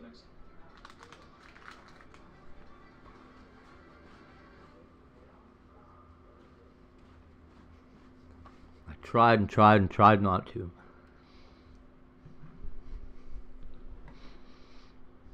Oh well. We were actually looking for you. Somebody called in when you're on, I guess, Route 4 coming in. They said you're kind of all over the road. A caseworker tasked with helping children meets up with police, and they say she admits to smoking drugs on the job. What are you putting in that? I'm not stupid. That's for smoking fentanyl? There's a lot of fentanyl in your car now. I go through the body camera footage of Erica Funkgeld's arrest. You see they took my pin here? The field sobriety test and what She took my pin here. I'm Anjanette Levy, and this is Crime Fix. It's this girl. She's kind of cool. Man, I put so much water on my floor. Erica Funkgeld has a pretty important job. Oh, it's She's a her. caseworker who checks on children. Funkgeld. Oh, it's not her. Open the effing straight. We do have some breaking news That's funny. that we are continuing to cover that takes us to the Middle East. And I did want to share this social media post that President Trump shared just a short while Oh, look. ago. A penguin toucher. Penguin toucher. To social media to share this, saying that Tuesday will Put him down. be Power Plant Day. Oh, man, I'm mad. In Iran. There will be nothing like it. Boom. Open the expletive straight, you crazy bastards, or you'll be living in hell. Just watch. So that is what President Trump shared on this Easter Sunday as we continue to monitor all of the latest developments. I also wanted to Whoa. share some of this video. What did he just do? Got just moments ago. This takes us out to He blew right out of the water. That was pretty impressive. right here from an airstrike in Haifa, Israel. And that is the very latest as we continue to follow the latest developments. I also wanted to share this video with you right now. This is from the Iranian state media. This is from X via Fox News. This as we continue to follow the very latest, as we do know that a U.S. service member was rescued after Iran shot down their jet. So U.S. Special Forces rescued a downed airman in Iran in a very complex operation that averted a potential crisis as the war entered its sixth week with few signs of progress in diplomatic efforts for a resolution. President Trump announcing the rescue in the early hours today in a social media post that described the operation in a mountainous area of Iran as, quote, one of the most daring search and rescue operations in U.S. history. The airman, a weapons officer of an F-15 jet, was shot down on Friday. He was wounded, but will be just fine. That's according to the president in a message on X posted by Press Secretary Caroline Leavitt. Now, the pilot of that aircraft was rescued on Friday. A A U.S. official said the operation, which Israel said it has assisted, involved dozens of military aircraft and encountered fierce resistance from Iranian forces. Iran's military said several U.S. aircraft were destroyed during the operation, including 2 military transport planes and 2 Black Hawk helicopters. Footage posted on social media showed burned out aircraft wreckage, which Reuters verified was in the area. A U.S. official told Reuters U.S. forces had to destroy at least one of the aircraft used in the rescue mission because it had malfunctioned. The Wall Street Journal reported that 2 specifically equipped MC-130Js aircrafts were used to carry out covert infiltrations and remove troops from beyond enemy lines, and those were blown up by U.S. forces after malfunctioning. A senior administrator in Washington said the rescue had involved a CIA deception campaign, spreading word inside Iran that U.S. forces had already found the missing airman and were moving him on the ground for exfiltration out of the country. Meantime, this comes as on Saturday, President Trump renewed a threat to intensify attacks on Iran's energy infrastructure, saying it had 48 hours to open up shipping lanes in the Strait of Hormuz, which is the vital conduit for around 1/5 of the world's oil and natural gas supply. That has been largely shut down, and that is when he took to social media earlier today as sharing this social media post right there. However, despite the heavy damage to its military and civilian infrastructure by weeks of U.S. and Israeli attacks, Iran's chokehold over Hormuz has given it a powerful weapon in Tehran, showing no signs of complying with President Trump's demand. It has continued to launch missile and drone attacks against Israel, and earlier today it underlined its ability to hit U.S. allies in the Gulf by launching a drone attack on petrochemical plants in Bahrain and Abu Dhabi. The Revolutionary Guard's warning that more attacks would follow if civilian targets in Iran were hit.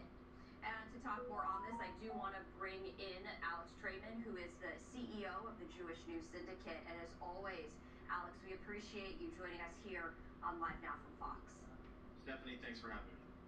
So I do want to talk about the very latest, and I know that Israel had mentioned that it had assisted in rescuing the service member whose jet was shot down. Can you share with us the very latest in that?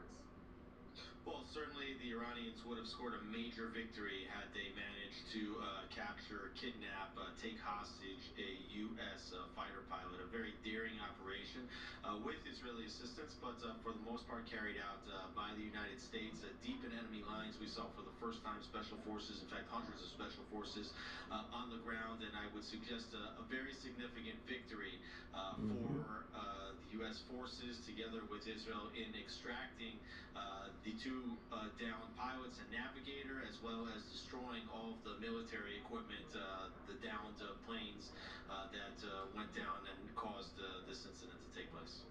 So the war is now entering into its 6th week, and we've seen the continuing evolution of the conflict. Where does the war currently stand when it comes to the U.S. and Israel's success? Well, I think certainly you're well beyond the halfway point in this war.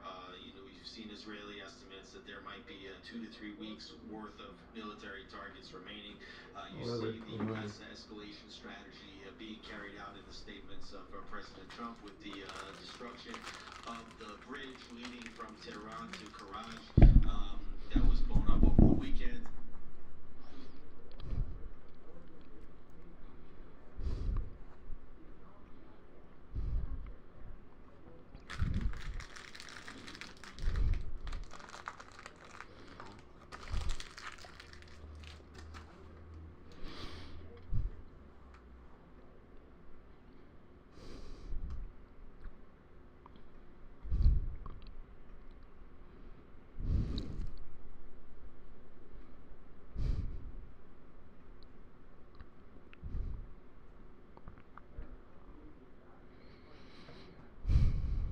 If you don't want to be spied on by Facebook, you can't pick privacy blocker. If you don't want to be spied on by Facebook, you can't make a privacy blocker. If you want to put the news back in your Facebook feed, you can't make a news feed for Facebook. All we can do is ask these tech companies to help us out, and when we do that, they just say no. Cory Doctorow says the internet is getting worse, and he has a theory why. It's explained in his latest book, which has a provocative title. Enshittification. Why that? Well, it turns out that if you give people a minor license to vulgarity, they'll listen to your detailed technical critique. A gimmick? For sure. And it's working. It's this dirty word I came up with to describe how platforms go bad. His message and his mission are getting attention. There's a lot of reasons to be angry right now, and a lot of them have to do with the conduct that gave rise to tech monopolies and other kinds of monopolies. Okay. Doctorow is a Canadian science fiction author, essayist, everything over. And he's been an internet expert since even before many of us knew the internet existed. Here he is on CBC in 1995. Show us how to surf the net. Okay, well, when you're talking about what's going on on the internet, we're talking about one of two things. His latest book raises significant questions about the power of big tech and who controls intellectual property. I spoke about this and more with Doctorow in the CBC Vancouver newsroom. So I'm going to take a big thesis in your book and narrow it down to just a few seconds. But basically, your view is we are badly served by big tech companies right now. Day 3, Bubble Boots. Pay attention. Interested in serving their What did Hate say about Day 3s? And then they were more interested in serving their sponsors and other companies, and then ultimately serving themselves. Watch this girl disappear.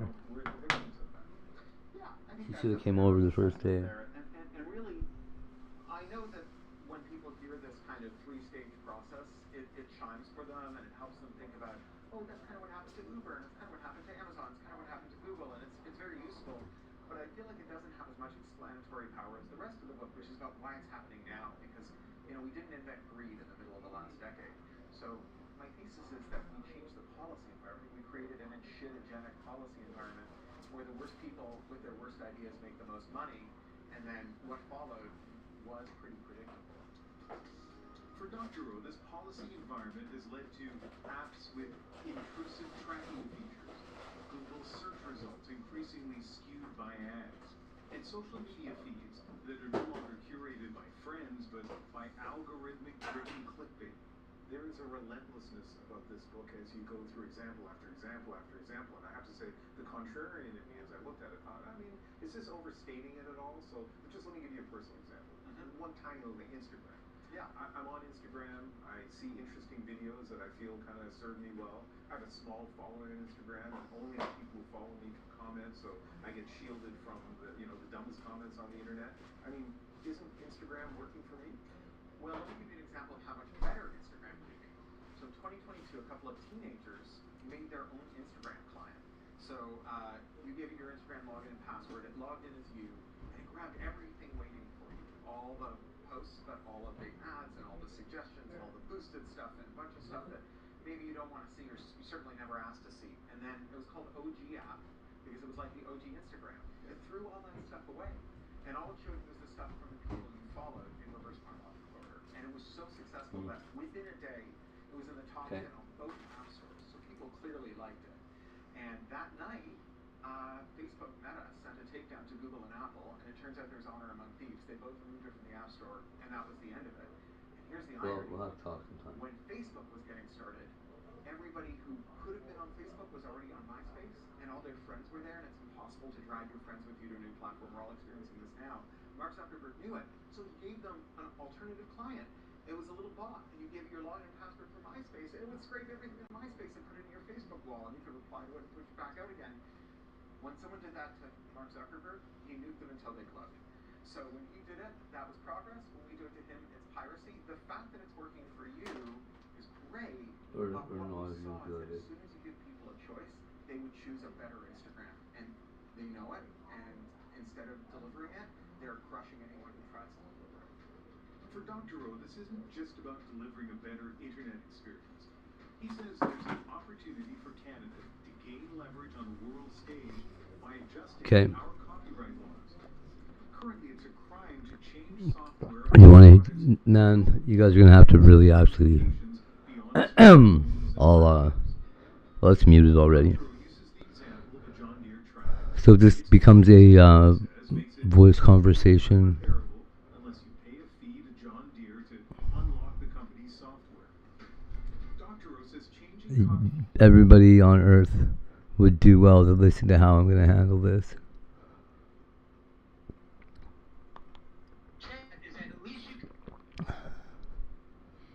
Because people don't believe it's possible. And I'll show you how you do it. That's all I'm going to say.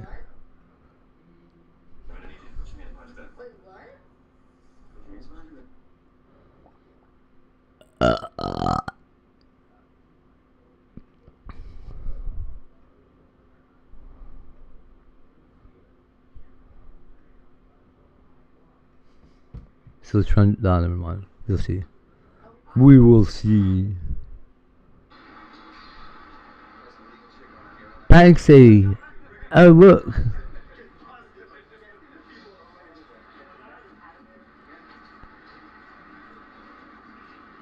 You put balloons up there?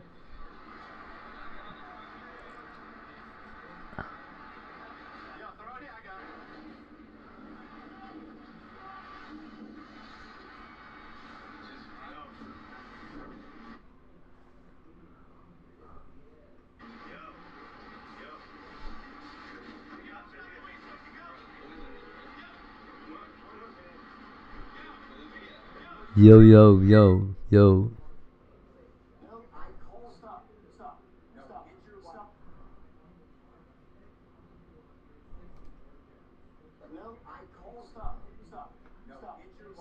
Stop. I am 100% in my legal standing right to tell you that if you cause problems again at this residence, you're going to jail. Stop fighting. Stop fighting. You're gonna get tased. Stop, or you're gonna get it again. Now you're going to jail for battered LEO. Police respond to a 911 call after a man reports he was attacked. But once they arrive, things aren't so clear. Full engine's in. How you doing? Full engine's in. Your officer's in. So what's happening? I'm giving your officers full permission to enter in. Okay. I'm recording in my pocket as we talk. Okay, come on. What has happened? Come out here. Tell me How you been, dude? There's not going to be any coming on the street. Tell me what's happening. Why did you call us? There is 3 tenants here that don't. Why did you call There's us? 3 tenants that don't belong here? Yes, sir. So they're not tenants? Street tenants, did he say? Okay, are they tenants or not? Absolutely. Holy shit, the volume was loud, eh? Sorry about that. Really fucked up and not good. Just hanging out with some clothes there? That's good. It's the big guy upstairs with the, You know, fucked up. What's his name? The guy there is in the... Nah, whatever. What's the guy that threatened you? There's a woman trying to be in my life, so it's all fucked up, obviously. So he doesn't live here? He doesn't, no. What's he Oh, doing? really? How did he get in? He's a guest of someone? He's my guest. He's your guest? Okay. Peter. Hello. Is this the gentleman you're referring to? Is this your guest? It doesn't matter. I already went down and talked to the city commissioner, Donnie Lee, as well as the city court clerk. My eviction status is exactly legally sound. There's no reason why I should have to leave Because this you're residence. Easter. She has to file a default. What's wrong with people? What happened? There's a random girl trying to fucking get my shit, and well, those penguins just pop right out of the water. Did you see that? That was impressive. I don't know, dude. It's whatever, dude. Women are fucking women. There's no good ones. I've not done anything wrong, sir. You're a caller. Yeah, you called about an assault, so you can be a potential victim, right?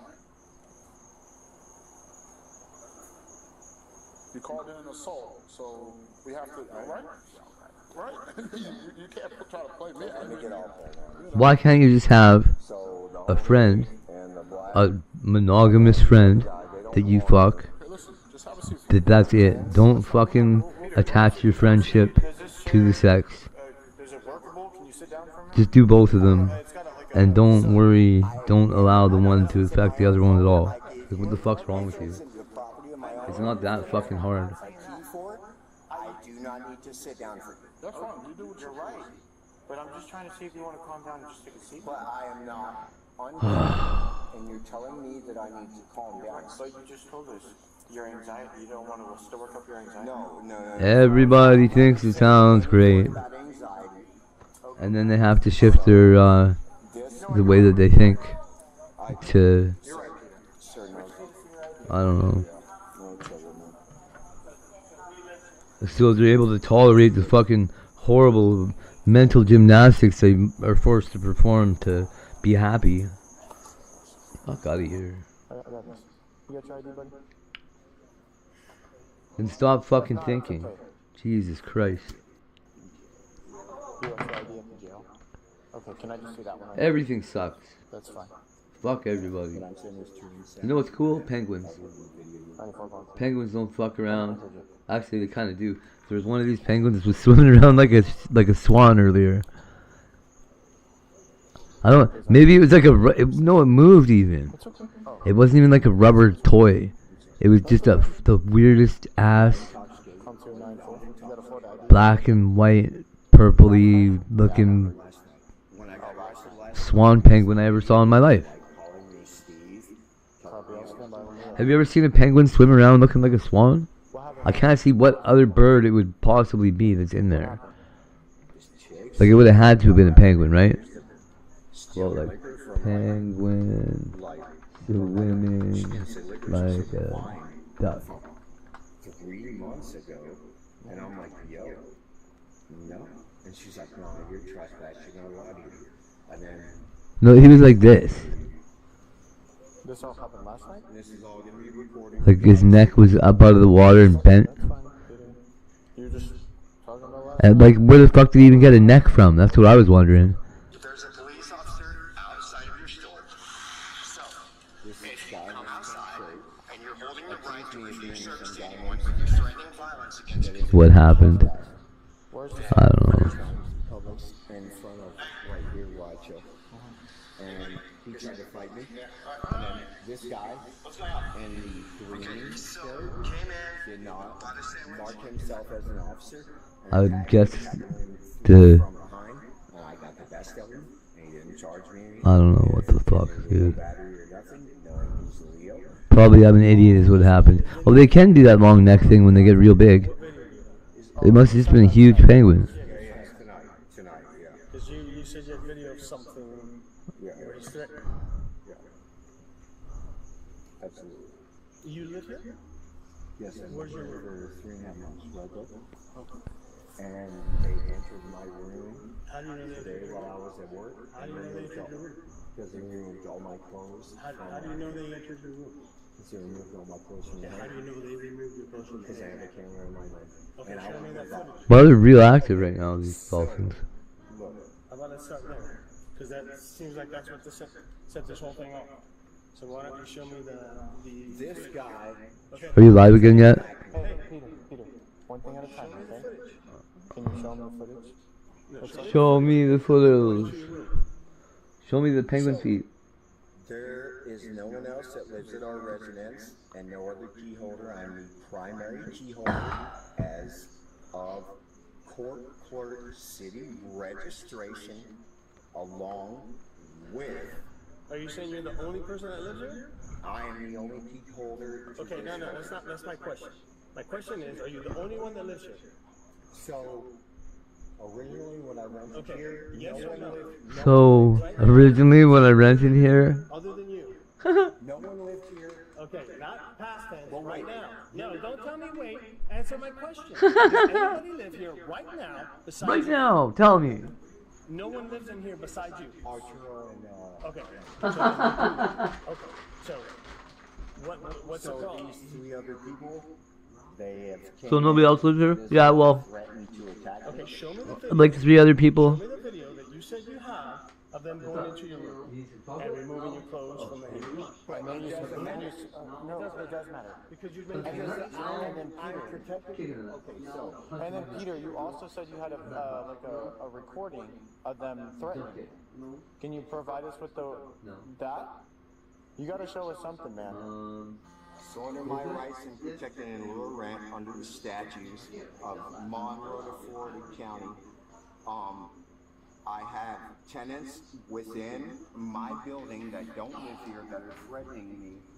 I have a legitimate. Okay, show me the video that you say you have. Show me the video that you have that you said that where they're threatening me. I never said I had a threat. You said you had a video. You did when we first got here. You have established rights as a tenant, regardless of whether your rent is paid in cash. We're not doing that. People living here too. And have been residents since January 20. We're not. That's not what we're questioning, Peter. Okay, so what we're questioning is you said somebody threatened you. Assumption well. Okay. So much for that. Under the assumption that my landlord tenants that are going So through. do you want to talk to us or do you want to talk to your phone? My eyeball Do you hurts. want to talk to us or do you want to talk to your phone? Your mom. I'm gonna talk to your mom. Okay, go down. Okay, go down. You know him, right? Yes, very well. He is Yeah. 20. We're homies. Signal 60, if you may say so. Signal 60. Hey, what does that mean? That means something? The guy that drives his truck right here, the dude in the black tank. Where is it? Black pants. Yes. Came in with a prayer walk. He said, "You're not allowed here." Yeah. Other guy tried to chime in. Helena kind of just stood in the background and said, he tried to chime in. Helena stood in the background and cried. Okay. I did the best I could to de-escalate the situation. I've done every proper procedure legally that I'm supposed to do within my right and follow my statutes. And so she has once again breached the entrance of my privacy after the county court clerk told her that she is not to be within my room. Okay, it's 10 codes. Anything. Like 10, signal 60, okay. We see a judge. Got ya.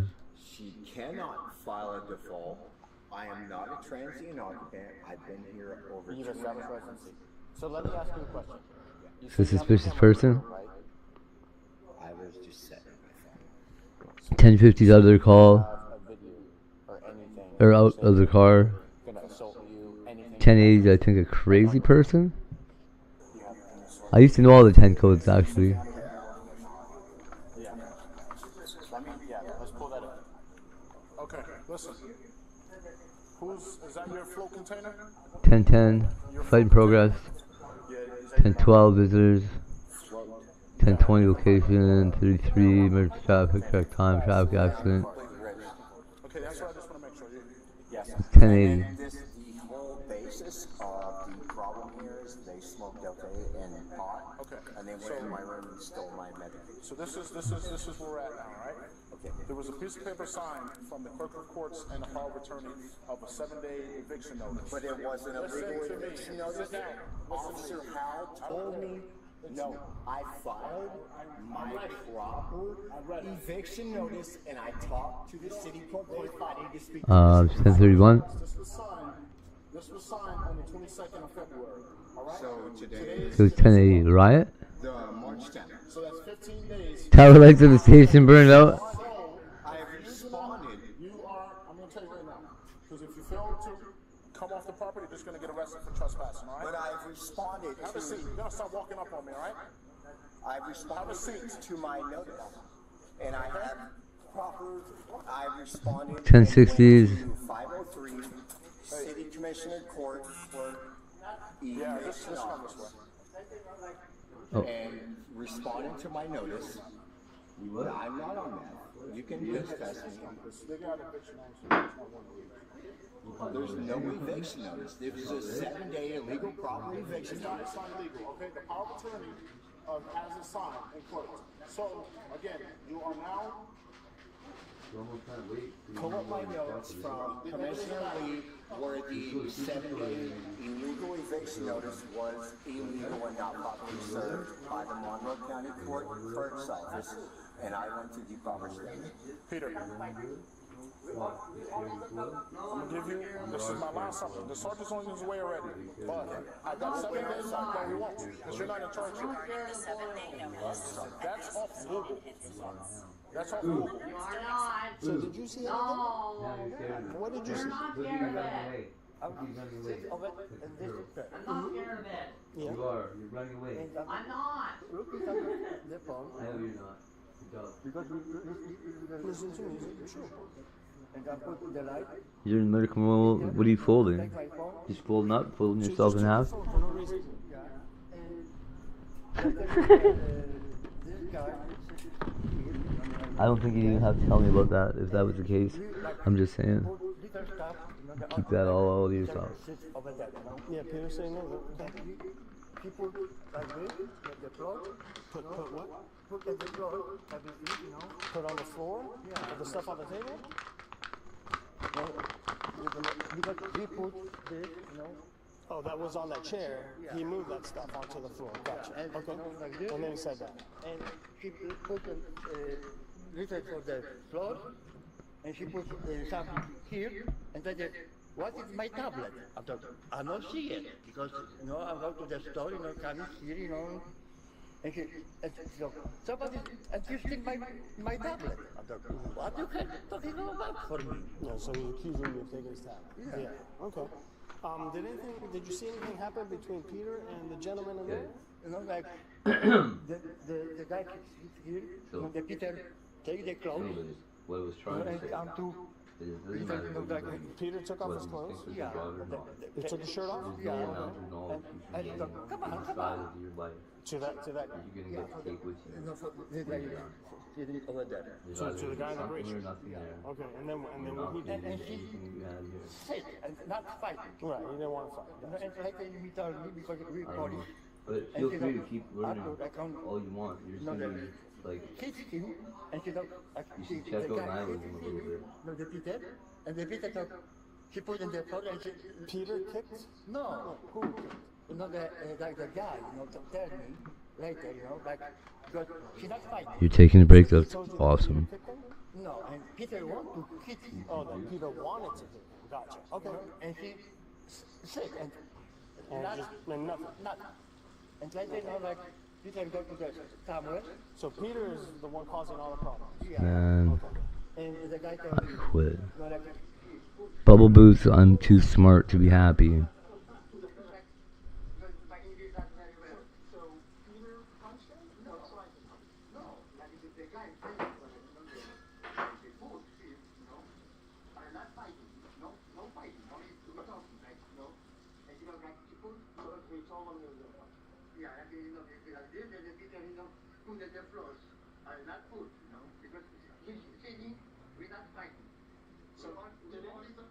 So nobody fought anybody. It was all just work. yeah, no, for the war. Okay, Peter was here's the what one it is. doing all the work. Yeah, no, you want to. He wanted to. If you want to impress me mentally, right? Don't come to me with something that you read somewhere. Proper service and the Tell me legal something you encountered. thought. Improper source You know? You recorded Come to me with something you audio thought up. 7-day notice Write a book. Write your own book. Police Department, which That's fucking impressive. standard legal procedure That you read somebody else's book and you're able to regurgitate the words in it doesn't mean shit to me. And it's fucked up coming from me because I do it, right? I don't do it to be impressive. I did at one point learn it all to try and be impressive. It was a mistake, and I don't recommend doing it. Oh, he's just saying that. He's not, though. I'm telling you, as one of the most well-read people on this entire planet, don't waste your time learning anything. Nothing you learn is ever going to make a difference in your life. Maybe a little bit. Okay, that's okay, it's not entirely true. You gotta learn some stuff. But you don't really.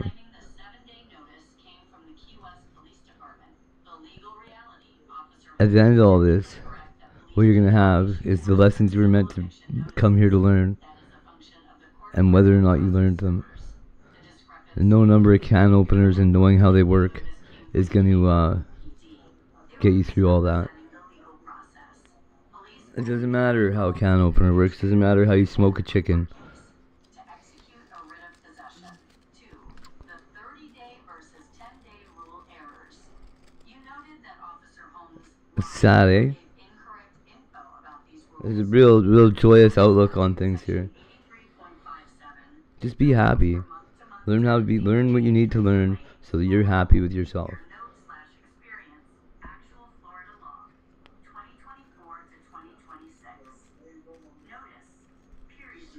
Like if you feel like you're lacking or whatever, but for God's sake, don't just learn things to learn things.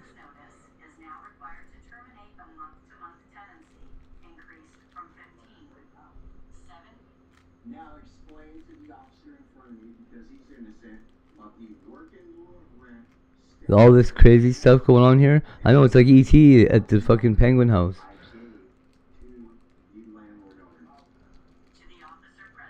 Yeah, they've been doing it for a few minutes.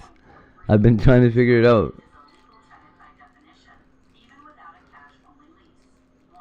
Like I think it's food. There's a guy on the other side with a bucket.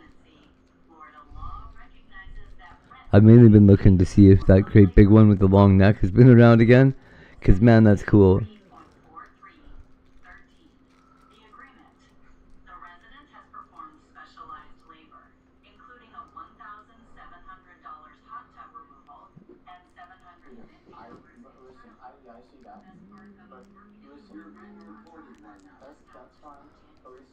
Yeah. Herring time. I think that's what they probably get fed, is herring. Well, it's probably a variety of stuff. And like gut-loaded stuff, right? Like fish with carrots in their bellies.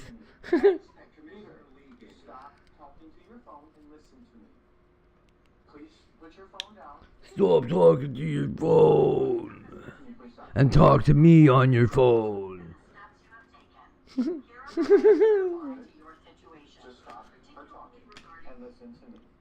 Hey, that's AI, bro. He can't. How do you expect me to know exactly what happened in the eviction process if I wasn't here for any of it?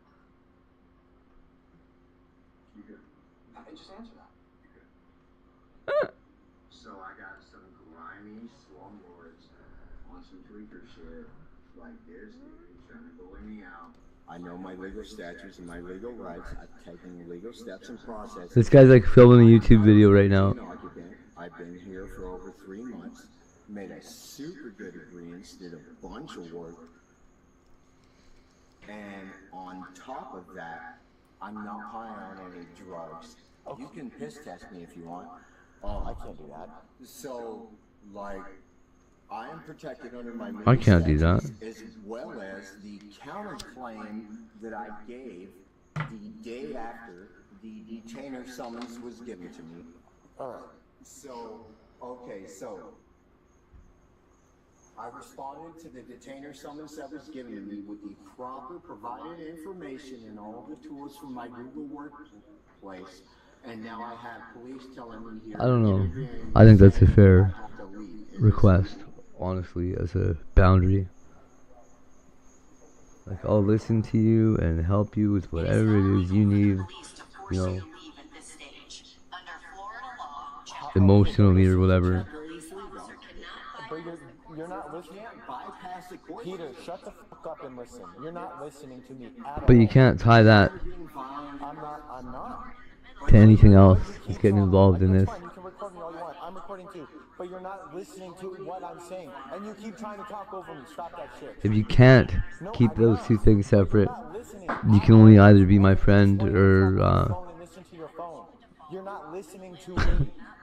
you know, getting both. I don't know nothing about this tenant issue. I don't got all that time for one person. Sit down. I'm over here. Sit down. We still did that. Exactly. But I'm letting you know I know my rights and I follow them. That's Technically. That's the procedures, and there's no way any. I don't know nothing about that. Listen, Peter, I don't know nothing about that. I don't know nothing about that, okay? I'm trying to ask questions, and you're just talking to your phone. So, I'm done talking to... I'm done talking to this... Look, you get... Exactly, and then... And you don't want to provide us any details about that, so then I went into something else. I'm under attack, but You're not under attack. being recorded right That's now. fine. You can record me all you want. So I did not provide you details of anything, but I told you completely that the guy upstairs with the black tank top on and the black shirt on had a crowbar. Then he came sound. And you said you had a video of it. There's no video. You said you had a recording of it. There's no recording. It doesn't matter. Is this person a tenant here? I don't know. I didn't get that far. I've only talked to you, haven't I? So under Florida state law, see, there you go, talking to your phone again. If someone is in my residence threatening me with a weapon that doesn't live at this residence, then please show up here. The weapon doesn't live at your residence? The right to attack that person. Yeah, they really are. I doing that. They remind me of the penguins in the cups. They float the exact same way that our penguins do.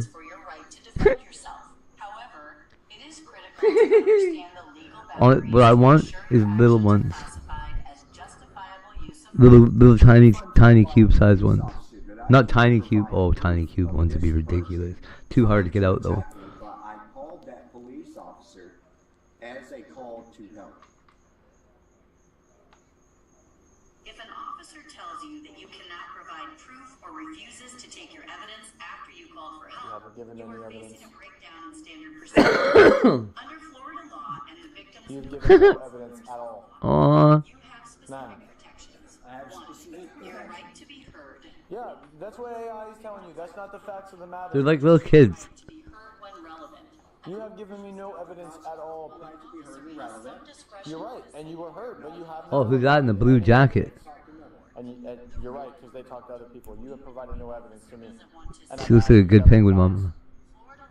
What do I do if an officer is intimidating me on my own property where I have done absolutely nothing? She's like right in there loving them up. Completely legal standing. Everybody else wearing like scared of the penguin pants. Have you seen them jump out of the water up onto the beach yet? They fly out. It's like they take a deep breath and then pop underwater like a ball and just come flying out. They like land on the beach on their feet. I think one of them just did it. It's gotta be one that you're watching when they do it because it's so fast. They just like bloop. And then they just look like they're standing on the edge like the rest of them. Oh, these guys might do it. No. Damn it. It's so cool. I legally presented him with a fact that I was a person with What are they doing over there? And then I will be presenting this to the commissioner. And he told me that I should leave my home because I'm legally not allowed to be here. I didn't say that because I haven't seen the eviction notice. Sir, if you were listening to me, you would have known that. Sir, you told me if I don't sit I love it when they hop. No, I did not. I did not tell you if you. I didn't say any of that to you, actually. Go ahead, man. I'm sorry, sir. I'm sorry, sir. I have no more questions for you. Look, Nothing but man. respect for the guy with the body cam. So here's the thing, right? I could be sitting here enjoying this penguin life for the next few seconds until you gotta get back to whatever you're doing and everybody else is gone and then it's just me staring at some penguins. Or I could be arguing about questions I've already answered with somebody that doesn't even appreciate that I've already answered these questions. So that maybe later we're gonna end up having sex for fucking 36 hours straight. Is that really worth it to me? Probably not. I think I'd rather be watching these little penguins. I'm pretty sure I'm gonna enjoy this more. Woo! You see how he did it?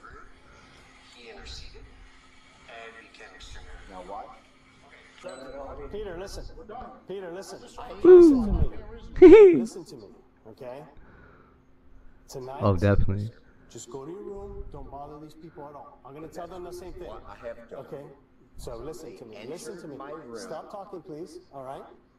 You told me you had video. You didn't show me any video, so I think you just think that. Okay. So just, yes, because you said you had video and you didn't produce it. Okay. I'm sorry. So what produce it? Okay, I'm sorry. Produce it then. Nah, I wish I could do that. I gotta like scrape my dumb stomach all up the rocks and shit. If I have to come back here, and they all tell me you're bothering them, I'm gonna arrest you. That's such a cool skill. Do you understand me, Peter? Sir. Do you understand me, Peter? Do you understand me, Peter? These tenants don't live here. Peter! They're guests of the one These that tenants don't live here. Okay. There's no tenants here. I'm the only one here. Can I have my keys? I'm going to take your silence as yes, because clearly you understand English. I was being crazy. Me that I am in my look at legal home, and that tenants that don't live here, that do not live That white line that divides their body up or whatever. No, they're not allowed. It's so neat to see them all react at the same time because you can like really gauge that I'm telling you to leave them it just alone. looks identical. Like, man, Leave them alone, okay? Leave them alone. Don't mess with them. If they're I like come little back, synchronized and they tell me swimmers. You're messing with them, you're going to jail. That's how easy it is. Stay right there. Stay right there. Stay right there. You want to come in?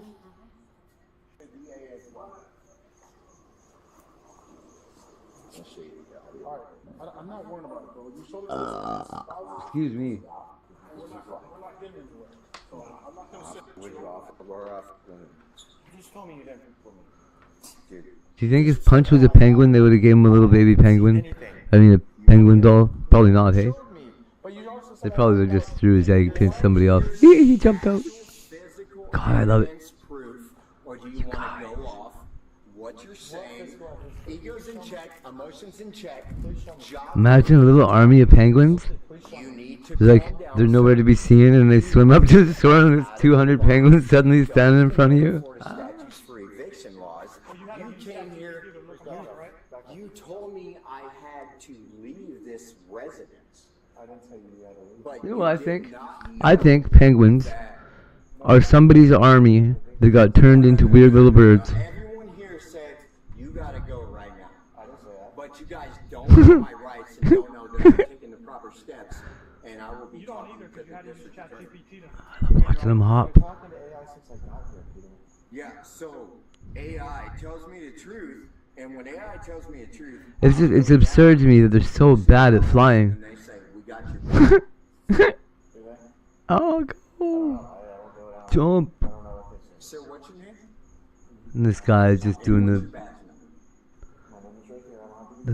belly flop, whatever it is. His feet up. That's so funny. You can see right away if their feet are facing up too. Or well, flipped. In any type of way, Doing the thing. since last night, have I done anything wrong? So just listen now. But last night. Oh yeah, there was just some fish dropped in there. I wonder if they were alive. We're not going down memory lane. No, you have evidence of tonight. You're in violation of your rights. Evidence of tonight. This is the homie right here. He has a body cam on. You're on camera. Oh, that would be so cute. You should expose Monroe County Sheriff's Department. The whole school. The shit y'all are doing because the Keys doesn't need this. Good thing we're not the sheriff's office. My room has been gone through while I was at work. That'd have to be for a parade though. But All right, Peter. I already told them they're not gonna interact with you. You don't interact with them. I don't shake hands. It's against my religion. All right? Disney doesn't have like Don't interact a with them. penguins Whatever. attraction, Go to your huh? room or just sit here on the porch, whatever. That's Just chill weird. out, okay? Okay, so I'm gonna tell you this on body cam because you have this flash. Oh, they kind of do. They got that thing. There is an event where this guy, once again, regardless of what is being Oh yeah, navigated, that's cute. I don't think it's a word. comes at me with a crowbar within the vicinity of my own yard while the gate is locked. If anybody comes out with you a crowbar, it doesn't matter where it's at. Come Okay. clean it up. It doesn't matter You where it's understand? at. Don't step into my space. Holy fucking Freddy Krueger eyes. What's going on, bro? Don't leave those people alone. They're gonna leave you alone. You leave them alone, they'll leave you alone. If I have to come back and they tell me you're bothering them, you're going to jail. No. Yes. I called you here. I understand you called me here. And you're on full record in my pocket. Okay, but what if they know that and they just call to put him in jail? Yes, so I investigate Come on. and I find out that you're the agitator. On the big homie. You're the agitator, and if you continue to agitate, you're going to jail. It's that simple. Okay? I'm gonna sit in this corner. I'm gonna get wasted. Okay. And if one of these people Don't say that. They're not going to come near you. They're just gonna take him right now. on camera, He's so and if they stupid. do, I'm gonna dust them. They're not going to come. They're not going to come. I'm gonna dust him. You can come pick them up, and I will not go to jail. Are you saying you're going to cause? Aw, No. I bet. This guy attacked me with a crowbar. No. I called. Stop. Aw, Stop. such a sweetheart. Did you get Sniper like a matching tie or something? I am 100% in my legal standing right to tell Shoelaces? you that if you cause problems again at this residence, you're going to jail. That's simple. That's Aw. simple. I know you called me. I know. And I'm showing that you're the investigator. Correct. So when You're the investigator. He's all crazy now. Show them whatever you want. says, hey, Show whatever you want. So you understand what Whoa. I'm doing. Now we're out. Leave them alone. Don't make us Cool. have to come back. Good.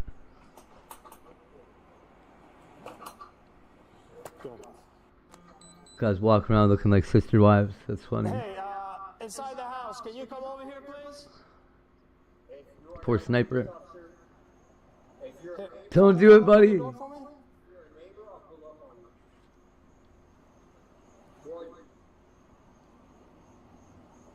Hey guys, inside the house, this is Officer Andrade. Can you come to the gate, please?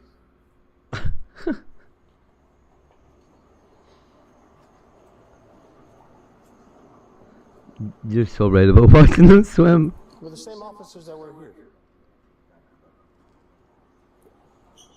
They seem a little agitated right now, though. They're like zooming around. you have given permission on your camera Okay, right so now. come here. I need you to put your hands behind your back. I don't want to answer it anymore. I think I'm done. You're gonna get tased. I'm the one that hit the 3-day mark this time. Put your hands behind your back. I'm all done. Ah! Hey, you're gonna get tased. Turn around. Hey. Put your hands behind your back. Now, or you're gonna get tased. This is my home. Yeah. I'll let you in my home.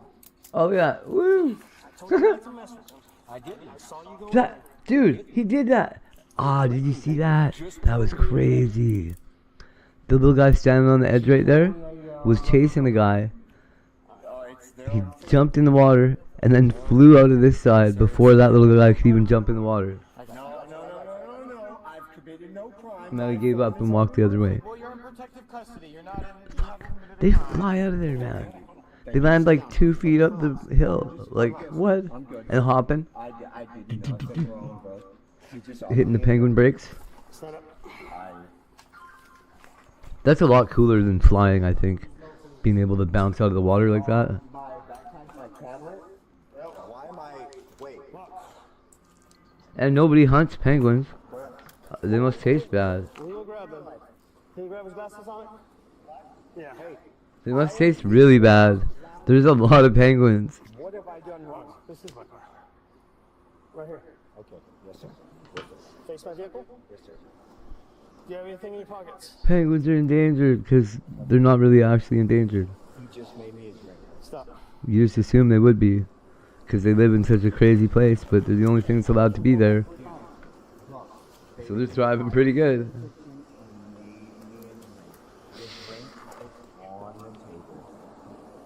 Do you have any weapons on you? No, sir. You know what? Up at the top left there, they keep going behind a rock over there and then disappear into like there's no more penguin.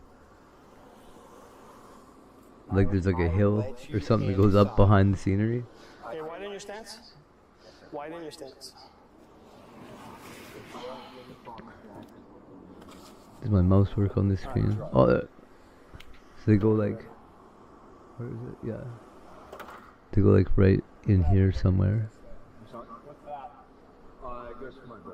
And they just gone. I'm gonna go put that over on. I think this is it right here, like this space. I think it's like an opening.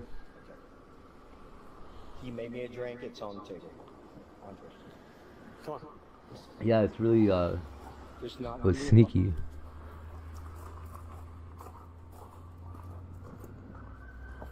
A little bit of Disney magic going on over there. Am I detained? Have a seat back here. Have a seat in the vehicle. Why am he being detained, bro? Yep, see that guy just come out of there? That's so weird.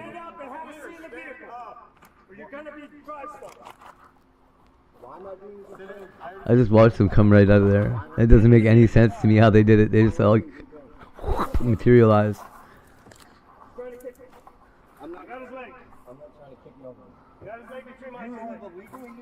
Get in the vehicle. I am being detained for no reason. Get in the vehicle. For no reason. Pull him through, pull him through, pull him through. Pull him through. He's stick. Well, Peter.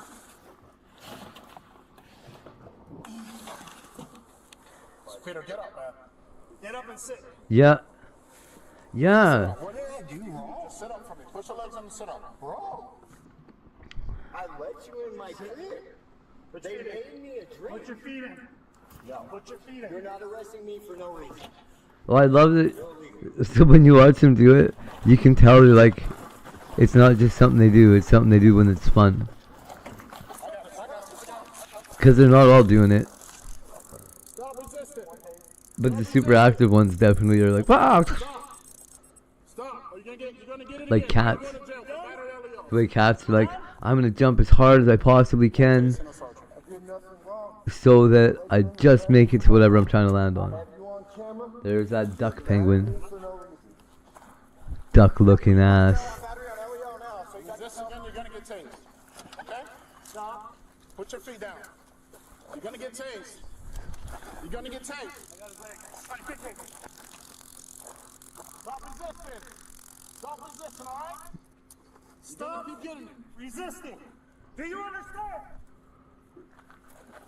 Stop friggin' resisting. Stop resisting. Do you understand? I did nothing The fight wrong. is over. Stop. I did nothing wrong. Do you understand me? I have it on film. I did nothing wrong. Okay, I don't know if I'm I gonna have it answer. on film. I did nothing It's wrong. like 12 messages already. Never mind. I did nothing wrong.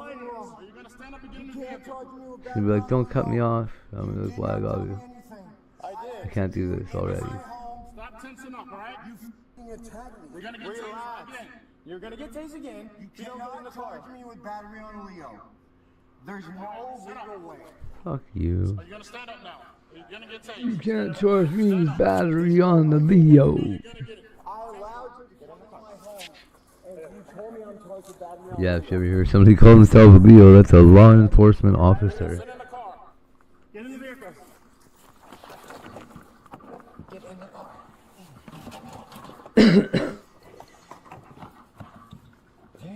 Listen.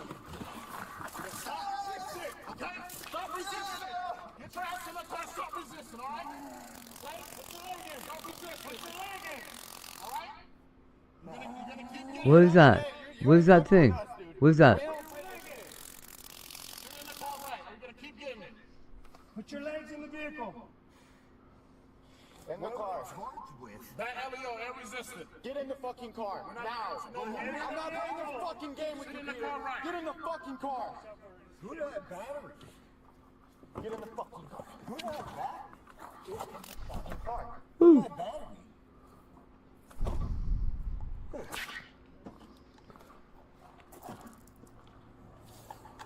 I'm waiting to see if like the big ones fly further, or like something just that, like really stands out.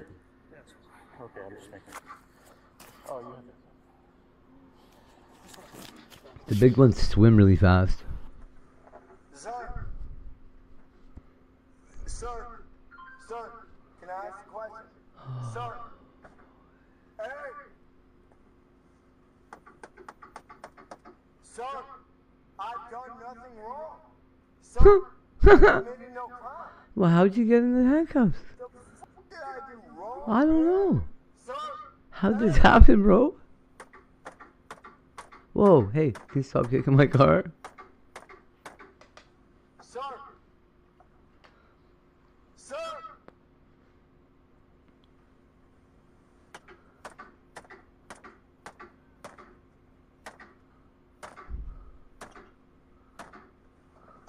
sir. Sir, my house key and my tablet is inside. You attacked me, I allowed you entry into my residence, you jerked me out of my residence. You have no probable cause. You illegally entered my residence without a warrant. I allowed you entrance into my residence. You grabbed me by my wrist. I allowed you entry. I allowed you entry. You entered illegally. Hey, sir, sir, sir, sir, your body cam is on. I've committed no crime. I did nothing wrong. I have the right to talk to a supervisor. Hey, bud. Hey, bud. Hey, bud. Dude, my shoe and then my phone and my tablet and my backpack. And your keys. Oh, it should be outside. My tablet's inside. It's up your ass. It's mine. You got your shoes in here already. Hey, what? Hey, sir, sir, Sir. sir. Sir. I opened the gate. I didn't know why I was grabbed. You hear me? You hear me, sir? What am I under arrest for? Just misdemeanor. No, it's a felony. But I was in handcuffs. I know. But how could I batter somebody? With your legs. But you did not tell me I was being detained. You snatched me up. So you asked me to walk through my gate, then snatched me up. Officer Sonicson told you you were going to protective custody to stop fighting, and you kept fighting. Why would I go to protective custody? How am I supposed to do this? Am I right? Charged with a felony? For what? Just don't bother.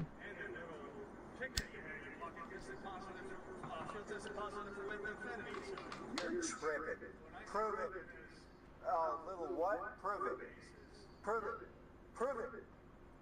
Prove it. Where's your field test with the blue on it? You're a liar. You can't charge me with felony battery on a Leo while I'm in handcuffs, being pulled and detained for absolutely no reason at all. That is illegal. You understand that, right? There's statutes and laws that protect me. Huh? Citizens can't drive fast, right? You hear me? And Dotto, pussy boy, what you gonna do? We in Monroe County now, we'll make you whoop me when we get in here. Bitch, more Leo batteries.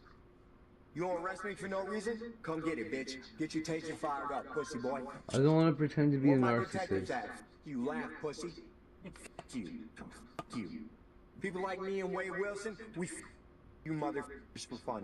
Fuck you. People like me and Wade Wilson. That's a good guy to throw your hat in the ring with, bro. On fucking voluntarily too. Really, dude? Is that really who you're gonna fucking? Me and Wade Wilson are homies.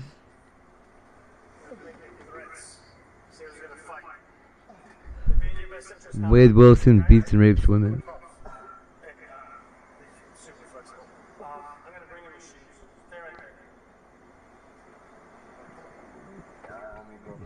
I don't think he's even sorry for doing it.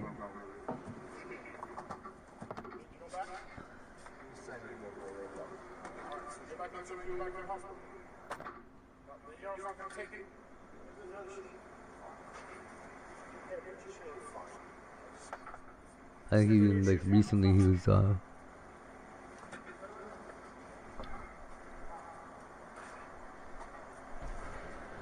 boy. It'd be so much easier if she just come on into the chat and talk with me here. But she totally won't. On February 28th. But it would be so much easier if she would. Because I could just do this. Do you think that was like a power play? Like, ooh. On February 28th, Here, I'm hate. On February 28th, On the phone, I'm officers in Washington still hate. Walmart. Uh-oh. Loss prevention spotted a repeat shoplifter attempting to leave without paying for items. While store cameras recorded her making several transactions. But that's a problem, okay? Here's where the problem is. Have you ever seen me when somebody gets on my nerves? And have you ever seen someone question my intelligence? Like, not just question it, but assume I'm stupid? Ooh-wee. I can get downright ornery sometimes. Skipped 4 items in her cart before intercepting her at the exit and calling for police. I said downright. Officers did next. Like a Oklahoma idiot. Police department, okay? I paid for everything. Okay, we're not really detained. I paid for everything. No, you didn't. You didn't.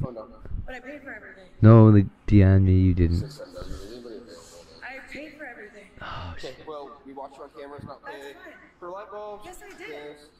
And then, Yes, I did. That's fine. I watched it. Okay, I paid so for we're past everything. that. I paid for everything. We'll, I paid for everything. we'll figure that out, but right now you're being detained. For what? I paid What's for that? everything. I told you that. But I paid for everything. Okay, I'm telling you right now, I watched it. But I paid We for watched it, we have on cameras, that's fine, don't feel that way. I did. Okay, that's fine, feel that way. Right now you're not free to leave though. But I paid for everything. Oh, buddy. Keep saying that all I day. paid for everything. She paid for everything. Check that. Yeah. So Like hypnosis, like, just keep saying it. So do that. Right now you're free to leave. I just showed that to you. Just over here. No, I paid for everything.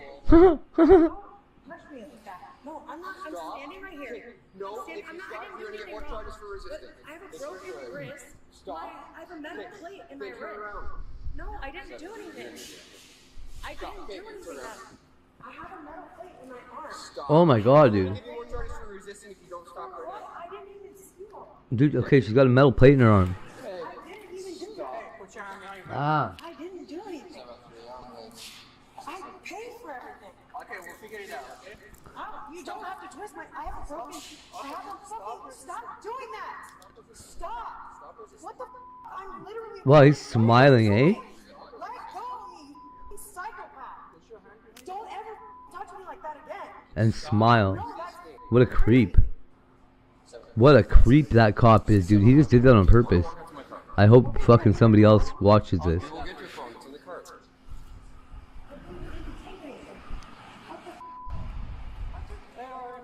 He's like moved his face closer to hers and like smiled and was like squeezing her wrist Like I said, I that she was saying was broken. Okay, you saw me ring up multiple transactions. I sure did. Okay. So why would I He's like, yeah, I heard you. I'm hurting not you. ring up 3 or 4? Like what? Fucking weirdo. I don't feel comfortable with you guys touching me. Yeah, no shit, especially that creep. I don't give you consent. I want a woman. I want a woman. No, because of how you guys handled me, I want a woman, officer. So I don't give you consent. I do not give you consent to touch me. Don't touch me. Don't touch me. That's fine. Don't touch me. I'm not under arrest. Don't Man, that makes me so anxious. touch me. No, I I'm hate not. this. For what? I didn't steal. Okay, yes you did. I don't give you consent. I want a woman officer. You're against the. No, it's my right. So don't touch me. No, I do not give you consent. I swear to God, do not touch me. I know my rights. You're not allowed to touch me. Okay. So, you can't have this conversation again. This is gonna happen. I want a woman officer. I don't want you to touch me. You hurt me. We don't And I have didn't even do Too it. bad. Too bad. You get one. It's my Get right. one. You can't fucking do that. You're under arrest. No, I'm not. I didn't steal. No, I'm not. No, I'm not. Receipts ringed up and make Yes, please. Insane. negative. What's your name? Laura Lee. Laura Lee what? So, Ford? It's not your right to tell us we can't search you. No, it is to have a woman officer. I am allowed to legally we're gonna request wait for our one. sergeant here. So then wait for him. We are waiting for him. Great. Can I sit down? You're not going to sit down in here because we can't search you and I don't know what happened. So, if you allow us to search you, What I'll the- put you in the back of my car to sit down. Fuck you. Touching me. You guys already hurt me. You have that item. We have everything right over there.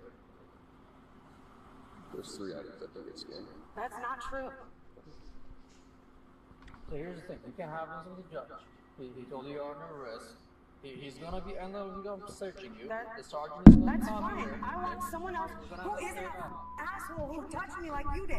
So don't. Yeah, you fucking weirdo. That guy's a weirdo. I need you to. Thank you. That's what she's yelling at.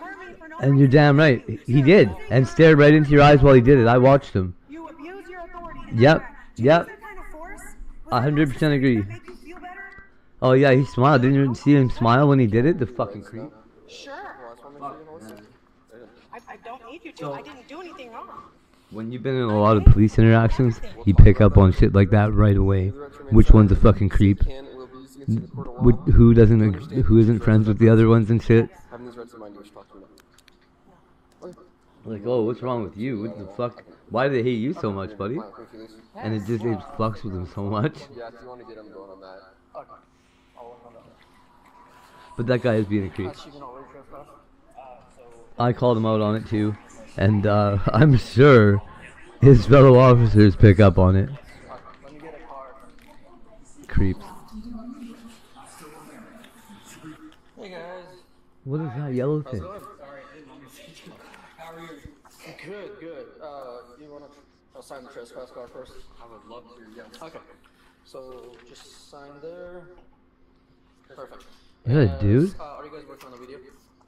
Yeah, I got, so I'm gonna have the That's a dude, alright. Okay, sweet. He's acting like he's fucking You want me to send you a link or do you want to email? that bitch off CSI or whatever. Oh, whoa. That's the NCIS. My email is there. If you can send the What's her link name? for it, I'm gonna give it to Abby. I got that. You need anything else from me? Whatever show she's from. No, but I have all these ready to go. Do you have the total amount for the? 2 of these ready to go, and then I have some coming up. Oh, this is cool. Those are I'll just send everything to your FBI handheld. This one is going to be this one right here. For today? This one was last week, but I'm getting the most recent one. Yes, I'm working on it.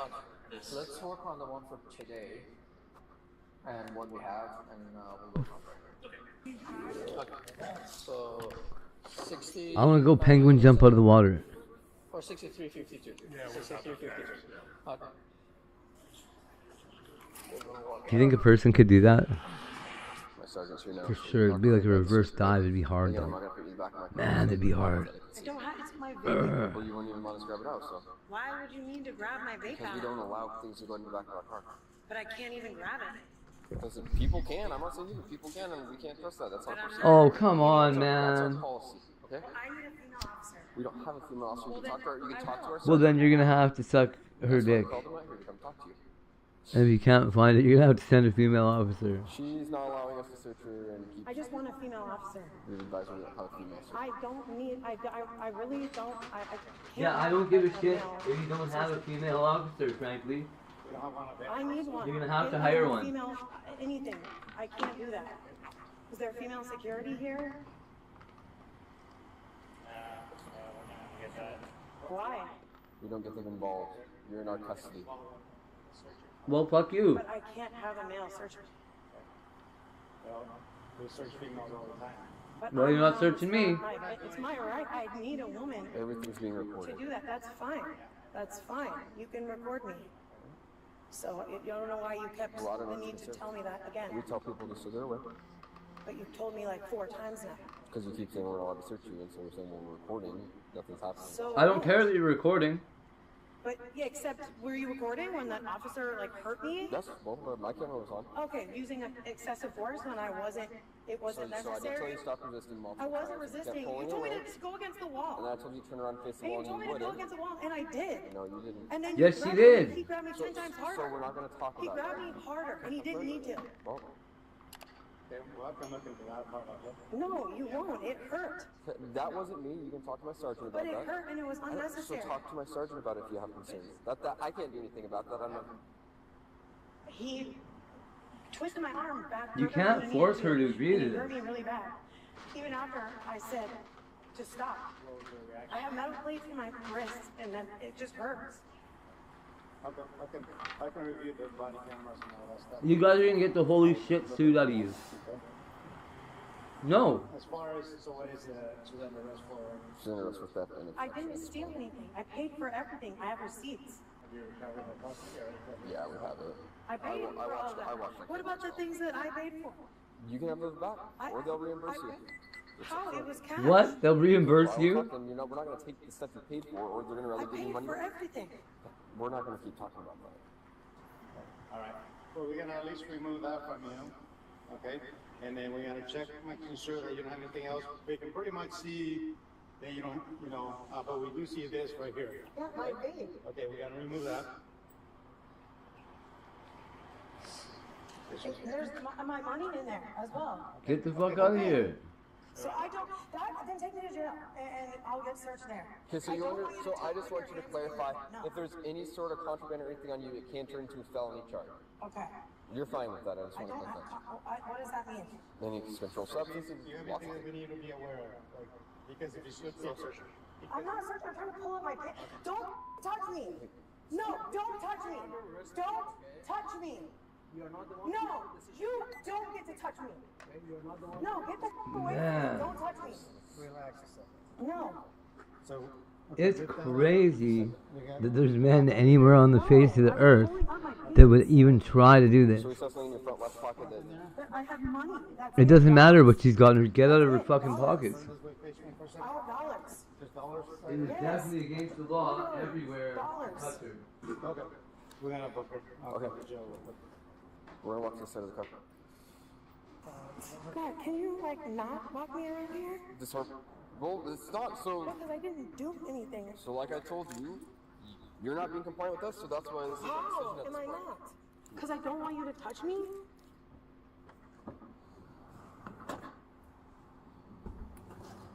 I have a mount plate. I get that. I can loosen this one a little bit. I need to see your hand go over. Can you push your legs that way a little bit? Thank you. Like, and she might be playing it up a little bit. Can you let go of your But she should be. I feel like you tightened it. I didn't. I loosened it and then clicked it a couple more. So, okay, well, they're loose. I can get 2 fingers in there. Look at face forward. That's what she said. Turn around now. I can't even sit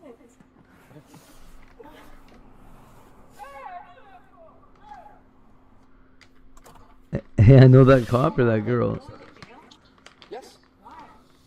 Because you have not been compliant and we can't complete our procedure. You want a female officer, so we're going to go get you a female officer.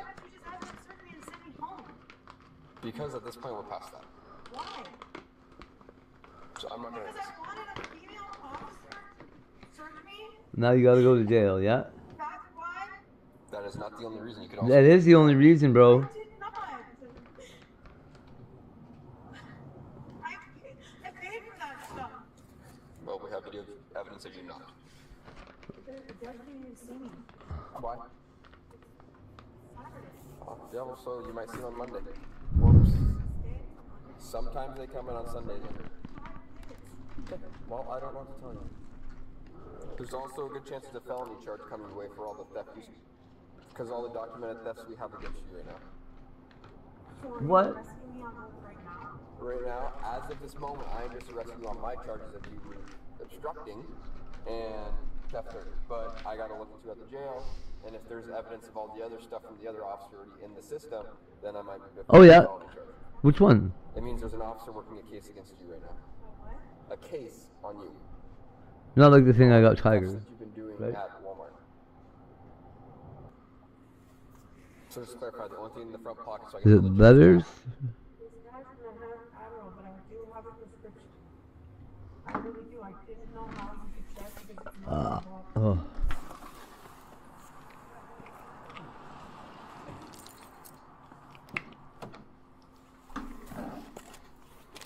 The vape can't go into the jail with you, so I'll impound out the police department. It can't go to the jail with you. You want to take a hit? Sure. Can you kind of step out and just sit down on the side or something like that for now?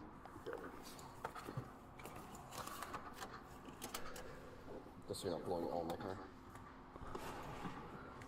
Did Okay, I'm gonna impound it. I can't. Can I just have one more? Can I just have one more hit? Okay, I'm pretty good, so. Okay, I'll impound at the police car if you want to come pick it up. The jail doesn't allow them inside. I don't know. I don't know. Save it? I'll be at the police department. Like I said, I'll impound at the police department and you can pick it up. Alright, we're gonna walk through the doors. They're nice in here.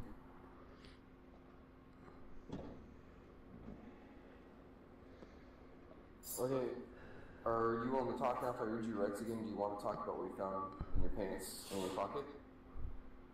If I read your rights, you have the right to remain silent. Anything you say can and will be used against you in the court of law. Do you understand each of his rights as rights? Exactly. The meth we found in your pants. Remember I told you about that? If you don't tell us about it, it's a felony charge. Did you get the meth without burning, or did you get it somewhere else? I found it in the back of the police car. Bremerton? Idiot. Okay. Do you willing to talk about it if I move a body camera so no one can ever hear about it? Yes? Okay, it's for your safety and answer. The suspect was charged with it's for your safety and my safety. Obstructing a law enforcement officer in possession of a controlled substance. At the jail, the suspect admitted to having 4 Adderall pills in her pocket and that she had a prescription. However, she later couldn't prove she had a prescription. Ooh, Adderall harsh. contains a combination of amphetamine and dextroamphetamine and is Oh, cool. classified as a Schedule II controlled substance. At this time, the court No way. You guys gotta come to Canada. Fuck that shit.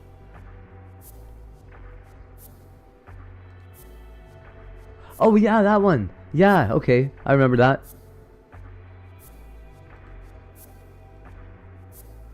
I totally remember that. Did she like it? The one that's like a diamond art trainer almost. On February 10th, 2023, That's what it looks like to me. for possible physical disturbance in Wausau, Wisconsin. Oh man. 18-year-old Anna Kostecki became assaulted after discovering her sister threw out $100 worth of alleged cocaine enclosed. Alleged cocaine. Her sister Alleged is my favorite kind of cocaine. and didn't want her to have access Oh, to right it. on. After a physical altercation with members of the household, Anna left the residence. Is it getting on your nerves yet? The tick, tick. While en route to the residence, an officer observed the black vehicle pass him, so he turned around. I would find and it probably initiated a therapeutic. traffic stop.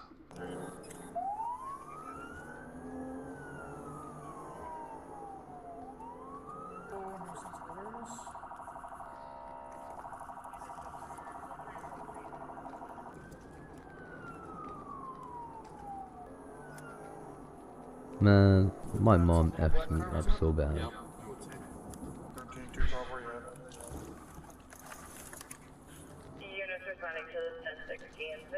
I couldn't accept gifts from people without feeling all crazy obligated. It was insane. Yeah. It's so cool. Was she getting it just rhythmed up? Oh, I would love that. Man, I would drive you insane. If I was like, say I was your neighbor and I had one, you'd know it. Like, why is he still doing it? Is that really what it is? Is it really that bored? How is he doing it for like 2 days straight? 13, we're still rolling south on 51 between Bridge and 52 Parkway. No, it's like he doesn't even have to stop. What the fuck? I'd figure out how to get the removing the little balls, like popping them back in, to sound exactly like popping them out. We're still rolling southbound on the exit ramp to 52 Parkway. Just like I had like a toothpick or something. They're not trying to evade. Westbound. It'd be so much fun.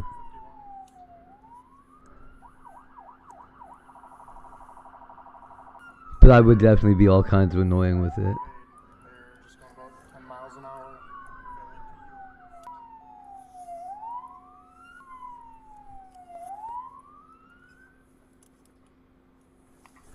Really? Turn the car off and step out. Driver only. Oh, me? Yeah, me. Yeah, I would. I thought you meant Lil Boots did already. That's funny. The driver was identified as 33-year-old. This doesn't surprise me at all. Coming back to my car. Turn around. Turn around. What's going on, man? I don't know what it is. I thought maybe like one of those frog pools, turtle pools, whatever they are. You know, honestly, I think there was a turtle and a frog and like a fucking giraffe or something. Oh, crab. There's a crab. Ugh. Typically, red and blue lights mean stop, right? Right. And the siren? I just want to stop right in the middle of traffic, you know. So that might be like one of those. I think it's one of those pools. What's your name, man? Hi, Anna. Officer Northwest, please. Hey, so... Cruising around my Honda Accord. Mom's place just earlier? No? So why am I getting a report that you bit your mom and stuff? What's going on? It almost looks like it's a Lil Tykes like sandbox toy. You didn't invite her or do a fight with her or anything like that? Like I feel like I can't zoom in where I am right now, but it looks like a Lil Tykes red and white oval. I haven't paid for rent. Paid her rent? Okay. So you've been living with mom? For how old are you, Anna, again? You're 18? Okay. Alright. So I guess what? So I know you said, I guess 21. What's the relationship with you and your mom been the last couple days? Horrible? You've been drinking a lot? Not really? Just a little bit tonight? Yes. Okay. Were you drinking at the house? Yeah? Okay. Did you and your mom argue tonight or something? Okay. What were you guys arguing about? Having drinks? Okay. I mean, you can kind of see where she's getting upset with that, right? So nothing physical happened at all? You guys didn't fight each other, throw each other? Okay. Did you guys throw anything at each other at all? No? Okay. So who's this guy? He's my friend. He's your friend? Okay. I got you. How do you know him? From friends. Friends? Yeah. Did you like real well, or? It's kind of something. Well, it's kind of. I just kind of. Okay. You know Anna through friends? Did she tell you anything that happened there? No. Did you know anything that was going on over there? No. Alrighty, Anna. So I just want to let you know what's going on moving forward, okay? So we have another officer. I forget that yellow stuff around their necks is feathers. Right now you're not free to go, okay? But keep being cool with me, and I'll be cool with you, okay? We're understanding? Alright, cool. Just hang tight in the car right now, alright? Don't go anywhere. Maybe it's a food dish of some kind. No, they're all closed out? Okay.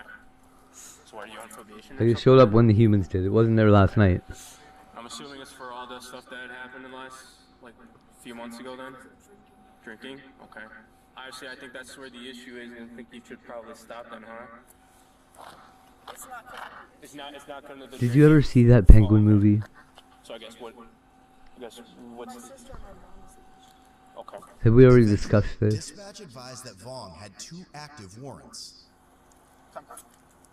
So I just want to clarify. You know That little guy was awesome. You only know Anna through friends. Yeah. Okay. Is there anything in the car I should know about? No, I just disembarked. Okay. All right. Go ahead and just turn around for me, okay? Hands behind your back. You have warrants up for your arrest. Did you know that? No. No, how the hell would I know that? When's the last time you saw your PO? Who do you think told me? What was that? He's got warrants. So we gotta address that. If I knew that, wouldn't I be in cuffs already, sir? What's that? So Anna, you and your mom were just arguing tonight about just the drinking then? Okay. You kinda got upset, so that's why you left? Okay, alright, that makes sense. Are you willing to give me a PBT? Yeah? Okay, let me just grab that real quick, okay? Holy crap. They're like torpedoes. Anna agreed to a preliminary breath test, which resulted in .169. Alright, Anna. You've done this before, right? Okay, so it's all zeros. Alright, I'm just gonna Whoa, close this guy. what is going on? 169. Hey Anna, would you be willing to sit in my car? We gotta secure your friend's car since he's going to jail. You don't want to? Okay.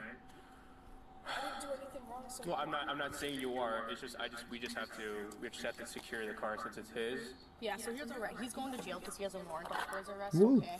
So I have to. You're right. He doesn't have any charges. It's not from us. We didn't decide that. It's just warrants. What's up? Okay. Well, you don't Those little guys are playing hard today. Well, we're still trying to figure that out. I just told you that we have an officer talking to your mom. We don't know yet. We don't know yet. Then I don't want to go if I don't. You don't have to sit in the back of the car, but you have to get out of this car so I can secure it and give his keys to him, okay? They're playing Thank you. pro tag.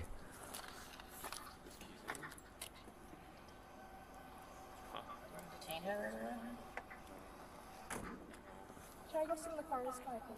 Yes, ma'am. Are you cool if I pat you down real quick for just Tag weapons? extreme. I wonder if my Ethiopian buddy's gonna be open today, or what I'm gonna have to do. The weed store will be open, which is weird to me. She's denying everything. She just had an argument about. When can I go back to the car? What's that? When can I go back to the car? We'll have to ask him, okay? Do you have anything in there? No, there's nothing in there. No, like if there's something you needed to get out of it. We have to get your things. No. Do you need to stay warm? Is that what it is? That was a yawn. The option. Well, it's actually stress. She won't let me search her, so pat her down for weapons. We can let you sit in the car, but this is his car, and we got other stuff going on with him now. In trouble? If you let us search you, we'll put you in our squad car. But I'm good, thank you. Good. All right. Is it warming up back there, Vaughn? Yeah, I was wondering why I'm going to jail. I mean, I told you you got two. I told you Rick you got 2 warrants. That's why you're going. What does that you mean? guys talk to my attorney. I have an attorney for all the cases. Why? No, you have 2 warrants for your arrest, so you're going to jail. This has nothing to do with talking to your attorney. Because I have no. nothing to do. Vaughn, listen, I have no say in warrants, nothing like that, other than I know that you have them and I have to take you to jail. Right, because I was driving Anna around, right? No, you guys left the scene Good. that Anna was involved in. Good. So that's why we shot her. Because she was the one who Good. called me. What difference does it make? This lady. Well, I guess you're in the wrong place, wrong time, man. I don't know what else to tell you. But Chat. she What difference does it make if you go through all the decoding the Bible and figuring out philosophy, piecing together all these fucking puzzle pieces across all humanity, little bits of knowledge, so that you can determine what you think is the predetermined time for the end of this universe? Okay, so what? I didn't receive you to stop. And then you know what? You're in the same position as everybody else because you still don't know if it's going to end right then or if something will continue on beyond it. So I get locked up. I get to go to jail because of her. We don't know. You're going to jail because of she's underage of your warrants. She's sitting right there. You have no idea what else is going on. I'm dealing with you. There are other officers involved in this. So we're gonna stop debating about this. Am I clear? Maybe there's a good thing coming. You guys, Maybe it is coming. Maybe it's coming on December 23rd, 2032. And maybe it's going to smoke the earth and then hit us right into the sun. No, I don't. Do you know what difference it makes whether or not we know about it? 0 because you can't get the fuck out of its way. 10-0 for officer safety. She then made a phone call to her mother and started begging for her to come pick her up. No, negative. Since we're dealing with so much, I mean, with Anna's 10-0 and then Hunter's got a guy 95, so like, he's just sticking around so that.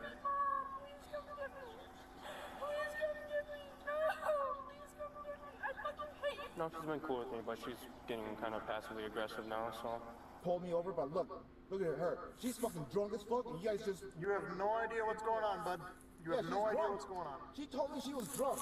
And to go help her out. So I came over to help her out, and this is the help that she gives me, right? She gets to walk. I'm like, I don't know what else to tell you other than to have better friends, man. Look at her. I need better officers to help me out.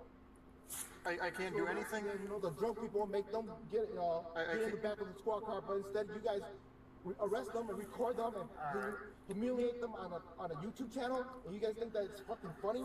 I don't have a YouTube channel where I do Somebody that. did. Somebody had her fucking drunk, pissed out, humiliating her on the fucking car.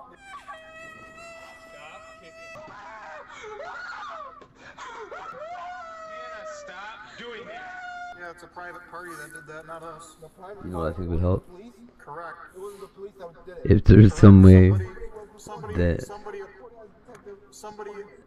applied Oh, for man. an open records request for that department, and the department Man, said why you gotta be there? So, This sucks. it wasn't ours. Can you go be friends with Tyke's mom somehow? Listen to all the crazy shit she said. And they kicked me. Mom kicked me out of her house because I was. But just remember, you know who I am already. I didn't do anything wrong. I didn't do anything wrong. Take me home. I didn't do anything wrong, Dad. Dad, I didn't do anything wrong. I'm not on any drugs. I didn't do anything wrong. Please come get me. But she didn't do anything wrong. How do you guys even think she did something wrong? Dad, it's not her fault, Dad. I'm just asking because I over. Sent anywhere? No. Fuck that. Right here. This is the prime example of white supremacist and Asian, right? I don't know what that means. She's white, I'm Asian. I'm sitting here, and she's sitting out there. You fail to listen to me. What does that even mean? That means she's better than you? I am dealing with you, not her. He is dealing with her, and other people are at the same time. What we're gonna do with her. So that's none of your business at this point. Are we done with it now? You still want to debate? I'm not debating nothing. I'm telling you how it is, and you're the one that keeps complaining. Must be a new cop, huh? Nope. How long have you been doing your job? I got some little teeny mini M&Ms. Do your job. But I'm asking, are you proud of what you're doing? you guys can't have it. Not to speak with you right now because of your Sorry. I'm just asking you a question, you know? You must be proud of what you're Nobody's built a fucking 3D object teleporter replicator yet that works, that I know of, that's available to me. Well, I'm just trying to be polite here. You're calling him big man. That's not polite. He's a pretty big guy. Very observant, I guess. Thank you much. Hey, Anna. Anna, you're still not free to go, okay? I don't care. I'm going with my dad. No, you're not. Alright. Okay? You're still not free to go. This is probably a problem. I'm telling you, we got an officer coming. We gotta talk. They're on their way. You stop using I'm your, vaping stop raising your voice at me. as I'm smoking a They're on joint. their way, okay? I gotta cut it out. Anna, you don't need to be like this, okay? Anna, I'm gonna Anna. put my hands on you if you don't stop walking away, okay? I'm not gonna play this game with you. Alright? Okay, that's fine. You can't throw her meth in the garbage.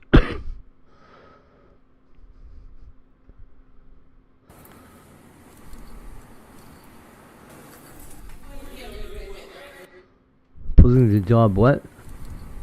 Job applicant? What's going on? No, all I asked was like, I know what I walked in here with, man. I had this pea coat, I had a flannel, and then I had another coat on because obviously how cold it was, and my gloves, which look, not in my pockets. She saw me wear my gloves in the car when I was on my way home. Of course, she's gonna play down like shit. Look, I wouldn't want to get a pair of gloves. I can go down and buy a $10 pair of gloves. That doesn't bother me. I'm just saying. I've had these gloves. They were $30 gloves because they do the touchscreen and things. I'm not trying to cause problems, man, or anything. All I'm saying is like, I came in here for a 2-hour shift. Okay. You gonna stand over here for me? Yeah, absolutely, man. I don't mind. Okay. You don't have any weapons on you or anything? No, I don't got warrants, weapons. Okay. So you came in here to work a 2-hour shift? Yeah. He's a narcissist. I came in for my interview. Okay. And then when I walked in from... Yo habla español. Sebastián es español, like, You want to take her farther away? You want to take her a little bit? Yeah. I speak 3 languages, just to let you know. French, Spanish. Okay, so you came I'm in telling for you. an interview. Man, and I was the cheapest guy. Marcus, after I called it like that, it's just gonna prove it more and more every. I walked in 3 minutes for my interview at 4, right? Yep. And I literally just walk in, I talked to him at first. I said, hey man, I know I'm running a couple minutes late, but I got an interview at 3. Is there any way we can make that happen? I know it's only 3 minutes, but yeah, let me talk to her, blah, blah, blah, blah. She goes by 5 minutes to go by. I'm like, well, that didn't seem like that should take that long because there's nobody in town. She was being lazy about not wanting to talk to her.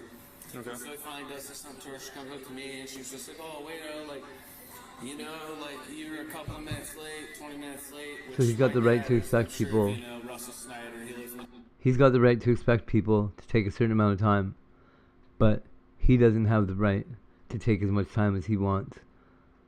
Chelsea permanently disabled. Okay. I'm over there 3-4 times a week helping him out. Is what he's complaining about.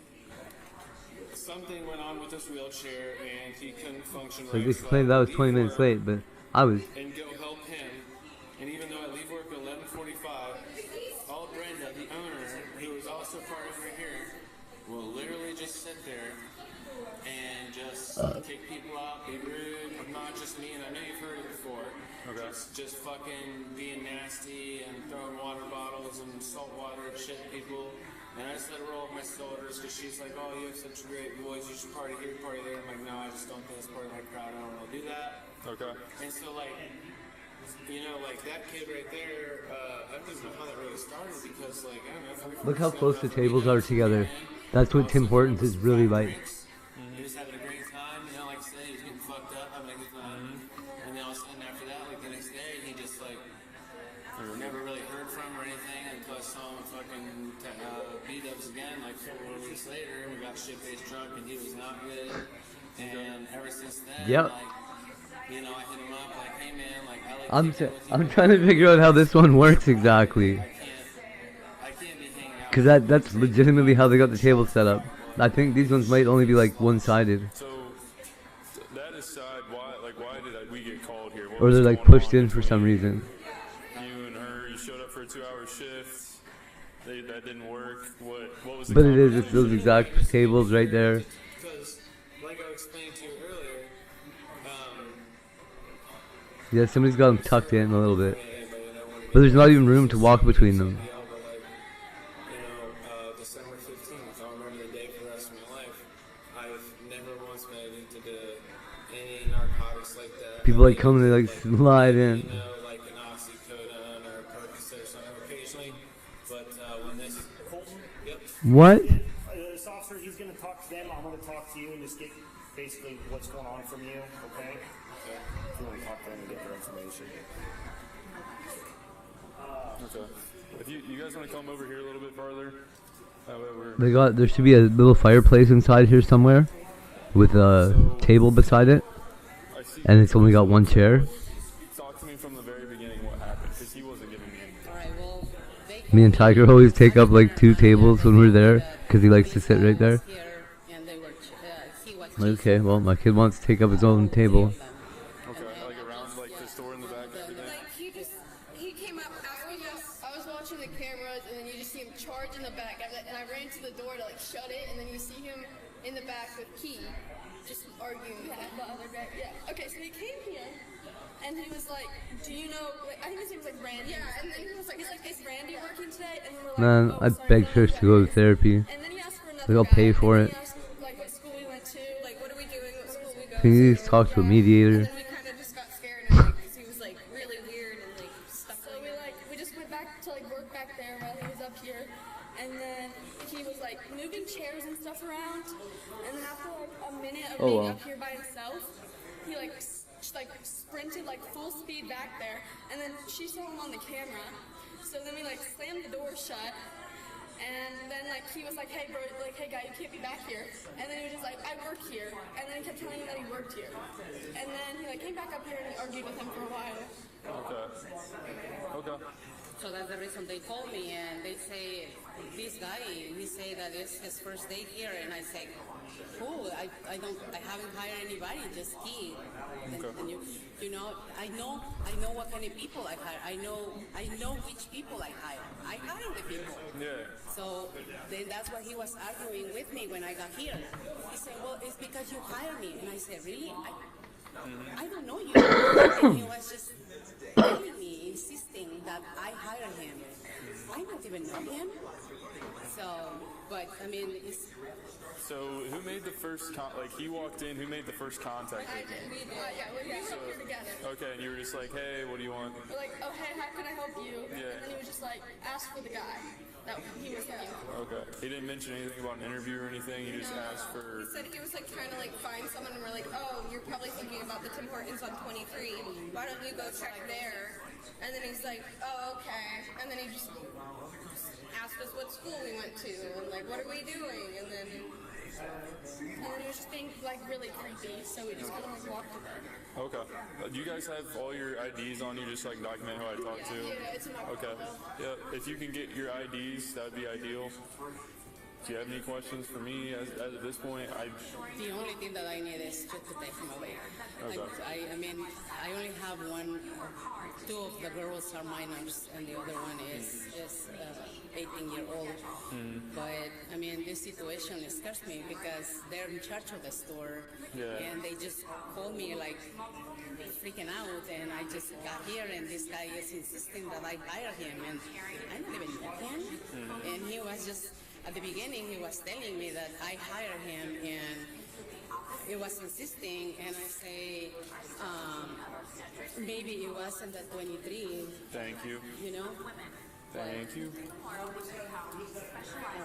you. So what would you like to see done? Just in trespass from here, or? Please, we don't want to see him again. Okay. Alrighty. Gotcha.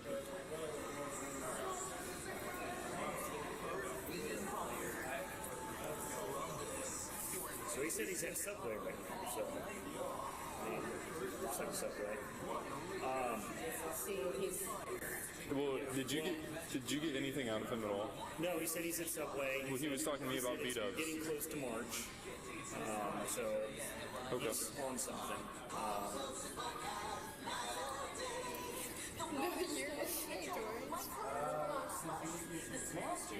Don't worry, we're gonna take care of the situation. So.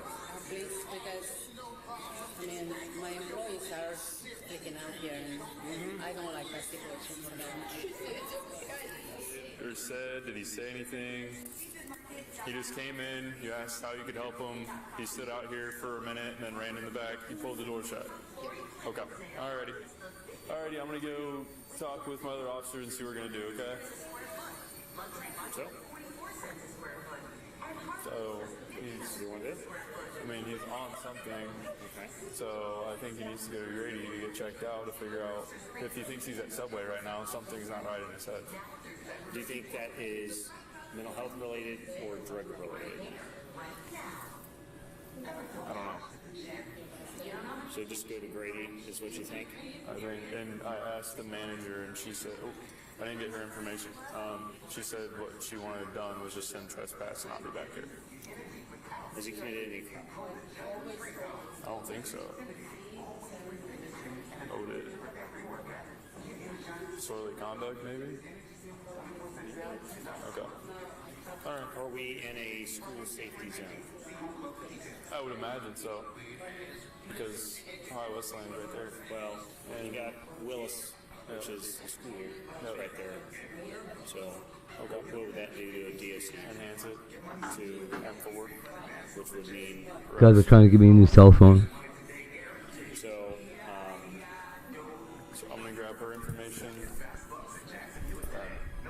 Do you think that's the best option to go that route? I mean, I think he'd be better seen at the hospital than at the jail, but... Can we do both? Yeah. Just arrest him, take him to the hospital, get him cleared from the hospital, and take him to the jail. You can also get the other officer's opinion on that sequence, and I can talk to Coleman about it. Okay, I'm going to grab her info real quick. Do you have your ID on you, ma'am, just because you're the man? Okay. I think my husband just left. Oh, that's okay. I can just grab your name, date of birth. Yeah. Hang on, give me 1 second. All right, what's your name? Cristina. Cristina. Despejo. E-S-P-E-J-O. What was that? E-S-P-E-J-O. P-E-J-O, yeah. Okay, and then what's your date of birth? Social by any chance? No, I don't have it. You know your Ohio license number by any chance? Okay. Alrighty, I think I can make that work. All right. And then what's your phone number? My phone number? Yep. I know I give them the store number to the lady that took my phone call. I can tell you, I don't remember right now. Well, he's going to be arrested for disorderly conduct, and he's in a school safety zone, so it enhances it. We're going to take him to the hospital because I think he's on something, and then take him to the jail. So, and then we can also give him a trespass from here if you'd like. Yes. Okay. Please. Alrighty. I'm gonna go talk to them. We'll probably get him out of here shortly. Okay. Yep. So I'm just trying to be cordial as I can, officer. Yeah. No, I'm not. You know I haven't been a dick. I've been very cordial with you. I've talked to.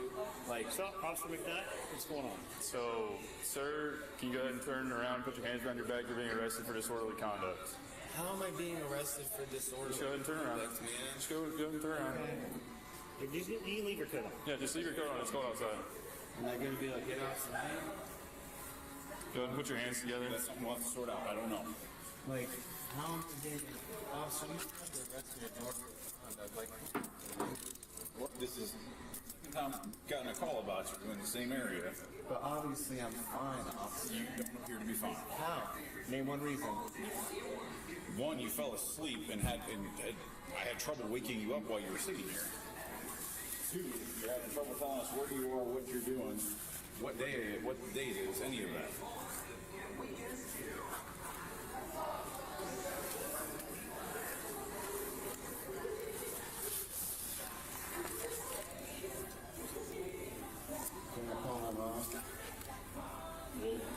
once you get you do a phone call. Where's your phone at? Find it? No, your phone's not in your back pocket. It's not in your jacket. I was looking for it just a minute ago and couldn't find it before he fell asleep. Your phone is, unless you put it, do you have pockets up in here? I do. Do you have inside pockets? I do, but it's not in there. It's not in there. Is there anything in there? No. Nothing illegal on you? No. Okay. I'm just gonna button this, check your inside pockets real quick, okay? There's one there. No, it's just that one right No, I'm saying there's one pocket there. That's it. No, that's it. Okay. 26.com. Alrighty. I don't know where your phone is. One in custody. Alrighty. Well, come out here with me. Hey, if you want to talk to them, she said something about a trespass. Yeah. Like, man, I'll never come back. I can't believe being trespassed in my freaking Tim Hortons, man. I'm not wearing subway. Huh? So everything, I believe. Remember? I had that Hurley book bag. You didn't have a book bag when we were there. You showed up, and when we showed up, you were in your exact clothes right here. Come on. I didn't hear it, I'm sorry. Do you want to grab that seatbelt before? I'm just curious what I did to, I don't know where your phone is. I don't know where your book bag is. No, but how is that disorderly conduct when I didn't resist or do anything? Because you chased the girls around the store. Go ahead and sit in here. Is there video of that? I'm gonna go see. I was gonna say, there's no way I chased any girls around the store. I know that for a fact. Why would I chase girls around the store, man? Yeah, man. Why would you do that, man? Cuffs good? Fucking psycho.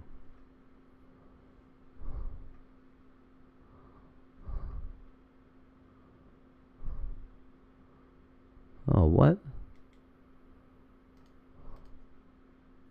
All right, welcome back here to Live Now from Fox. I'm Andy Mack. Let's continue to discuss what's going on in Iran as early on Easter morning, President Trump sent out a series of social media posts, including an expletive-laden threat to Iran, potentially talking about strikes on infrastructure if they do not open the Strait of Hormuz. And this was the post here from Truth Social from the president, saying Tuesday will be Power Plant Day and Bridge Day all wrapped up in one in Iran.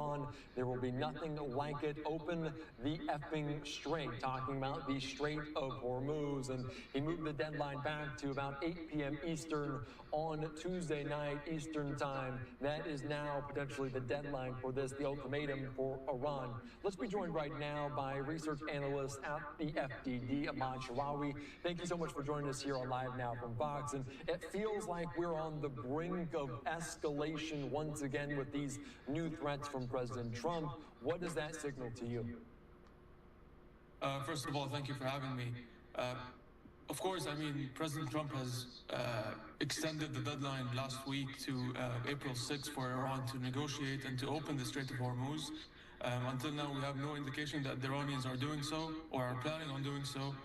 All the reporting is indicating that Iran is refusing to negotiate and are putting harsh conditions, conditions that the U.S. would never accept. Good. I gotta call the library.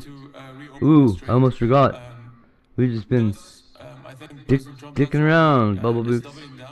Dicking around all day. Thinking about not the right thing. Power plants in Iran. Come on, hey. The upcoming 24 Gotta get some hours shirts will be detrimental, printed. As we've seen over the past Work 2-3 to weeks. do, buddy.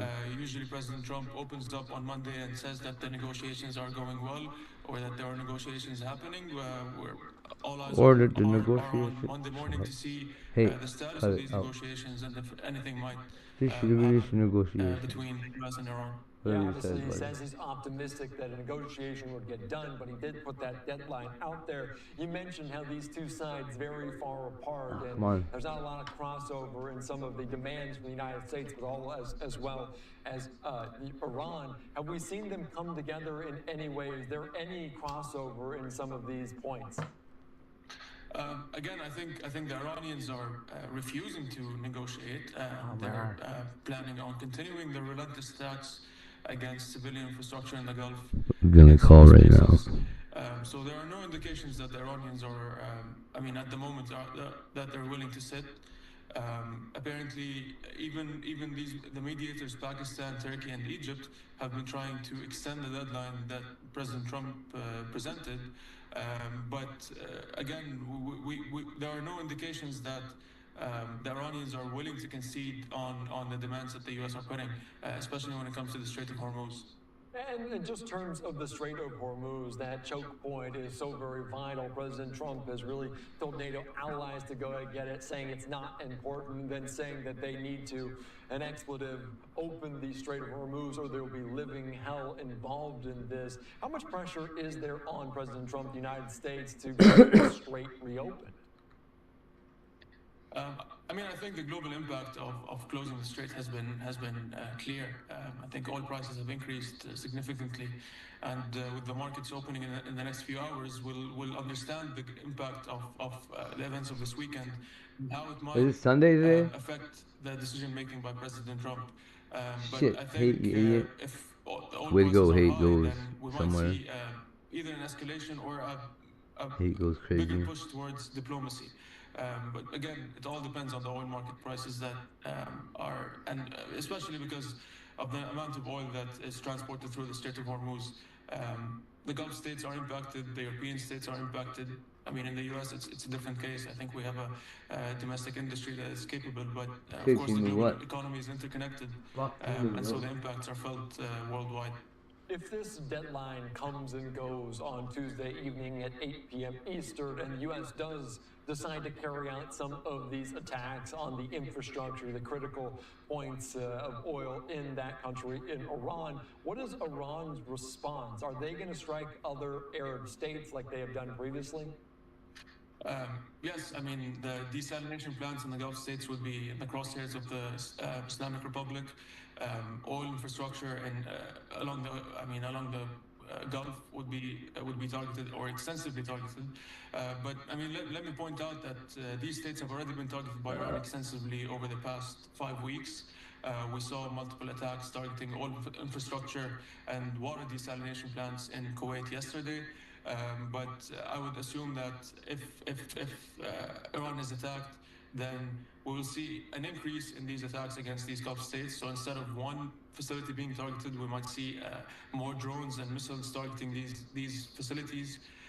And let me point out that water desalination plants in small countries like Kuwait and Bahrain are very detrimental to the survival of these states, as in they don't have the storage facilities that can help them sustain themselves. And so if they're extensively targeted, then we might be looking at a humanitarian catastrophe. Yeah, and obviously so many people impacted in regions that are kind of caught up in this entanglement. But I wanted to get to kind of that point. What are the countries going to be leaning on the United States, the UAEs, the Bahrains, the Kuwaits that are impacted by this? How might that impact their relationship with the United States?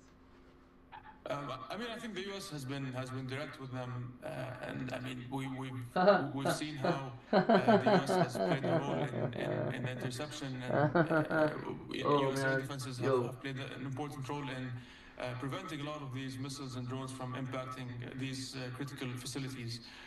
We've also seen U.S. allies like Ukraine or U.S. partners like Ukraine provide support to these Gulf states in order to prevent attacks on their territories. So the U.S. has played an important role in the defense of these countries. And I think some of them understand the necessity of the fight that the U.S. is taking. And now they should understand the lethality of this regime and how relentless it is, and how it's willing to target civilian infrastructure just to inflict maximum harm on them.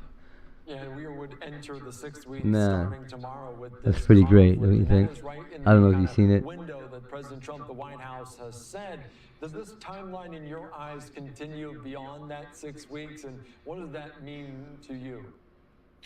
I think President Trump has been clear in his speech on Wednesday that this I was is gonna say weird, sick, perverted shit to this lady. If it doesn't work, I don't care what happens. If it does work, this timeline is also dependent on where she goes, boys. since the start of the operation. I mean, mainly when it comes to the Strait of Hormuz. So I think Okay, as long I as really the gotta US get is a woman with starting jaw with the exerciser infrastructure apparently. and the Yeah, it's Sunday? facilities Oh. that Oh, you're enable behind. Iran's war-making ability, then we might be looking at that timeline that President Trump gave on Wednesday.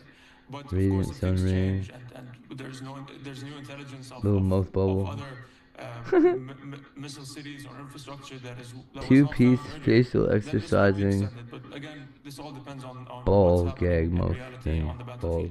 battlefield. They're really selling those out right now. Women are really into these things. Safe bullet kits. Yeah, I like that. Look, jaw exerciser. Just put it in your mouth. Rescue operation in the mountains No of more Iran TMJ. to get them back, to repatriate themselves. Does that mean anything? Does that concern you at all that the What a capabilities great, of Iran great are tool that showcasing is. them in this way? All the women on Earth should actually have those. Oh boy, rolls of THC stickers. Can you speak to that? So that you can pretend everything contains THC. Reporting on how many ballistic missiles Iran Pretty still good, has and how Timu. many launch Nice systems one. has. And, Electric we've seen scooter, the colorful LED, it was a morning completely light. different number, but I think the US has Double chicken wing, chopsticks. Jaw exercising chin muscles. Dinger. we still don't have, I mean, at least These people are gnawing on balls all day, bubble boots. privy to the intelligence, see a decrease 2 week in solution to attacks, banish but sagging Iran face still, crisis. still has the capability of launching attacks, still has the capability of launching drone and missile attacks. Right And on, that's why it's right on. necessary for the US to continue this in order to Oh yeah, degrade there's a their, guy on. ability to make war. Shut up. And back to the Strait of Oh my God, what the hell? Iranians, they have put basically a stop sign on that choke point. Is this the new normal for this area? And how likely So I might sent they him get dude a all message that- that about dead, also his involved e-bikes in that this he's with the selling. Houthis? Are you keeping your eye there? Absolutely. I mean, Bab el-Mandeb remains also a critical choke He point, wants. and if that's closed, then we're Said looking $50 at bucks. a major crisis. I said, how much I think the Houthis fuck? have been What's concentrating wrong their with it? attacks on Israel, because it will likely avoid the retaliation unless one of the missiles strikes Israel. So until now, there's been, I believe, 4 or 5 attacks, claimed attacks by the Houthis.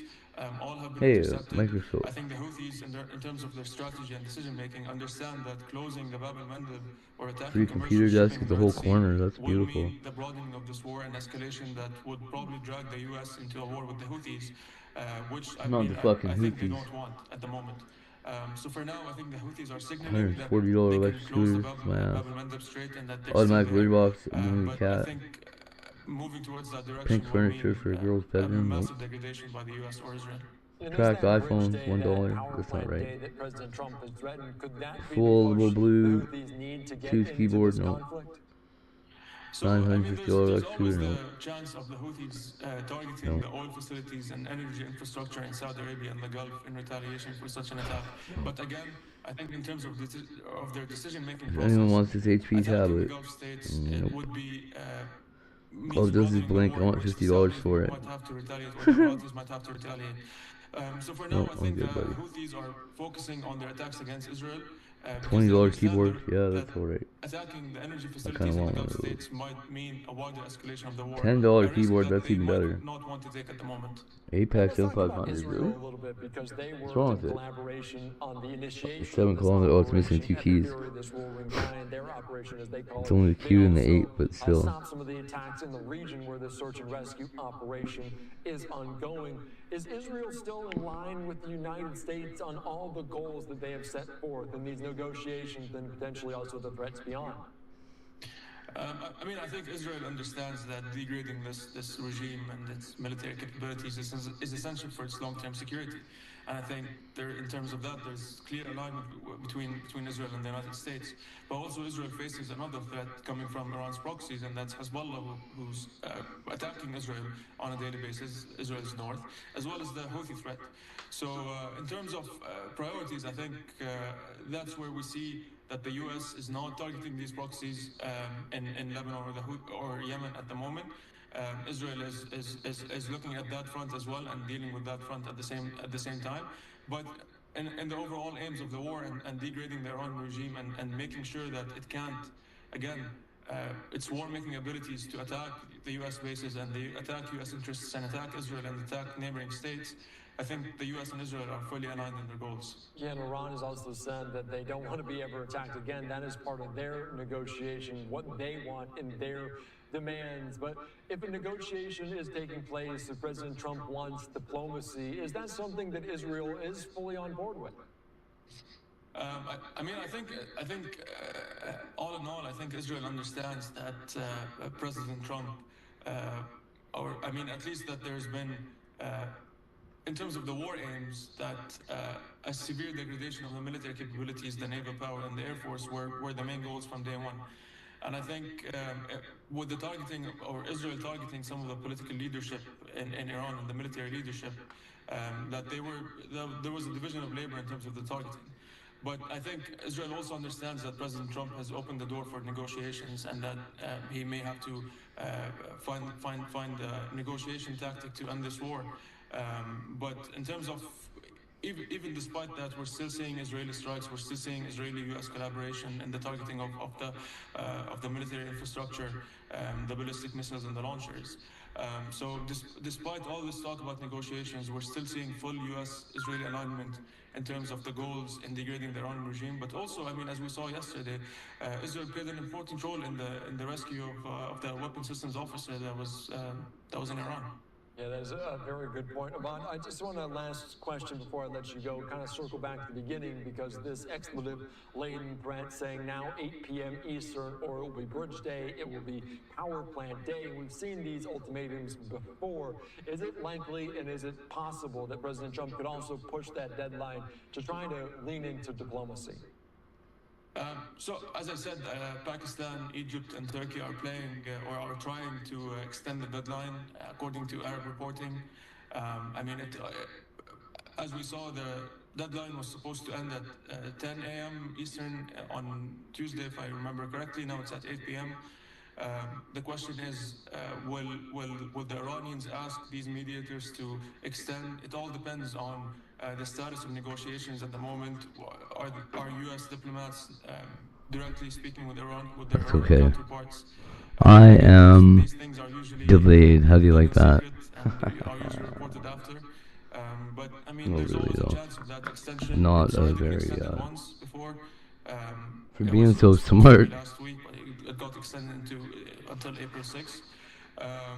The question is, in the upcoming hours, we'll understand if this will be extended.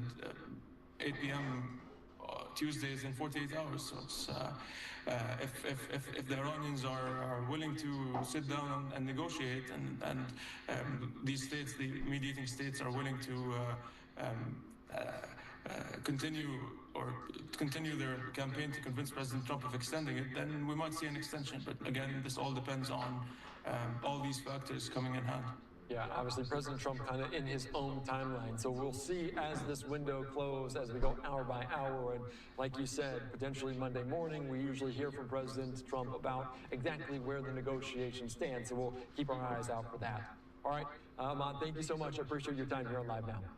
Thank you for having me. All right, thank you so much. All right, great conversation there, breaking it all down of where we stand on this expletive-laden threat from the president, talking about them needing to open the Strait of Hormuz, or it will be Power Plant Day, it will be Bridge Day. This also coming in from Fox News' Trey Yingst, some of his reporting saying the clock is ticking. President Trump gives a stark warning to Iran while detailing the ongoing negotiations with Fox News chief foreign correspondent Trey Yingst, saying if they don't make a deal and fast, I'm considering blowing everything up and taking over the oil. So we'll see if it is a Venezuela type of takeover. We'll see if they extend the deadline. Lots of different factors at play here.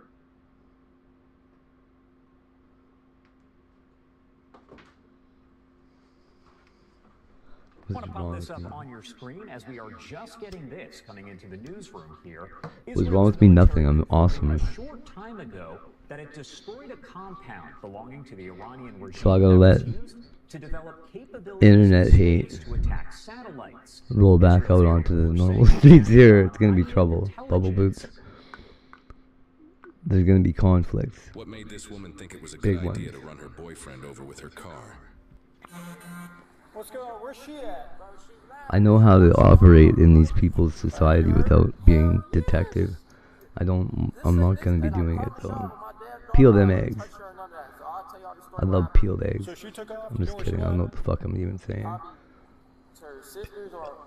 Actually, I love boiled eggs though. I'm not really a big fan. I don't think of the pickled ones. Okay, I'll get. Did she live on foot? Did she leave Shailene loves pickled eggs. Yeah, she left in her car. Yeah. I don't know what the fuck that's about. I got her license plate. I'll show you all the videos and stuff in a second. Okay. It must be something perverted about it. Honda what? Sonata. Honda Sonata? What color? He was witnessing it all too. He seen her hit me with the car and everything. Do you need EMS? June 16th, 2024. Officers responded to. Shit. You saw everything that happened here? I can get up. I think that's a good chemistry for me and Shailene to have, honestly. Like a Al and Peg Bundy sort of thing. We don't have to be married, okay? We just should be like.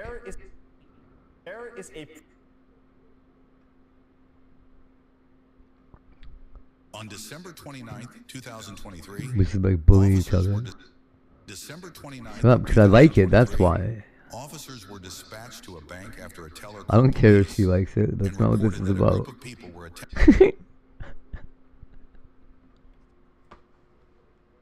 She should drink more hard liquor if she doesn't like On it. December 29th, 2023, officers were dispatched to a bank after a teller called police and She reported says that's what makes her mean. attempting to I'm all about a mean Shailene. Oh man, no.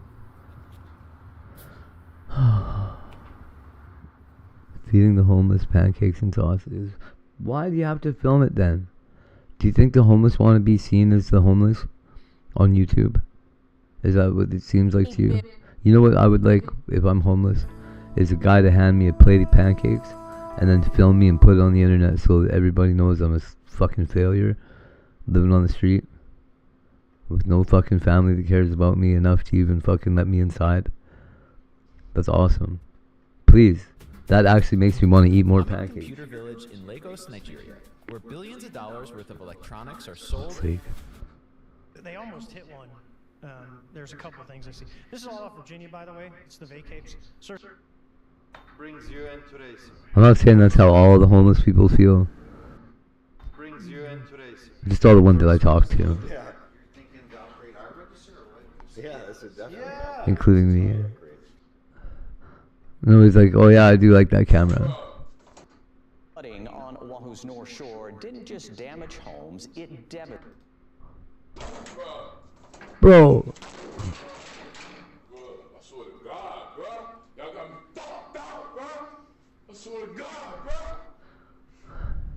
Had this guy gone to school long enough, he'd realize that there's no fucking way he's throwing this chair through that wall.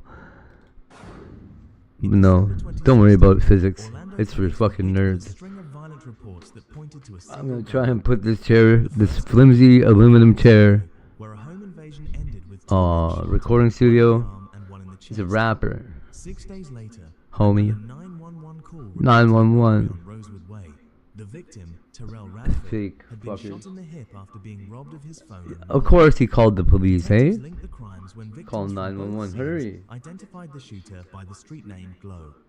Also It was known Glow. as Glow did Hayward. it. Glow did A it. Glow 19-year-old shot me in the who had head. only been out Hey. of prison for That 2 person's months. wearing a little cross. Hayward Oh, targeted that's people the Inuit he lady. knew or was acquainted with, including I don't know her victims name. King and Quinn Leroy. Using a revolver and a shotgun, Pia- Janice, Hayward's how motive about- was the theft of high-end recording equipment and electronics. He was tracked down through his Two of my kids' grandmas are named Janice. phone number, which he had previously used to call one of the victims.